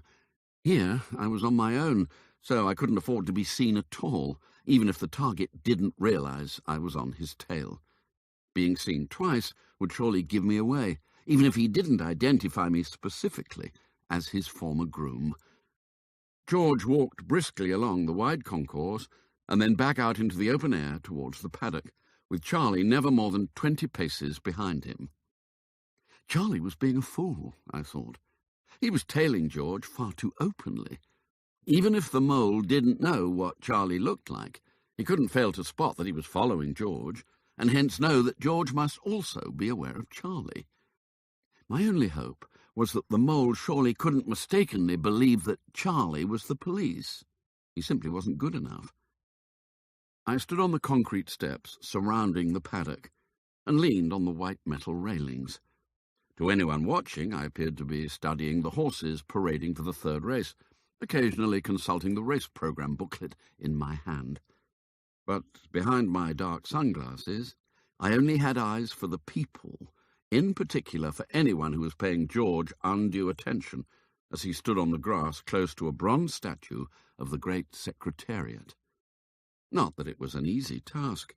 As the trainer approaching a possible Triple Crown triumph, George Rayworth was something of a racing celebrity, and there were lots who wanted either to speak with him or get close enough to take a selfie with him in the background.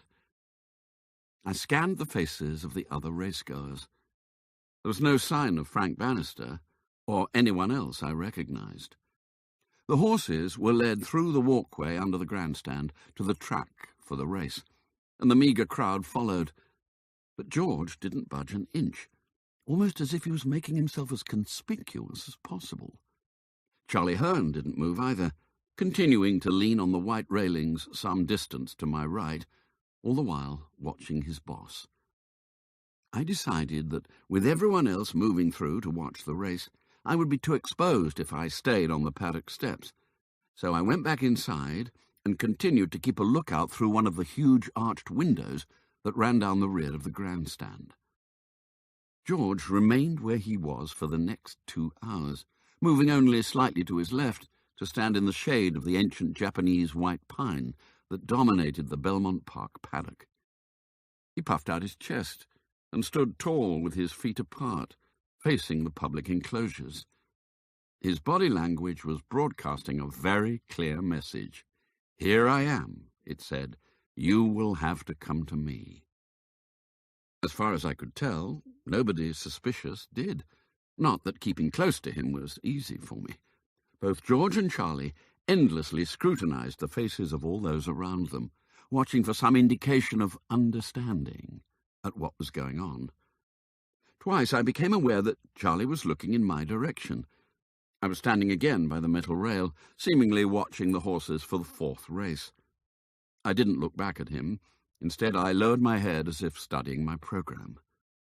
There was no shout of awareness, no movement from him whatsoever. Charlie may have seen me, but he hadn't recognized me as one of the Rayworth stable staff. Without fail, for every waking moment since the day of my first arrival here, I had worn the blue L.A. Dodgers baseball cap, with the peak curved down at the sides. It was the cap, more than anything, that had come to define me. Charlie had never seen me without it, not even at our first interview, and the fact that I was now bareheaded was thus an advantage in remaining unknown to him in the crowd. The variation in hair colour, the change in face shape, and the dark glasses also helped. Nevertheless, I decided that I shouldn't push my luck, so I again retreated inside the grandstand, away from his gaze.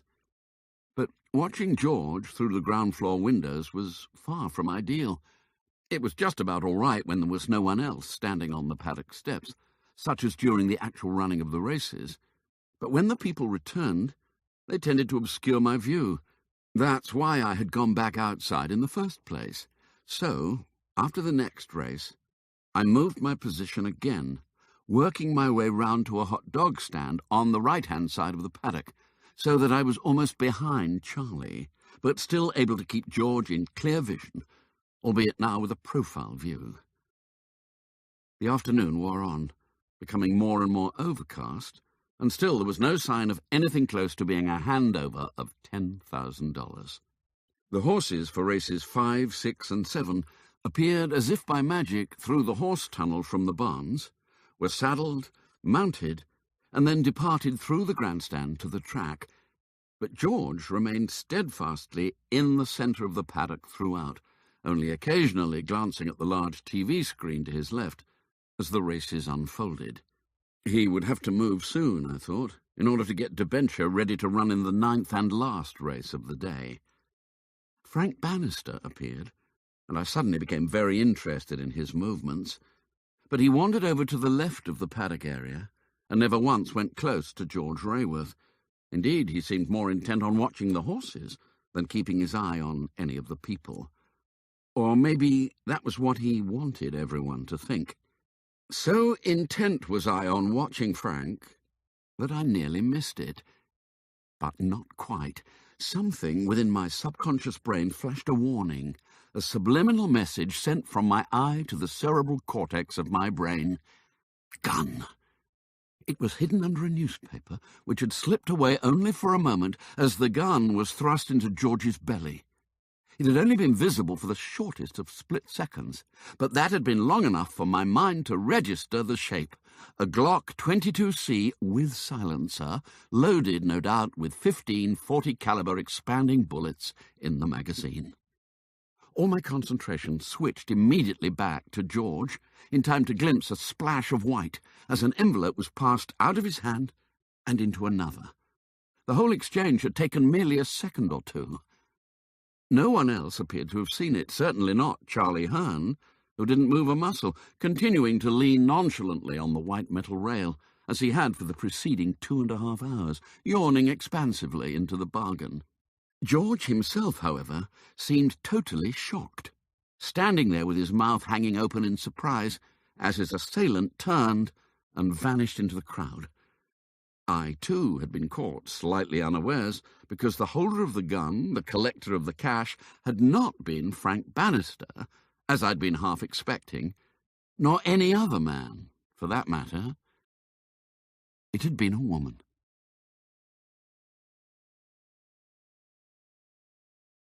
Chapter 32. The woman with the gun was now my target, and I set off in pursuit as she moved swiftly up the concrete steps towards the grandstand, both the gun and the envelope having been stuffed into the bag she was holding.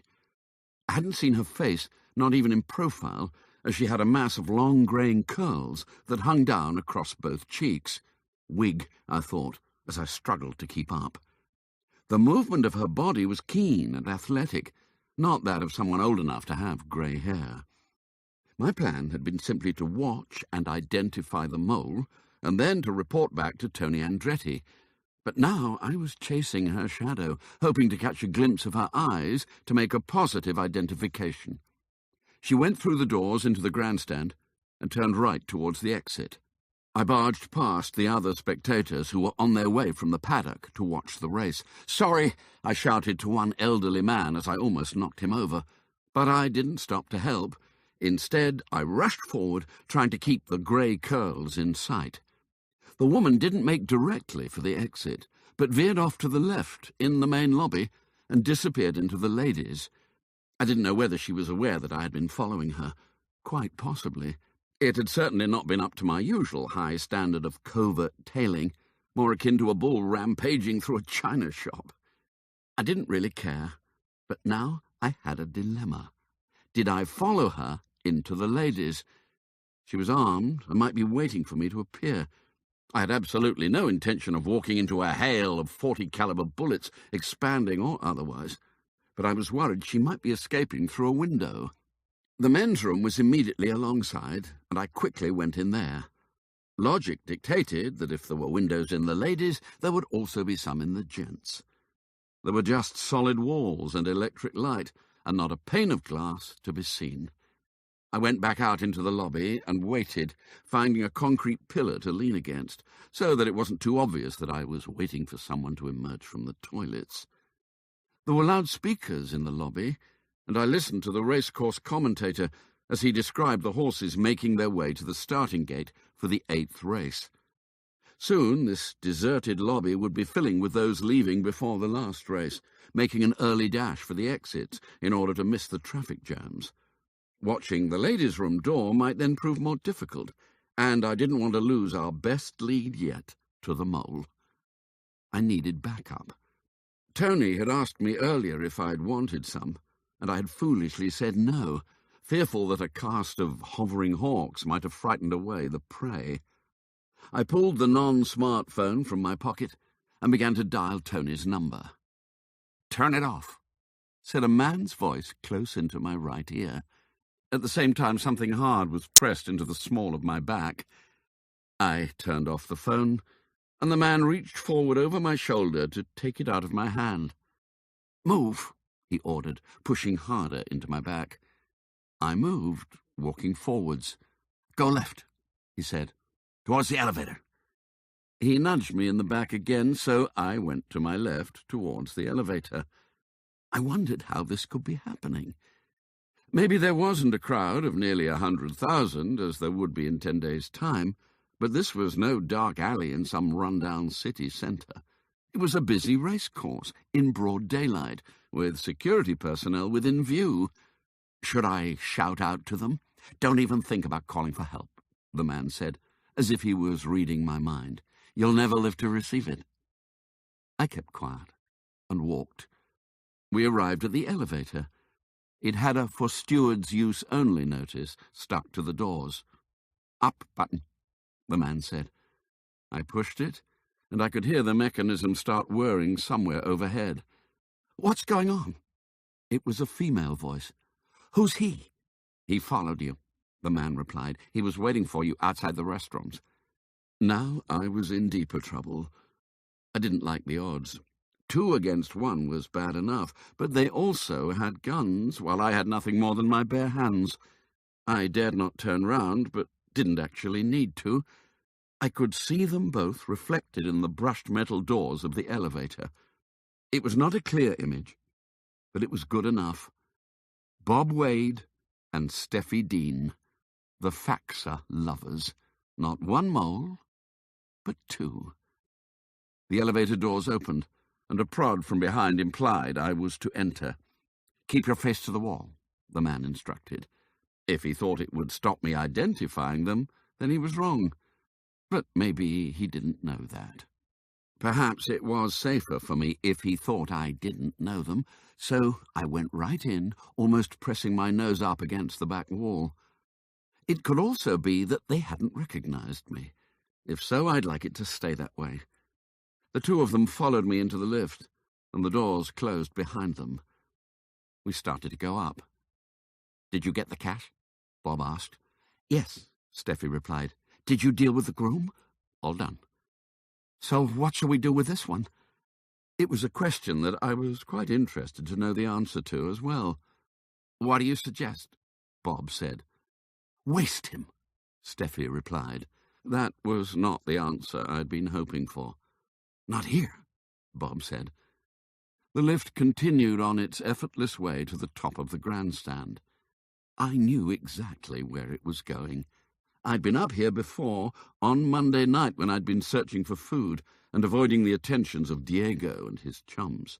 This was the lift used by the race stewards to make their way up to their exclusive viewing eyrie, which was attached precariously to the very front edge of the grandstand roof. The lift stopped, and the doors opened. "Back out," Bob said. I did as I was told. Where were the damn stewards when you needed them? They were watching the last race, of course, looking for wrongdoing on the track, when it was all taking place behind them. What were my chances? There was a little good news, and plenty of bad news.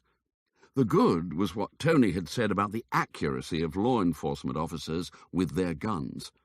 He told me that the New York City police hit barely a quarter of their human targets at distances up to 6 feet.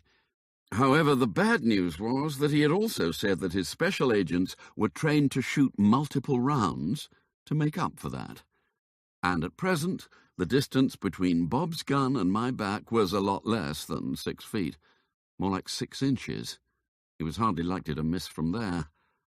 How could I make the distance greater?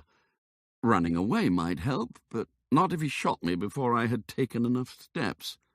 "Turn round," Bob said, holding my shoulder so that I turned with both he and Steffi always behind me. That was a good sign, I thought. They were still trying to make sure I didn't see their faces. "Walk." We were in a corridor that ran the full width of the grandstand, from the lift at the back to the steward's room at the very front. It had been built into the depth of the roof. "Where are we going?" Steffi asked, a slight nervous timbre in her voice giving away her anxiety. "There's a door into the roof space down here," Bob said. "We'll put him in there." Dead or alive? I could hear the commentator trying to engender some excitement as the last race of the day drew to a close, and I wondered how Debenture was doing. The stewards would soon be coming along this corridor on their way down to ground level. I walked a little slower, but Bob wasn't having it. He prodded me in the back with his gun. "Faster!" I speeded up fractionally. If the stewards did come the other way, he could hardly shoot them all. Sadly, we arrived at a door on the left before there was any sign of departing officials. "Open it," Bob said from behind me. I did as he instructed. Through the door was a world that the racegoer usually never sees, the void between the upper and lower skins of the grandstand's vast cantilevered roof. I was expecting to find only the inside of the roof, but there was far more than that. Apart from the vast labyrinth of steel girders that supported the huge structure, there was a maze of pipework, providing drainage, together with miles of wiring, and a gigantic electrical switching box, similar to mine at home, but about 20 times bigger. Stretching away into the distance was a wooden walkway with metal pipe handrails down either side. The walkway appeared to extend the full length of the grandstand, and above it, at about 20-foot intervals, were hung a series of naked light bulbs to provide illumination. I started to move along the walkway, and the two of them followed, closing the door to the corridor behind them. "Stop," Bob instructed. I stopped. "Waste him," Steffi said. "Let's get out of here." "Hold on a minute," Bob said. "Let's find out who he is first." "Why?" Steffi said. "Just waste him." I heard an automatic being cocked behind me. Was this the end of the road? Was it time to play the only remaining trump in my hand? "Tony Andretti and Norman Gibson know all about you two," I said. "You're finished. You kill me, and you'll both be executed for killing a federal officer." It was the first time I'd spoken, and I had dropped the Irish accent. There was a silence that seemed to go on forever. Had I misjudged? Was I about to get a bullet in the back of my skull? "He's bluffing," Bob said calmly into the stillness. "I'm not bluffing," I said quickly. "Your names are Bob Wade and Steffi Dean, and the cops are already on their way."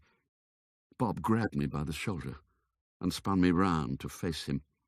He tore off the dark glasses I was still wearing and stared at me. "You," he said, clearly seeing straight through my disguise. "But you went back home to England." "No, I didn't," I replied. "I've been chasing your tails, and now I've caught you." "You seem to be forgetting something," Bob said, smiling and waving his silenced Glock 22C in my face. "Are you really going to kill a federal agent?" I asked. "You're not a federal agent," Steffi said. "As good as. I was invited here by your deputy director as a temporary member of FACSA. I'm sure the jury will consider me as a federal agent when they choose to give you the death penalty."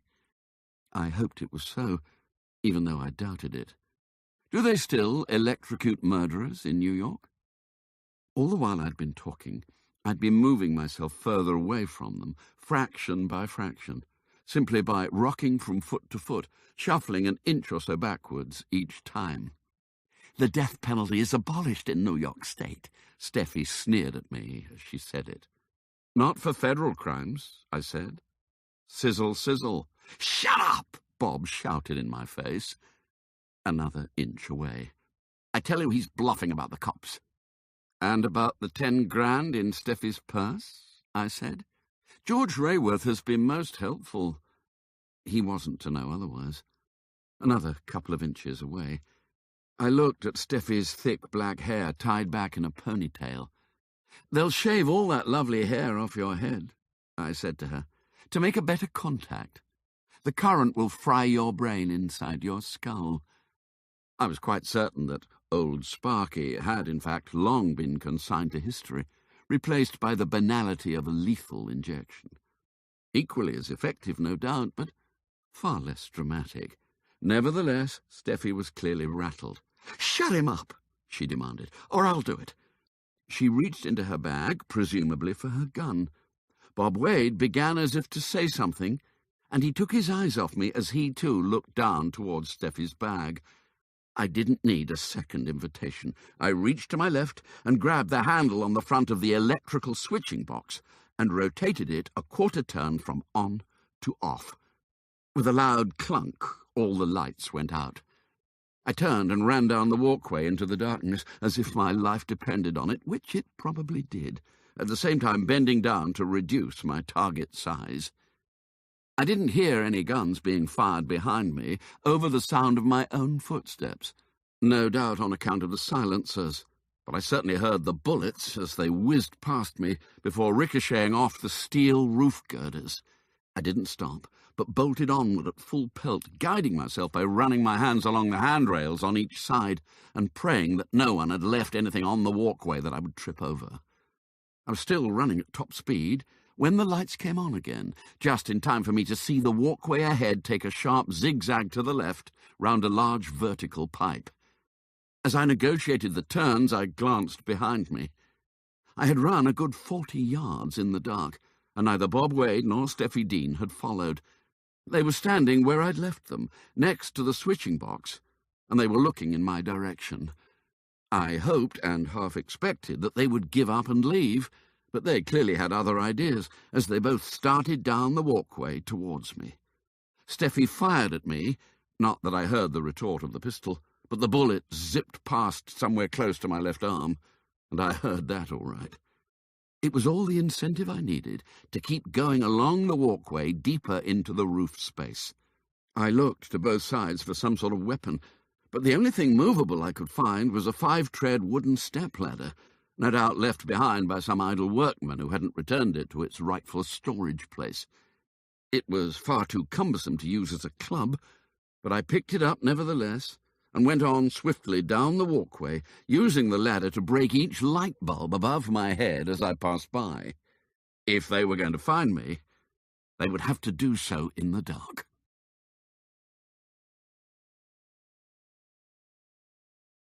Chapter 33. The walkway must go somewhere, I thought, as I continued to run down it. There surely had to be more than one way out of this roof. I hurried on further, ever conscious that as long as I stayed on the walkway, I was extremely vulnerable. But dare I leave it? Was the skin of the roof below strong enough to take a man's weight? It was a long way down to the viewing seats far below if I got it wrong. My instinct was to stay as far away from the two special agents as I could. Distance between gun and target was my friend. All handguns have short barrels and are pretty inaccurate at anything over 25 yards, but these two were marksmen. Steffi had said so on my first day at the faxa offices. As if to confirm the fact, a bullet crashed into the ladder over my head, sending splinters into my hair. Too close, much too close. At last I came to the end of the walkway, and that was all it was. A dead end. No door, nothing, no way out. The walkway was only there to service the pipework and electrical fittings in the roof, not as an access to anywhere else. I now had no choice other than to leave it, but before climbing over the handrail I spent a second or two taking a mental image of the pattern of steel girders that held up the roof. Then I used the ladder to smash the last remaining light bulb, plunging the whole end of the roof space into near darkness. I climbed away from the walkway, using the girders like a climbing frame. In a modern structure, the steel beams would have had a circular cross-section and be welded together like those visible in new airport terminals. But this roof had been constructed in the 1960s and was all made from H-beams, held together with nuts and bolts like a gigantic Meccano set. But that was an advantage, as it provided me with plenty of hand and footholds as I quickly moved away from the walkway towards the back of the grandstand until I was up against the far edge of the roof. The problem with the lack of light was that even though Bob and Steffi were unable to see me, I couldn't see them either. So what was my plan? Staying alive was uppermost, but I couldn't stay here forever waiting for them to find and shoot me. I had to get out. I could hear the two of them talking, but could snatch only the odd word. I thought I heard something about a flashlight. That was not good news. However, even with the broken bulbs, it was not totally black. The lights were still on near the exit door, where I had run under them before finding the ladder. As far as I could tell, that was the only way out, and my foes had clearly grasped that fact as well. In the pools of light beneath the remaining bulbs, I could see Steffi striding back along the walkway towards the exit door to cut off any escape bid.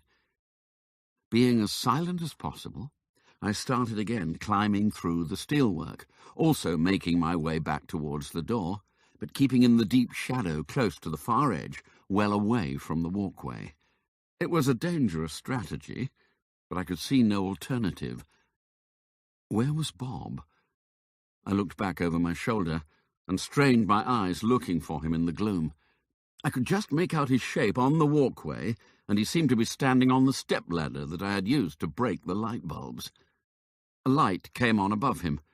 He had obviously moved an unbroken bulb from further along. I watched as he went back along the walkway, set up the step-ladder, and reached above his head to unscrew another, which went out. It came on again down the line. At this rate, he would soon have enough light to see me, especially if he followed me into the girder maze. One advantage, however, was that with every bulb he moved, it got progressively dimmer near the door. It began to rain. I could hear it beating on the upper skin of the roof. It was quite clear that Bob Wayne and Steffi Dean had no intention of giving up. They were determined to get me. Maybe I would have been too if I'd been in their shoes. Contrary to what I'd told them, no one else knew. Silence me, and they might very well get away completely undetected. It was such a prospect that made me all the more resolute to get out of here alive. Of course, I didn't want them to kill me, but I was absolutely damned if I would allow them to get away with it and to carry on undermining the work of their anti-corruption agency. But how could I? I edged closer to the door, making sure that I kept some of the larger girders between Steffi and me. My eyes were becoming accustomed to the dimness, and there was enough light for me to plot a route in my head for the quickest way to the exit. "I still can't see him," Bob called out from the far end. "He must be down here somewhere." His voice was partly drowned out by the noise of the rain, and Steffi moved 3 or 4 steps down towards him before replying. "Maybe he's hiding under the walkway," she shouted back. I had thought of that, and now I was glad I'd rejected it. "I wish we had a damn flashlight," Bob said almost to himself. "I can't hear you," Steffi shouted.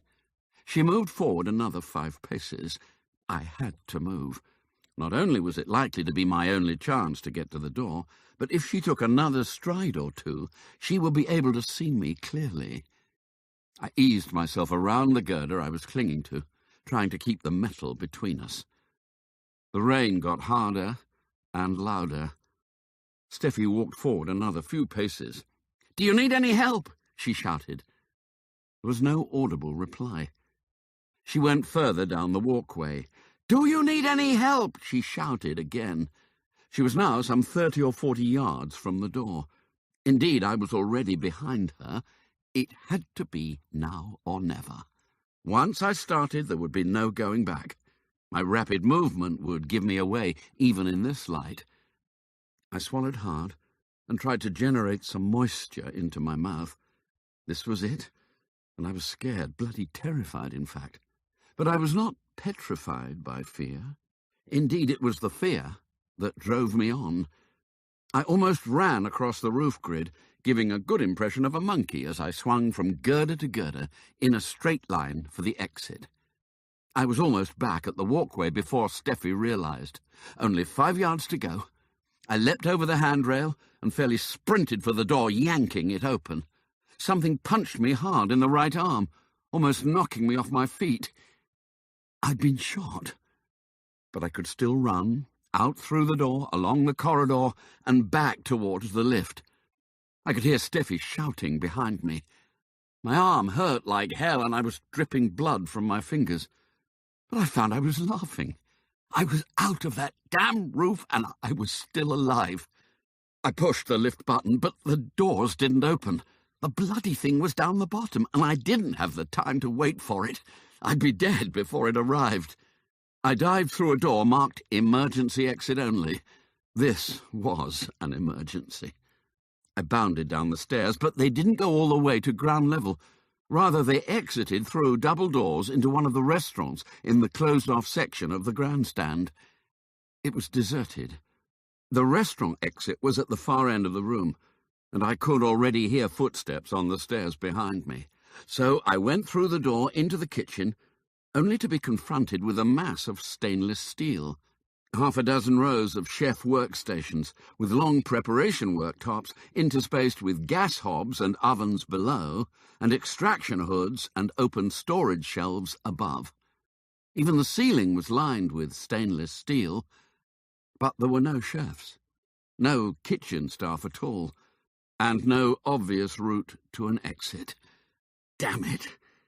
I was leaving a trail of blood droplets, a dead giveaway to my whereabouts, so I grabbed an apron that was lying on a work surface and wrapped it round my hand. Maybe it wouldn't stop the bleeding, but it should prevent the blood from dripping onto the floor, at least for a while. I had a quick look at my upper arm. The bullet had missed the bone, slicing through the flesh about 3 inches above my elbow. It was very painful, but thankfully I was still able to use it. I looked around for a knife. This was a kitchen, right? There had to be knives. But all I could find was a small vegetable knife, with a blade about 3 inches in length. I'd have much preferred a nice heavy meat cleaver, but 3 inches was better than nothing. At least it was sharp.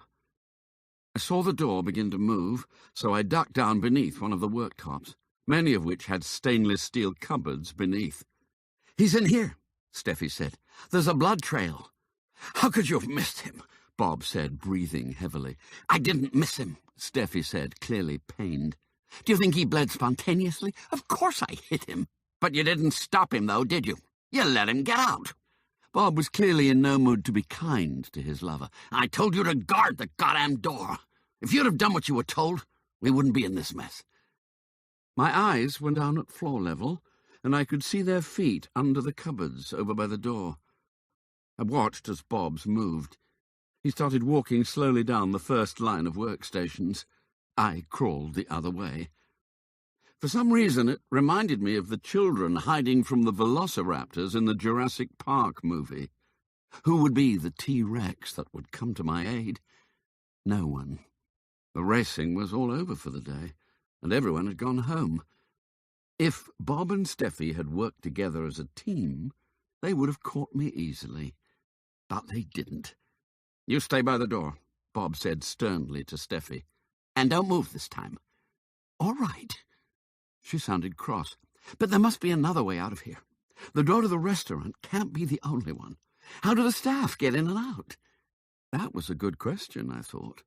Could I find it? There followed a game of cat and mouse, where I was definitely the mouse, scampering around on all fours. Bob moved up and down the lines of chef workstations, slowly advancing across the room. I did the same on my hands and knees, always keeping at least one line ahead of him. But I was running out of space and of time. Whenever I crawled round one end or other of the workstations, I looked for the exit. Get it wrong, and I'd be finished. There would be no prizes for trying to escape into a dead end. I took a big gamble and doubled back.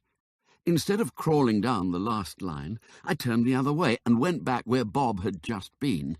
It was another dangerous strategy, as it put me between the lovers. Hence there was definitely now one of them between me and any exit. But the alternative was no more attractive. Guessing where to go, and ending up with a bullet in the head if I were wrong. "Where the hell is he?" Bob said, sounding so close that it was as if he was standing on top of me. "He must have gone out another exit. He certainly didn't come past here." There was something of a sarcastic edge to Steffi's voice, as if she was still somewhat miffed by Bob's earlier comments. "You wait here," Bob instructed. "I'll go check." I heard Bob walk away, his shoes making a slight squeak on the scrubbed tile floor with each step. He soon returned. "The only other exit door is locked from the inside," he said. "He must still be in here." Bugger, I thought. This isn't going well. Where could I hide? Nowhere.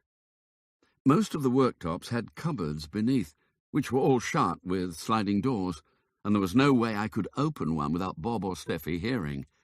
But at a few places there was just a single shelf about 6 inches from the floor that stretched right through from one side of the worktop to the other. Most of them were covered in pots and pans, and there was no chance of moving those silently either. However, on my crawling travels, I remember spotting one empty shelf. It was where I had seen Bob, not just from the ankles down, but everything below his knees. "I knew this was a bad idea," Bob said. "But we need that extra money if you're going to divorce Angie and marry me," Steffi said. "She'll take you for everything she can." Good old Angie, I thought. I wished she'd take him right now. "I need to talk to you about that," Bob said. "About what?" Steffi demanded. "Not now, we'll talk later. Let's find him first." "Not changing your mind, are you?" Steffi was getting quite agitated. "No, of course not," Bob replied, but his tone suggested the completely opposite answer. He very clearly had changed his mind.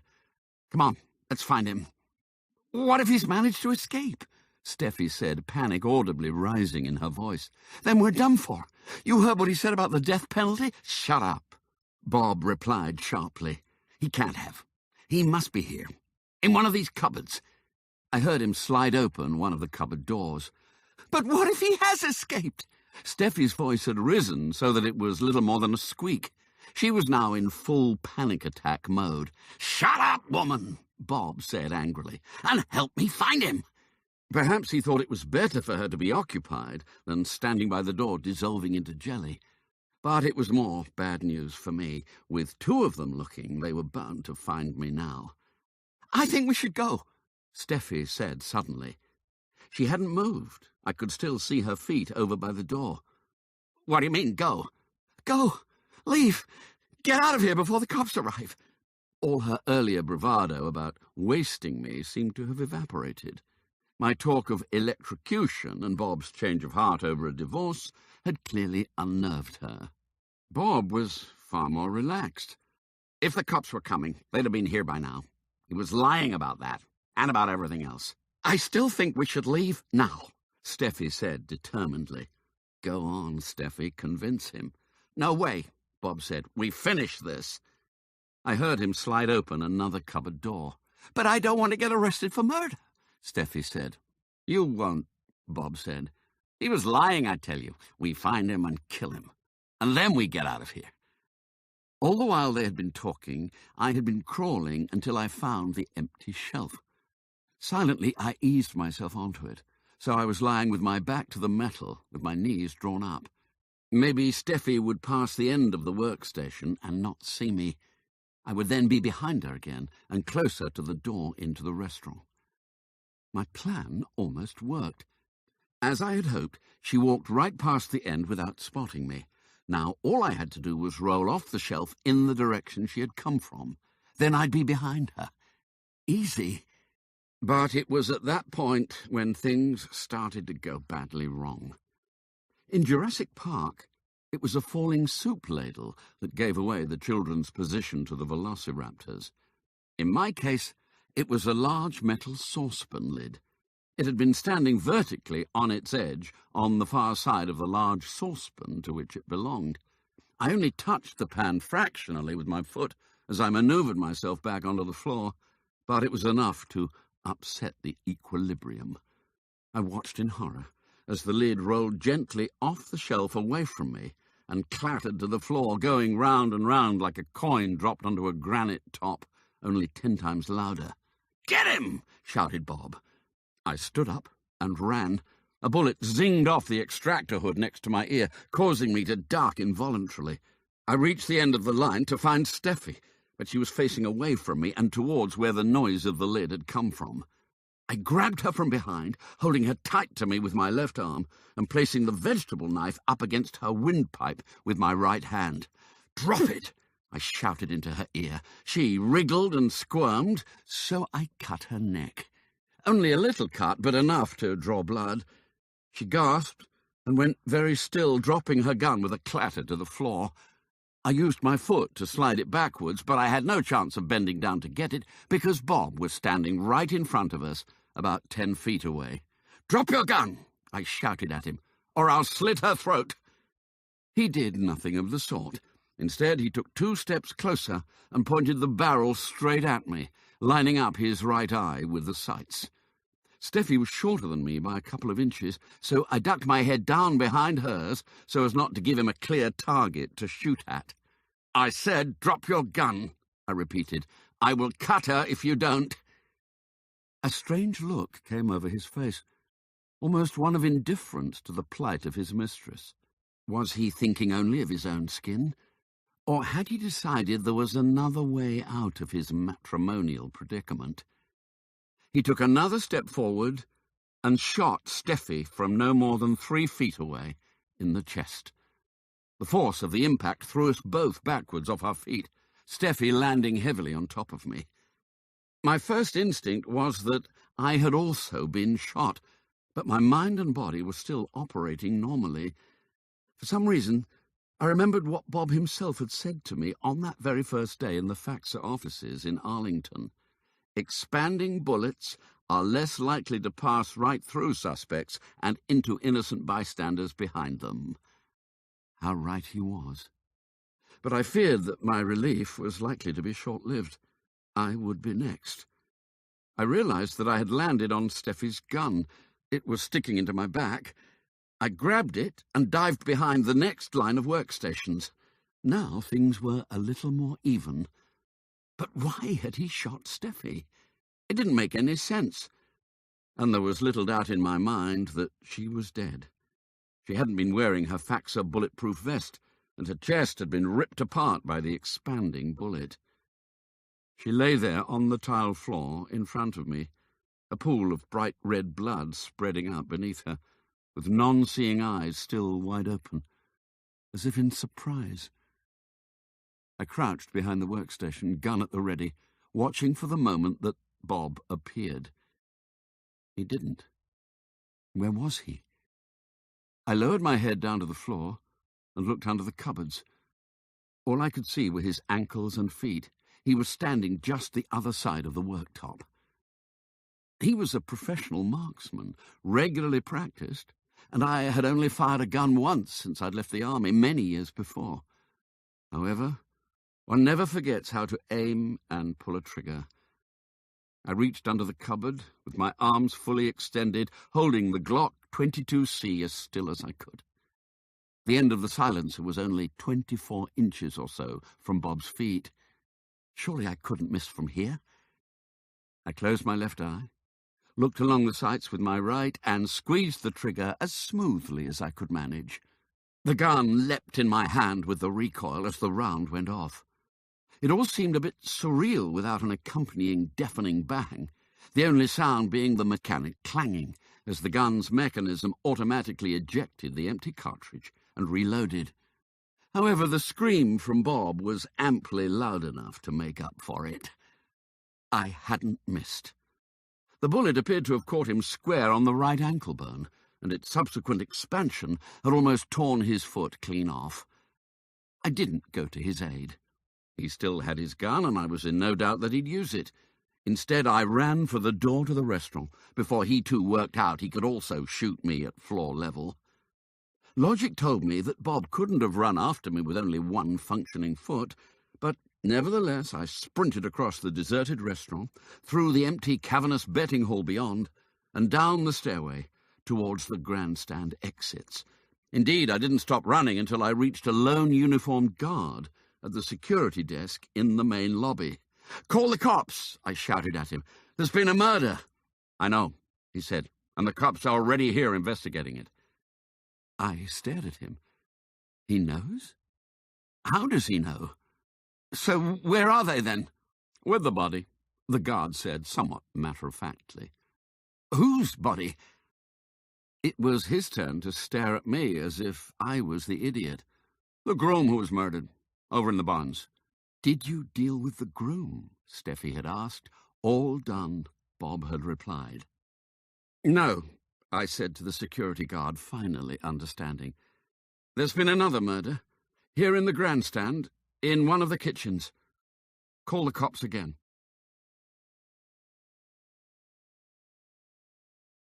Chapter 34. Everything considered, it turned out to be quite a busy night for the Nassau County Police Department. Almost their total on-duty manpower ended up at Belmont Park for one reason or another.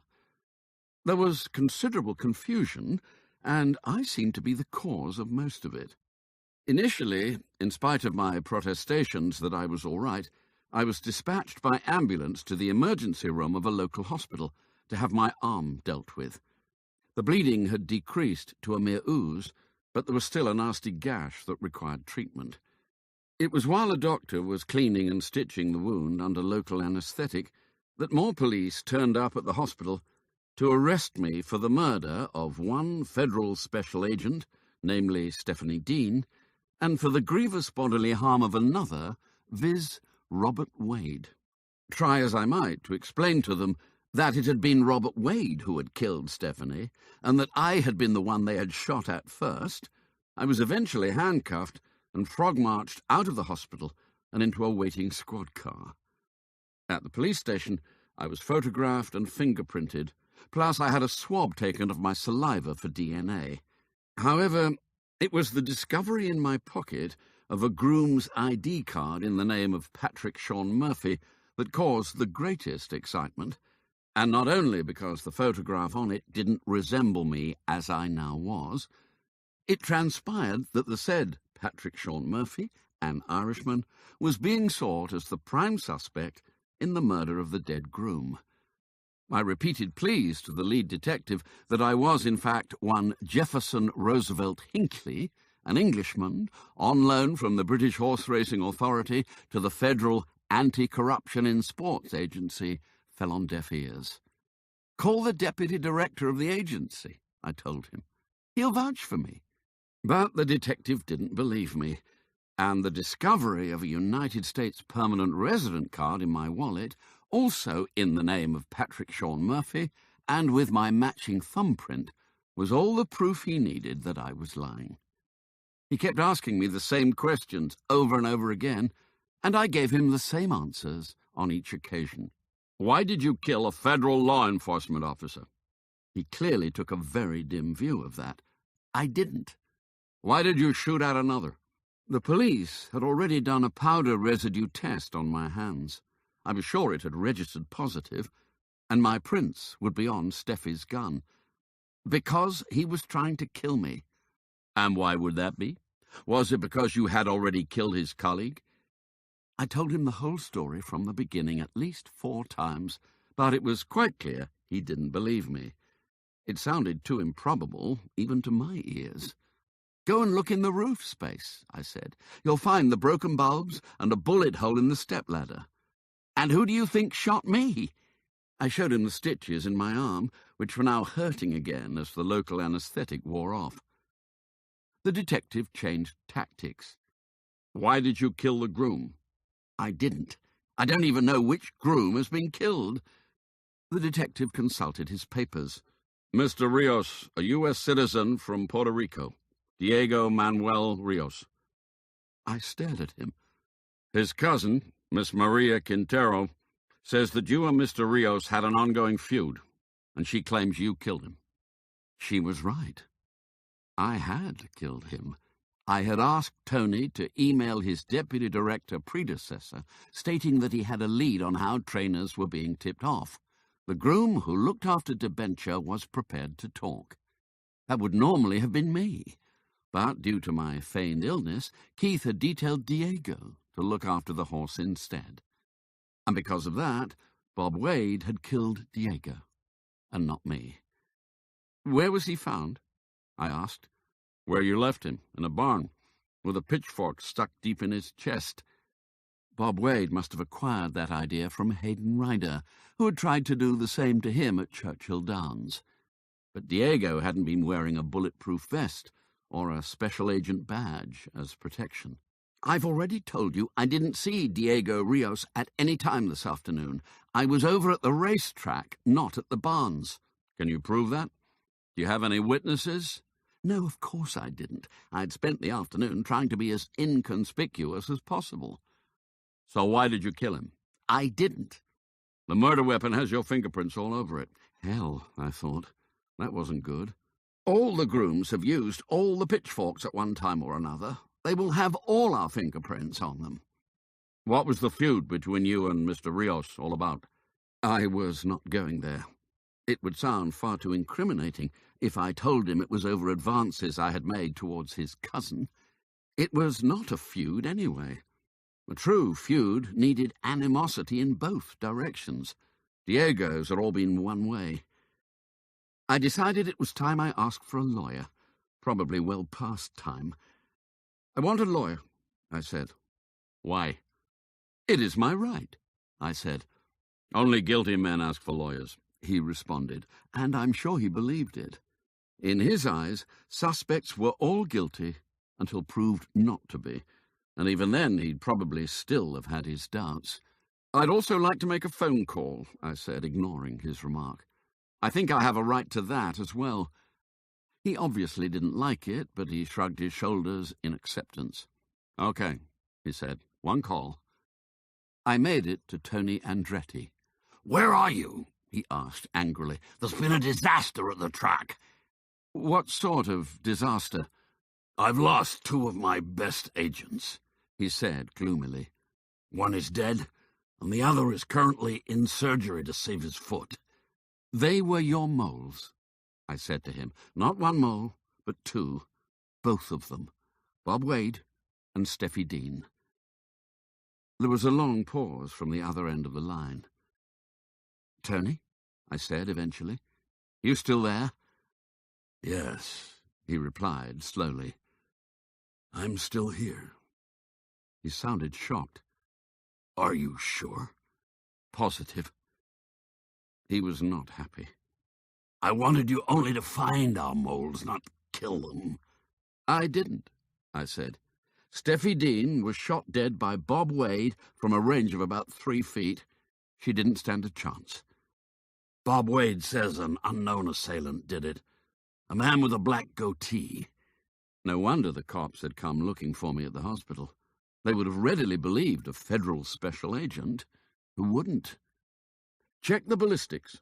The bullet that killed Steffi came from Bob's gun, but I wondered if there would be enough of the expanded bullet remaining to test for barrel marks and scratches." "Can you get me out of here?" I asked. "The Nassau County cops have arrested me for murder." "I'll see what I can do." He didn't sound too hopeful, or indeed particularly eager. What had he expected? Perhaps he'd thought that I would silently expose his mole, only then for the villain to be discreetly retired from the service, rather than to face the full force of the law. Something nice and quiet that would keep the reputation of his agency intact. Maybe even to accept the death of Jason Connor as the accident that the Maryland medical examiner believed it was. What he clearly hadn't intended was having to wash Faxer's dirty laundry in public.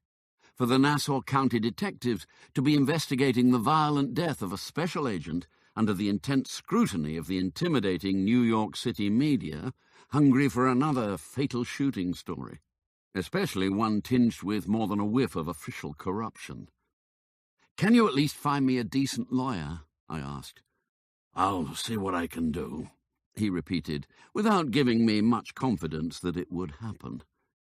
The thought crossed my mind that maybe Tony Andretti would be perfectly happy leaving me to my own devices, at least for a while. The media scrutiny would then continue to be directed solely at me as the suspect in custody, rather than at him, asking difficult questions like, why had I been released without charge? And if so, then who really had shot Steffi Dean? Part of me even worried that he might be quite happy to sacrifice me permanently for the good of the agency. Steffi was dead, and Bob could be declared medically unfit to continue. The cancer would have been excised from the body, and no one need be any the wiser that it had ever existed. The only problem would be what to do with me. After his magic trick in getting me a green card from the State Department within 24 hours, I'd put nothing past the resourceful Deputy Director of FACSA. I spent a restless night in a hot and airless police holding cell, in which the bright overhead lamp never went out and the toilet in the corner flushed itself automatically every 15 minutes. My arm throbbed and the stitches itched, but I couldn't complain about the breakfast. A segmented metal tray arrived at 6 o'clock, loaded with copious quantities of crisp bacon, scrambled eggs and fried potatoes, but thankfully with not a single grit anywhere in sight. I ate the bacon with my fingers, and the rest with a white plastic spoon, the officer who delivered it having explained that knives and forks, even plastic ones, were considered too sharp to issue to violent offenders. I was pleasantly surprised and hugely relieved to find that Tony had sent a lawyer. His name was Marty Manderley, and he arrived as I was finishing my breakfast. He was young and brash, with a snazzy three-piece suit and slicked-back black hair held in place by copious quantities of wax. I wasn't sure I would have bought a second-hand car from him, but his business card stated that he was a graduate of Harvard Law School, and I assumed that, in spite of my earlier concerns, Tony wouldn't have sent me a dud. "Don't say anything at the interview," Marty instructed seriously in my cell. "Nothing at all. I will answer all the questions for you. Got that?" "Okay," I said, nodding. "Not a word," Marty reiterated. "No matter what I say, zilch. Keep those lips of yours tightly zipped, and don't ask to speak to me privately. Trust me. Just sit on your hands and keep stum. I know what I'm doing." "I've got the message," I assured him. "Good." This time, the interview was conducted by the same detective as before, but with someone from the state prosecutor's office sitting alongside him. "Now, Mr. Murphy," said the detective, "let's start again from the beginning, shall we? Why did you kill the groom, Diego Rios?" I would have thought a simple no comment would have been adequate, but Marty clearly had other ideas. "My client, Mr. Murphy, exercises his right under the Fifth Amendment of the U.S. Constitution not to answer that question on the grounds he might incriminate himself." Marty had told me to keep my lips tightly zipped, but instead my jaw hung open in surprise. For a start, I wasn't Mr. Murphy. I was Mr. Hinckley, and surely one took the Fifth only in court, not in a police interview. If I knew that, then my Harvard-trained attorney undoubtedly should have known it as well. I wanted to say something, to complain that my lawyer was an idiot, but he had also said to trust him. He knew what he was doing. I closed my mouth again and kept it that way. The detective, meanwhile, wore a semi-satisfied expression, as if he felt he was getting somewhere. "Why did you kill Federal Special Agent Stephanie Dean?" "My client exercises his right under the Fifth Amendment of the U.S. Constitution not to answer that question on the grounds he might incriminate himself." Marty said it again without any trace of emotion in his voice. And so the interview progressed. Question from the detective, same answer from Marty. Neither of them seemed to tire of the game, as question after question was answered in identical fashion. I remained seated throughout on Marty's right, stock-still and stony-faced, while all the time squirming inside at the guilty picture the answers were painting in everyone's mind, mine included. Finally, after about 2 hours, the detective stood up and went outside with the prosecutor.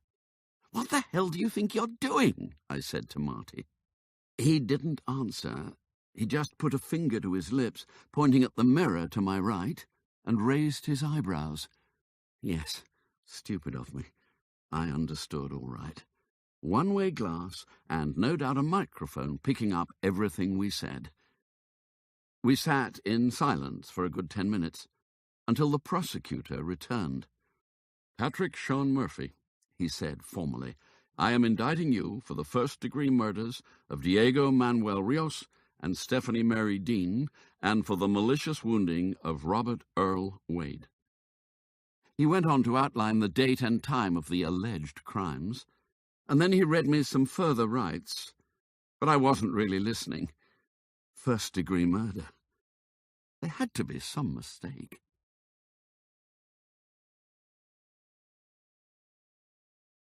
Chapter 35.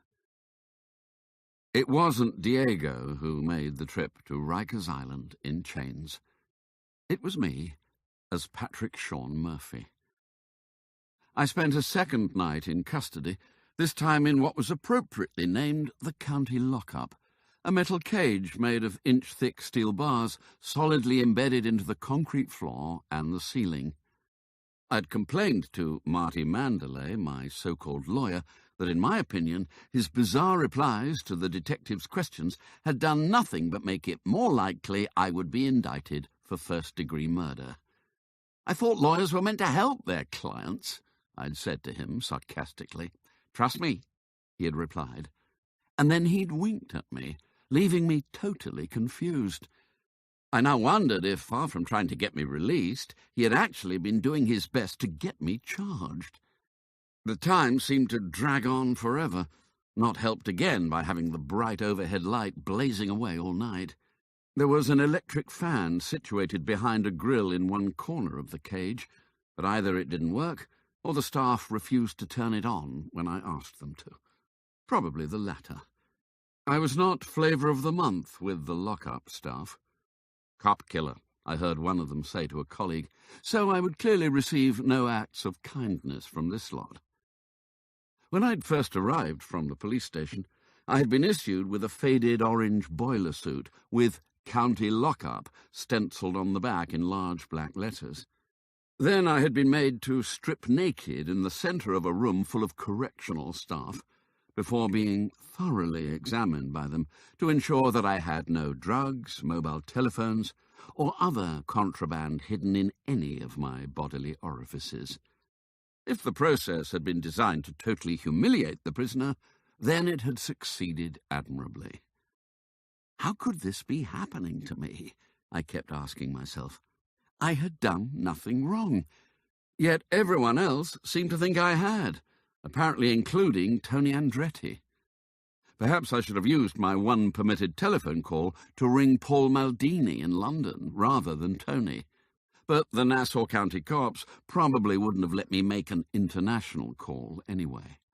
Was Paul Maldini even aware, I wondered, that one of his senior integrity officers was currently locked up in a New York jail? Somehow I doubted it. At around 9 in the morning, I was told I would be going to an arraignment hearing at the county courthouse. I had to stand with my hands behind my back through a gap in the cage door while manacles were applied to my wrists. Then leg irons were placed around each ankle with only a short length of chain between them, so I had to hobble. "Is this all really necessary?" I asked the uniformed officer as he none too gently locked everything in place. "You're a Category A prisoner," he answered, whatever that meant. I suddenly realized that he was more frightened of me than I was of him. I jangled the manacles and made him jump backwards in alarm. It was a minor victory in an otherwise dire situation. I was loaded into a prison van for the short journey from the lockup to the courthouse, and then escorted by 2 burly correctional staff to a holding cell in the basement. Here, after about an hour, Marty Mandalay came to see me. "Just answer yes to your name when asked," he said. "Which name?" I asked. "Patrick Murphy or Jeff Hinckley?" "Patrick Murphy," he said. "But no buts. Do as I ask, and you'll be out by tonight. Or maybe tomorrow night." "Tonight," I said firmly. "I can't stand another night of this." "I'll try," he said, but I could tell he wasn't very optimistic. "The judge will ask if you want to plead. Say nothing. I will do the talking." "How about bail?" I asked. "You won't get it," Marty said. "Killing a federal law enforcement officer is a capital offense. Add to that you're a foreigner, so there's absolutely no chance of bail, and I won't even ask for it. It will prevent the judge having to deny. Better not to have asked than have it denied." I had to trust his judgment. What else could I do?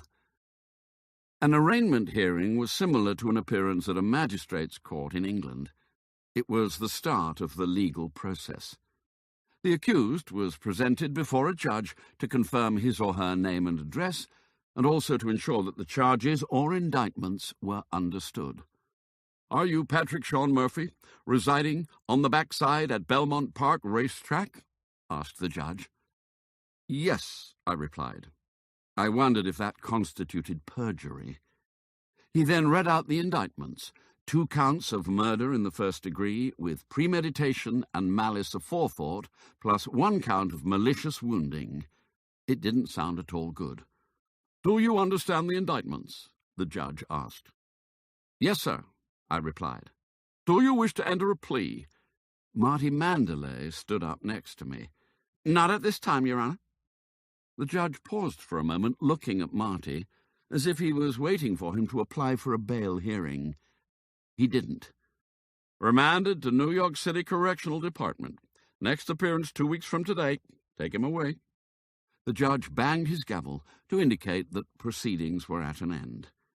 The whole hearing had taken less than 5 minutes, but it hadn't passed unnoticed by the media, who were squeezed tightly into the courtroom press area. It seemed that I was quite a celebrity. But I was not the only newsworthy felon making his first court appearance on that Friday. As I was being led away, the defendants in the next case were being brought in. George Rayworth and Charlie Hearn didn't take any particular notice of me, but I did of them. They also wore matching orange boiler suits, but were neither manacled nor chained. They were obviously not Category A prisoners. The sight of them cheered me up no end. The planned Nassau County police raid of Rayworth's barn had obviously gone ahead as planned, in spite of the murders, and here was the proof that the 2 had been indicted, although what for, I didn't know. What would be the charge? For cheating one's way to a Triple Crown? Fraud, maybe. No doubt I would find out eventually from Tony Andretti, assuming that he would get me out of jail, as Marty had promised. Rikers Island was as foreboding a place as I had ever set foot in. The atmosphere was hugely intimidating, but that, I realized, was the intention. Somehow British jails at least gave the impression that rehabilitation of offenders was the highest priority. Here, it appeared, it was the punishment and dehumanization of the inmates. I was subjected to yet another strip search, and my lock-up orange boiler suit was exchanged for one of a similar hue with "convict" in large letters on the back, in spite of the fact that I hadn't yet been convicted of anything. But it was the assault on one's senses that was the most extreme. Everyone seemed to be shouting at once, either the prison officers barking orders, or the unseen unfortunates incarcerated behind the cell doors yelling for attention. And the smell of stale sweat and rancid body odour hung like a fog over everything. It was as much as I could do not to retch. I was processed once more, name, address, photo, fingerprints, and then I was finally placed in a stifling cell in the solitary block. The cell had 2 doors, one inside the other. The outer door was solid, with only a small glass window, while the inner one was made of vertical bars with a single horizontal slot across in the middle. I was pushed forward into the cell, and the inner door was closed and locked. I then had to put my hands out through the slot in this door to have the manacles removed. The outer door was then slammed shut with a loud clang. I almost cried in despair. My court appearance had been at 11, but the transport to Rikers had not departed the courthouse until the end of the day's proceedings. 6 others had made the journey with me in the prison van, but sadly none of the 6 were George Rayworth or Charlie Hearn. They must have secured bail, I thought. Lucky them. I had no watch, and there was no clock in the cell. Time dragged. I'd been in a cell before, but not one like this. If I stood up facing the door and put my arms out to each side, I could easily touch both walls at the same time. At the foot of the narrow bed was a stainless steel toilet bowl with no seat, and a small stainless steel sink, complete with a single cold tap that only worked if you held it down. I'd had my fill of stainless steel for one lifetime. Opposite the cell door was a small window made of solid glass bricks. It let in the natural light, but it was impossible to see through. Time dragged some more, and presently a tray of food was offered through the slit in the inner door. I took the tray, and to my surprise the food wasn't too bad, although it was only lukewarm and rather lacking in taste. I longed for a bowl of Bert Squab's extra hot chili con carne at the track kitchen. It took me all of 2 minutes to eat the meal, and then I sat on the bed and tried not to think about anything much in particular. It was too depressing. My job at the BHA suddenly seemed rather attractive, but anything would be better than this. What would Fay say if she knew where I was? She would certainly have given the prison guards what for about my treatment. The square of light in the window slowly faded away to darkness. It must be nearly 9 o'clock, I thought. Another day gone. I lay down on the bed and stared at the concrete ceiling. Amazingly, in spite of the constant bright electric light, I drifted off to sleep. I was woken by the outer cell door being opened by 2 prison officers. "On your feet, Murphy," said one of them loudly. "Hands!" I put my hands behind my back and out through the slot in the inner door. The manacles were reapplied to my wrists. "What's happening?" I asked. "You're being transferred," he replied, without any further explanation. The 2 officers escorted me from the solitary wing back into the main part of the prison. Oh, God, I thought, I'm going to have to share a cell. All those horrific stories of life in American jails came into my mind, and a touch of panic came along with them. But we didn't go to any of the other cell blocks. Instead, we headed to the reception area, where I had arrived earlier. A clock on the wall showed it was 3 in the morning. "Patrick Sean Murphy?"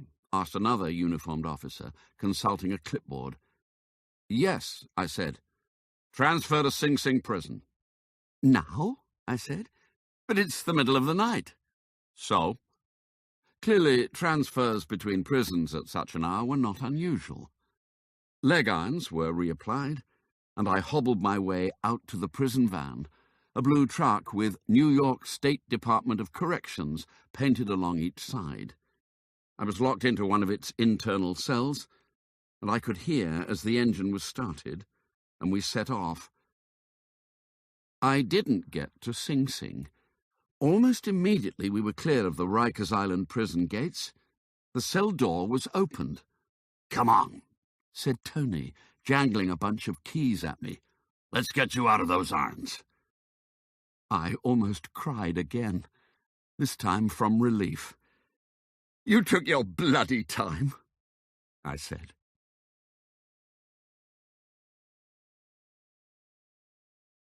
Chapter 36.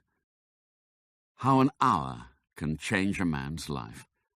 At 3 o'clock in the morning, I had been in leg irons and manacles in one of the most intimidating places on earth. Yet by 4, I was stretched out in a luxurious leather armchair aboard a U.S. government private jet en route from LaGuardia Airport in New York to Andrews Base outside Washington, D.C.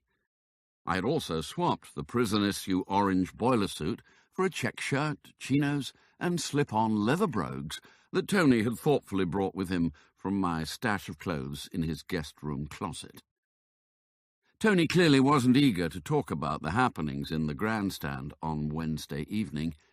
Twice he ignored my inquiry about ballistic tests on the bullet that had killed Steffi Dean. It was as if he was somehow embarrassed by it all. So I asked him about the other events of the evening instead. How was Diego Rios found? The horse he was with never turned up at the paddock from the receiving barn. Debenture, I said. Yes, that's it. It seems George Rayworth sent someone to find out where he was, and they found Diego Rios with a pitchfork through his heart, and the horse still in the stall. Needless to say, the race went ahead without Debenture. And I had wondered in the roof how the old horse was doing. I'm surprised it went ahead at all. The others were at the gate before Rios was found. Tell me about the raid on Rayworth's barn, I said. It all went like clockwork, he replied, smiling broadly. The Nassau County Police turned up with their search warrant and went straight to the barn drugstore as you had suggested. They bagged up everything, including the cryo flask. Rayworth and his assistant, Charlie Hearn, I said. He nodded. They were both arrested on suspicion of fraud and of animal cruelty. Animal cruelty, I said. That was imaginative. Tony laughed. It was the best we could think of at the time. Unbelievably, I saw them at the Nassau County Courthouse yesterday morning. I was leaving my arraignment hearing as they were coming in for theirs. I presume they both got bail, as neither went to Rikers with me. Indeed they did, Tony said. $100,000 bond each, plus a condition that they may not go within 500 feet of any racetrack or any horse barn. Naira have moved quickly to revoke his trainer's license, so he can't act as a trainer for the Belmont Stakes. His horses have already been transferred to other stables. Including Firepoint? I asked. Especially Firepoint. He's gone to another trainer at Belmont Park, someone called Sidney Austin. I nodded. I'd heard of him. I wondered about Rayworth's staff. He had 3 barns across the country, but it was those at Belmont I was concerned about. In particular, Keith, Victor, Raphael, Maria, and Chuck, the yard boy. They would have lost not only their jobs, but their homes and keep as well. I could only hope that, like the horses, they would soon be taken on by other trainers. I feared most for old Chuck and his trusty broom. I had been told by Keith that Rayworth had acquired Chuck along with the barn when he'd first arrived at Belmont, but maybe his time would now be up. There was nothing I could do for them, but that didn't stop me worrying. Maybe Bert Squab would give them a meal or two for free, but probably not. We landed at Andrews just before 5, as the sky was lightening in the east. Harriet was there to drive us back to their place. Tony sat up front, while I was in the back. "What about Bob Wade?" I asked. "How's his foot?" "He lost it," Tony said. Was I sorry? No, not really. At least I'd left him alive, which is more than he would have done for me. "Is he under arrest?" I asked. There was a pause from the front seat. "He's not, is he?" I said. "Not at this time," Tony said in his official deputy director tone. "Why not?" I asked, but I already knew the answer. It was much more convenient for Faxa if everyone believed that both Steffi Dean and Diego Rios had been murdered by the Irish groom Patrick Sean Murphy. Public confidence would not be compromised, as would certainly be the case if it became known that one of the agency's own had been responsible. A high-profile trial and all the media attention it would generate would not be very welcome. "We may not have secured a conviction," Tony said. "Surely there's enough evidence." "The ballistics are inconclusive, and it would largely be your word against Bob's. Could we take the chance? It is sometimes pretty difficult to get a jury to convict, even when the evidence is overwhelming." "Ask O.J. Simpson's prosecutor," I thought. So what happens to Bob now? I asked. He's been retired from the service, Tony replied. Supposedly because he's medically unfit, but he knows the true reason. He has effectively been dismissed, losing his benefits and his pension. By benefits, he meant government-funded medical insurance for life. Did you question him about warning people of upcoming raids? We certainly did. And how about Jason Connor? Couldn't you at least arrest him for that? There was a short silence. We decided that such an arrest would not be in the best interests of the agency. Who is we? I asked. The director and I. Why? Other than the collection of cash from George Rayworth at Belmont Park on the day Steffi Dean was killed, we had no real evidence of racketeering, and absolutely nothing concerning the death of Jason Connor. So we cut a deal. What deal? That Bob would leave the agency and face no criminal charges, but in return he would tell us everything that had been going on. Tony paused, and I waited patiently for him to continue. Over the years, Bob had set up quite an operation with nearly 100 trainers and breeders. Anyone that he came into contact with during his normal agency work. Tony laughed. He effectively sold them insurance. They paid him monthly premiums on the understanding that he would warn them if there was a planned FAXA raid, or even if any out-of-competition drug testing was due to take place at their stables. How much was this monthly premium? I asked. Not a lot. It depended on the trainer, but it was always less than $100, sometimes only $50. Not enough for anyone to worry about. But even $50 a month was $600 a year. Times that by 100 trainers, and the sum would soon add up. Was Hayden Ryder one of the trainers who paid? Yes, Tony said. So that was why Ryder had been angry enough to go for Bob with a pitchfork. It had been his bad luck that Trudy Harding had seen it and shot him. What did Bob say about Jason Connor? I asked. He refused to speak about him. He knew he was on firm ground, as the Maryland medical examiner had already declared that Connor's death was an accident. But you still don't believe it? No, Tony said. There was something rather cocky about Bob Dean's demeanor when I was questioning him about it. As if he knew we knew, but there was nothing we could do about it. And there wasn't. Where did the money go? I asked. That sort of cash doesn't appear anywhere on Bob's bank statements. I knew because I'd checked. His elderly mother has dementia, Tony said, and Bob has power of attorney over her affairs. It all went directly into her bank account. But then where? The mother is in a nursing home. The money paid for her care. Bob claims that was why he set the scheme up in the first place, but he was making more than was required. He withdrew the balance in cash. So why were he and Steffi trying to get 10 grand out of George Rayworth? Rayworth was not one of his regular clients, and Bob claims it was Steffi's idea to get some quick extra. It seems she wasn't happy that most of the other money went to the mother. I bet she wasn't. Steffi had been the greedy one. It had been their undoing. Did Bob give you the names of all the trainers and breeders who were paying him? That was part of the deal. What are you going to do to them? I asked. There's not much we can do. It's hardly illegal to help pay for an old lady's nursing care. According to Bob, that's what they were told. A contribution, he called it. You could always send in the drug testers unannounced. Tony laughed. We already have plans to do just that. I looked out of the car window as we sped westward along the D.C. Beltway towards Fairfax. Washington was waking up, and the roads were already busy. I heard Bob and Steffi talking when I was hiding from them, I said. Steffi was expecting Bob to leave his wife and marry her. I was amazed when he shot her. We interviewed Mrs. Wade yesterday. She told us that those plans had been put on hold. Bob had promised her to give their marriage another chance for the sake of their daughters. Not that it will survive now. She was apoplectic with rage when we told her that Bob had spent 2 nights in a New York hotel with Steffi Dean earlier in the week. He'd told his wife he was on an official agency assignment, when he'd actually taken 3 days of his annual vacation. Did she know about his other little sideline? She said not.